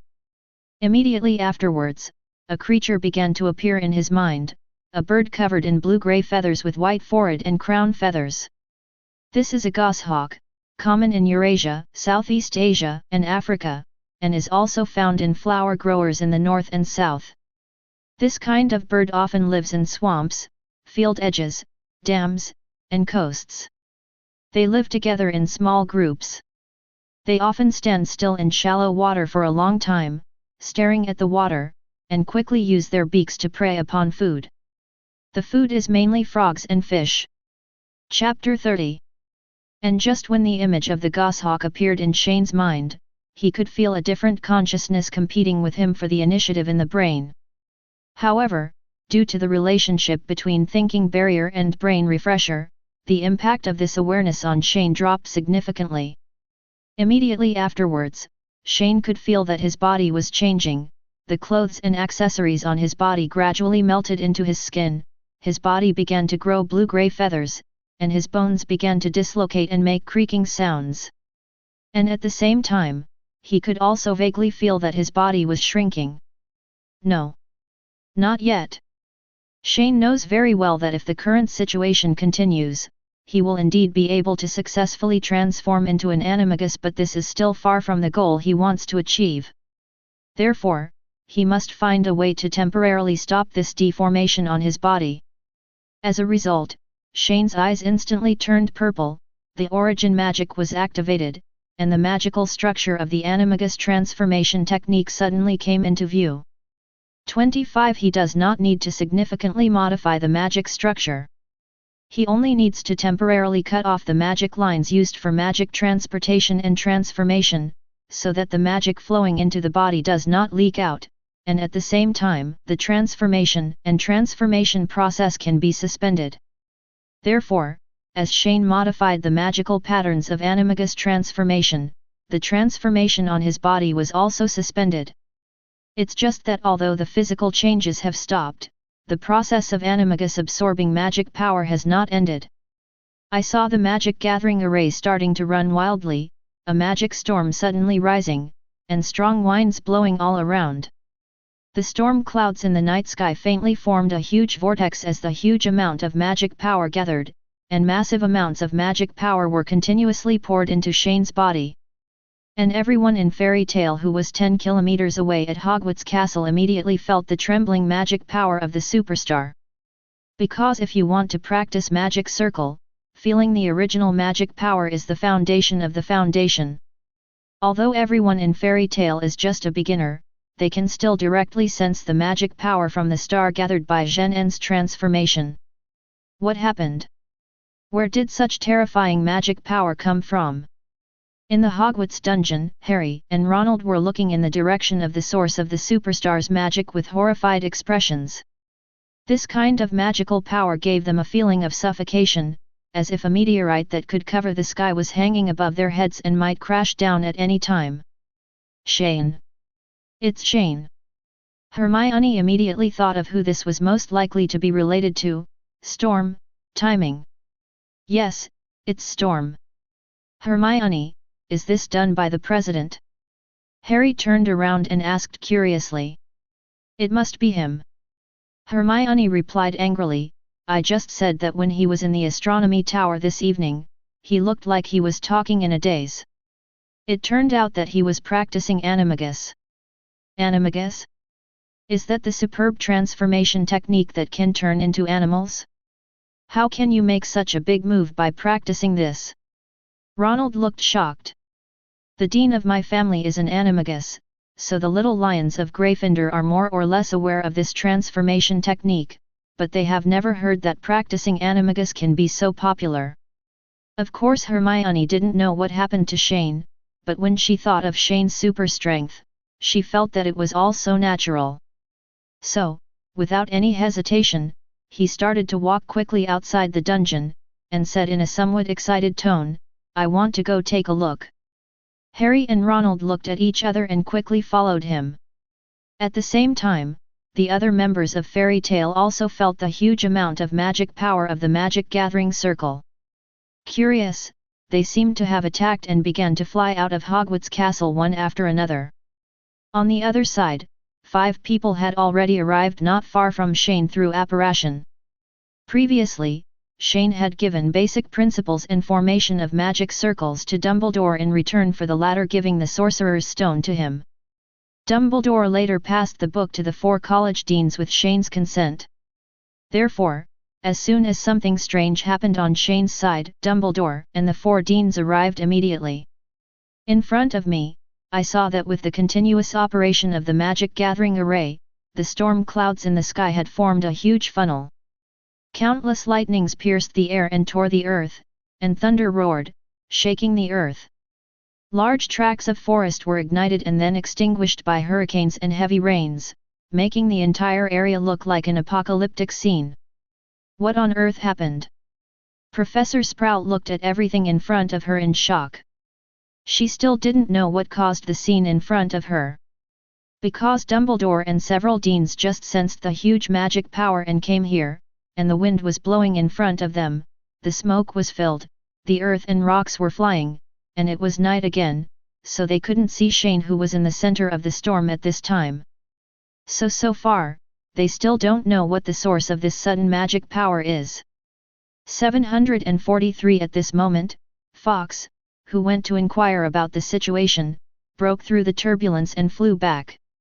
Dumbledore felt the information sent back, glanced seriously in the direction of the center of the storm, and then said, Shane is preparing the animagus to transform magical creatures. What? Professor McGonagall exclaimed instantly, this is too dangerous. You must know that even an ordinary animagus needs a strong will to resist the beast instinct, not to mention the magical creatures. If you are not careful, Dolea will turn into a monster that is neither human nor beast. I remember when she first became an animagus, she often had trouble resisting the temptation to catch mice and eat small dried fish after transforming into a civet cat state. And as an animagus, a master of transformation, when she heard that someone was challenging the transformation of magical creatures, she subconsciously thought that this must fail. Because animagus cannot transform magical creatures, this has always been an iron rule in the magical world.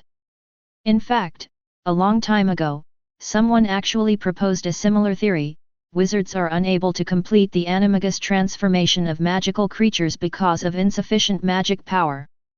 Chapter 31. In the past, some wizards with considerable experience in the field of transfiguration suggested that the reason why humans cannot transform magical creatures may be due to the lack of some necessary conditions. It's just that until today, more than 99% of the wizards in the Harry Potter world have no concept of the term magic at all. The magic they usually use in casting spells is limited to the wizards themselves, and their use of the original magic in nature is almost zero. Therefore, for thousands of years, no wizard has been able to discover the existence of magic. This has led to many transformation masters being unable to find the necessary condition, and at the same time, it has also caused the magic world to have doubts about animagus's inability to transform magic. Biology is a conclusion that is firmly believed. At this time, faced with Shane's attempt to break the Millennium Law, the professors were actually powerless. Because the animagus's first transformation process is very dangerous, the most taboo thing is to be disturbed. Usually if you are not careful, you will be left disabled at least, or you will become a monster at worst. So for this reason, Dumbledore said, "Minerva, Shane's transformation has begun, all we can do is pray that he can succeed and leave him undisturbed." And I think Shane wouldn't take the risk if he wasn't absolutely sure. But even though he said that, Dumbledore's hand was still holding the Elder Wand tightly at this moment, always ready to step forward and forcefully rescue Shane if any accidents were discovered. At this time, in the center of the storm, Shane could clearly feel that his body could no longer withstand any more magic power. If this continues, the original magic power that is approaching liquefaction will fall and homogenize his whole person. Therefore, he decided to reconnect the magic lines of animagus transformation magic power to complete the final transformation. Therefore, as the magic structure was completely rebuilt, the huge magic power began to transform and prompted every cell in Shane's body to begin to transform. Shane instantly felt as if his blood was boiling. At the same time, he also felt that the image of the heron in his mind was beginning to change. The heron's blue-gray feathers began to change to blue-red, and the beak gradually changed from yellow to white. The body size is also gradually increasing, and the image is somewhat similar to that of a white crane, with two slender legs merged into one.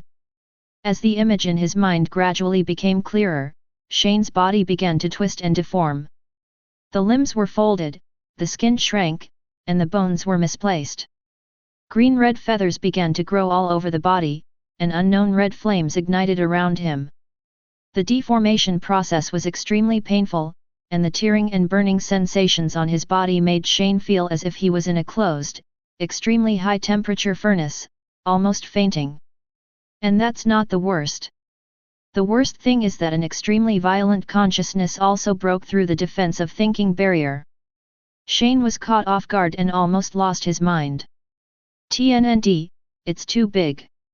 Chang'en shouted anxiously in his heart. This situation was completely beyond his expectation, and he had completely recognized the object he was about to transform. The classic of mountains and seas Zishan Jing records, there is a bird, which looks like a crane, with one leg, red and green texture, and a white beak. It is called Bafang. It sings by itself.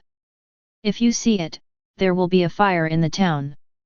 That's right, what Shane transformed was a demon-like and god-like bird recorded in the most absurd Shanhai Jing that has been passed down by flower growers for more than 2,000 years, Bai Feng.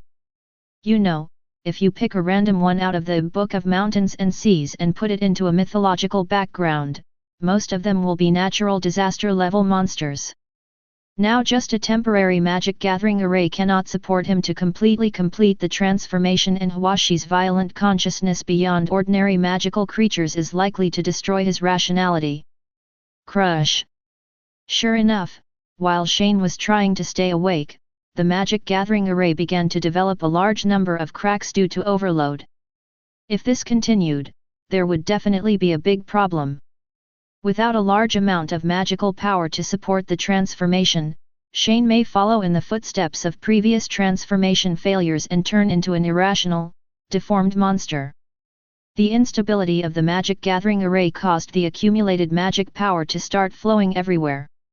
Dumbledore noticed something strange, so he quickly ignored the lightning that was striking everywhere, and immediately activated his apparition and flew forward, followed by the 4 professors. After a while, everyone passed through many dangers and arrived not far away from Shane.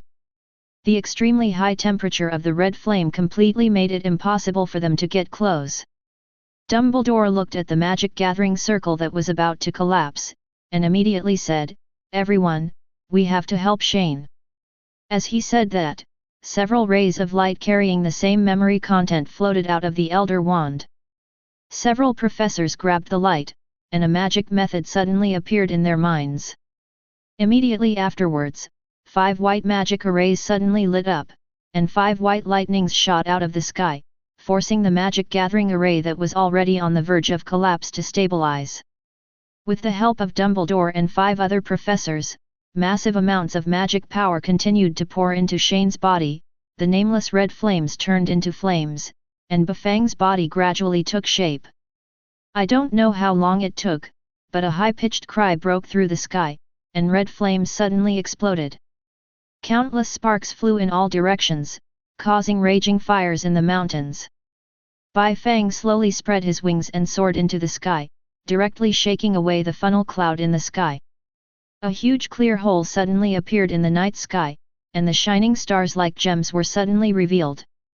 Bai Feng was flying under the stars carrying strange flames, and at this time, the fairy tale talents arrived one after another.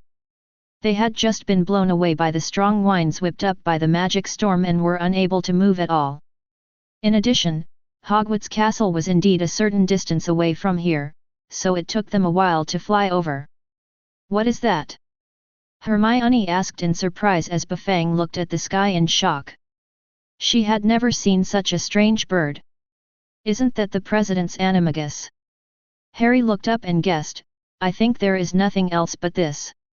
And while everyone was still observing, a figure with golden hair suddenly flew out of the crowd and flew quickly in the direction of Bafang. "Luna, come back quickly!" Pinello shouted anxiously at the figure. It was Luna who rushed out. Now they are not sure whether the strange bird in the sky is Shane. If it is some kind of dangerous magical animal, it would be too dangerous to rush towards it rashly. However, it is obvious that Luna is a person who completely follows her own will. She didn't listen to Pinello's advice and flew straight to Bafang. The professors who were observing the sky on the other side also discovered Luna's figure. Chapter 32. "That's Miss Lovegood," Professor Flitwick said in surprise. "How did she get here?" "Oh no. It's too dangerous for her to do this," Professor McGonagall said. "Now Mr. Dolea has just completed his transformation, and he is still an unprecedented magical creature animagus. No one knows whether he still has the transformation." "Reason." After hearing Professor McGonagall's words, Professor Flitwick became even more anxious. "The girl in front of me and Shane, who has become perfect in the sky, are the only 2 people recognized by the Ravenclaw crown. As the headmaster of Ravenclaw, they must not let any mistakes happen." So, he immediately blessed himself with magic and flew over. Under the night sky, Bai Feng Zheng was constantly hovering in the sky carrying blazing flames. His emerald-like eyes turned and noticed the girl flying towards him from below. Suddenly, the flames opened a passage, and the girl came to Bafang without any injuries. Luna tilted her head, curiously looking at this beautiful animal in front of her that she had never seen before. She couldn't help but want to step forward and touch the shining blue-red feathers. Bai Fang is larger, at least nearly 3 meters tall, with a wingspan of almost 7 meters. Luna's hand sank directly into the feathers, and a silky and soft feeling suddenly came over her. Not far away, everyone saw that Bai Fang did not hurt Luna, and they immediately breathed a sigh of relief. Immediately afterwards, there was another high-pitched cry, and the flames around Bai Fang and the fierce mountain fire below were all sucked into Bai Fang's stomach. Then, Bai Fang's body began to twist, and within a few seconds, he transformed directly into a human form. Shane reached out and gently touched the golden hair of the girl in front of him, and said with a smile, "Luna, how are you sure it's mine?" "Intuition." Luna replied softly, stroking Shane's chest, and then asked curiously, "What was that just now?" "Bafang, a magical bird from my hometown." Bafang. Luna felt that the name was a bit difficult to pronounce. At this moment, several professors and everyone from Fairy Tale also flew over. Before Shane could express his gratitude to the professors for their help, Hermione flew up to Shane angrily and shouted angrily, "Shane, why did you lie to me?" "Hey? I lied to you? Where do you start talking about this?" Shane looked confused. "In the evening I asked you if you were hiding something from me, and you said no. It's true that I didn't hide anything from you. What you asked at that time was whether I had any secrets to hide from you. My cultivation of animagus is not a secret." You are making excuses again." Hermione's face turned red with anger, and she raised her fist as she spoke, but she never thought that Shane would shamelessly hide behind Luna, and Hermione couldn't hit him at all. Fairy Tale, Dumbledore, and others on the side couldn't help but have a long ellipsis fly over their heads when they saw this scene. Snape snorted coldly when he saw this, and said, "Boring." Then he started to apparate back to school. Dumbledore, on the other hand, exclaimed, "Oh, it's so good to be young, and you can feel the beauty of love." "Principal, they are just children." Professor McGonagall looked at Dumbledore in confusion, wondering why the latter would have such an idea. After a while, I saw Shane holding Hermione around his waist like a waist drum. Regardless of the little witch's struggle, he began to thank several professors. "Professors, thank you very much for tonight. If it hadn't been for your help, I might have had a big problem with my animagus transformation this time. Mr. Dolea, although you succeeded, I must tell you that it is too dangerous for you, Kfa, to rashly cultivate animagus of magical creatures." Professor McGonagall immediately criticized, "You must if we weren't aware of the situation on your side, can you imagine the consequences? Haha, there must be someone who eats the crab first in this world, otherwise how can mankind progress?" Shane replied with a smile, without any fear on his face. He just regretted why he didn't build a fixed magic gathering array in advance, so that such a thrilling thing wouldn't have happened. When Professor McGonagall saw that Shane was still smiling, he could only sigh helplessly and said, "But in the final analysis, congratulations to you, Mr. Dolea. You have successfully made history and broken the the iron law of Guts' transformation for thousands of years." "Thank you, Professor. Very good." Although there was a near miss, things finally ended smoothly. "It's time for us to return to Hogwarts." Dumbledore clapped his hands and said, "I hope there will be some pudding left for us at the dinner." But at this moment, the little witch turned red and started shouting. She turned her fists and shouted, "Shane, you BD! Put me down quickly!" With so many people watching, it's so embarrassing to be held in Shane's arms in this position. However, Shane ignored it and instead carried it on his shoulders, then laughed and said to everyone in Fairy Tale, "Everyone, let's go back to the party." In this way, Shane's animagus training finally came to a successful end despite some twists and turns. Time has entered November, the weather is getting colder, and the slightest cold wind has begun to blow in Hogwarts. Because Shane had already used his thoughts body to finish the second grade charms and transfiguration classes in advance, so he planned to change direction in the next period of time and look at the 2 compulsory courses for the third grade in addition to potions and herbal medicine. What other interesting classes can be taken? Ever since, after picking and choosing, the 3 words divination class caught his eye. The divination classroom is located in the North Tower and is entered through a circular trapdoor. The style inside looks like a cross between an attic and an old-fashioned tea house, and the area is very large. The divination professor at Hogwarts is Sybil Trelawney, the one who made the prophecy of the Savior Star more than 10 years ago, which led to Harry becoming the savior of his father and mother not long after he was born. Sybil Trelawney, the full name is Sybil Patricia Trelawney. She is a mixed-blood witch and the great-great-granddaughter of the famous prophet Cassandra Trelawney. It just so happens that today's divination class is held by the third-grade eaglets and little badgers together. Chapter 33. When Shane entered the divination class, the eaglets all happily stood up and greeted him, "Wise master. You don't have to worry about me, I'm just here to listen to the class." Shane pressed his hands and said. The little badgers on the side were not surprised to see Shane's arrival. Because all the little wizards in Hogwarts know that Shane has a kind of clone magic, which allows him to appear in different classrooms at the same time to attend classes.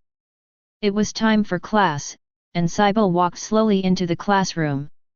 I saw that she was very thin, with messy hair, a pair of large round glasses on her face, and countless chains and zuri hanging around her neck.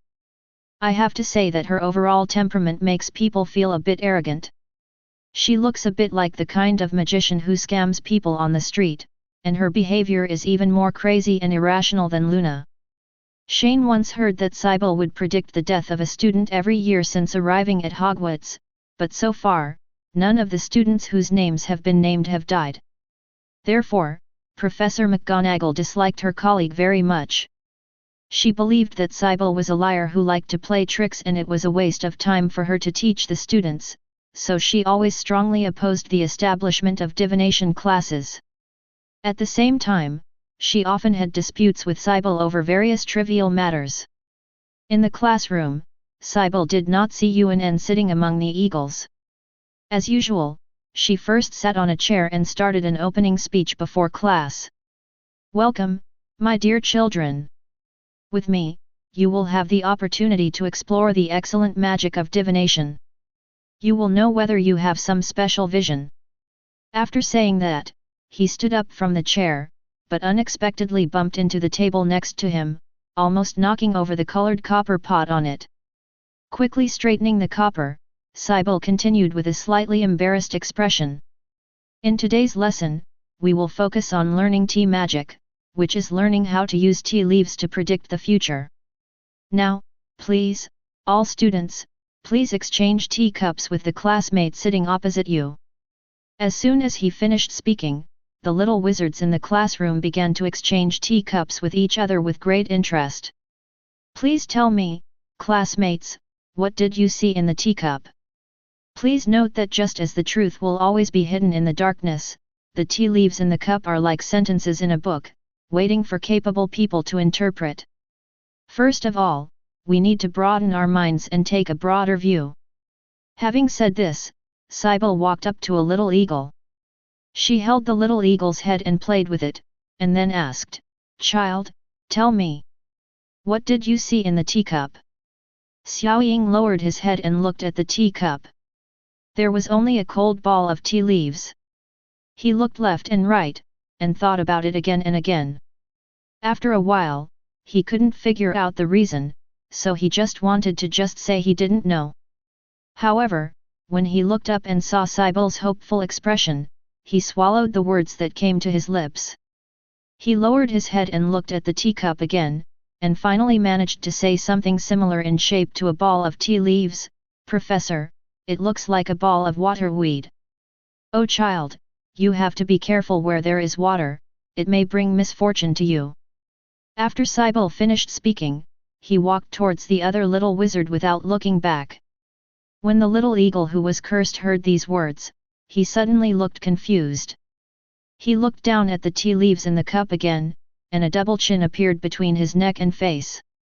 He subconsciously picked up his water glass and wanted to drink some water to relieve himself, but he didn't expect that he choked as soon as he took the first sip. He immediately looked back and forth between the teacup and his water glass with a shocked and overwhelmed expression, feeling surprised and incredible at the same time. At this time, Sybil had also walked up to another little eagle, looking at the latter with the same nagging look just now, and said, "Child, tell me. What did you see?" Compared to the little eagle in front of him, Zhangqu's mind seemed much bigger. The tea leaves in the cup in front of her were a pitch-black mass, and even the remaining tea in the cup looked like ink. "So, I just heard her say, Professor, I feel like a giant squid soaking itself in ink. Please give me flowers." This answer caused a burst of laughter in the classroom, and Shane couldn't help laughing while listening. That's right, the tea forest in Zhangqu's hands belongs to Zhen. He was looking at Sybil with great interest, wanting to hear what kind of prediction this rare prophet in front of him would make for him. To be honest, he is still a little interested in the power of prophecy. Because in the original work, Sybil talks and boasts most of the time, and is very good at playing prophetic tricks. But she still made several real predictions, and her ability came entirely from the talent in her blood.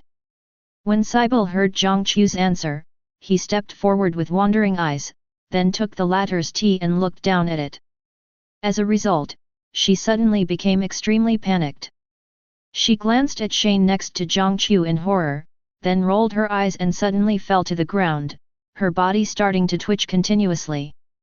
Shane immediately raised his eyebrows when he saw this, and the little wizards around him also looked at each other, not knowing what to do. After a while, Sybil finally stopped twitching, and his eyes were completely filled with white. He lay on the ground and his body tensed into an arch, and then he began to murmur, "Thousands ago. The truth will be revealed by people who don't belong to, and following, lust, there will be disaster, destruction." This sentence was very incomplete. Everyone present only heard Sybil say some words intermittently, and could not understand what he wanted to express at all. So everyone subconsciously looked at Shane, who was sitting not far away. Because they all saw it just now, Sybil became like this after looking at his prophecy teacup, which also shows that what he just said was actually a prophecy for Shane. Faced with the curious looks of the little wizards, Shane just scratched his head in embarrassment, and then said, "It's really troublesome. How can these words describe me like the devil who destroys the world? Do you think I look like a devil?" Chapter 34. As soon as he finished speaking, before the little badgers could react, all the little eagles in the classroom looked at Shane and nodded subconsciously. But soon, they quickly shook their heads in denial like a rattle. In fact, in the hearts of Ravenclaw's eaglets, they respect and fear Shane, no different from the Demon King. God knows how Shane tortured them every day during their defense against the dark arts class. Because death can be resurrected in the illusion, in order to prevent the eaglets from adapting to their fear of death, Shane will adjust the pain perception in the illusion to double or higher during practical classes. He even frantically prepared a box of spicy food. If any Xiaoying dared to slack off in the practical class, he would directly let the latter try the 510 flavor of his childhood. After a while, Sylvie, who had made the prediction, slowly woke up. She covered her head and stood up unsteadily. She looked around confusedly at the little wizards who were staring at her. Then she suddenly smiled and greeted everyone, "Oh hello, children. What happened?" Ever since, not long after class, Sylvie's prophecy about Shane soon spread from one to another, and gradually became a topic of chat among the young wizards at Hogwarts. At this time, Fairy Tales Guild, Fairy Mansion. Hermione listened to Shane talk about what happened in the divination class this morning, and directly commented with disgust. "That's total nonsense. Divination cannot stand up to scrutiny at all. She is just talking nonsense and deceiving students. Compared with divination, I think learning ancient runes is more practical." Divination, a method that can predict the future, is inherently very illusory. Shane said with a smile, but since this spell exists, it definitely means that it has a basis and reason for its existence. Then do you believe it? I have heard you complain more than once before, saying that Dumbledore believed in this so-called prophecy too much. I did say it. Shane did not deny it, but prophecy is something that if you believe it, it will exist, but if you don't believe it, there will be nothing. If you believe it, a person will easily be at the mercy of the prophecy, but if you don't believe it, many people will be in panic all day long, for fear that they will regret it in the future. For example, if you think about it carefully, if Voldemort had not taken Sibyl's prophecy seriously, then he might not have gone to Godric's Canyon, and then he would not have been killed by Harry's mother. Then for an example, if Dumbledore didn't believe Sibyl's prophecy, he wouldn't have waited stupidly for 11 years for Harry, and even investigated the Horcruxes even when he knew Voldemort was not dead yet. Not coming out. So in the final analysis, just listen to this prophecy. The most important thing for people is to be themselves. As he spoke, his eyes suddenly showed a hint of teasing. By the way, you said you don't like the divination class because you can't understand the logical content in the divination class books, right? Shane could see right away why Hermione didn't like divination class. Hermione has a very smart mind, which is her advantage, but it is also her limitation. As a girl who attaches great importance to logical thinking, she is definitely the best among her peers in terms of memory, analysis, logic, and understanding the essence of problems. But at the same time, Hermione's careful thinking was like a convex lens. Although it can maximize the focus of information and strict logic, it also makes her unable to observe things beyond this focus. To put it simply, she lacks the kind of unconstrained thinking, so she cannot understand knowledge that lacks logic. According to Sibyl, Hermione's condition is the so-called third eye is very narrow. On the contrary, Luna's thinking appears to be very divergent, which allows her to see and understand many things beyond common sense. Therefore, Hermione, who had seen through Shane's thoughts, immediately became angry and denied 3 times in a row and shouted with a red face, I'm not, don't talk nonsense. Ha ha ha. Shane laughed. Sibyl's prophecy spread like wildfire in Hogwarts, but compared to the young wizards who regarded it as a joke, Dumbledore paced back and forth in his office anxiously. Sybil Trelawney is the great-great-granddaughter of Cassandra Trelawney, the true prophet. Although Cassandra's talent has been passed down for several generations and her prophetic ability has been greatly weakened, in fact, the talent Sybil inherited from her ancestors is much stronger than everyone thought. Although she usually looks like a magician and enjoys making predictions of doom and disaster in front of those gullible students.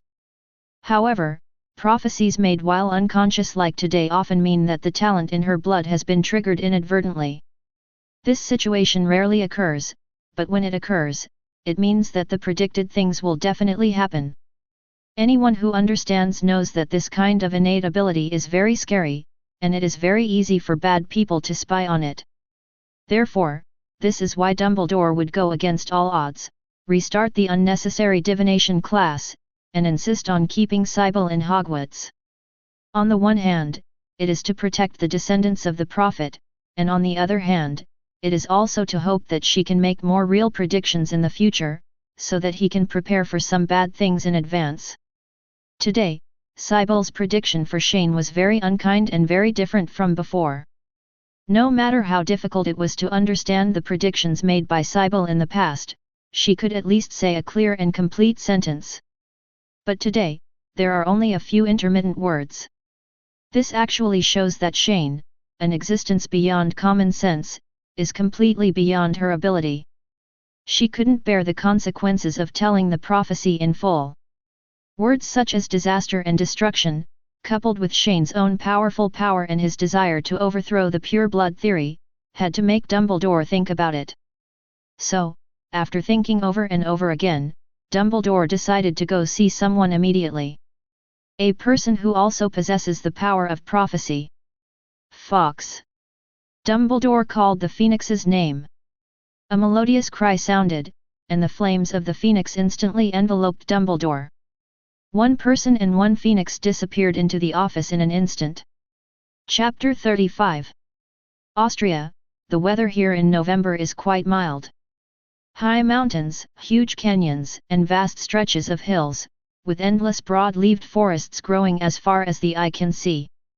And just on top of a steep cliff, a cold, dark, distant tower stands at the highest point.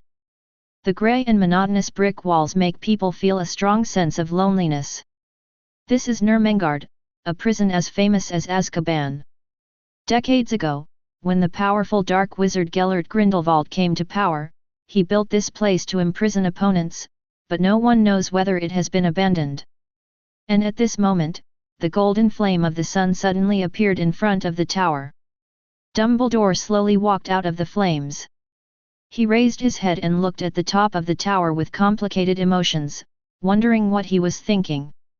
Pushing open the rusty iron door that was crumbling and creaking, you could see the sign on the door vaguely written in German, "For the greater good, für mehr Nutzen." The 25th highest cell in the Nurmengard Tower was extremely dark. The only window was an extremely narrow gap in the black stone. Only thin rays of sunlight could shine in, adding some light and warmth to the room. Under the extremely narrow window, Grindelwald was lying with his eyes closed, doing nothing on a heavy and cold stone bed, covered only by a thin tattered blanket. After losing to Dumbledore, he spent almost every day in prison in this way for decades, except for some special holidays. At this moment, a familiar sound of footsteps came from outside the cell. Grindelwald opened his eyes, still looking sharply at the voice that appeared from the stairs. Gellert. Haha, this is really strange. Grindelwald slowly climbed up from the slate bed. You must know that you only came here to visit me before Halloween. Looking at your appearance, you must have encountered something difficult, right? And you have to need my help. Let me guess, is it related to the inheritor of Ravenclaw? Grelt, I need your help. Dumbledore said, and then he saw that he ignored the restrictions of the cell, and his whole body went straight through the door of the cell and came to Grindelwald. Today Sybil Trelawney made an incomplete prophecy, and I need your help to piece it together. Trelawney, a descendant of Cassandra. Grindelwald was extremely cold to Dumbledore's request for help. If it's her, do you think I can surpass her in terms of ability? You are the only person in the world who has the power of prophecy and can actively open the third eye.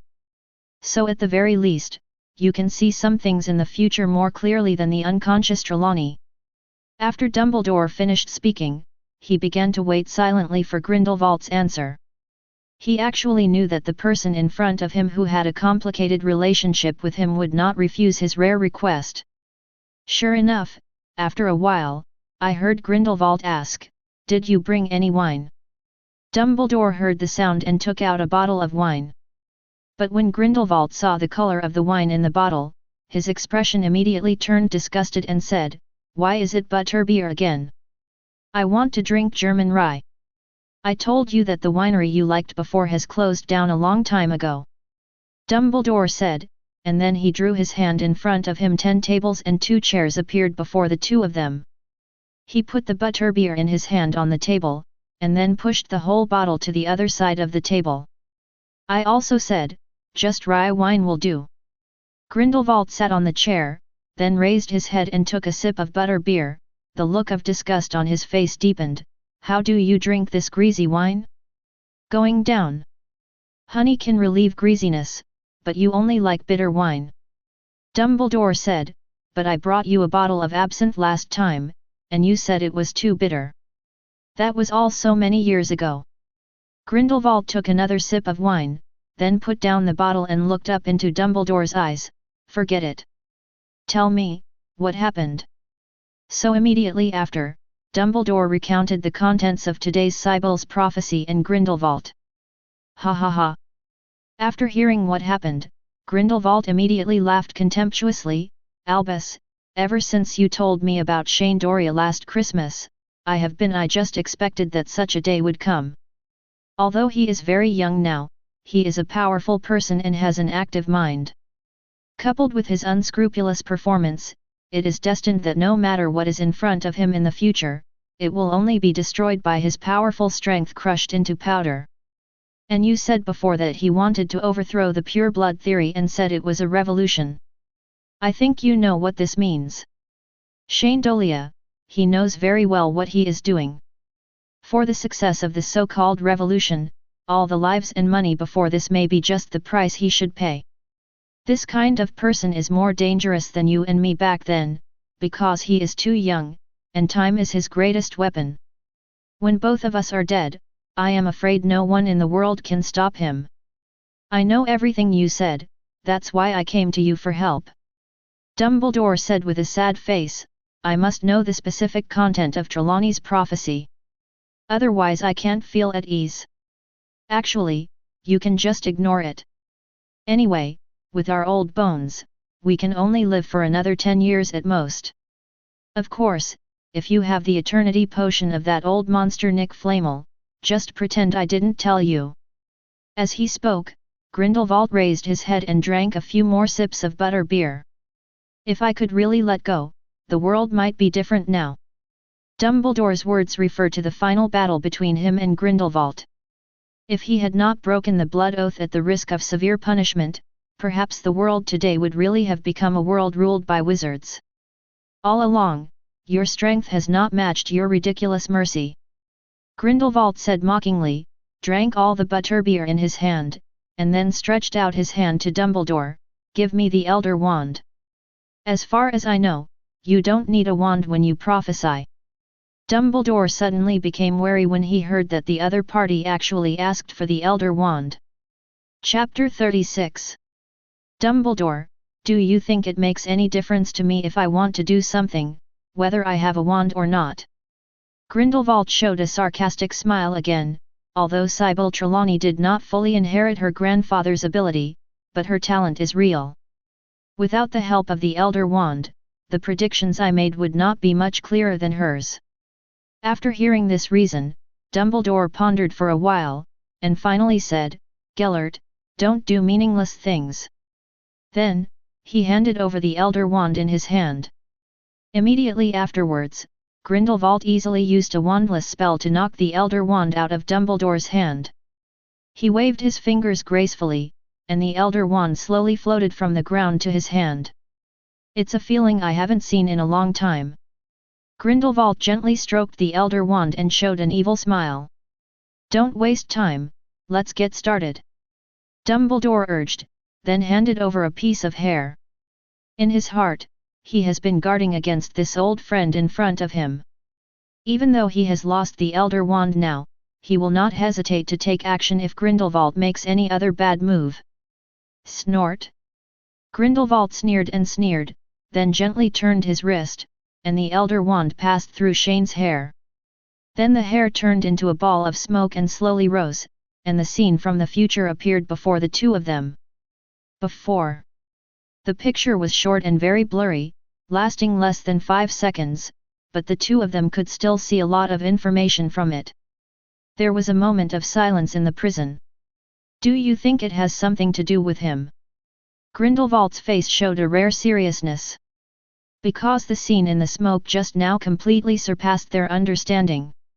The Shane Dolea I know wouldn't. Dumbledore replied, then knocked the Elder Wand out of Grindelwald's hand without leaving a trace, and turned to leave. Thank you, Gellert. I should go back. Got it. How do you want to do it? Someone once told me that you shouldn't let your fate be manipulated by a so-called prophecy. I thought I should give it a try. Dumbledore replied softly before disappearing into the dark cell. Grindelwald looked into the darkness in front of him, turned to look at the only small window gap, and suddenly murmured, Albus, no one has ever been able to change the established history, even if it is in the future.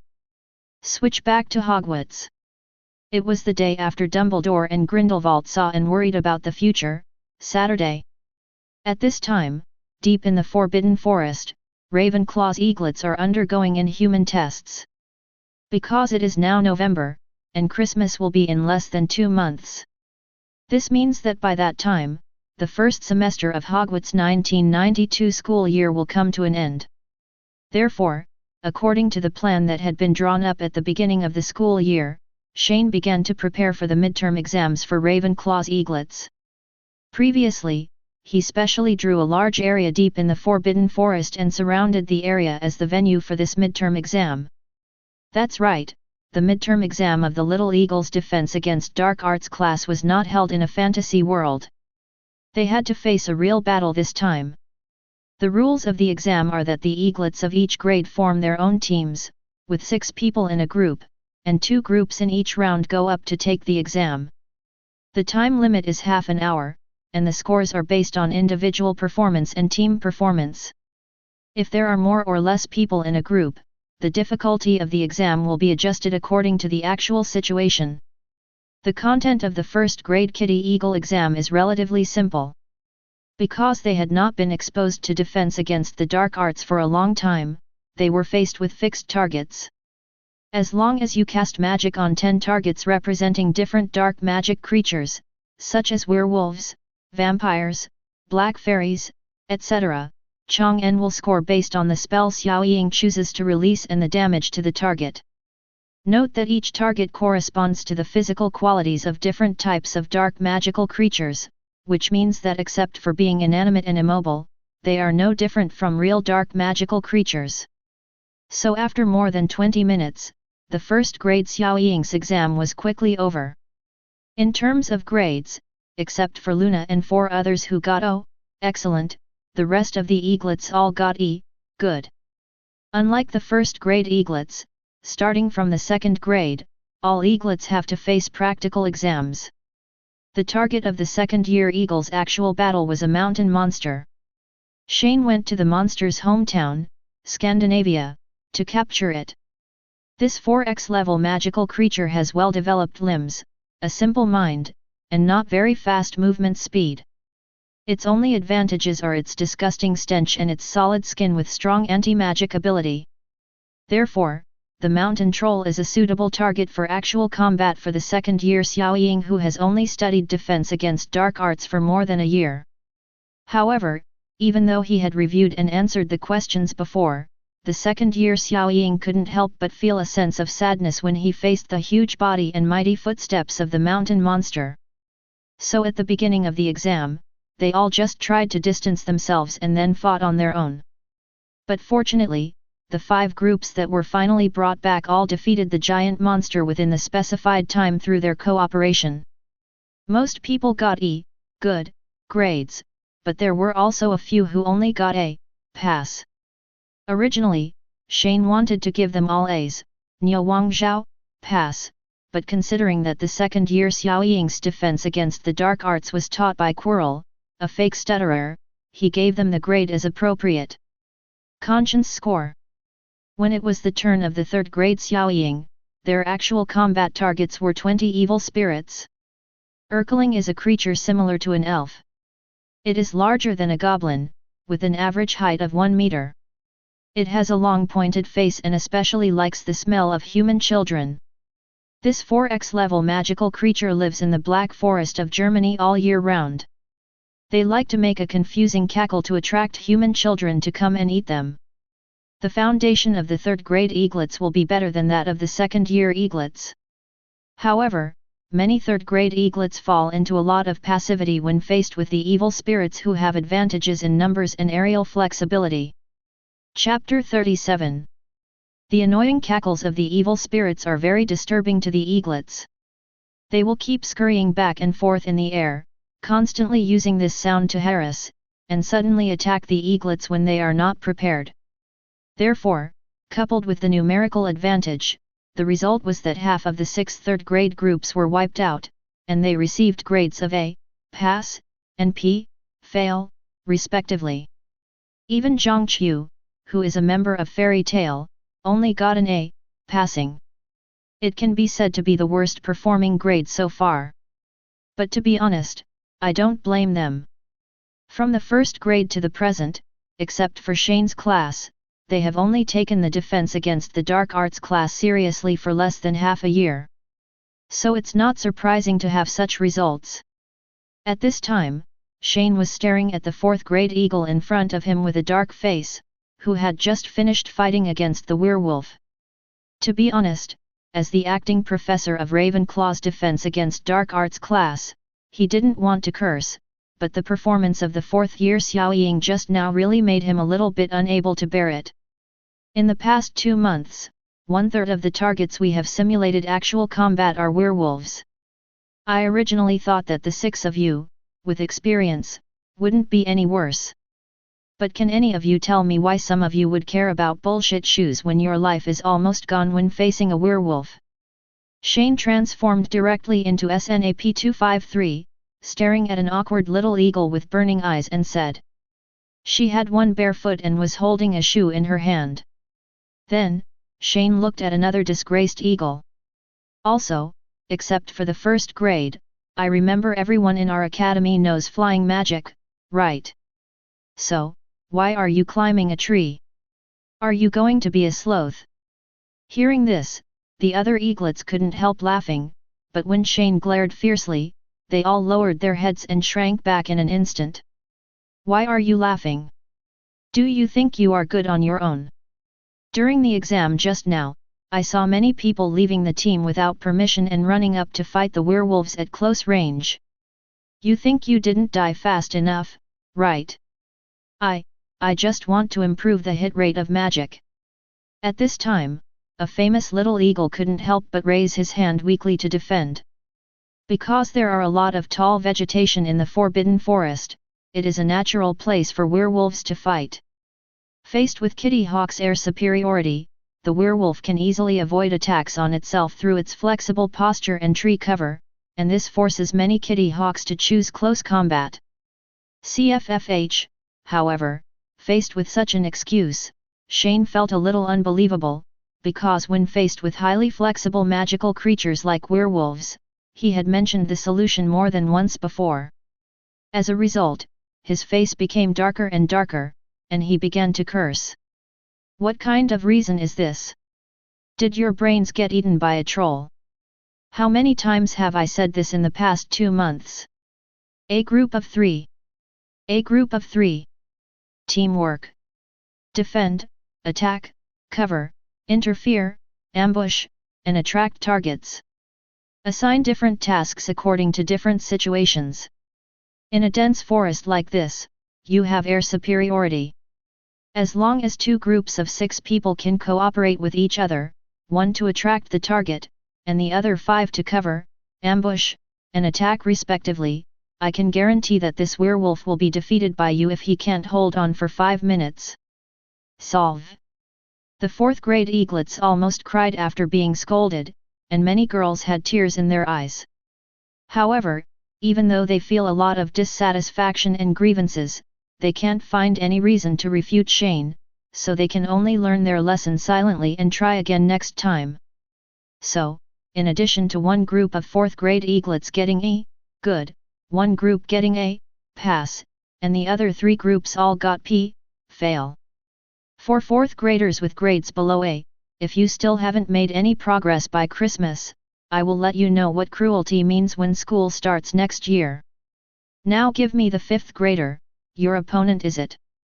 Shane raised his head from the notebook in his hand and pointed at a figure not far away that was at least a quarter the size of a basketball court.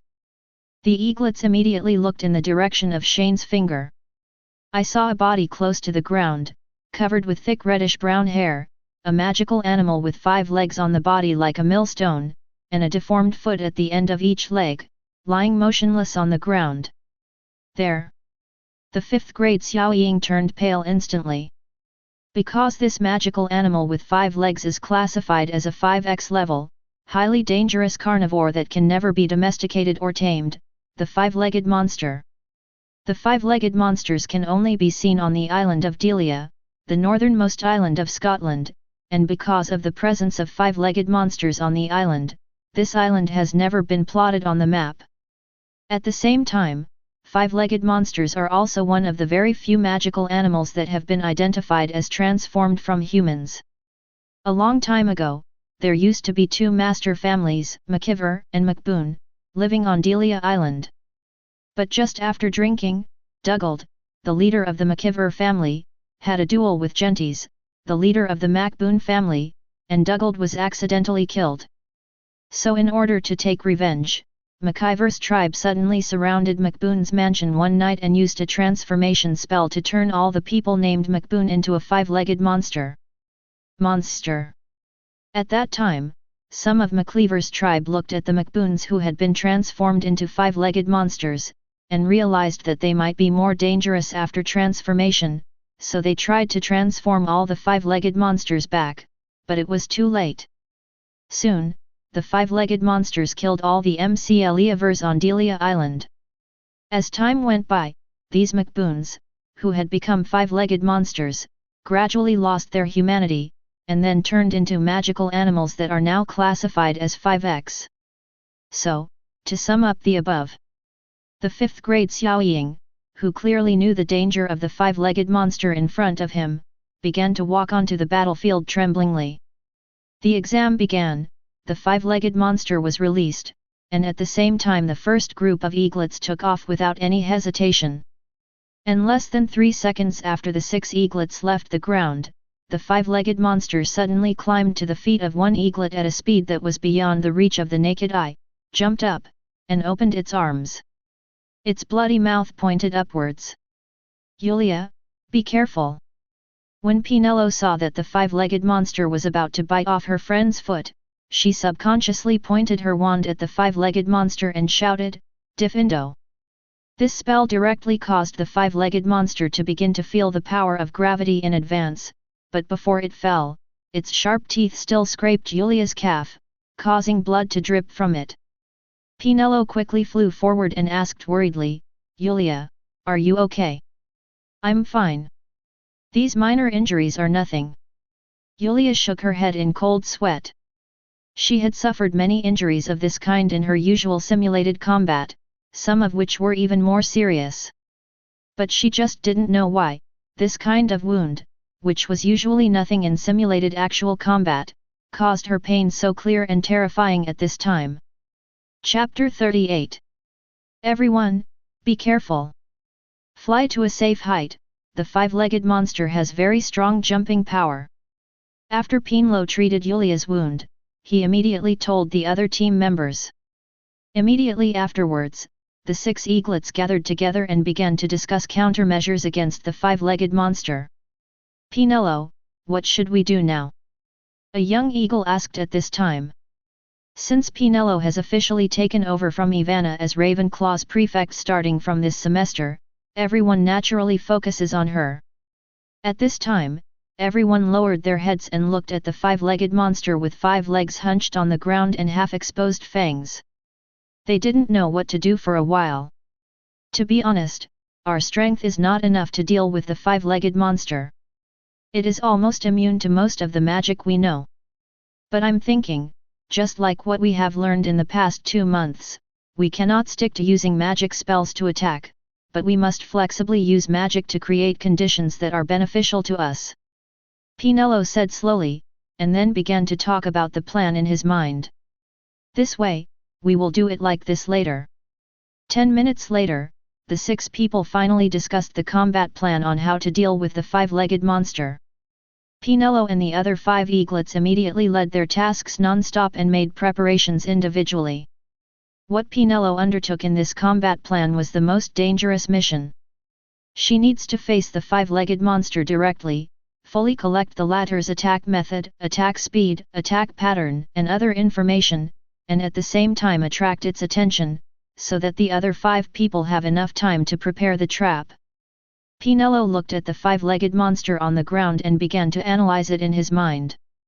It can be seen from the only attack just now that the five-legged monster moves very fast on the ground, and people at a distance of about 50 meters cannot react at all. Moreover, the height he jumped when he attacked Julia just now was very likely not that he used all his strength. So, looking at the five-legged monster under his feet, Pinello began to descend little by little. And when she was still about 10 meters away from the ground, the 5 tight legs of the five-legged monster suddenly contracted like a slingshot, and then with a bang sound, the huge body jumped up instantly, and flew up. A circular air current was stirred up on the ground. The other 5 eaglets who heard the sound in the distance also quickly started preparing traps. Pinello had already quickly risen when the 5-legged monster's legs moved, but she didn't expect that before she could react, she was almost bitten by the 5-legged monster. 12 meters. This should be the limit distance that the 5-legged monster can jump.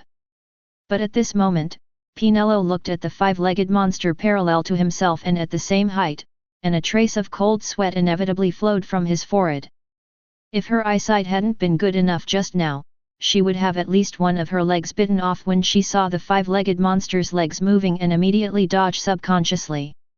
Judging from the fact that the 5-legged monster actually puts itself at a closer distance before launching an attack, this magical animal should have a certain degree of intelligence. It is not like what people have studied, it only attacks and attacks aimlessly. Eat human. After basically determining the jumping height of the 5-legged monster, Pinello began to use the clone magic they had used to fool Lockhart before, constantly testing the 5-legged monster's attack speed and attack method. In fact, needless to say, the attack speed of the 5-legged monster is mainly due to its very weird attack method. First of all, the ankles of its 5 legs can rotate 360 degrees. This means that it can be like a tumbler, unless its 5 legs are cut off, it will never fall down. Secondly, there are 2 ways for 5-legged monsters to attack on the ground. One is to keep your body close to the ground to hide yourself. Once you find a prey approaching, you will rush to the prey at an extremely fast speed, and then just like a spider or octopus hunting, it spreads its 5 legs and drags the prey into its bloody mouth. The second method is for flying prey. It jumps high, attacks from bottom to top like a shark in the water, and then wraps its 5 legs around the prey. In this way, in the next period of time, while collecting intelligence, Pinello used the magic of clones to attract the 5-legged monster so that it could not disturb the other 5 members of his team. And just less than 10 minutes before the end of the exam, Julia suddenly flew quickly from a distance, then waved and shouted, "Pinello, you are ready." "Okay." Pinello also waved in response, and then Julia launched a firework into the sky. "Please give me flowers 0. Immediately afterwards, several fireworks exploded in the sky over the forbidden forest in the distance. Seeing that everything was ready, Pinello immediately began to use clone magic with Julia continuously, and used the 5-legged monster's attack method to continuously lead it towards the trap. After a while, the 5-legged monster was led to the foot of a mountain by 2 people. I saw the 5-legged monster leaping high, and its 5 thick legs tightly entangled Pinello's clone in mid-air. At this moment, a voice came from not far away. "Do it!" In an instant, 2 Incarcerus spells directly hit the 5-legged monster that was unable to move in mid-air, causing the latter to freeze in a short time. At the same time, 2 magic spells and 2 thunderbolt explosion conf Ringo blew down a large rock on the mountain that was already crumbling. 0, 0. It takes less than 3 seconds for the boulder to roll down the mountain, and it takes exactly this time for the 5-legged monster to rise from mid-air. The 5-legged monster, which was struck by magic and fell into a state of stiffness, was hit by a huge boulder as soon as it landed on the ground. Moreover, in addition to the boulders, there are pits created by dig 3 feet defodio under the 5-legged monster, and there are also some stone spikes transformed by the transformation spell. As a result, under the weight of the boulder, the 5-legged monster was directly stabbed to the core. But here, the exam is not over yet. Adhering to the post-mortem principle taught by Shane before, Pinello and the other 5 eagles pointed their wands at the 5-legged monster and began to bombard them indiscriminately. After a while, the 30 minutes limited to the exam finally ended. Shane also flew over from the sky not far away to check on the situation. He looked at the shapeless 5-legged monster under the boulder, sighed helplessly, held his forehead and said, "I caught this all the way from Delia Island." As he said that, he looked at Pinello and the 5 eaglets who were nervous at the side. "But I still have to say, you did a great job. Congratulations! All your grades can reach O, excellent." Chapter 39. Yes, Yes. Pinello and Yulia hugged each other, and the other eaglets also jumped up happily. In fact, this happiness is not only because they got excellent in the exam, but also because they really defeated the five-legged monster. You know, even experienced aurors didn't dare to provoke this magical creature, but they not only defeated it, but also killed it. If this kind of thing spreads out, I'm afraid it will shock the jaws of a group of wizards in the magic world. The exam for Pinello's group is over, and Shane returns to the Tuco area. As soon as he arrived, he shouted to all the 5th grade eaglets who had not yet taken the exam. Listen, Pinello's group got excellent grades in the whole hospital, and they even killed the five-legged monster. So those of you who haven't gone up yet should try your best next time. Don't just make a good start and let the five-legged monsters kill you. When the remaining 5th graders heard the news, they were immediately shocked and began to say, "What? Killed the five-legged monster? Pinello, how did you do it? Can you teach us some experience?" "Yes, yes. Did you seduce the wise master and let him give you a high score?" "You, what are you talking about?" When Pinello heard the last joke-like question, his face immediately turned red. The eaglets surrounded the 6 Pinellos, all hoping to learn from them. However, when Shane saw this, he immediately shouted with a dark face. "What are you doing? What are you doing? Pretend I don't exist, right? Why did I put you in the back waiting for you? Don't you think you have any points? If you want to cheat, I will give you a direct fail." Hearing the sound, Xiaoying had no choice but to shrink back timidly. "Stop inking, give me the next group," Shane shouted, and the exam continued. So, in the next more than 2 hours, the 5th grade Xiaoying completed the exams one after another amidst many thrills, and most of them achieved excellent, good results. Except for one weird little eagle, he got an A pass. This little eagle doesn't know what's going on, but even in the 5th grade, he still can't use many magic spells very well, but there is only one silencio that he can use extremely smoothly. Shane seriously doubts that this young hawk will follow in Lockhart's footsteps after graduation. And of course, these are all digressions. Because Xiaoying, who is in the 6th and 7th grades, is already close to graduation. At this level, apart from helping to prepare for the OWL exam, the school basically has nothing to teach them. Therefore, Shane prepared 5X level chimeras and manticores for their 6th and 7th grade eagles respectively as actual combat targets.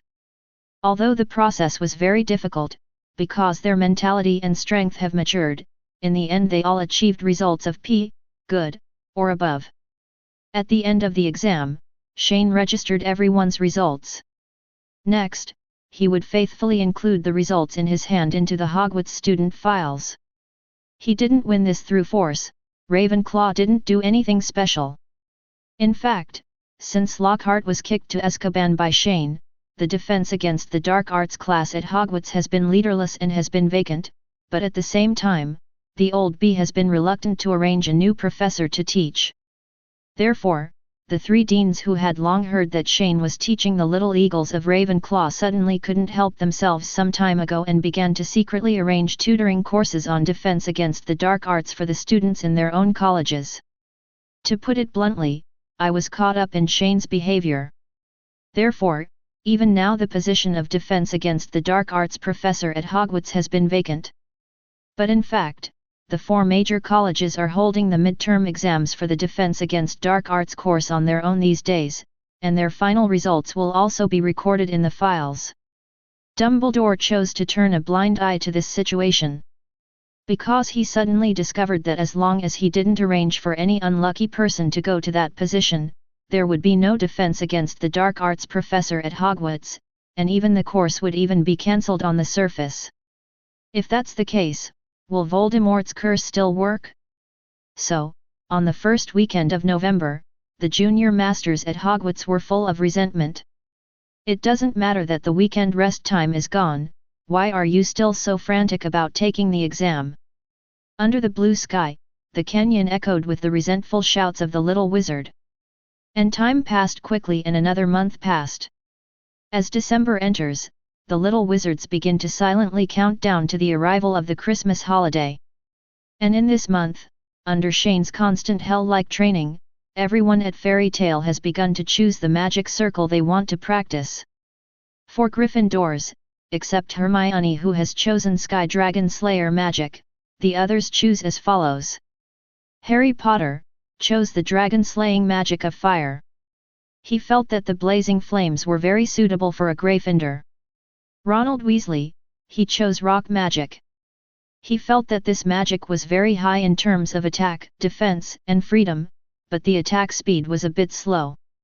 Fred and George Weasley twins chose seance magic, which can inject part of their consciousness into objects, which is very suitable for these two guys who play with props.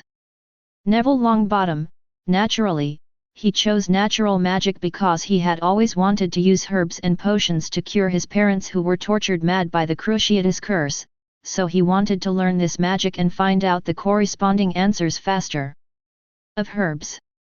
Ginny Weasley, she looks gentle on the outside, but is extremely violent on the inside. She chose the super advanced destructive magic, Crash. From here you can see why she is very good at using Reducto in the original work in 2.0. Her talent and nature are all here. Hufflepuff 4 little badgers, except Cedric who chose Skyscraper. Justin Finch Fletchley, I chose the modeling magic of memory. This magic can materialize the magic and objects in memory. It can also add your own understanding to the remembered magic to produce new magic. It is quite suitable for his hobby. History of Magic People. Zoe Mathis, Celestial Magic, why should we choose this magic? According to Zoe herself, this magic is very cool and beautiful to use. Sonia de Oliveira, the magic of ice shape. I have to say that this magic is very suitable for her cold personality. Chapter 40. 4 Girls from Ravenclaw. Suri Scalia, at first, this girl wanted to choose the magic of enlargement, because she wanted to use this magic to grow taller, but this choice was directly rejected by Shane, because for this reason, Shane could not do it at all. Accepted, so in the end she chose light magic. Zhang Qiu, I chose 3-dimensional text magic, which is an unusual magic that makes text 3-dimensional, realizes the meaning of the text, and then throws it at the opponent. For example, writing 3-dimensional characters' silence in the void can quickly quieten the surroundings. Luna Lovegood, receive magic, modified. Why should I change the wording? Because Luna likes magical animals, but animals that are absorbed by the magic will die. Therefore, Shane helped her use Origin to modify the magic structure of receiving magic, allowing her to bring a certain animal with her to synchronize the magic, and then gradually achieve the same power effect as receiving magic. It's just that synchronization takes a relatively long time, and the length of time depends on the synchronization object. It's not like receiving magic where you can use power directly. Pinlo Cravat, space magic, she chose this because she is the only person in the entire Fairy Tale Guild who can sense the power of space. Needless to say about Slytherin. Draco Malfoy, he chose water magic. He chose this for no other reason than because he couldn't get along with Harry. After all, everyone knows that water can extinguish fire. However, just when everyone in Fairy Tale was practicing magic circles hard in this cold winter, suddenly, something that no one expected happened, breaking the peace that Hogwarts had maintained for more than 2 months. At midnight, Shane was sound asleep on the bed in the dormitory. But I never thought that at this moment, there would be a sudden fire in the Forbidden Forest, and bursts of dragon roars could be heard, waking up all the little wizards in Hogwarts. What happened? Many little wizards got up from their beds one after another, hearing the sound and lying on the windows overlooking the Forbidden Forest, curious to know what happened in the middle of the night. And of course, Shane was woken up too. He came to the window sleepily, and saw in the distance in the direction of the Forbidden Forest, a pillar of fire was spurting out from the forest from bottom to top, and igniting large tracts of woods. Norbert. Shane frowned and instantly knew the source of the fire. This fire dragon was born in Hagrid's hut last year and has been kept in the Forbidden Forest by Hagrid. But it's strange. Logically speaking, Norbert wouldn't be so crazy. Something must have happened. So, opening the window and jumping down, Shane instantly transformed into his animagus, flapped his wings and flew towards the Forbidden Forest. As soon as he flew over the Forbidden Forest, Bafang opened his mouth to swallow all the flames, and then landed in front of the giant dragon and transformed back into his human form. Norbert. Norbert. Calm down. Shane quickly stretched out his hand to comfort Norbert, who had grown as big as a bus in front of him. F#YF+. Hearing Shane's voice, the dragon slowly calmed down. But it was still breathing hot breaths, and the whirring sound in its throat never stopped. This means that it is very anxious and irritable. At this moment, Dumbledore also arrived close behind. Shane, what happened? I don't know, I just made it quiet. Shane frowned and replied, not long after Norbert was born, I used magic to help Hagrid make a contract with it. Without my and Hagrid's orders, it would not be able to survive. He would do such unnecessary things. I guess something happened to Hagrid. There was so much noise just now, but he hasn't appeared yet. Maybe Norbert sensed this and went crazy like this. After listening to Shane's analysis, Dumbledore also realized this. Norbert was kept in the Forbidden Forest. He had always known about this, but he chose to turn a blind eye. At the same time, as Shane just said, Norbert made such a big noise and burned a large area of the surrounding woods, but Hagrid, as the owner, has not appeared for a long time, which is very abnormal. So, under Noble's guidance, the two of them gradually walked to the shore of the lake where the Forbidden Forest and the Black Lake bordered. On a rocky beach not far away, Hagrid was holding a crossbow, half submerged stiffly in the water, and the magic lamp in his hand for lighting also fell to pieces on the ground. Petrification Curse, how is this possible? Dumbledore knelt down to check, and then looked at Shane aside in surprise. Isn't the basilisk always in your guild? Don't look at me, I'm confused right now. But I can guarantee that the basilisk is still in the guild and there's no way it can escape. Besides, even if the basilisk comes out, I have already sealed the power of its eyes. Even if Hagrid looks directly into its eyes face to face, with his half-giant blood, it is impossible for him to be affected. Shane frowned and answered with a confused look on his face. Then he checked the situation around Hagrid, but found no traces of large animal activity, so he began to ask, Professor, do you know which other magical animals have the curse of petrification besides the basilisk? Ability.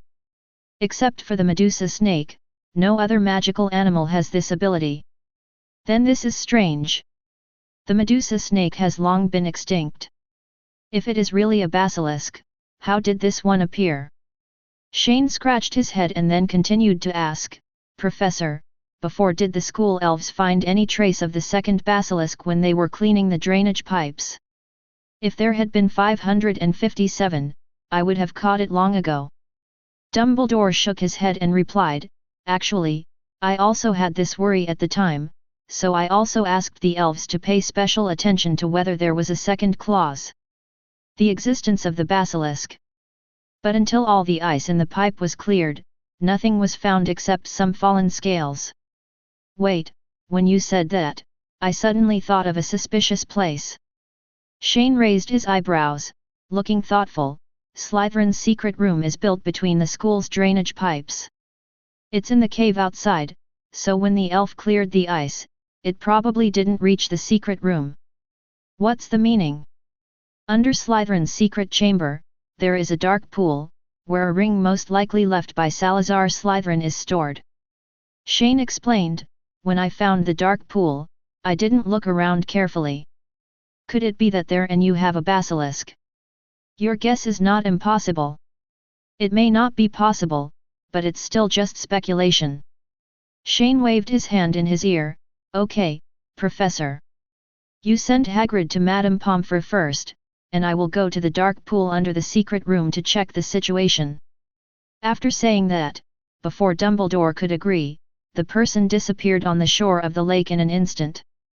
Chapter 41. When Dumbledore saw Shane disappear without saying a word, he shook his head helplessly, sighed, and then put his hand on the stiff Hagrid and activated his disembodiment. In the dark pool beneath the Slytherin Chamber of Secrets.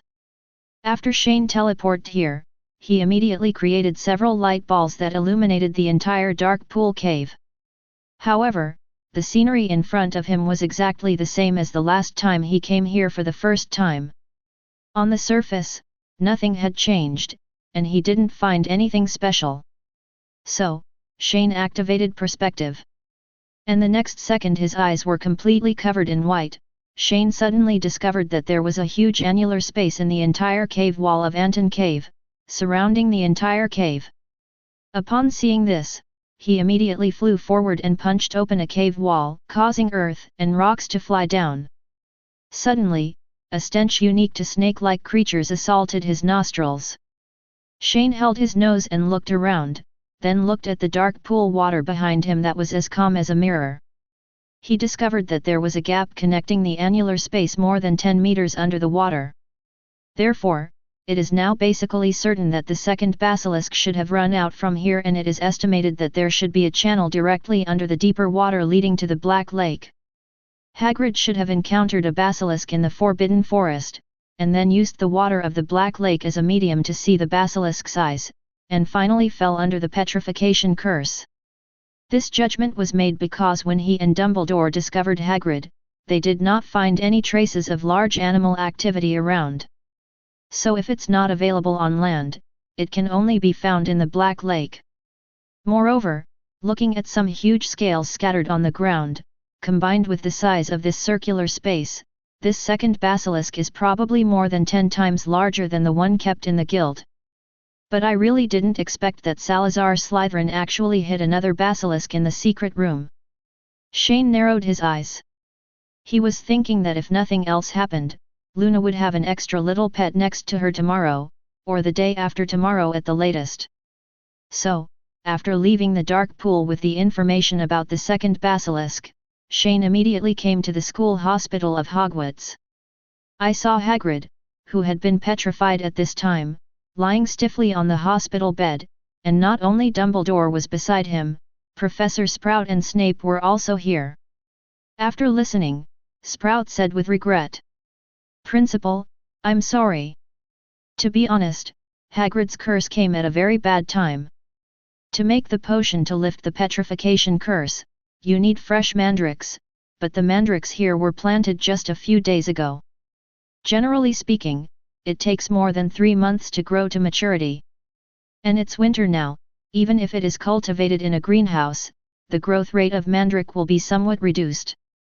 So unfortunately, our gamekeepers may not wake up until April next year. Is there any way to buy mature and fresh mandrake from outside?" Dumbledore thought for a while, then asked. "It's basically impossible to buy it." Professor Sprout shook his head regretfully. Mandrake must grow in warm swamps, and the place with this growing condition now is in South America, but mandrake has never been grown there. That's really bad. Dumbledore frowned and looked at Snape aside. "Severus, is there anything you can do here?" "There is one." Snape replied expressionlessly. "Dora gave me a lot of basilisk venom before. I can use it to try to develop a potion that can lift the Petrification Curse without mandrake. But there is no guarantee of success." "Very well, I'll leave it to you." Dumbledore nodded, and then he spotted Shane standing not far away, and asked curiously, "Shane, do you have any clues about coming back so soon?" "Yes." Shane stepped forward. "There is indeed a basilisk in the dark pool below the secret room, and based on the size of the scales, it can whip out a mature fire dragon with one tail," he said, showing the snake scales he picked up in the compartment. "Oh, this is not good news." Dumbledore took the scale in Shane's hand and looked at it. His expression immediately changed, while Snape and Professor Sprout next to him also looked shocked. Because the fire dragon is already the largest among all recorded magical creatures. If you can fly a fire dragon out, you can imagine how big and powerful this basilisk is. And the worst thing is that it is still wandering around Hogwarts. Who knows whether it will suddenly go crazy and attack the students in the castle. So thinking of this, Dumbledore's pupils flashed with a dangerous light, and his hand unconsciously rubbed the Elder Wand gently.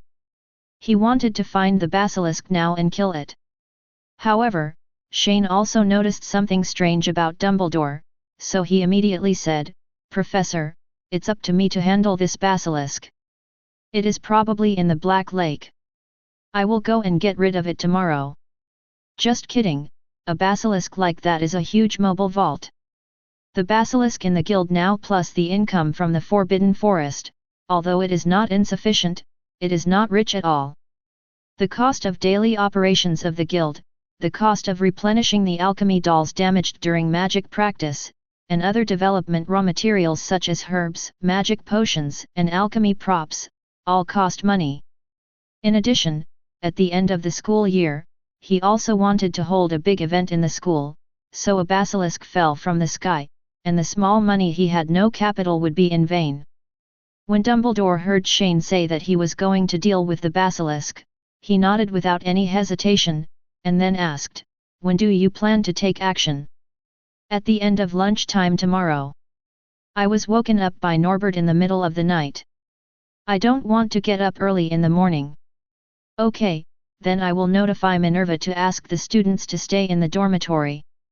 But apart from the basilisk issue, Professor, have you ever thought about who should replace Hagrid as the Professor of Care of Magical Creatures?"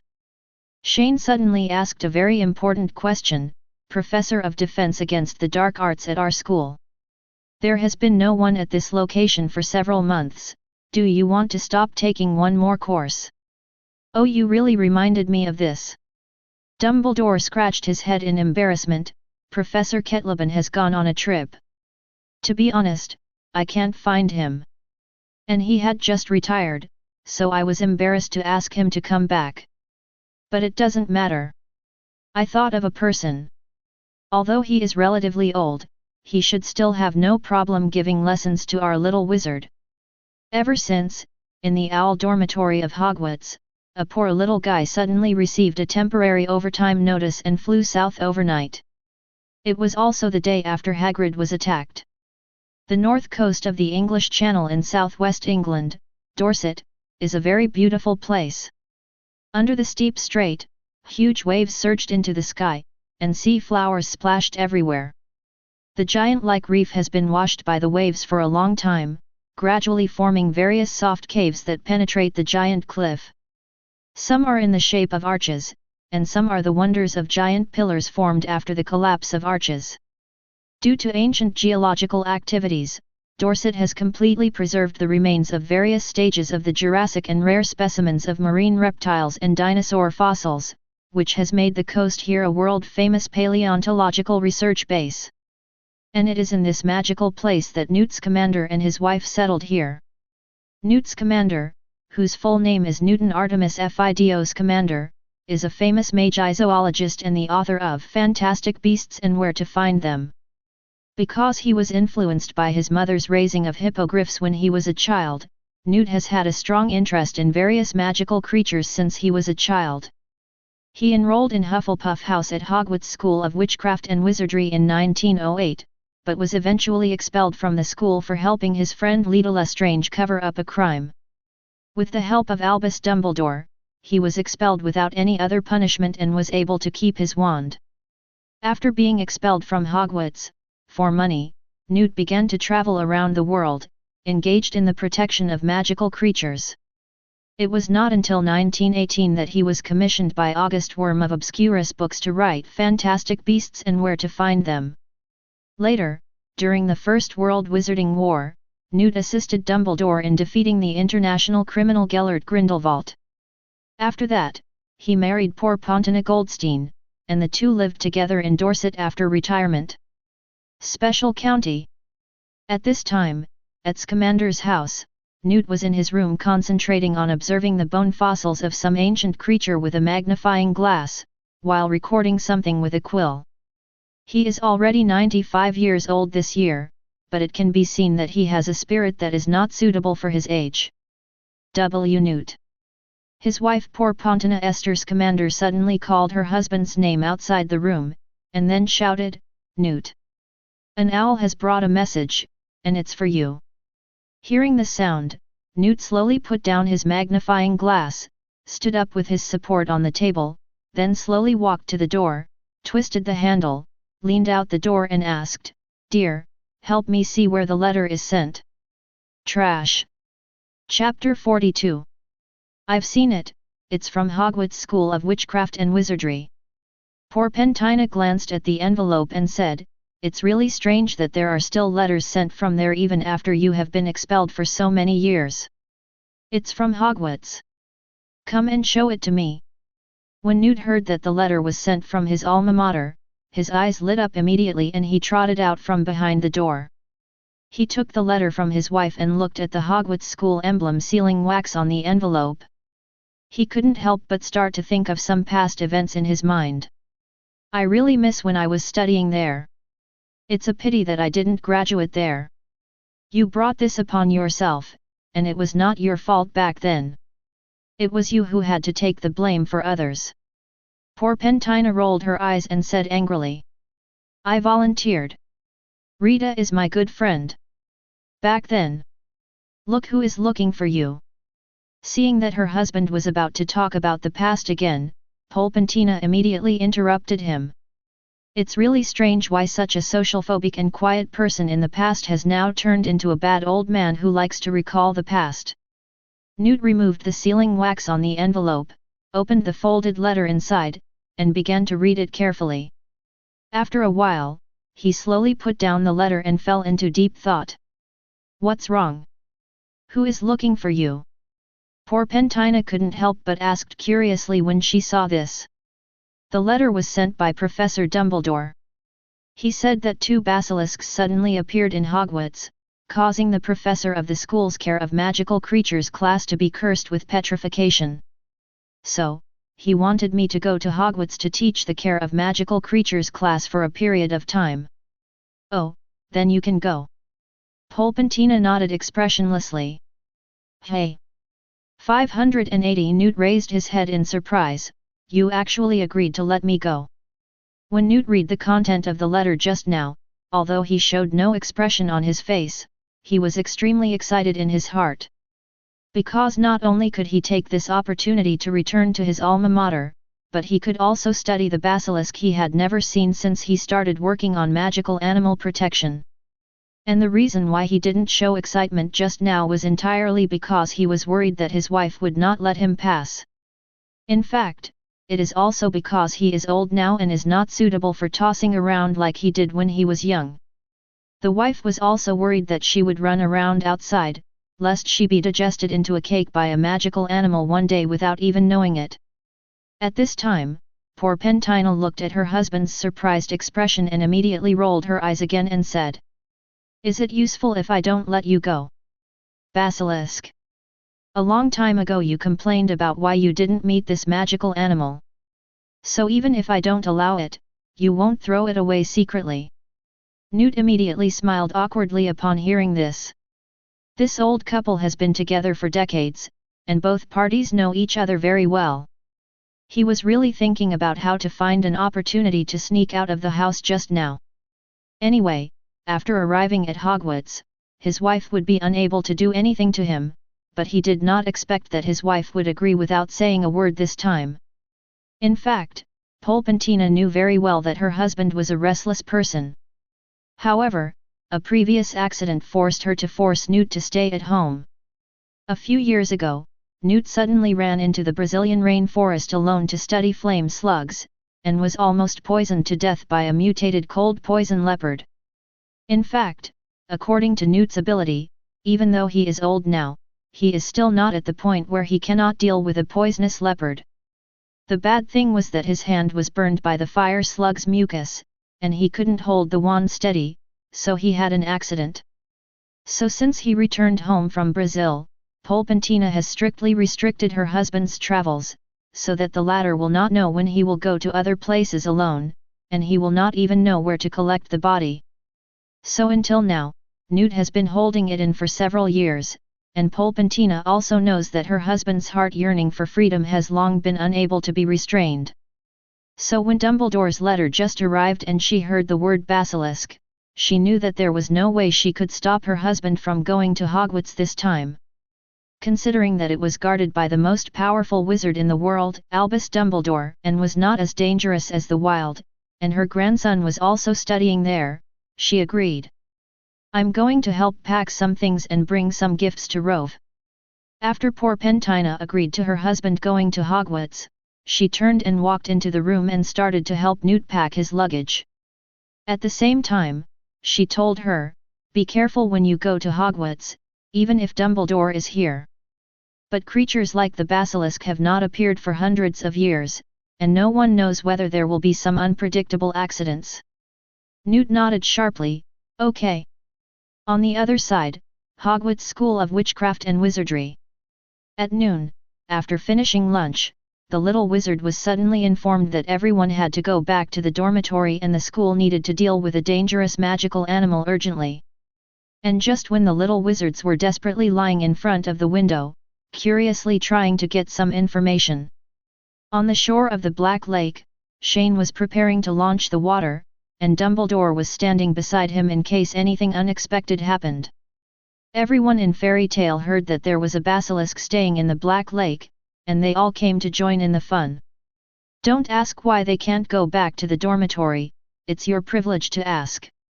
At this time, Draco was standing on the river beach, looking at the calm Black Lake in front of him, and suddenly muttered to himself, "No wonder the lounge is so quiet during this time.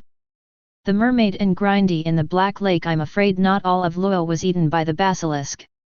"What do you mean?" A person next to him heard Draco talking to himself, CFFD, and suddenly asked curiously. "Slytherin's common room is built in the basement. Our windows can see the view of the Black Lake, so there are usually some fish or magical creatures hitting the windows, but they seem to have disappeared this time." "So that's the case, but this is strange. The basilisk ran into the Black Lake, but the mermaids didn't panic and ask for help. Instead, they calmed down. Why? Then what do I?"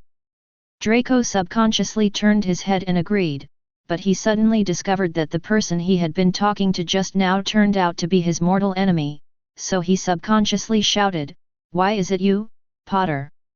Why not me? Were you testing my knowledge of magical creatures just now? I see, you can't beat me in a wizard duel, so you want to win in this ridiculous way. Shut up, Malfoy. Don't forget who I beat until my pants fell off a few days ago. It's just that my pants are broken, you scarhead who takes advantage of others' danger. Draco horse manure. What did you say? I called you horse shit." With that said, the two started to fight again, and everyone in Fairy Tale on the side was also used to it. But when Hermione heard the noise in her ears, a few tic-tac-toes appeared on her forehead. She rushed up and pressed their heads to make a close collision. "Shut up, you two, if you want to go back to the guild and quarrel. Wait, if the basilisk suddenly comes up, are you two going to hug each other to soak up the stomach acid?" Hermione stared at the two men with her hands on her hips, while Harry and Draco were too shocked to say anything. The vice president, the top student, and the violent methods, both of them said, "Don't dare to mess with me. Don't dare to mess with me." And just when Harry and Draco were in love with each other, Shane had already gone into the water and started looking for traces of the basilisk. To be honest, the Black Lake is covered with algae and the visibility is extremely low, so it is still difficult to find the basilisk here. However, with the blessing of Shane's eagle eye and perspective abilities, this restriction can't trouble him. He quickly found the sleeping basilisk at the bottom of the lake. "Hey! This guy is really big."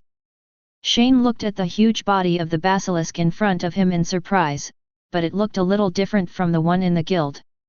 It looks to be about 40 to 45 meters long, with black scales all over its body, and intertwined fangs exposed. There is a wisp of colorful feathers on the top of the protagonist's head floating with the water. It looks like a fish's tail is gradually grayish-white. At the same time, this basilisk also has gills for breathing in the water. Every time it breathes, a series of bubbles float to the surface of the water. Moreover, there seems to be a pair of retractable fins on both sides of the basilisk's 7-inch body. Shane observed the shape of the basilisk. It looked very different from the one in the guild. He even doubted whether it was a basilisk. However, now is not the time to study this. Shane slowly raised his hand, and the magic circle instantly unfolded. He was ready to conquer the basilisk. On the other side, on the shore of the Black Lake, everyone has been waiting here for more than 10 minutes. Hermione paced back and forth, looking at the calm lake a little anxiously and said, "What took it so long? Could something have happened?" "Don't worry, Hermione. Have you forgotten when we met Voldemort in the Forbidden Forest last year?" Harry looked relaxed as he ate the toast he had just baked with dragon-slaying magic. He remembered the scene in the Forbidden Forest last year when the president of his family used magic to blast out a magma pool. No matter what, it's impossible for a basilisk to bathe in magma, right? Look. At this moment, Luna, who had been watching the lake, suddenly pointed forward and shouted. When everyone heard the sound, they saw many bubbles suddenly rising up on the originally calm lake, followed by a stream of filthy muddy water rising from the bottom to the surface, as if something wanted to break out of the water. Ha ha ha ha ha! The basilisk rushed out of the water with its mouth wide open, and then incited its huge membrane to fly into the sky. Holy shit! Chapter 43. Everyone held their heads and shouted in shock. Because they had only heard that this basilisk was big before, but they didn't expect it to be so big. This entire body is already higher than the height of the Hogwarts astronomy tower. At this time, in Ravenclaw's lounge, which was the only place that could see the view of the Black Lake, the eaglets also stared blankly at the basilisk that was almost at the same height as them, speechless. "What is that?" "Have no idea." "Then why did you pinch me?" "I just want to make sure I'm not dreaming." The eaglets are doubting themselves. But in fact, the basilisk at this time was not as powerful and majestic as the little wizard had imagined. Slowly zooming in on the camera, I saw that the basilisk was roaring in great pain, and blood was constantly pouring out of its eyes. Because its eyes were blinded, it could only rely on instinct to desperately flap its wings on both sides of its body, aimlessly trying to find a way to escape. Draco, who was standing on the shore of the lake, saw the basilisk's snake head seem to be pointing in their direction. His face immediately turned pale, and then he shouted, "It's coming this way." Then he immediately hid, arriving behind Dumbledore. Seeing this, everyone else in Fairy Tale made the same choice as Draco, sincerely, seeking the protection of the strong. Of course, except for Luna, but she was immediately pulled away by Zoe when she came back. Dumbledore stood on the stone beach on the shore, looking at the huge figure flying towards him in the distance, the Elder Wand in his hand ready to go. However, just when everyone in Fairy Tale was ready to run away at any time, suddenly, a green light burst from the depths of the Black Lake, and an unusually thick arm burst out of the water, directly pulling the basilisk out of the air and slamming it onto the water. Suddenly, the waves on the lake became rough, and huge ripples began to reverberate. Shane rushed out of the Black Lake and was suspended in mid-air. He looked at the basilisk rolling on the water under his feet, waved his wand, and the owner of the arm immediately stood up from the middle of the lake. It was a huge tree man made entirely of hard wood. "Wow, what is this?" Everyone on the shore and the eaglets in the dormitory all let out the same exclamation. I saw that the huge palm of the tree man was lifting the basilisk in mid-air like an earthworm. Then, as Shane waved the wand gently, the tree man's wrist began to draw circles, and the basilisk suddenly made rapid centrifugal movements with its tail as the axis. The triangular head with colorful feathers continuously hit the water surface at high speed, causing waves of water splashes. The strong centrifugal force also caused blood to continuously spurt out from the wounds on its eyes. In the first 10 seconds, the basilisk was still roaring in pain and struggling, trying to use its powerful muscle power to break free from the tree man's restraints. But after more than 10 seconds, perhaps due to the continuous congestion of the brain, the basilisk gradually fell into a coma, and the whole snake hung limply on the tree man's hand as if it was dead. "I can't help but play," Shane complained when he saw this, and then he casually threw the entire basilisk onto the shore. "Shane Dolea, you are going to die." Hermione looked at the huge black shadow that was approaching in the sky, and shouted angrily into the distance with a few tic-tacs on her forehead. Shane actually threw the basilisk directly on their heads. "Wow! It's going to fall down. Professor! Take action quickly!" Everyone in Fairy Tale was trembling. And Hermione looked at the approaching black shadow in the sky, and suddenly an idea came to her mind to give it a try. So she suddenly raised the wand in her hand, blue light suddenly lit up, and exquisite lines began to be outlined and connected in the void, gradually forming a complete magic circle. Cedric, the narrator, saw this and said that he also wanted to give it a try, but his skyscraper physical attack method was very limited, so he chose to hide behind Dumbledore obediently. Heavenly breath. The dragon-slaying magic in the sky was successfully released, and a powerful wind pillar directly hit the basilisk's body. But unfortunately, it has no effect. Hermione, who had just learned the dragon-slaying magic in the sky, was not yet capable of blowing such a heavy basilisk. The power of the wind pillar just now blew away at most 10 Eris pigs. Therefore, seeing that the magic she had released could not even deflect the basilisk, Hermione reluctantly withdrew her wand. At the same time, she was not worried about the black shadow that was about to fall on her head, because she believed that Dumbledore would take action. Sure enough, after a while, the basilisk suddenly stopped only a few meters above the ground, its huge body suspended in mid-air. Dumbledore cast a levitating spell to stop the basilisk and placed it in the open space next to it. But at this moment, Shane, who had witnessed what Hermione had just done, suddenly puffed up his cheeks and couldn't help laughing, and walked over quickly and asked, "Hermione, what were you thinking just now? Do you want to use your beginner's sky magic to blow away the basilisk, or do you just want to massage the basilisk? Can you tell me what's going on in your little head?" As he said that, he put his ear to me in a cowardly manner. Hearing that Shane actually laughed at her, Hermione immediately became angry and started to raise her fists and yelled, "You still say? You want to kill us with such a big basilisk? No, no." Shane grabbed the little witch's wrists with one hand, but at this moment he recalled Hermione's serious look just now, and the muscles around her lips were constantly exerting force. "Pfft! Ha ha ha, I'm sorry, I just can't bear it. Shane Dolea, I'm going to kill you." Hermione was sprayed with saliva, her face turned red and she said frantically. At this moment, she could only feel her blood pressure rising rapidly, thinking that she must beat up the person in front of her to calm down.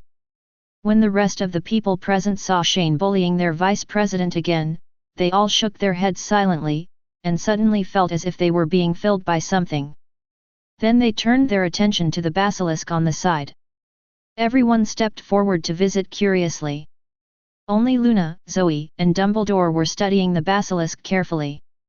Although Dumbledore is not a magical animal protection expert, he has the famous achievement of discovering the 12 uses of fire dragon blood, and he still has some research on magical animals. To be honest, in all his life, this was the first time he had seen a magical animal with such an exaggerated size. At the same time, Newt's commander had also arrived at Hogwarts from Dorset through several port keys. Because the endpoint of the port key is set at the Hogwarts train platform, Newt can only take a boat to the castle. And just after he passed the only way through the light-absorbing cave, a huge figure suddenly caught his eye. Holy shit! What is this? Newt gaped at the giant tree man in the middle of the lake. I haven't been back for so many years. Has Hogwarts changed so much? Financial problem solved. So extravagantly erecting a statue in the middle of the Black Lake? Slowly approaching the tree man with many questions, Newt suddenly realized that the giant in front of him did not seem to be a statue, but a real living wooden giant. He looked up at the tree man's majestic body with his mouth open. Various colorful flowers and plants were blooming on the surface of the tree man's body. Countless birds were also circling in the sky, chirping, and it was a scene full of vitality. It wasn't until he completely passed the tree man's body that Newt slowly came back to his senses. He didn't expect that when he returned to his alma mater after so many years, Hogwarts would still give him the same shock as when he entered school as a child. At this time, he couldn't wait to go back to the castle in his memory to take a closer look. However, before Newt could calm down from his excitement, the huge figure of the basilisk on the lake shore once again shocked him even more. Then, that's the basilisk. Turning his head, Newt saw the basilisk lying on the farthest shore of the lake. He has been engaged in the protection of magical creatures for 70 or 80 years now. Not to mention that he has been to all countries in the world, 90% of them are still there. But he has never seen such a huge magical creature. Even the manticore that he encountered in the Erkstad prison in Germany when he was young and almost killed him and his brother Theseus' commander might not be as big as the basilisk in front of him.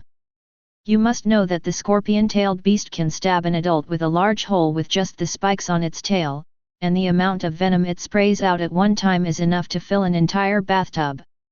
Newt looked at the basilisk and suddenly pumped his fists in excitement.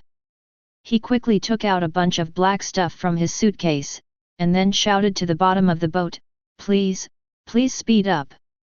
After saying that, he threw the things in his hands into the water. After a while, I saw that the boat under me seemed to have suddenly been turbocharged, its speed doubled several times, and it quickly headed towards Hogwarts Castle.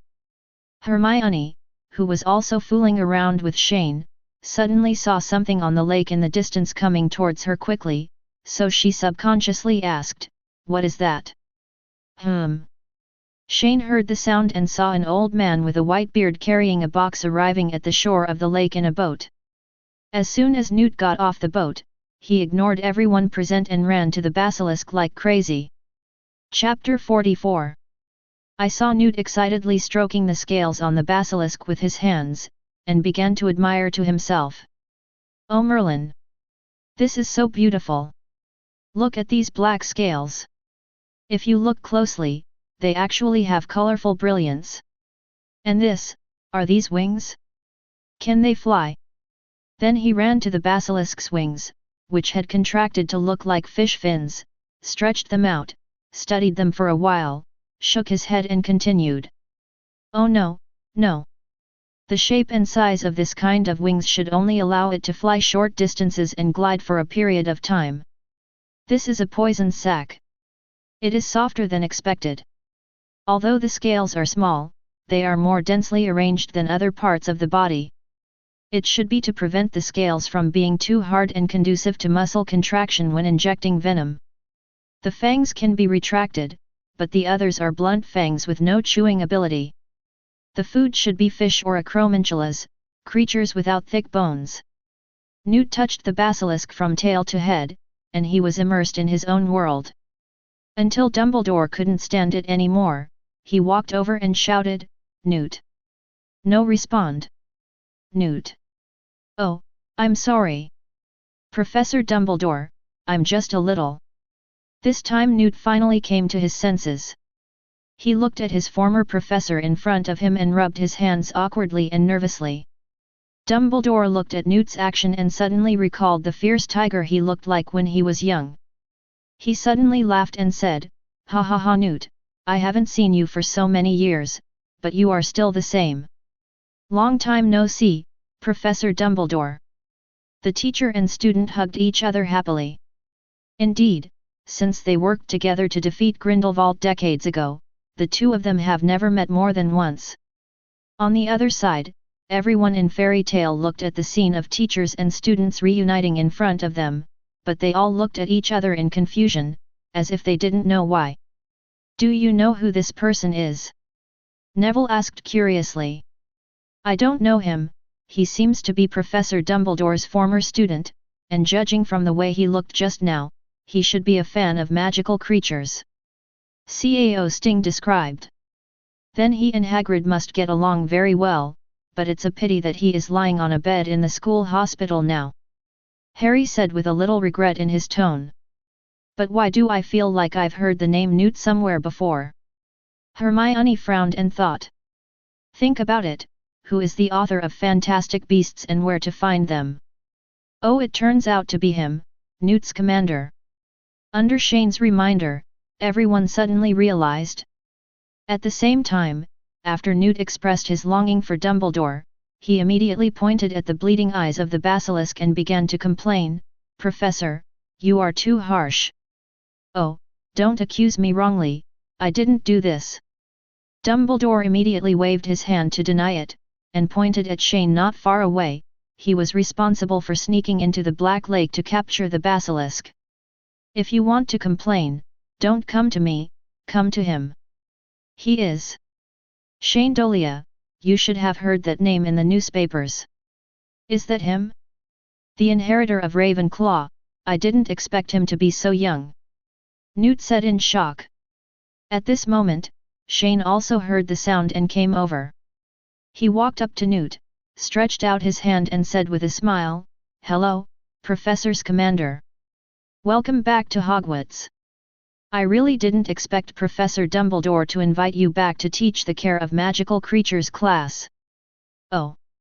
It's my honor to return to my alma mater to serve, Mr. Dolea. Newt responded, holding Shane's hand a little cautiously. Is there anything special about this big guy? Shane glanced at the basilisk next to him with a thoughtful expression. To be honest, when I found it in the Black Lake just now, I was suspicious of it. Is it a basilisk? How should I put it? From my personal experience, it is undoubtedly a basilisk. Newt replied, his hand couldn't help but rub the basilisk's scales, feeling the coolness on them. It's just that the reason why it looks like this is that it may not be hatched from a rooster's egg, or it may have lived too long and experienced some unexpected mutations or evolutions, or it may be due to various other reasons. All kinds of reasons. I'm not sure, after all, it's my first time to see this magical creature in reality. Also, that girl is your friend, so it's best to ask her to be careful. As he said that, Newt suddenly pointed at the blonde girl who had climbed onto the snake's head not far away and looked at the basilisk curiously. I'm going. Shane exclaimed when he saw this, and quickly ran over and shouted, Luna, come down quickly. He didn't realize that the girl had climbed onto the basilisk's head. You must know that although the basilisk is in a coma now, there is no guarantee when it will wake up. Its eyes are now seriously injured, which is likely to cause it to become animalistic after waking up and attack everything around it crazily. If this really happened, and Luna was on the basilisk's lips at that time, Shane was afraid that he wouldn't be able to react and save her. When Luna heard Shane's cry, she also withdrew her attention from the basilisk's eyes. She turned around and jumped off the snake's head, and Shane reached out and hugged her. Don't do such dangerous things in the future. If you like it, I'll make a contract with it. Shane said reproachfully as he put the girl down. At the same time, he lovingly used magic to clean up the snake blood on the opponent's hands. I feel its confusion and I think you can fix its eyes. Luna began to say some inappropriate words again. But Shane nodded without any hesitation, then smiled and agreed, okay, I'll cure it immediately. After saying that, he gently touched the latter's head. At the same time, everyone in Fairy Tale, led by Harry, who was not far away, were all wary of the figure who was starting to become jealous again, and slowly moved as far away as possible to avoid getting angry. After agreeing to Luna's request, Shane immediately began to use magic to treat the basilisk. The blue-white magic circle unfolded instantly, and in less than 10 seconds, the eyes of the basilisk, which had completely turned into flesh, quickly returned to their original appearance. At the same time, Shane also put a seal on the basilisk's eyes just in case. When Newt saw this, he immediately ran over. Seeing that the basilisk had fully recovered from its injuries, he was shocked and wanted to ask Shane, "Mr. Dolea, how did you do that? Just turn back the time." Shane waved his wand with a mysterious look on his face. What he just used was not sky magic, but the Arc of Time, a lost magic that can control time. In fact, even Shane, who has magic like the bug origin, still cannot make the healing power of sky magic reach the level of flesh and bone. But the Arc of Time is different. Essentially, the power of the Arc of Time cannot act on life forms other than plants, but since it can act on plant life, it means that it may act on animal life. Therefore, after Shane's long-term research, the limitation that the Arc of Time cannot affect life forms other than plants no longer exists. However, the power acting on life forms outside plants can only go back 1 hour at most, and if the life form dies, it cannot be resurrected by turning back time. Regarding the topic of how to cure the basilisk's eyes, Shane did not continue talking, but began to change his attention and continued to talk about the problem of the basilisk. "Professor Scamander, can you tell how old this basilisk is?" "Oh, of course."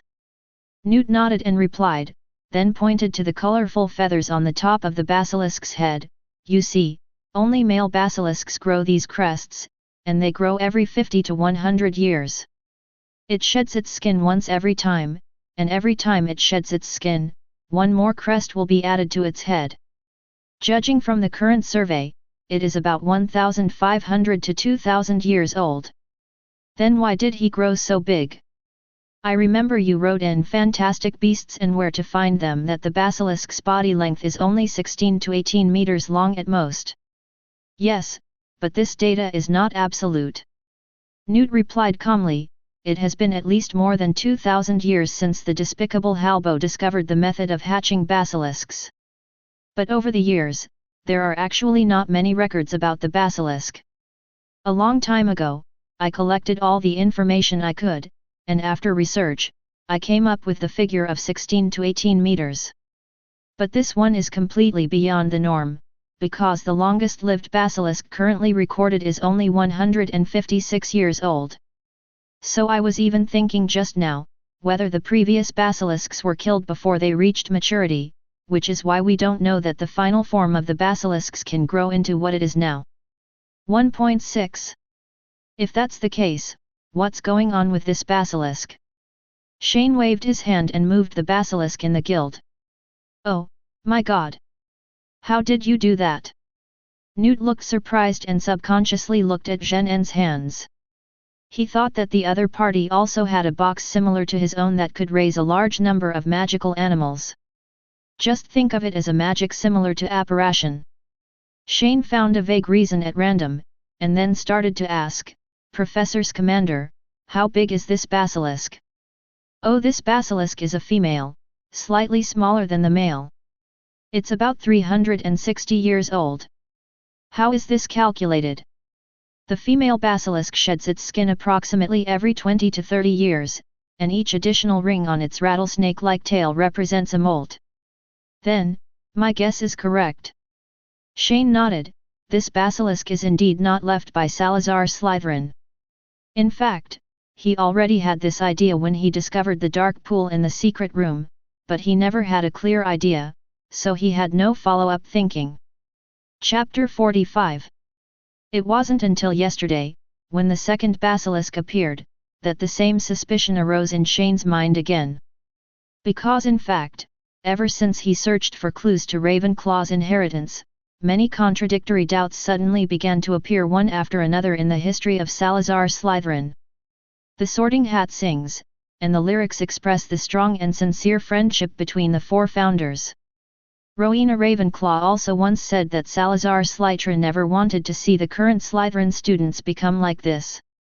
In addition, this time, the secret room was reopened, and there were inexplicably more underground stories.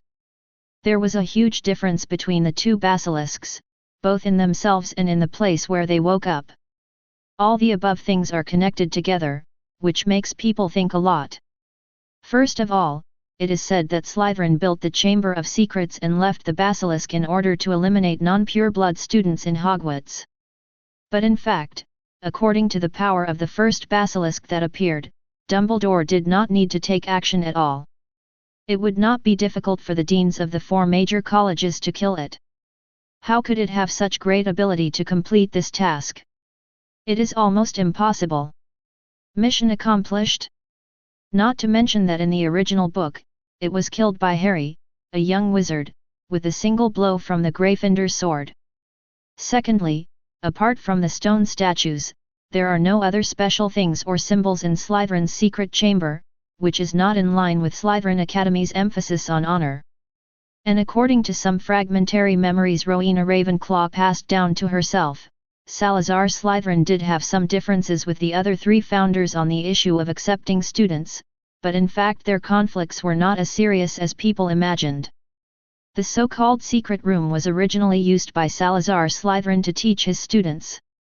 In other words, it was a more luxurious classroom. The other founders knew about the existence of this classroom, but it was not known exactly where the classroom is in Hogwarts.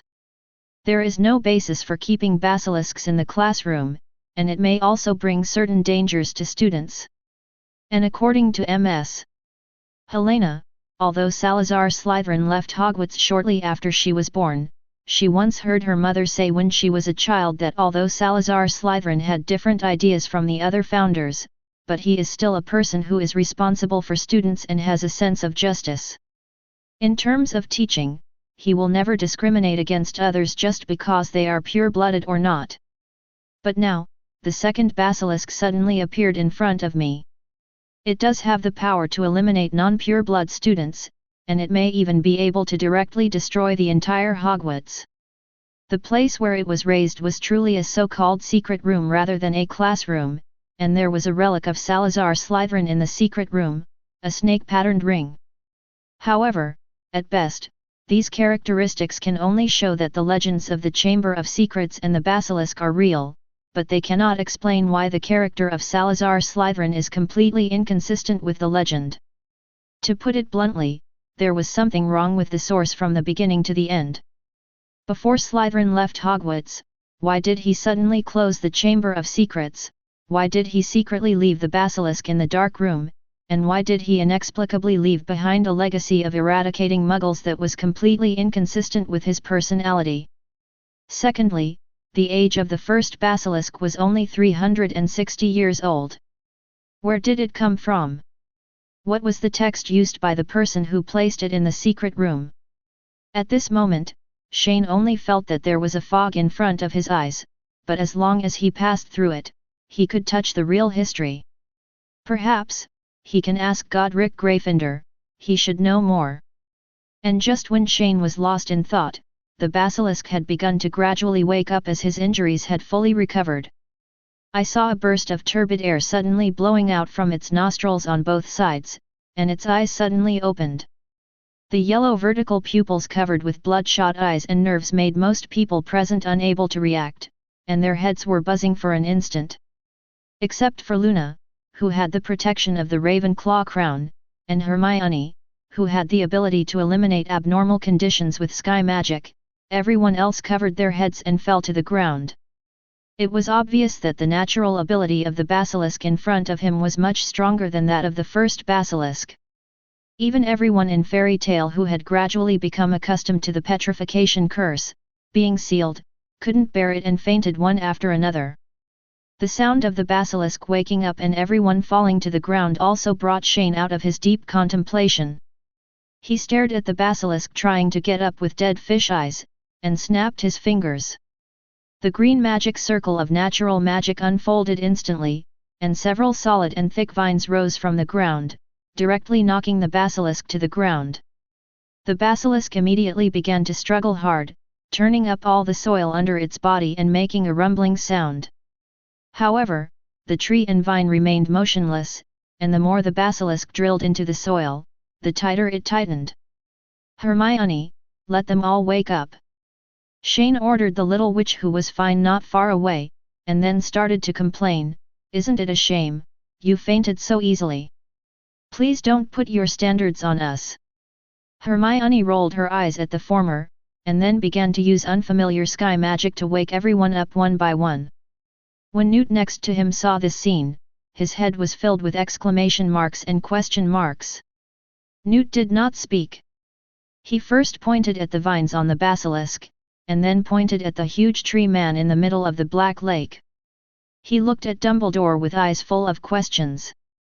Of course, Dumbledore also received Newt's message, so he replied calmly, "Newt, you will gradually get used to these things in the future." After a while, the basilisk gradually calmed down after struggling hard. It was lying on the ground, its entire huge body was fixed tightly, only its head and tail were exposed, its eyelids were drooped, and it looked a little lifeless for some reason. Luna stepped forward and stared into the basilisk's yellow eyes. Blue light was constantly flowing in the grey pupils. Then she heard her shout, "Shane! Hey! Luna, what's going on?" Shane came over and asked curiously. "It's talking, but I can't understand it." Luna turned her head and looked at Shane. "I think it has something to say to us." "Oh, then I'll call a translator." Then, Shane shouted to the man who had just woken up and was shaking his head not far away, "Harry, come here and listen to what it is saying." "Coming." Harry got up from the ground, covered his head and trotted over, then put his ear next to the basilisk and began to listen carefully.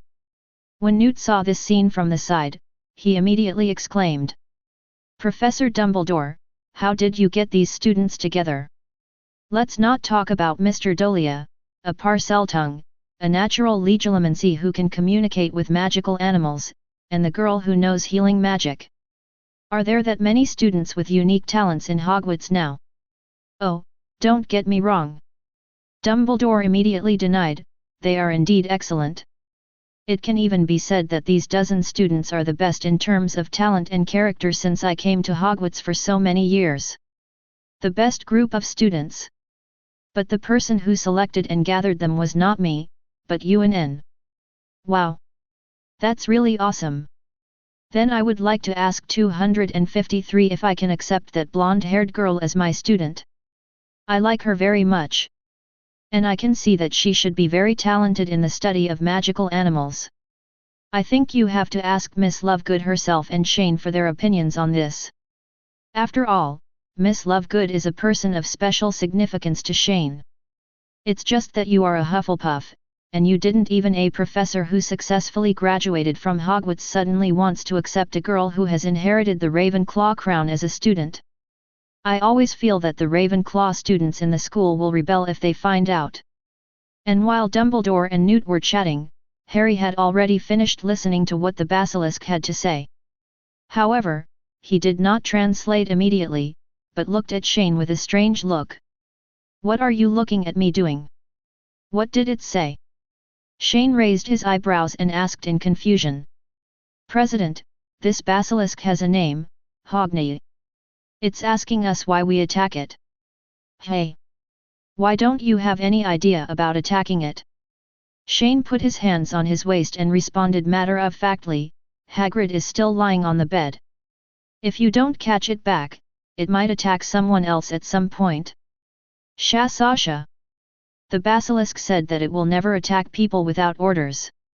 And it also said that now that it's winter, it usually just sleeps at the bottom of the lake.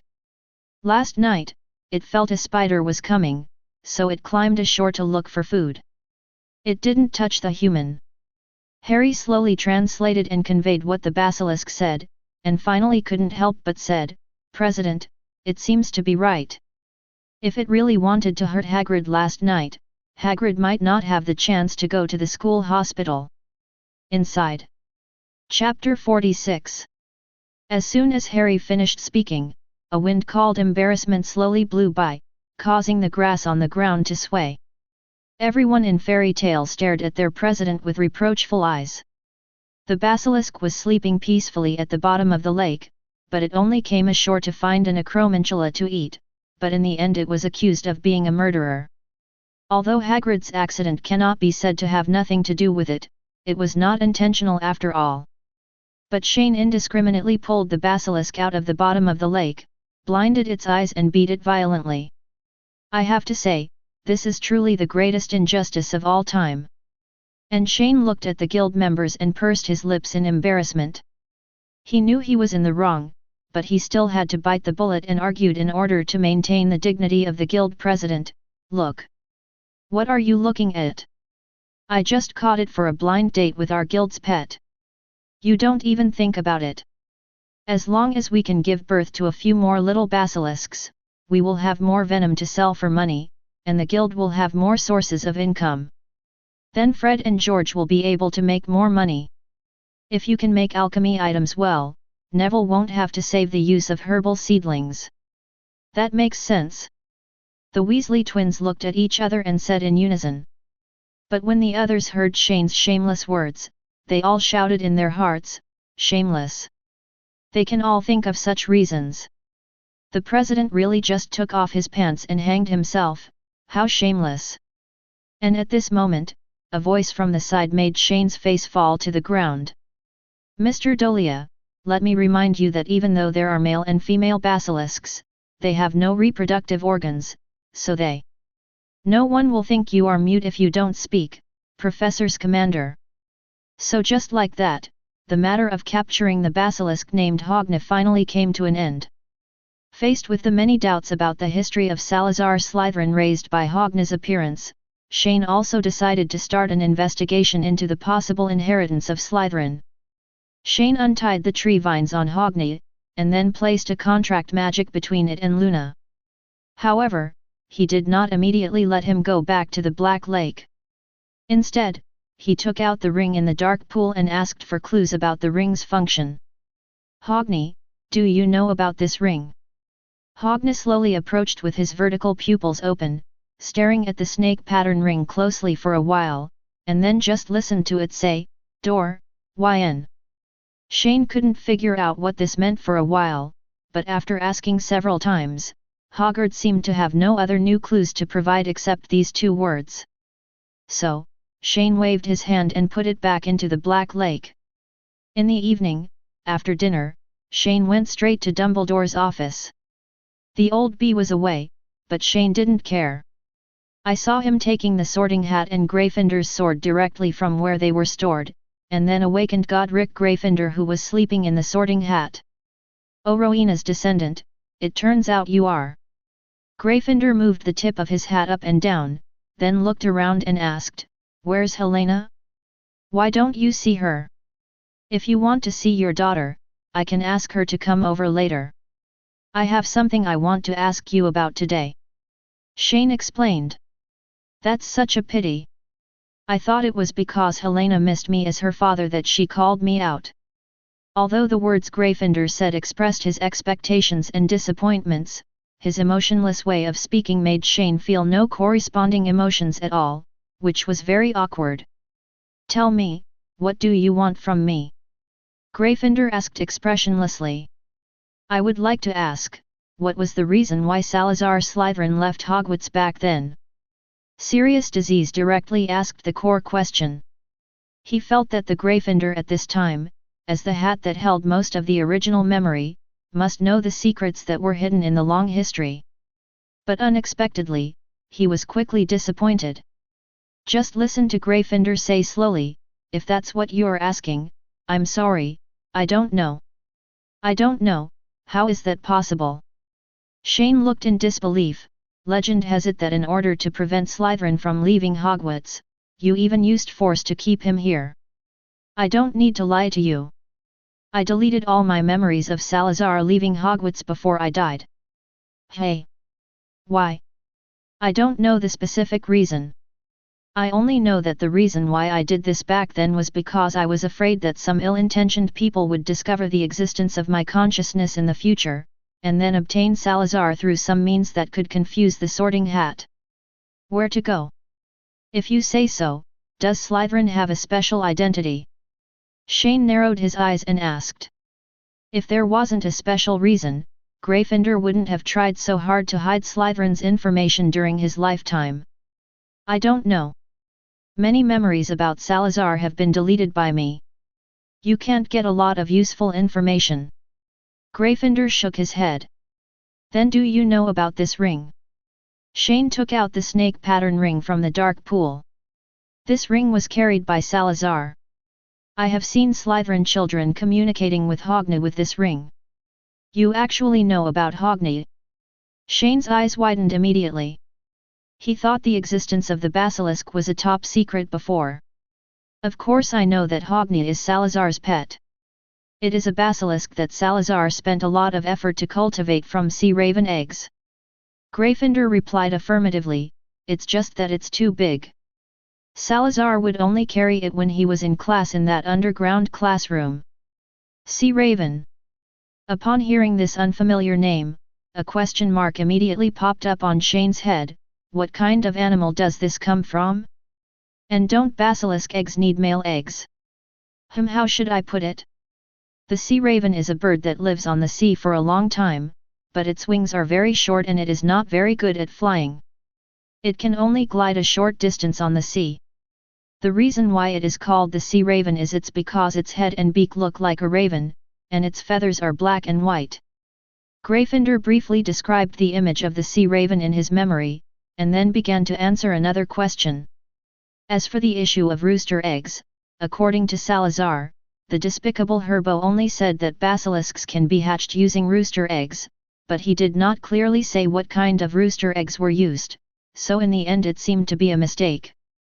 Salazar found it took dozens of birds' eggs to hatch Hogni. I'll go, this is fine. Shane marveled and quickly found 10 animal encyclopedias from his pocket. Then I took a closer look and soon discovered what kind of animal the so-called sea raven was. The mer is actually a bird creature between a mer and a penguin. According to modern official naming, its real name should be the great auk, which became completely extinct nearly 200 years ago. Auks were once widely distributed near the North Atlantic coast of North America, Iceland, England, Scandinavia, and Spain, inhabiting coasts, islands and other places. It likes to move in groups, rarely moves on land except during the breeding season, and is not very good at flying, but can glide at low altitudes over the water. It has good eyesight and feeds on small fish, shrimps, and other marine invertebrates. At the same time, the auk's reproductive capacity is extremely low. It only lays one egg at a time. The young birds can go into the water immediately after hatching. The main reason for its extinction is human hunting. From the 18th to the mid-19th century, due to the rapid development of the world's maritime trade, the great auk was hunted on a large scale because of its high commercial value for its fur and eggs. Coupled with natural disasters such as volcanic eruptions, the great auk was completely designated in 1844 to exterminate organisms. Shane put down the animal encyclopedia in his hand and said that no wonder this Hogni was so different from the normal basilisk. It, the good king's, was cultivated through abnormal means. But this is strange, how did these other people find the now common method of breeding basilisks? Shane's mind was filled with questions, but he put these trivial questions aside for now. Since there are no clues from Gryffindor, we can only start with the 2 words Hogni said. At the very least, you need to figure out what the meanings of these 2 words are before you can proceed to the next step. With this in mind, Shane put the sorting hat and the Gryffindor sword back in place, and then left Dumbledore's office. But what he didn't expect was that he couldn't find the specific meaning of just 2 unfamiliar words for more than half a month. On the eve of Christmas Eve, after Shane arranged the final exams for the Ravenclaw Eagles, he walked around the library and then came to the Black Lake. Not far away, I saw the huge head of the basilisk sticking out of the water.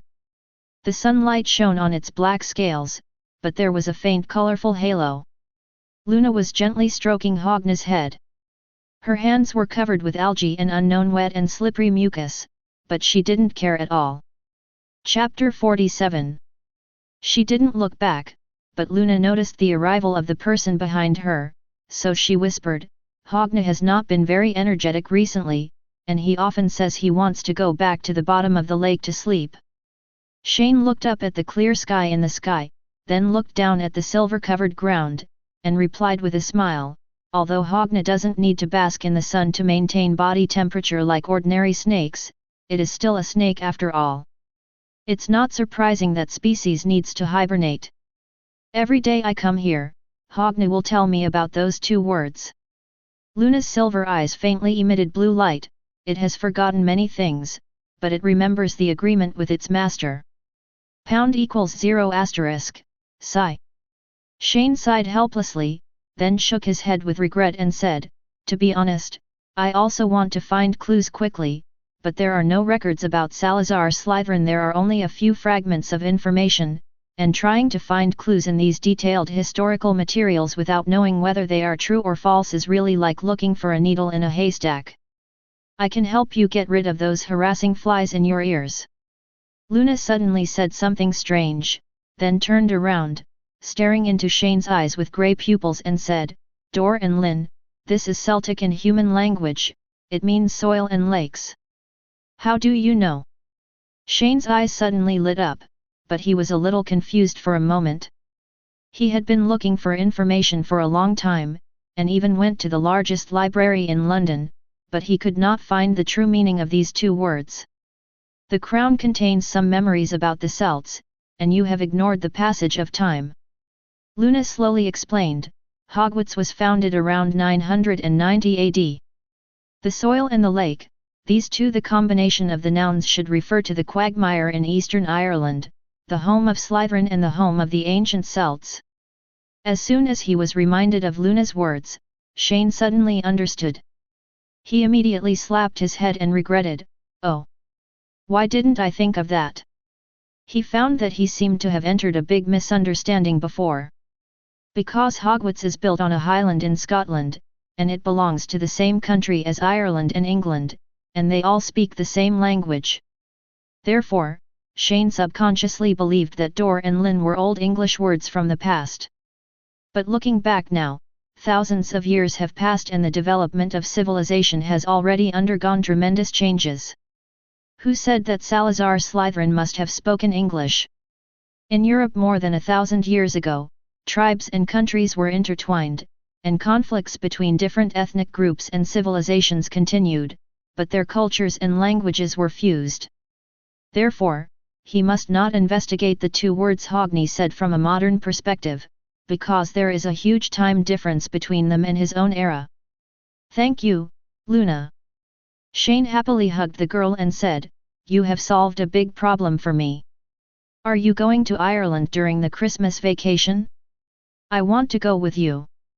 Luna smiled, grabbing Shane's sleeves with both hands. My dad said there will be moon frogs there. Okay, no problem. Shane agreed immediately without any hesitation, even though he was speechless about Luna's search for the moon frog. Also, I want you to teach me a magic trick. What magic? Shane asked confused. Luna did not answer immediately, but stood on tiptoes, lay in Shane's ear and whispered a magical name. The second day of CFFD, Christmas Eve. After Fairy Tale attended the Hogwarts dinner, they gathered at the fairy mansion to start a barbecue. Everyone enjoyed the meal very happily, but Shane didn't understand why these little wizards who were born in the pure magic world had never even eaten oysters. Didn't they say that the British love to eat these things? Until late at night, Tu Zhong's delicious barbecue kept everyone's stomach full. At this moment, Shane also decided to take the opportunity to announce a decision he had made after discussing with Dumbledore a while ago. Bang! Bang! Bang!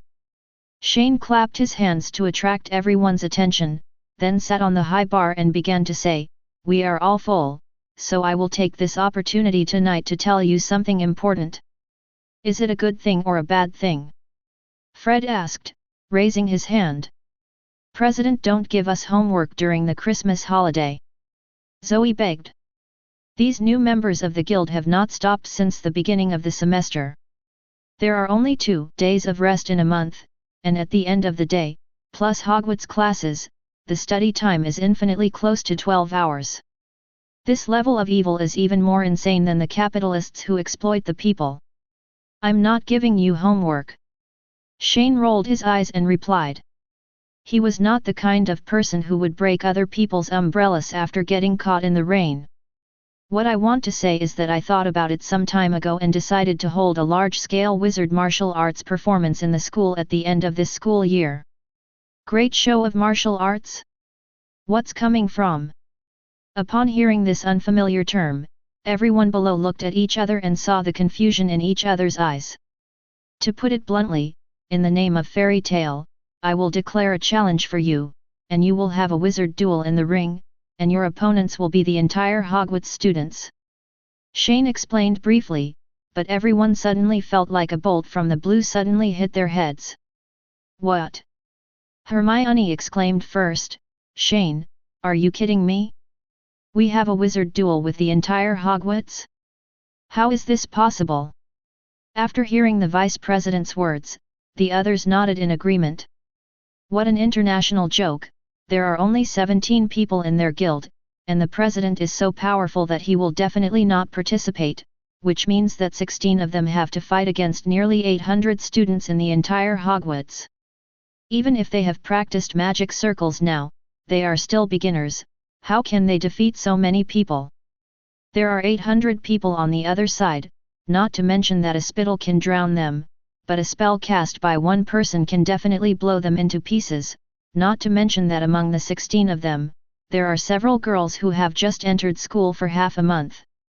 Shane looked at the incredible expressions of the members and immediately said, "Don't have such a big reaction first. I'm not asking you to fight 16 against 800 at once. I will definitely formulate corresponding rules to ensure fairness. President, can I apply not to participate?" Zoe raised her hand and asked tentatively.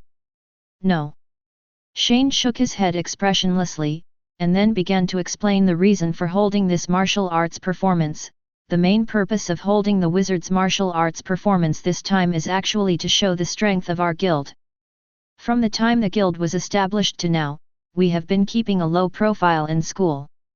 Over time, students outside have forgotten that there is a fairy tale guild in Hogwarts. You have to use this magic once you have learned it. So in order to win this grand martial arts competition, you must step up your practice in the next 6 months. If anyone drags down the whole guild in the grand martial arts competition, I will directly punish you during the summer vacation. I'll take you back from home for special training. After hearing Shane's words, the entire Goblin house suddenly became filled with complaints. This is not to fold their umbrellas at all, but to throw them directly into the typhoon circle of level 17 to endure the violent wind and rain. President, will the school agree to your grand martial arts performance? At this time, Justin was the first to sound the horn of a desperate struggle. Yes. Yes. President, Hogwarts has never held any large-scale wizard duel competition before. If the school doesn't agree, you can't force it. At this time, Zoe agreed without giving up. But it was obvious that since Shane dared to say this, he must have discussed it with Dumbledore.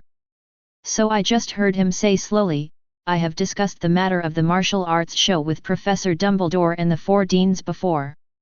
After my unremitting threats, with my unremitting efforts, they all agreed to hold a martial arts performance at the end of the school year." Although it sounds like this on the surface, in fact, the so-called negotiation in Shane's mouth is basically a threat.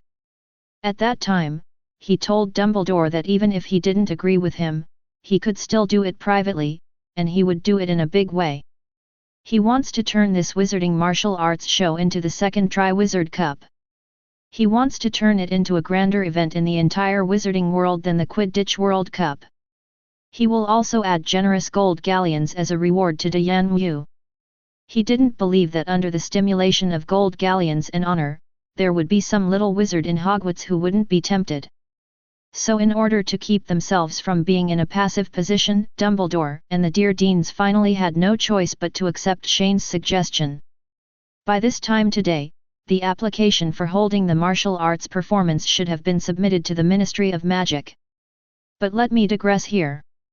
Snape was the only one among the 4 deans who did not vote against it. Because last school year Slytherin's house score reached the bottom of the school in history, which made Snape's Slytherin pride go crazy. But this year, due to the reform of the school system, the Academy Cup was cancelled, leaving him unable to avenge his shame. So, when he heard Shane's suggestion of holding a martial arts show, he agreed without any hesitation. At that time, Shane looked at Snape's appearance and felt that he seemed to be very confident about his student. Oh no! It felt like he was very confident in leading Slytherin Academy to victory. Chapter 48. When Zoe and others heard that the professor actually agreed, they couldn't help but turn into bitter faces. You must know that among the 16 of them, only Hermione, Cedric, and Penelope can be called powerful. Hermione and Cedric learned the magic circle half a year earlier than them, and Penelope is now in 5th grade. As the eldest Ravenclaw, his strength is among the best in the entire Hogwarts. But others? Or he is still young and has not grown up yet. Or they just don't do their job properly and make prank props.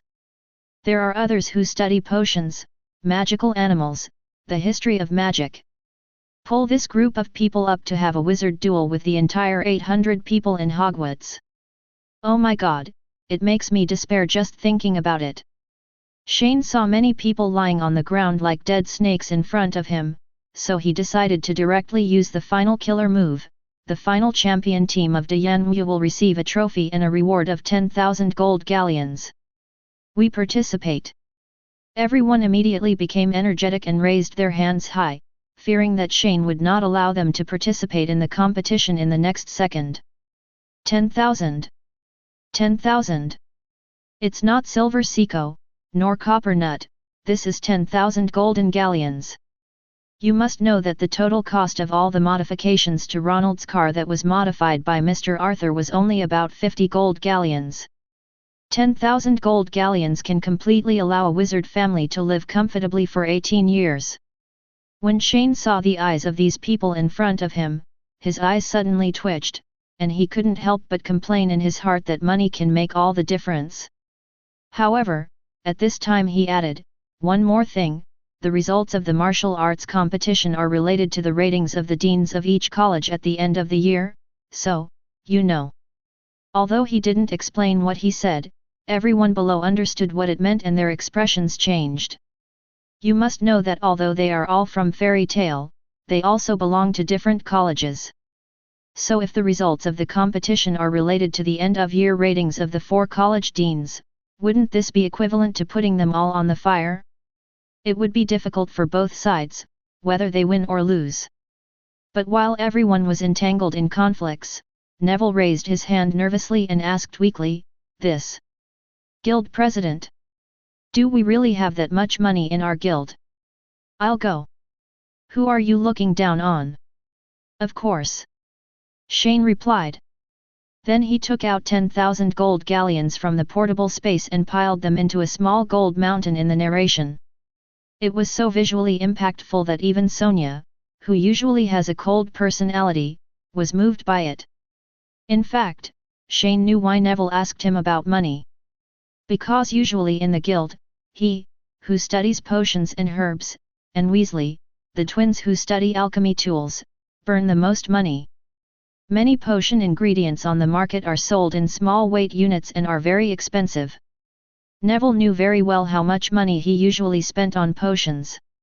No matter how careful he was in his experiments, he would never be able to stop spending a few hundred gold galleons in a month. Therefore, he cautiously asked Shane if he had any money.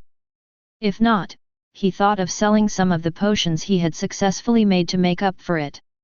However, Neville was just worried. Previously, most of the guild's funds came from the Forbidden Forest.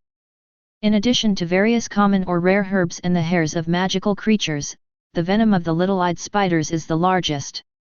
But this semester, 2 basilisks appeared out of thin air and hit Shane on the head, and their venom has begun to be sold on the international black market. That price is more expensive than gold. Therefore, Shane has never worried about money. But at this time, some people will say that with so much basilisk venom sold, won't the market be saturated? Of course not, Shane is not that stupid to throw out a large amount of basilisk venom for sale. He used the method of hunger marketing to make the basilisk's venom wildly hyped in the black market, and its selling price could often be more than 10 times higher than the purchase price of some middlemen in a short period of time. And this is what is truly called madness. Again, you can make money faster than robbing Gringotts. Ever since, under Shane Gingalan's Pua, everyone in Fairy Tale had a fire called victory in their hearts, and they all decided to train their magic circles to at least the level of fighting before the big performance. And just after that, time passed quickly. On the second day of New Year's Day in 1993, Shane came to Luna's home as promised. After walking through the cobbled herringbone path to the end, he knocked on the door of Lovegood's house. Boom! Boom! Boom! There was a crisp knock on the door, and then there was a soft sound of footsteps that was difficult for ordinary people to detect. After a while, the door was opened. 10 men with a crazy temperament similar to Luna poked their heads out from behind the door. "Hello, Mr. Lovegood, long time no see." Shane first said hello with a smile. Yes, it was Luna's father, Xenophilius Lovegood, who opened the door. I saw that he had shoulder-length white hair like marshmallows, wearing a dazzling egg-yellow robe, slightly cross-eyed, barefoot, and hanging around his neck was a strange symbol with triangular eyes. The gold chain makes the first impression of the whole person look like that of a madman. "Oh, Mr. Dolea, long time no see." Xenophilius walked out from behind the door.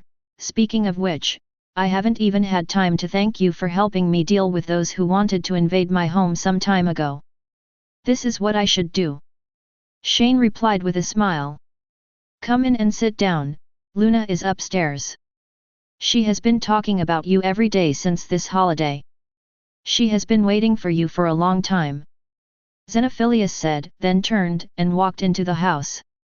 I don't know why, but Yuchi, who he just spoke to, always had a bit of strange resentment. Shane walked into the Lovegood house. "Please give me flowers." I saw that Aunt Lou's home was full of fantasy. Upon entering, there is a spiral iron staircase in the middle of the circular living room leading upstairs. The first floor is actually a combined kitchen and dining room. The stove, sink and curved cabinets are placed along the wall. They do not match each other, but they look inexplicably reasonable. And the most interesting thing is that the entire first floor, whether it is the living room, kitchen, or dining room, is painted with bright graffiti everywhere you look. There are flowers, insects, and birds, as well as some unknown and bizarre animals. These have been drawn by Luna since she was a child. "Shane." A light voice came from the direction of the stairs. Shane heard the sound and saw that Luna had been called down from upstairs by his father. She was barefoot, wearing a turtleneck orange sweater and a knee-length skirt and holding a small suitcase in her hand. "Luna, it's time for us to leave. It may take 2 or 3 days." Shane said with a smile, "I think you should talk to Mr. Lovegood." 0. Dad already knows, and he also asked me to bring back some moonfrog eggs. Luna slowly walked down the stairs with bare feet. "Where are your shoes?" Shane looked down at Luna's feet. It was heartbreaking to walk on the cold floor in such a cold day. "My shoes seem to have been stolen by a hook." "It's true, you can lose your shoes at home." Shane shook his head helplessly, and then took out a pair of brand new shoes from his pocket as if he was prepared for it. "Put them on and don't lose them again." "Lost." As he said that, he turned to look at the second floor of the house in confusion. Xenophilius went up and never came down again. This daughter went on a long trip with a boy. Is he, a father, so relieved? How should we get there? Luna stood up and asked after putting on her new shoes. Well, I think we'd better fly over there." Shane thought for a while and made his own suggestion, "Using the porte-quay is too boring. It's better to just enjoy the scenery along the way and fly over there anyway. Only 2 or 3 hours." "Okay." Luna nodded happily, obviously she liked this choice very much. So outside, Shane used his transformation technique to turn a boulder into a huge black and white chicken, a bald eagle, and then the two of them sat on it. Sitting on the soft white feathers, Shane waved his hand, and the bald eagle immediately opened its huge wings, flapped it a few times and rolled up into a hurricane, and then flew quickly to the south. Their destination this time was first set at Dublin, the largest city in Ireland. It would take about 2 hours to get there from the village of Ottery St. Catchpole at the current speed of the bald eagle. At this time, Shane and Luna were sitting on the backs of eagles, flying among the blue sky and white clouds. Because of the magic, the strong wind during flight cannot affect them. Only the continuous breeze can make their hair gently flutter. Chapter 49. Luna, do you want something to eat? Sitting on the bald eagle, Shane took out a 2-pound chestnut chocolate cream cake, cut a piece and handed it over. Thank you. Luna thanked her with a smile, then took a silver fork and took a bite of the cake into her mouth. It had a strong chestnut taste. Immediately afterwards, Shane made another pot of milk tea, and at the same time, the bald eagle flew over the coast of Scotland and entered the boundless blue sea. It's so beautiful. Luna took a sip of milk tea, and then suddenly turned her head to look into the distance with wandering eyes. Shane followed her gaze and couldn't help but nod and exclaimed, "Yes, it's so beautiful. It feels like the world should be so clean." Because it was already noon, the sky was clear, the bright sunshine shone on the deep blue waves, and the sea surface shimmered like it was covered with light crystals. Looking up, there is not a single white cloud in the sky. At the junction of the sea and the sky in the farthest place in the field of vision, the sea and the sky are of the same color, like two perfect pieces of brocade tightly joined together. The clear blue spreads boundlessly, exuding a dazzling light. Light. When I was very young, my mother once took me to the beach. At that time, my 293 feet were covered with numb sand and shells, and the scenery was as beautiful as it is now. Luna suddenly recalled what happened to her mother a long time ago, but it was strange that her eyes did not show any trance or sadness. Do you miss your mother? Shane asked. Yes, I miss her very much. Luna nodded, and then slowly fell into memories. My mother's name is Pandora, just like her name, she can't help but be curious and like to do something. Spell experiment. Dad once persuaded her that it was too dangerous for her to do these experiments, but she usually just smiled and said it would be okay. It wasn't until 3 years ago that I saw Thestrals. Having said this, he suddenly turned around and looked at Shane with a smile, and only then did Shane really feel the sadness in the other person's eyes. So, Shane thought for a while and asked, Luna, your mother must be an outstanding witch, right? Why? Luna tilted her head, a little confused. Because in her mind, her mother is a very outstanding witch, but Shane has never met her, so why did she come to such a conclusion? Luna, you are excellent, unique, and talented, otherwise you wouldn't be able to inherit Ravenclaw's crown.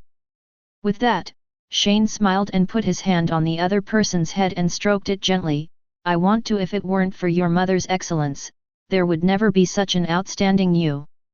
Luna, you have to remember. Death is not the end of life, forgetfulness is. When a person is completely forgotten, that is when he truly dies. So, as long as you keep thinking about your mother, she will always live in your heart. After hearing Shane's words, Luna blinked and suddenly began to lower her head in thought. After a while, she put Shane's hand on her head onto her palm, and said slowly, You are right, my mother has always lived by my side in another way. We all believe that, sooner or later we will meet again. Hearing Luna's words, Shane nodded happily. He was guessing that maybe in those short 10 seconds, Luna should have heard Pandora calling her name affectionately in her inner world. The bald eagle flew very fast, and 2 hours later, Shane and Luna finally arrived in Dublin, Ireland. Dublin is the capital and largest city of the Republic of Ireland. It is located very close to the centre of the east coast of the island of Ireland. It is located at the mouth of the Liffey River in County Dublin and the centre of the Dublin region. It is the political, economic, cultural, and tourism centre of Ireland. And transportation centre, it is also the oldest city. Dublin enjoys a warm maritime climate, characterized by mild winters, cool summers, and no extremes of temperature. Shane and Luna were walking on the street, and the cool breeze blew around them, which made them feel uncomfortable.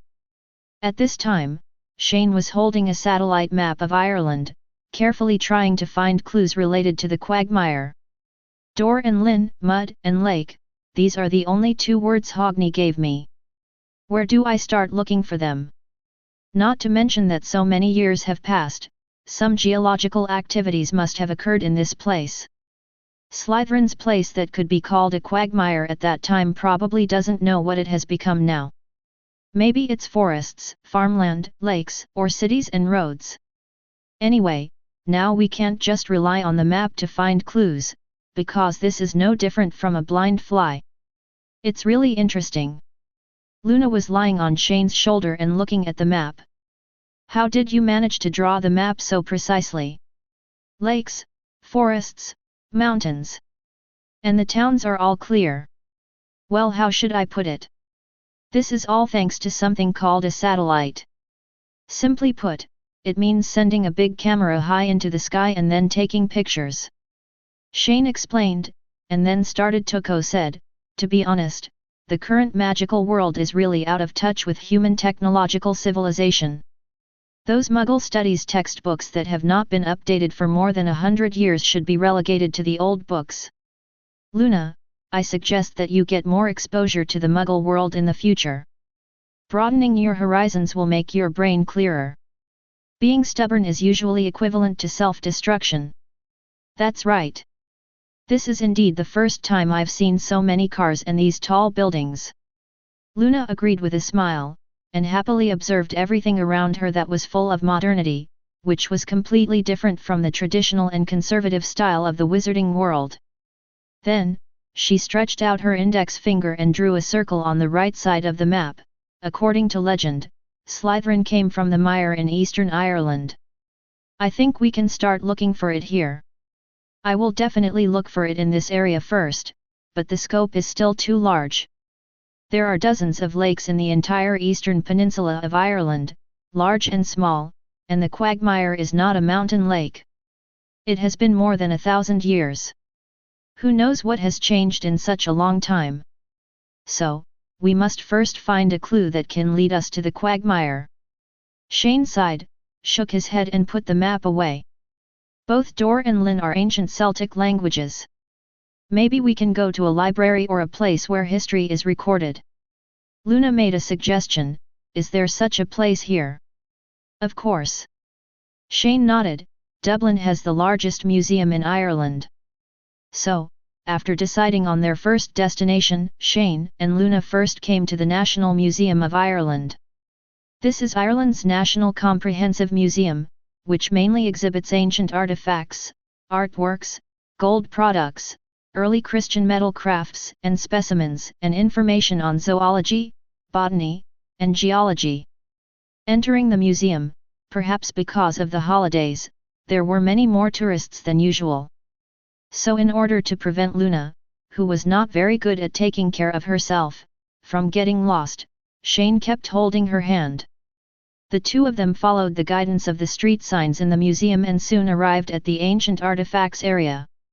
Many of Ireland's most exquisite prehistoric gold ornaments are exhibited here, which are very rare cultural relics even in the whole of Europe. In addition, there are many extremely precious Bronze Age necklaces, brooches, throat guards, etc. in the display cabinets. Based on the information about the ancient Celts found before departure. More than 1,000 years ago, the ancient Celts did not have any clear national concept, and they mainly lived in tribal groups. They believed in Druidism, so the status of Druids in Celtic tribal society was very high, and their rank was second only to the ugly men or tribal leaders. Druids are in charge of sacrificial activities. They are also healers, magicians, diviners, poets, and recorders of the history of their tribes.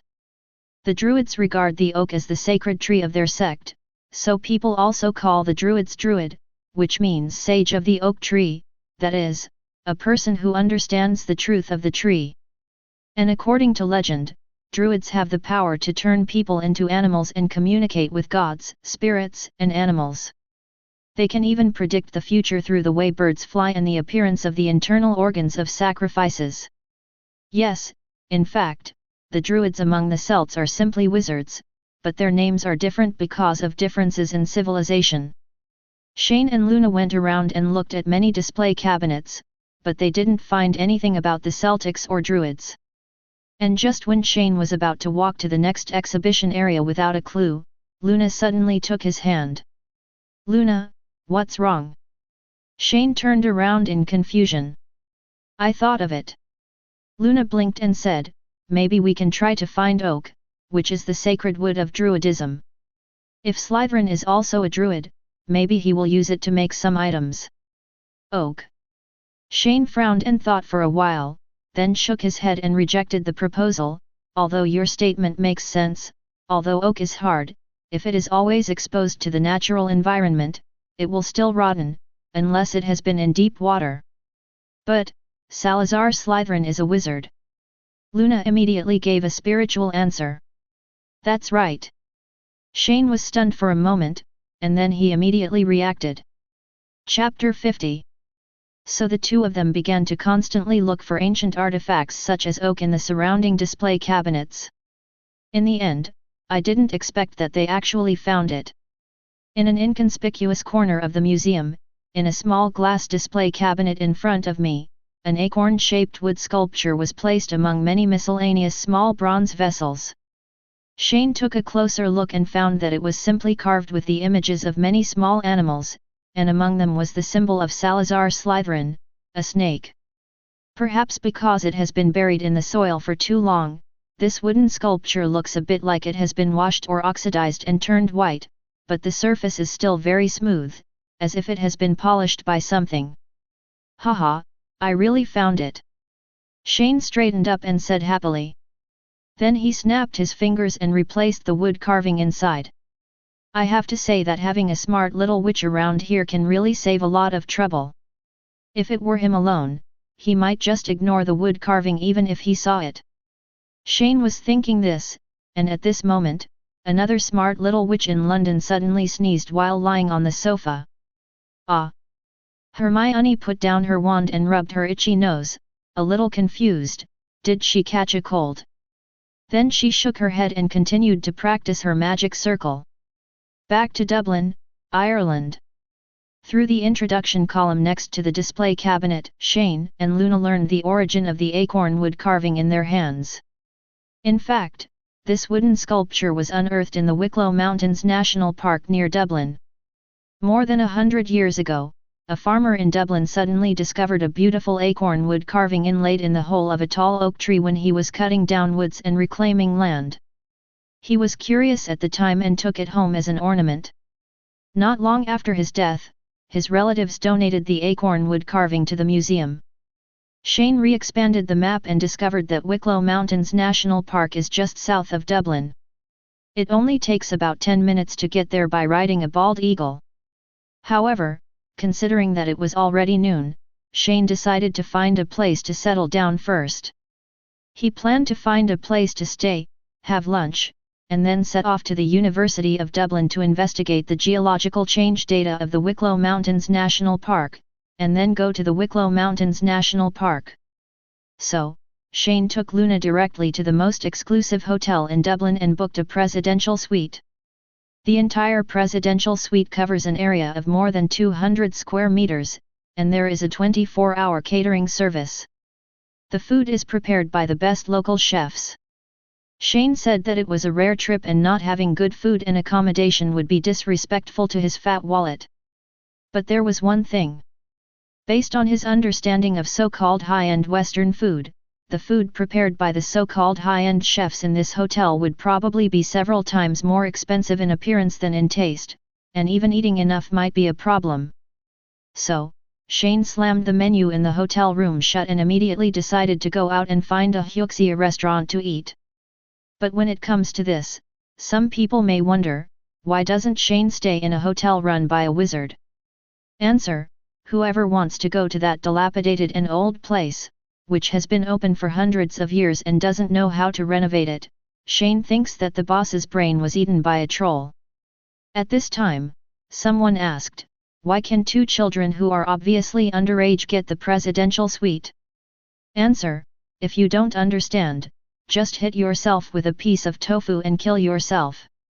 Your brain will also be eaten by the troll. After walking out of the hotel, Shane held Luna's hand and searched around, finally stopping at a Hyuxia noodle restaurant. After lunch, the two set off for University College Dublin. Shane did not foolishly go to the school library or reference room to read information. Instead, he made some inquiries and found a geology professor who had been working in Dublin for many years. By using the Petrification Curse, Shane basically learned from the old professor about the geological activities that had great influence in various periods in the eastern part of Ireland in the past 2000 years and their impact. At the same time, he also obtained some precious written materials and drawings. So, with the blueprints copied using the copying spell Geminio, Shane and Luna immediately took the Bald Eagle to their next destination. Wicklow Mountains National Park is located a dozen kilometers south of Dublin. It is a mountain range that is long and narrow from north to south and narrow from east to west, covering an area of 204.8 square kilometers. At the foot of the mountains are all flat farmland. Bald eagles soar high in the sky. Shane held the map in his hand and kept comparing it, then looked down, scratched his head and said, the area is still too big. Even if there is relevant information, where can we find such a large plain? Don't we go to the place where the acorn carvings were found? Luna asked. That's not necessary. Shane shook his head. The museum's introduction column only said that the wood carving was found in the hollow of an oak tree, but it did not mention the specific location where it was found. It is difficult for us to find the accurate carving in such a large area. Location. Then we can go to Glendalough first. The mud and lakes should be more suitable for the place we want to find. With that, Luna showed a local travel guide she just got. Shane took the guide and opened it and looked at it. Glendalough means the valley between the two lakes in Irish. As the name suggests, it is a valley with two lakes. It has always been famous for its original and magnificent beauty, rich spiritual connotation and precious archaeological value. So, following Luna's advice, Shane immediately controlled the bald eagle and flew over Glendalough. I saw water vapor lingering among the mountains below. On the dark green lakeside, there are ancient monastery ruins and round towers. It is simple and quiet, mysterious and romantic. It has the most typical Irish style that many people imagine. Shane looked down at the ground and began to use all his strength to launch eagle eye and, perspective, search the entire Granville. After a while, Luna asked curiously, did you find anything? No, maybe we are looking in the wrong place. Shane withdrew his magic and shook his head a little disappointedly, whether it was in the canyon or under the lake, I didn't find anything special. He had just seen that underneath the ground of Glendalough, there were no underground caves except rocks. Not even the remains of some ancient buildings were found. However, this is also a normal phenomenon. Shane never expected to be lucky enough to find the inheritance left by Slytherin in the first place. Because they found nothing of value, the two immediately left Grand Tianluo. In the afternoon, Shane and Luna circled the entire Wicklow Mountains several times, but found no clues about the quagmire. It was almost evening, and Shane simply decided not to look for it anymore, and then he took Luna to play around in the entire park, took a lot of photos, and then headed back home. Back in Dublin, Shane suddenly saw the restaurant of the hotel where he was staying, which had a large seafood pool, so he boldly ordered a king crab. 700. The night is getting darker. Luna looked at the scenery outside through the glass. The streets were deserted, with only some passing vehicles walking. So she asked curiously, why don't people here like to go out at night? The night here belongs to those who walk in the darkness. Shane explained vaguely, then violently opened the legs of a king crab, walked to Luna and handed over the food in his hand. There are dark wizards in the magical world, and of course there are corresponding people in the Muggle world. They are all the same type of people, they cannot see the light, and the night in the city is their feeding place. It's like Nocturne Alley where even the sun doesn't shine in. Then why don't they want to live in the sun? There are many reasons, usually because of committing some unforgivable crimes. However, not all people living in the darkness are willing to accept the darkness, and some people have no choice but to do so. Then they can all see Thestrals. I guess most of them can. Hearing this, Luna looked away from the scenery outside, turned around, and started talking about today's search for the quagmire. We searched all the lakes today, but we didn't find anything, so I'm thinking we should find another way. What do you think? Shane asked with his mouth full of crab meat and his cheeks puffed up. I still care about Slytherin's identity. Luna picked up the acorn wood carving she got from the National Museum of Ireland today. Salazar Slytherin is a great wizard. If he is really a Celtic, then he must be a high-ranking druid in his hometown. You mean oak? Shane raised an eyebrow. Chapter 51. Yes, the combination of these two words, mud and lake, actually means mire. Luna stroked the wood carving in her hand as if dreaming. As you said today, if Slytherin's hometown is in the mire in the east of Ireland, thousands of years have passed and it may have changed beyond recognition. However, oak trees are alive, and as long as they are not completely destroyed, they will always live on this land. You're right. Shane nodded in agreement. I remember that there are not many places where oak forests grow in the Wicklow Mountains today. If we combine it with the clues of the quagmire, maybe tomorrow we can look for oak forests in plains or low-lying areas. Luna smiled and nodded, then started to put the crab legs in her mouth into her mouth, and immediately exclaimed, "This tastes very similar to what Zoe gave me last time." Don't follow the example of this girl Zoe, what she gave you to eat was the fire crabs I raised in the kitchen. Shane said with black lines on his head. The naughty girl was so bold that she even dared to go to the private kitchen in his room to look for ingredients. He was so angry that he opened a can of herring and stuffed it into the girl's mouth. And at this moment, looking at the sweet and white crab leg meat in her hands, Luna's eyes suddenly became trance-like, and the conversation changed. Do you think this meat can lure the moon frog out? Maybe we can wait until the moon comes out before trying this method. A drop of cold sweat ran down Shane's forehead. Hearing the sound, Luna looked up and saw that the moon and stars were sparse in the night sky. Time soon came to the next day. They both slept well last night, so they got up early today. If you are thinking too crookedly, find a piece of tofu and fill it with a love potion. After getting up and washing up, Shane and Luna had a simple breakfast, and then drove the Eagle to an oak forest in the Wicklow Mountains. The two of them were in the largest oak forest in the Wicklow Mountains. It is located in a flat, low-lying area, and few people have set foot here for many years. Therefore, if the Slytherin heritage is in the quagmire Hogni mentioned, then this place is the most likely. Walking on the thick dead branches and leaves, Shane turned on eagle eye and perspective and searched carefully around him while walking. Not long after, he saw something buried in the ground not far away. Luna. Shane called the name of the person behind him, but received no response. So he looked back in confusion, and was immediately stunned. Luna was seen not far behind him, picking up a lot of acorns and pocketing them in her clothes. At this moment, an animal image appeared in Shane's mind, a squirrel that destroyed the world for acorns in the Ice Age. Luna, why are you picking so many acorns? Shane walked over curiously. It's very delicious. There are a lot of them near my house, but the squirrels there don't seem to like me taking away their food. Luna said as she peeled off an acorn kernel and put it to Shane's mouth. Do you want to try it? Thank you. Shane accepted it happily, and rolled the acorn kernels into his mouth with a pout of his lips.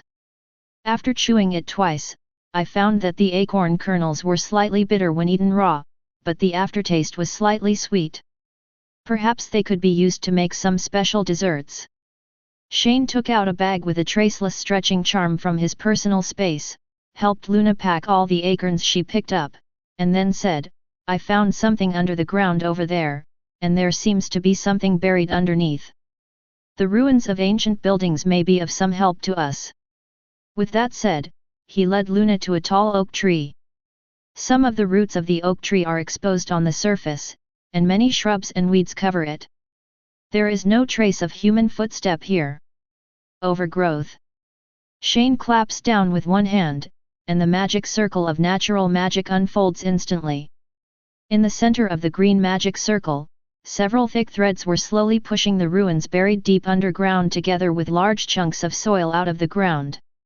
After a while, Shane and Luna walked forward and saw some exquisite marble ruins hanging on the vines, with simple patterns carved on them. But from the shape, it could be seen that these should be from a small building. Part. This looks like it can be assembled. Luna observed it and said. Shane nodded without saying anything, and then two magic circles, one blue and one green, slowly rotated on the palms of his hands. A huge water bag wrapped the white marble components and soil. Then, like a high-speed rotating washing machine, the water in the water bag began to clean and peel off the soil on the marble components one by one. After a while, a crooked marble pavilion without pages appeared in front of the two of them. The marble base of the pavilion has 2 steps in 4 directions, 4 exquisite load-bearing columns stand at the 4 corners, and a heavy stone tablet is inlaid in the middle of the base. Look! Luna walked up to the stone tablet and gently brushed the incomplete ancient lines on it with her white fingers. There are words and patterns on it, but they are all damaged. Shane also walked forward and squatted down. He followed Luna's finger and looked there. There were many incomplete words on the whole stone tablet. Judging from the words, it was the language of the ancient Celts, but the pattern was damaged. Seriously, except for some carvings that look like animals, the rest are not clear at all. In addition, there are 2 cracks in the stone tablet that are obviously in the shape of spider webs, and it seems that they should have been formed by heavy blows with blunt objects like hammers. Shane stretched out his hand to rub these network cracks, and then began to guess. Marble is hard in texture. According to the thickness of this stone tablet, coupled with this mark and the power of love, I am afraid it cannot reach this level. Did people encounter something powerful at that time? Luna asked. Not sure. Shane shook his head gently.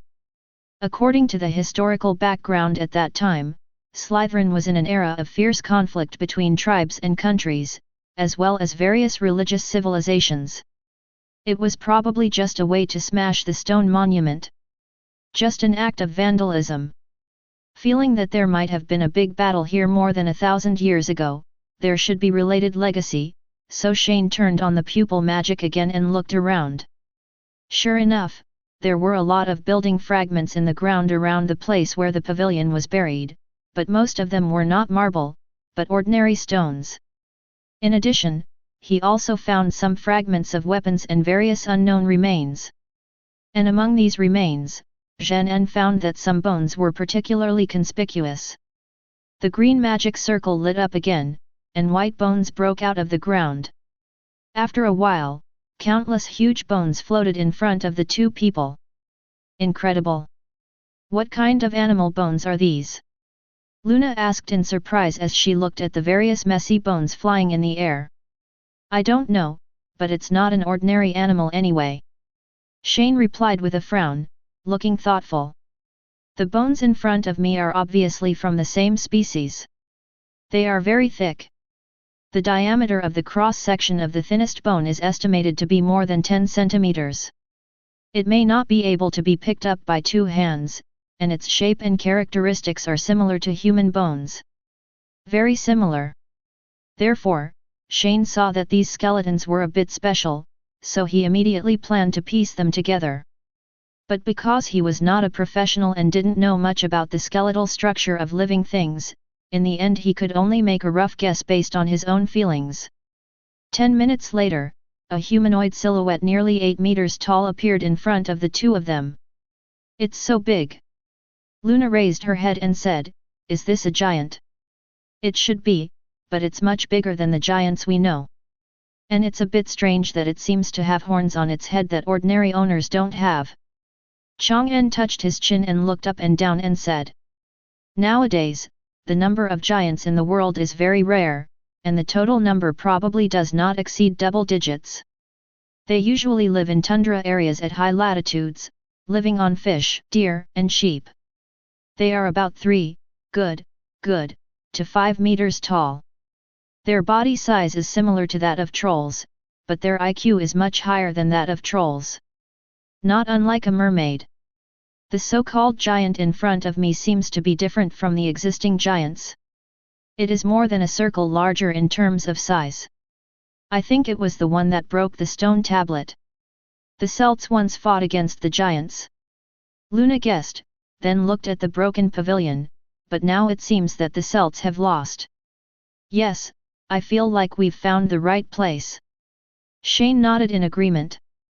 So, in order to find out the true identity of the owners of these bones, Shane packed all the bones that should be giants in front of him, and then separated a missing body and asked the latter to take it to Professor's commander. Then, putting the marble fragments aside, Shane and Luna continued walking deeper into the oak forest. But it's a pity that after walking for a long time, the two of them were almost out of the oak forest, and they didn't find anything else. There's no reason. Apart from the place that looked like the remains of a Celtic tribe, there's nothing else. Shane frowned and turned to look at the oak forest behind him. This doesn't feel right no matter how you think about it. Pregnant. Parseltongue. Chapter 52. What? Shane didn't hear clearly what Luna just said.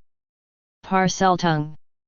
Luna suddenly said, according to legend, druids can communicate with various animals, and Salazar Slytherin happens to be a Parseltongue. So, why don't we ask them? As he said that, he pointed to a stone gap not far away, where there was a small black snake, squirming and crawling with its slender body. Indeed, this may be a way. Shane's frown suddenly relaxed. Slytherin is a Parseltongue. It is entirely possible for him to use his ability to hide himself and at the same time screen out other people who are qualified to win the prize. The human purpose of inheritance. Luna, can your legilimency communicate with snake calls? I can try. After saying that, Luna walked up to the little black snake. When the little snake suddenly saw a huge creature approaching it, it immediately stood up vigilantly. But Luna was not afraid when she saw this, and began to try to communicate with him. But after a while, she stood up, shook her head at Shane and said, "No, it's not smart enough. This little black snake is just an ordinary snake. Its intelligence is definitely incomparable with that of magical creatures, so Luna's communication just now was limited to just knowing whether the other person is hungry. Instinct information such as whether it is cold or not. If that's the case, the clue ends here." Shane suddenly felt a little frustrated. He originally thought that he could find more valuable things through the marble ruins just now, but he didn't expect the disappointment to come so quickly and suddenly. However, being too anxious to eat hot tofu is actually not a big deal. After all, this is Ireland, a very large island, not the small castle of Hogwarts. In such a big place, how could I be so lucky to find Slytherin's heritage with just 2 simple words spoken by the basilisk? Ever since, Shane just sighed a little, then took Luna's hand and said, "Luna, let's go back first. You don't know how long it will take to find it like this. Even if new ruins are discovered, there is a high probability that there will be no clues about the inheritance of Salazar Slytherin. Let's go back and wait for Professor's commander's reply. I have a feeling that the giant's identity may provide us with a new direction to look for." "Okay." Luna nodded. So the two immediately returned to Dublin on a bald eagle. In the afternoon, Shane took Luna to visit the local zoo. And it wasn't until near midnight that the missing person who went looking for Professor Scamander finally came back with new clues. "Thank you for your hard work, what's the reward?" At this time in the hotel room, Shane looked at himself who had just returned and asked. Professor Scamander almost poked his head in excitement when he saw the bones we found. The missing body replied, "You will know the specific situation later after the memory is fused." After saying that, the missing body took the initiative to contact magic, and immediately turned into countless magic light points and integrated into Shane's body. After a while, some new memories appeared in his mind. What did Professor Scamander say? And just as Shane was slowly digesting the extra memory, Luna, who had already fallen asleep, suddenly got up and came over. "Sorry for waking you up," Shane said apologetically as he turned to look at the figure wearing carrot pajamas. "It doesn't matter." Luna walked over barefoot. "Has the identity of the giant been confirmed?" "Yes," Professor Scamander was very excited when he saw these giant skeletons today. It turns out that the owners of those huge skeletons are actually the legendary deep-sea giants. This giant race has actually only existed in myths, and no one has ever been able to confirm its existence. Legend has it that they are born with evil horns, are ugly in appearance, and have a ferocious and cruel personality. They possess very powerful strength and are also very intelligent. They usually like to hunt humans for food. Professor Scamander gave us a copy of Celtic mythology and said it might contain what we are looking for. Shane said, opening the story collection he just got. Luna naturally sat next to him and read the legend about the giants of the deep sea together. The legend first began with the great flood that destroyed the world after the Genesis of the Bible. Because their original homeland was completely destroyed by the flood, a Celtic named Pasurang decided to lead his 48 surviving tribesmen to leave their homeland and embark on the road to find a new home. After leaving their old home, Pasurang and others continued to wander aimlessly on the sea by boat. Then after an unknown amount of time, they finally landed on the empty and desolate island of Ireland. After Pasurang landed on the island of Ireland, he and his companions began to reclaim the barren hills, plant crops, build houses, and raise children. They created tribes and civilizations and divided Ireland into 5 regions: Ulster in the north, Connaught in the west, Leinster in the east, Munster in the south, and the centre Meath. However, just when Pasurang and others began to thrive in Ireland, a group of monsters called Famaria suddenly walked onto the fields of the island of Ireland from the sea. Ever since, in order to defend their new homeland, the Pasurang people began to pick up weapons and fight with fervor, and launched a 300-year brutal war for the dominance of Ireland. The final result was that Pasurang's tribe defeated Famar and drove them to a small island overseas, CFFC. At the same time, in order to prevent these ferocious giants from counterattack, the Pasurang people also sent the strongest druid in the tribe to the island to permanently imprison and monitor fervor. In fact, fervor is actually a transliteration of the deep-sea giants in the Celtic language. Closing the collection of Celtic myths in my hand, Zongxi gradually fell into deep thought. Although the stories in this Celtic mythology are certainly not entirely trustworthy, in fact, these mythical stories are usually adapted from some real events in history. Therefore, if we extrapolate according to what happened in this story, the Celts once fought fiercely with the giants of the deep sea on the land of Ireland. So the reason why Salazar Slytherin left Hogwarts that year was because he learned that his hometown was invaded by deep-sea giants, so he had no choice but to leave the magic school he worked so hard to create. Furthermore, as a powerful druid, if Slytherin returns to his hometown and helps his people defeat the deep-sea giants, will he take the initiative to go to the island where the deep-sea giants are imprisoned to guard and suppress them? Woolen cloth? So, Shane thought about it in his mind, then opened the satellite map of Ireland and started looking for the legendary overseas island. There are not many islands near Ireland. The closest island to Dublin is Lamb Island, but this island is too small and too close to the mainland, so it is unlikely to be used as a place to imprison deep-sea giants. So, Shane set his sights on the largest offshore island between England and Ireland. On the third day after arriving in Dublin, Shane took Luna to fly an eagle. Starting from Dublin, it took more than 10 minutes to finally reach the Isle of Man. Isle of Man, also translated as the Isle of Man, it is an offshore island located between England and Ireland, covering an area of 572 square kilometers. It has a terrain with a high center and an east-west bottom. It is an oblong island running northeast to southwest. Shane flew over the Isle of Man and looked at the map in his hand. There were only 8 lakes on the entire island. If you are looking for quagmire, these lakes must be the first target to look for. And just when Shane was about to go explore the first lake, Luna suddenly pointed to a forest on the ground and shouted, "Look! There is an oak forest here too." Oak forest. Shane suddenly had a question mark and an exclamation mark on his head. Because according to the information in his hands, most of the natural plants on the Isle of Man are pines and cypresses, and there has never been any mention of oak forests growing. So, he immediately looked towards the ground. Sure enough, there was a small patch of tall oak forest standing by the lakeside, fluttering in the wind. When Shane saw this, he excitedly controlled the bald eagle and flew towards the oak forest. After landing on the ground, Shane suddenly felt that the ground under his feet was unusually soft, as if he was stepping on a relatively hard sponge. He immediately activated his pupil magic to look around.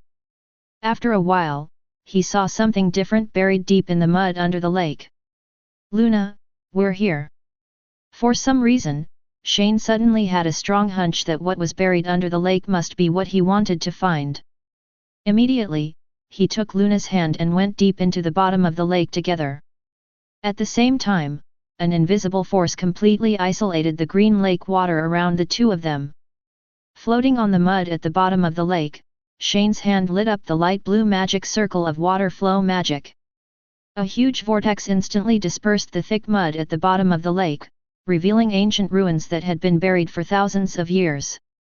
I saw 7 unusually ferocious giant snake stone statues in front of me, baring their fangs, entwining each other in a circle without any rules, like a weird Ouroboros. Surrounded by the Ouroboros is a huge square that looks like a sacrificial altar. In the center of the square, there is a white marble serpentine platform, which is very similar to the one in the underground pool of Hogwarts. In an instant, an ancient sense of solemnity and heaviness came over me. Chapter 53. Looking at the ancient altar-like square in front of me, it was at least as big as 3 standard basketball courts, and the snake-shaped statues surrounding the square were no bigger than the 360-year-old snake statue at Hogwarts. Female basilisks are smaller.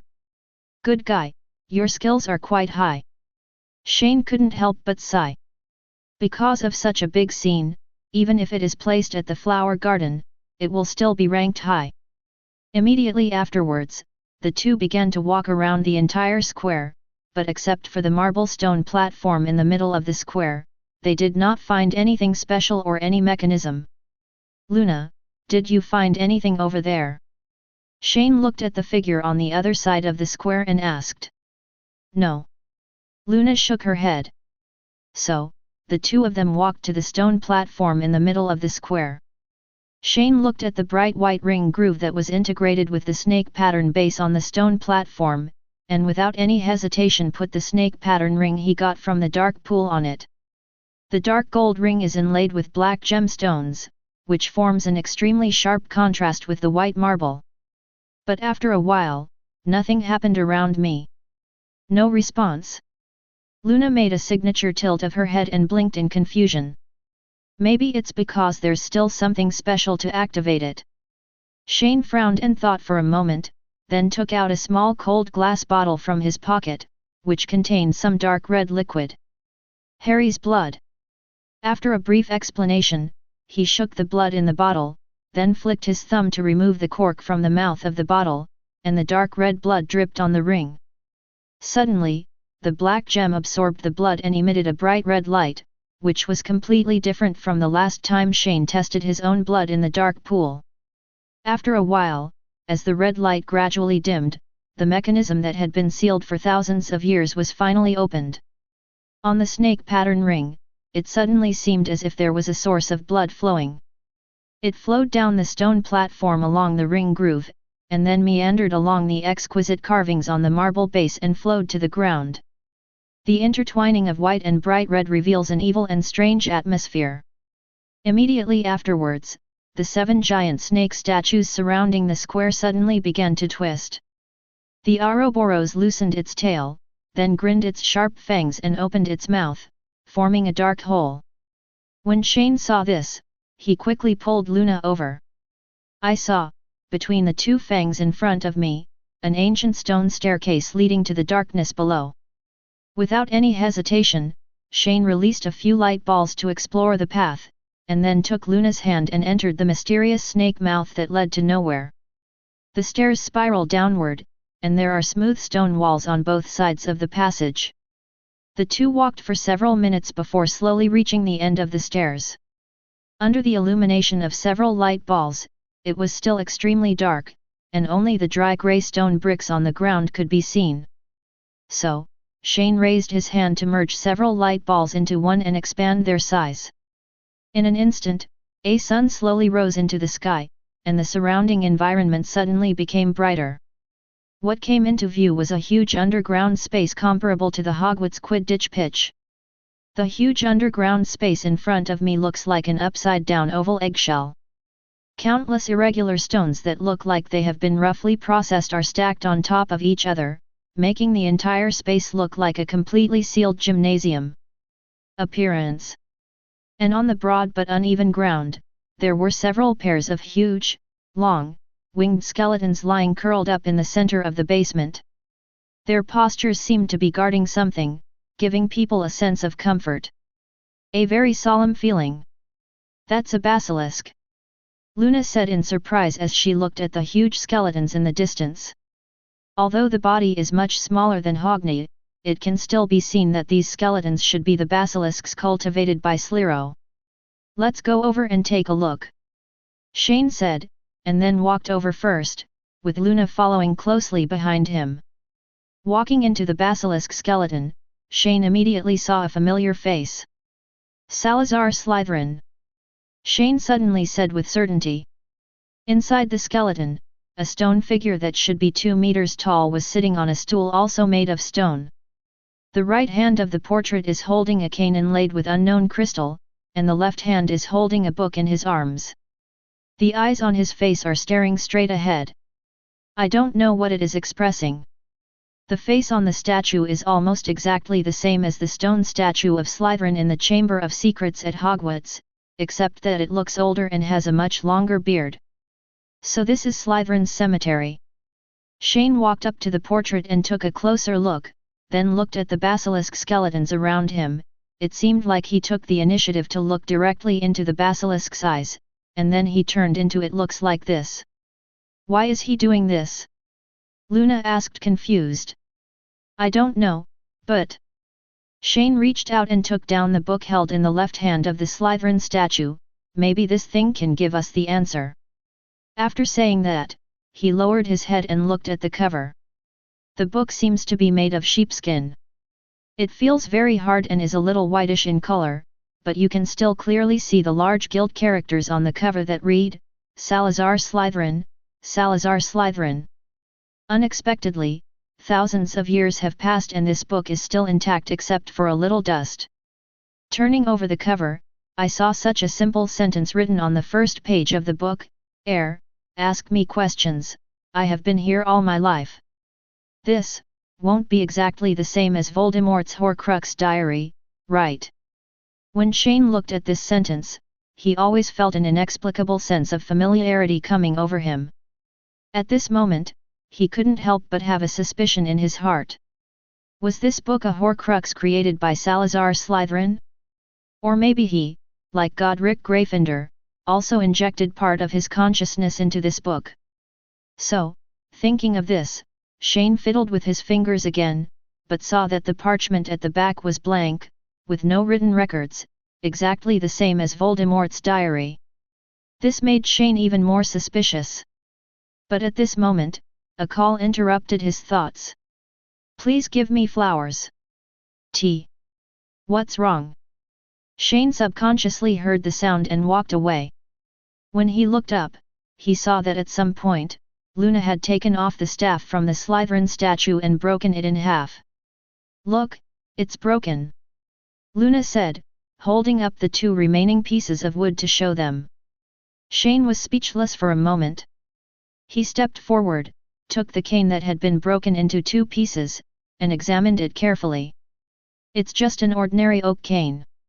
It has rotted because it has been left for too long, so it broke when I broke it, Shane said, and then looked at the crystal on the cane.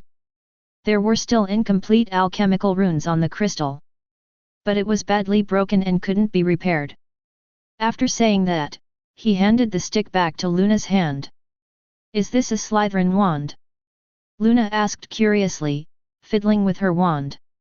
I don't know, but I've never heard of anyone adding alchemy to a wand. Shane shook his head and replied, it is said that the real wand of Slytherin was passed to the Gaunt family, but in the 17th century it was stolen by Isolde Thayer, the founder of Ilfamoni Magic School, and has been buried deep underground ever since. 0. The body of my wand is made of oak. I want to take it home. Of course, do you need me to fix it? I can make it less likely to break. No, I like it the way it is now. Luna shook her head and refused, then put her old hand into the small bag of traceless stretching charm given to her by Chongkong. After dealing with the snake staff, Shane continued to pick up the book in his hand and study it. He tried to take out a quill and write on the parchment, Hello, Salazar Slytherin. The ink gradually disappeared on the parchment, but nothing happened. It doesn't seem to want to pay attention to us. Luna looked down and saw this scene and said softly. That's probably because it only responds to the right person. Shane thought for a moment, took out another bottle of red liquid from his pocket, and then said with a smile, It's Harry's too. Just in case, I have more, be prepared. When Harry's blood was drawn, 10 bottles were drawn, so he still had 8 spare bottles in his carry-on space. I remember when Harry saw the needle for drawing blood, his face turned pale with fright. Shane poured Harry's blood onto the parchment. The bright red blood gradually blended into the parchment, and the book suddenly emitted a burst of green light. Then, I saw the pages of the book turning continuously, and then a shadow floated out from the book, and condensed into an old, monkey-like figure with a long sparse beard that almost reached the hem of the robe. Salazar Slytherin. Shane looked at it intently, and then asked tentatively. I am Salazar Slytherin. Slytherin replied expressionlessly. Are you a Horcrux or something else? I will not blaspheme my soul. If I wanted to live forever, I would not have let Jerime kill me. Chapter 54. Who is Jerime? Shane continued. The Slytherin stretched out his finger and pointed at the basilisk skeleton behind Shane. Then what's going on with you now? I am who I am. The real Salazar Slytherin is dead. This diary retains all my memories and knowledge inheritance during my lifetime. Salazar Slytherin answered mechanically. Why do I feel like this Slytherin is weird? Shane frowned and looked at Luna. From the beginning to the end, the Slytherin in front of me showed no change in tone or expression, and besides answering his own questions, he seemed to be unable to say anything else, just like a question and answer robot. And Luna also noticed something strange about Slytherin. She looked up at the dull eyes slightly covered by white hair and said, he is like a puppet. It seems that he will only answer after we ask questions. After that, she tried to ask, can you tell me where the Snorlax is? Got no response. Oh, he doesn't seem to know. Luna suddenly looked a little disappointed. Shane saw a drop of cold sweat on his forehead.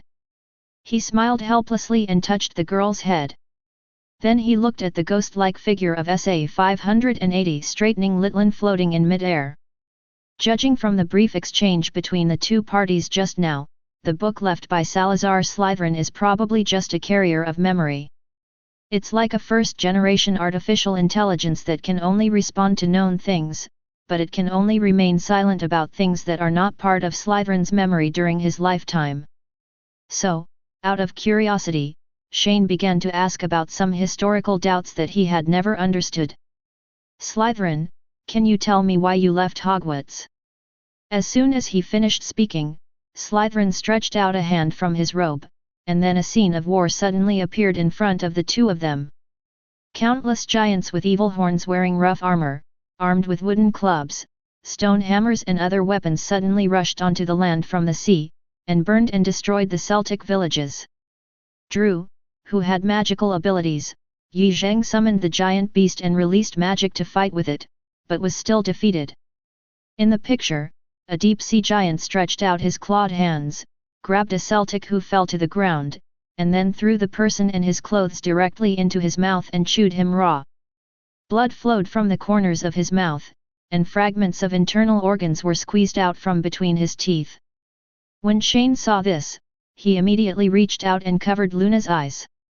This kind of bloody scene was nothing to a battle-experienced magician like him, but Luna was only 11 years old.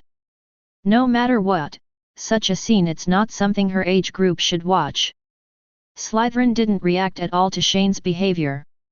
He showed the picture and said to himself, "Just 15 years after I established Hogwarts School of Witchcraft and Wizardry, I received news from my hometown that a large number of Furmores, led by their leader, the evil-eyed demon king Baylor, suddenly attacked my hometown. My tribe suffered heavy casualties, and I had to leave Hogwarts and return to Ireland to fight. Then what about the battle between you and Godric Gryffindor? Will he try his best to prevent you from going back to protect your hometown?" At this time, Shane suddenly remembered the rumor that Gryffindor was trying to retain Slytherin. "I planned to leave Hogwarts and return to Ireland, but Godric learned about the situation in my hometown. As a good friend, he also wanted to go with me, but I tried my best to stop him, so we had a dispute. In the end, he found some means to keep him in Hogwarts and return home alone." Slytherin answered. "Why do you want to stop him? Wouldn't it be better for the two of you to fight Furmore together?" Luna pulled Shane's hand from her eyes and asked. As soon as he finished speaking, Slytherin turned his wrist and the scene changed again. A picture of smoke rising outside Hogwarts Castle and war spreading suddenly appeared in front of the two of them. "In the era when I was alive, Muggles were full of discrimination and fear of the power of wizards, so I established Hogwarts with Godric Gryffindor, Rowena Ravenclaw and Helga Hufflepuff. But at first, Hogwarts was not a school, but a shelter or a war fortress. The four of us established it to protect those children who can use magic." The scene changed again. An army of tens of thousands of people was attacking Hogwarts, and some wizards could still be vaguely seen inside. Although wizards are discriminated against and feared by Muggles, their power is deeply loved by the rulers. Our behavior offended them, and many countries and tribes united together and sent troops to attack Hogwarts, thinking of plundering all the children we took in and turning them into slaves at their mercy. But what does this have to do with Gryffindor not being able to go back to Ireland with you?" Seeing this, Shane looked confused. "The four of us are powerful. Even if one of me is missing, Hogwarts will still have enough power to face a large number of invaders. But if Godric returns home with me, then Hogwarts will only be the two great wizards, as the most powerful beings among the four of us. Once Godric leaves, it is very likely to have unpredictable consequences." "I see." Shane suddenly realized, but if this was all a misunderstanding, another question came to his mind. "Slytherin, then why did you leave Hogni at Hogwarts? Also, why do you want to leave the legacy of eliminating non-pure-blood students to your descendants?" The picture in Slytherin's hands changed again, and the entire Hogwarts castle was filled with flames of war. Countless corpses and body parts were lying on the corridors and lawns, and rivers of blood were flowing. It was obvious that the enemies outside had somehow succeeded in breaking through the castle's defenses, and the wizards in Hogwarts were fighting. "We built the castle into a powerful defensive fortress. The enemy has been unable to break through it with force. Therefore, they began to try to cultivate some of the lost children into their own people, and then tried every means to send them to Hogwarts, destroy the protective circle and win over the other unworldly little wizards. It took them 5 years to implement this sinister plan. The battle lasted from late at night until the sun rose high. Although we desperately drove all the enemies out of the castle, Hogwarts still remained in this battle. There were heavy casualties. After this battle, the army left, but they still kept making small moves. They are still sending undercover agents to Hogwarts, thinking of making a comeback. So in order to protect Hogwarts, I deliberately left Hogni in the cave under the classroom before returning to my hometown.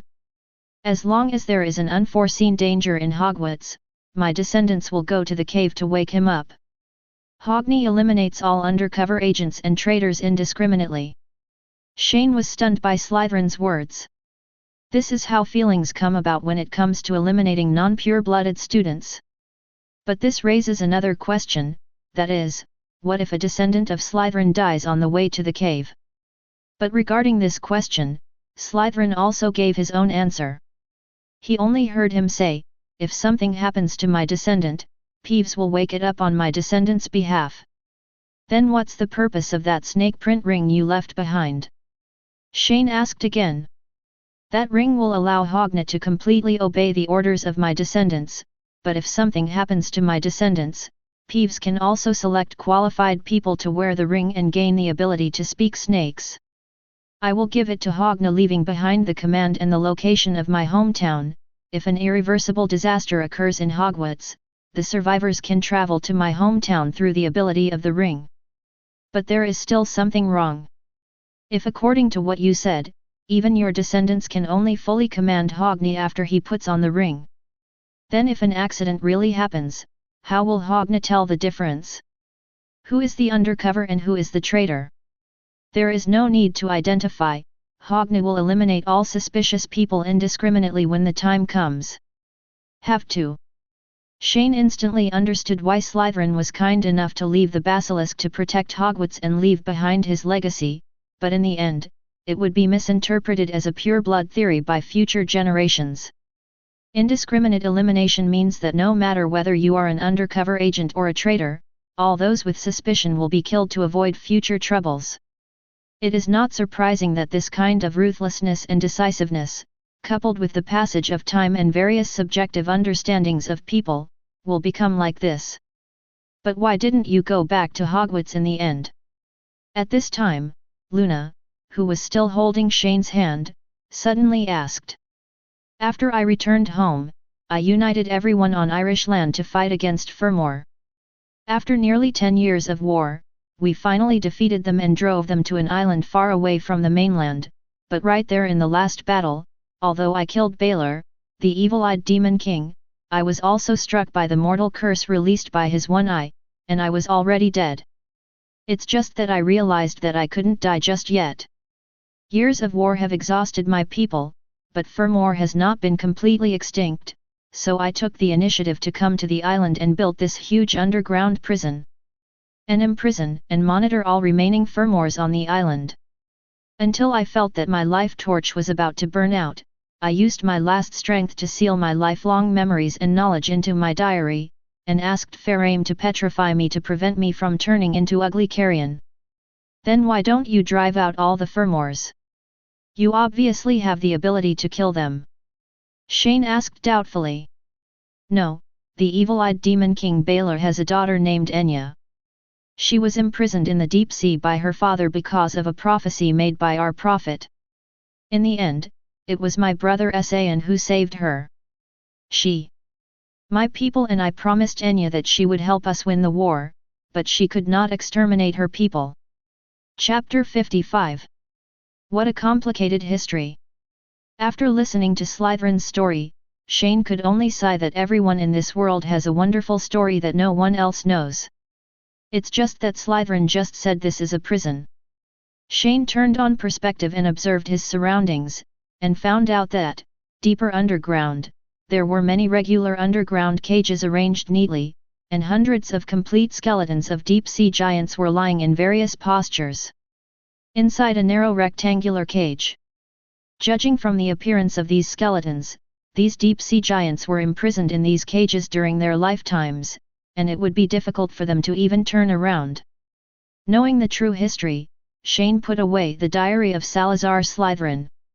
Although there were some twists and turns in the process, it only took 3 days to find out Slytherin's heritage, which was a bit beyond Shane's expectations, because he never came to Ireland with the intention of finding it from the beginning. However, through the real history that Slytherin just told, he suddenly discovered something interesting. The 4 founders, they all seemed to have left behind their own backing to protect Hogwarts during their lifetimes. Godric Gryffindor transformed into a giant squid and lurked in the Black Lake. Salazar Slytherin left Hogni, the basilisk behind, to give Hogwarts its last chance of survival. Rowena Ravenclaw transforms Hogwarts Castle into a war fortress, knight's stone piers, moving stairs, and more. Helga Hufflepuff left behind hundreds of powerful house elves. So until now, he has found the legacy left by the 3 founders of Hogwarts. Thinking of this, Shane's mind became active again. He wanted to round up the numbers and find out Hufflepuff's legacy. There are 2 directions to look for. One is the house elves and Peeves at Hogwarts. I don't know if Hufflepuff left some last words for them. The second is the Hufflepuff Gold Cup. That is definitely a clue, but I need to find time to go to Gringotts to get it back. Leaving the Slytherin cemetery, Shane refilled the bottom of the lake with mud to prevent some muggles from discovering it. When we returned to the hotel in Dublin, it was already past 1 in the afternoon. After Shane and Luna had a delicious lunch, took a comfortable afternoon nap, and were ready to pack their bags and go home. But at this moment, Luna suddenly lay down beside the wound and looked up at the evening sky, her eyes wandering, and she didn't know what she was thinking. So, Shane looked at her curiously and asked, "Luna, what's wrong? If we don't pack our luggage, we won't be able to go back until dark. Tonight is the full moon." Luna replied as if she was talking to herself. She didn't seem to hear anyone calling her. She looked out the window at the scenery of the sun and the moon, and suddenly said, "We can go find the moon frog." Shane patted his head when he heard the sound. Sure enough, when he saw Luna's wandering state just now, he guessed that she was obsessed with this moon frog. The moon frog is actually an unknown creature that the Lovegood family believes exists and may live on the moon. It comes from the contribution of a wizard in the Quibbler. The wizard claimed that he had flown to the moon on a 6-star broomstick and brought back a bag of moon frogs as evidence. However, it's not that Shane doesn't want to believe Luna, it's that the description of the moon frog is too absurd. It's okay if you ask him to accompany Luna to find the Snorlax or the Hook, because at least it's on Earth. But flying to the moon to catch frogs, even if he is super strong, he still can't do this. But there is nothing he can do now. Before setting off, he had already promised Luna that he would help her find the moon frog. It is impossible to break one's word, and it is absolutely impossible to go back on it now. So, a drop of helpless cold sweat flowed down Shane's forehead, and he asked helplessly, "Luna, where do you want to find the moon frog?" Luna took out a copy of the Quibbler from somewhere and happily responded, "We can go to the moon to find it." This sentence made Shane feel like his head was filled with the croaking of frogs. Therefore, in order to help Luna find the moon frog, the 2 of them added an extra day to their originally scheduled 3-day trip. The night was dark and the moon and stars were sparse. The bright jade plate hangs high in the night sky, and the silver moon gauze blows across the mountains and lakes of Ireland with the breeze. Under the moonlight, the water surface sparkles, hitting the gravel beach and breaking into countless silver crystals that disappear in an instant. Loch Corrib is the largest lake in Ireland. Formed on limestone bedrock and deepened by glaciers, it teems with salmon, sturgeon, and other fish. Water is introduced into Lake Musk to the north through the Corrib River, and after receiving many underground flows and water from the Clare River, it flows southward into Galway Bay. There are many small islands in the lake, many of which contain ancient religious relics and fortresses. At this moment, just above Lake Corrib, a huge owl was soaring in the night sky. Shane looked down at the bright moon reflected on the lake, with its ripples undulating, and said, "If moon frogs really live on the moon, then this place is the most likely. Let's go to the moon," Luna said happily. Shane nodded, and then controlled the owl to hover and descend. And the moment the owl's pointed talons submerged into the lake, it instantly turned into a wooden boat of the same size. Luna couldn't wait to lie down on the edge of the boat, her hands gently sliding across the cold lake water. Under the influence of the moonlight, she could vaguely see herself in the lake. Immediately afterwards, she began to stare closely at the moon on the lake, looking for the legendary moon frog. When Shane saw Luna like this, he smiled and shook his head like an old father, without thinking of going up to disturb her. He found a comfortable position and lay directly on the boat, stretched out, and then began to admire the bright moon in the sky. At the same time, he took out a piece of chocolate from his pocket and ate it. Got up. $1.15. In the dead of night, the bright moon rises higher and higher. The cooing of owls came from the distant forest, and from time to time on the calm lake there would be fish leaping out of the water, sucking the bugs that fell on the water into their mouths, and then making a splash sound when they hit the water again. I don't know how long time passed. Shane finished eating the chocolate and felt more and more sleepy. So in order to cheer himself up, he sat up from the boat as soon as he exerted his abdominal muscles, and then came to Luna, staring at the moon on the water with her. "Did you see anything?" Shane asked curiously. "I'm sure they are there, but unlike the horned beasts, they are not shy, but they are cowards," Luna replied in a daze, her eyes filled with rare excitement. Hearing the girl's suspicious words, Shane scratched his head in confusion. He felt that he couldn't keep up with Luna's brain circuit. Moreover, just for a moment, he even doubted whether the moon frog species really existed. So, he looked at the calm lake thoughtfully, and suddenly he lay down on the side of the boat like Luna, staring straight at the moon on the lake. However, as the night gets darker, the body's biological clock begins to misbehave. Shane felt sleepy again, his upper and lower eyelids began to fight, and he was shaking and nodding. In addition, the climate in Ireland is very cool at night, and the gentle breeze blows gently on the body, giving people a very comfortable and refreshing feeling, which makes people feel even more drowsy. And just when Shane's eyes were about to close completely, a tiny ripple suddenly appeared on the water, and his eyes seemed to have caught a glimpse of something different under the water. She quickly rubbed her eyes and stared carefully, feeling very strange in her heart. He doesn't think that he is too sleepy to be dazzled. After so many years of fighting career, no matter how small anomaly is, he cannot escape his eyes. And at this moment, Luna also smiled and said something that shocked Shane. "There's one running away." "Luna, what did you see?" Shane looked at her dumbfounded. "A moon frog just escaped," Luna replied matter-of-factly, then raised her head and looked at Shane in confusion. "Didn't you see it?" "No." Shane shook his head blankly. "It's afraid of the lack of moonlight." Luna blinked, then stretched out her hand and made a fishing motion from the water. Then a cloud came from the sky and blocked half of the moon. Shane could see that on Luna's bowl-shaped hands, on the edge where the moonlight could not reach, an extremely small webbed foot with 5 toes suddenly appeared. "Holy shit! Is that true?" Shane's eyes widened as he spoke.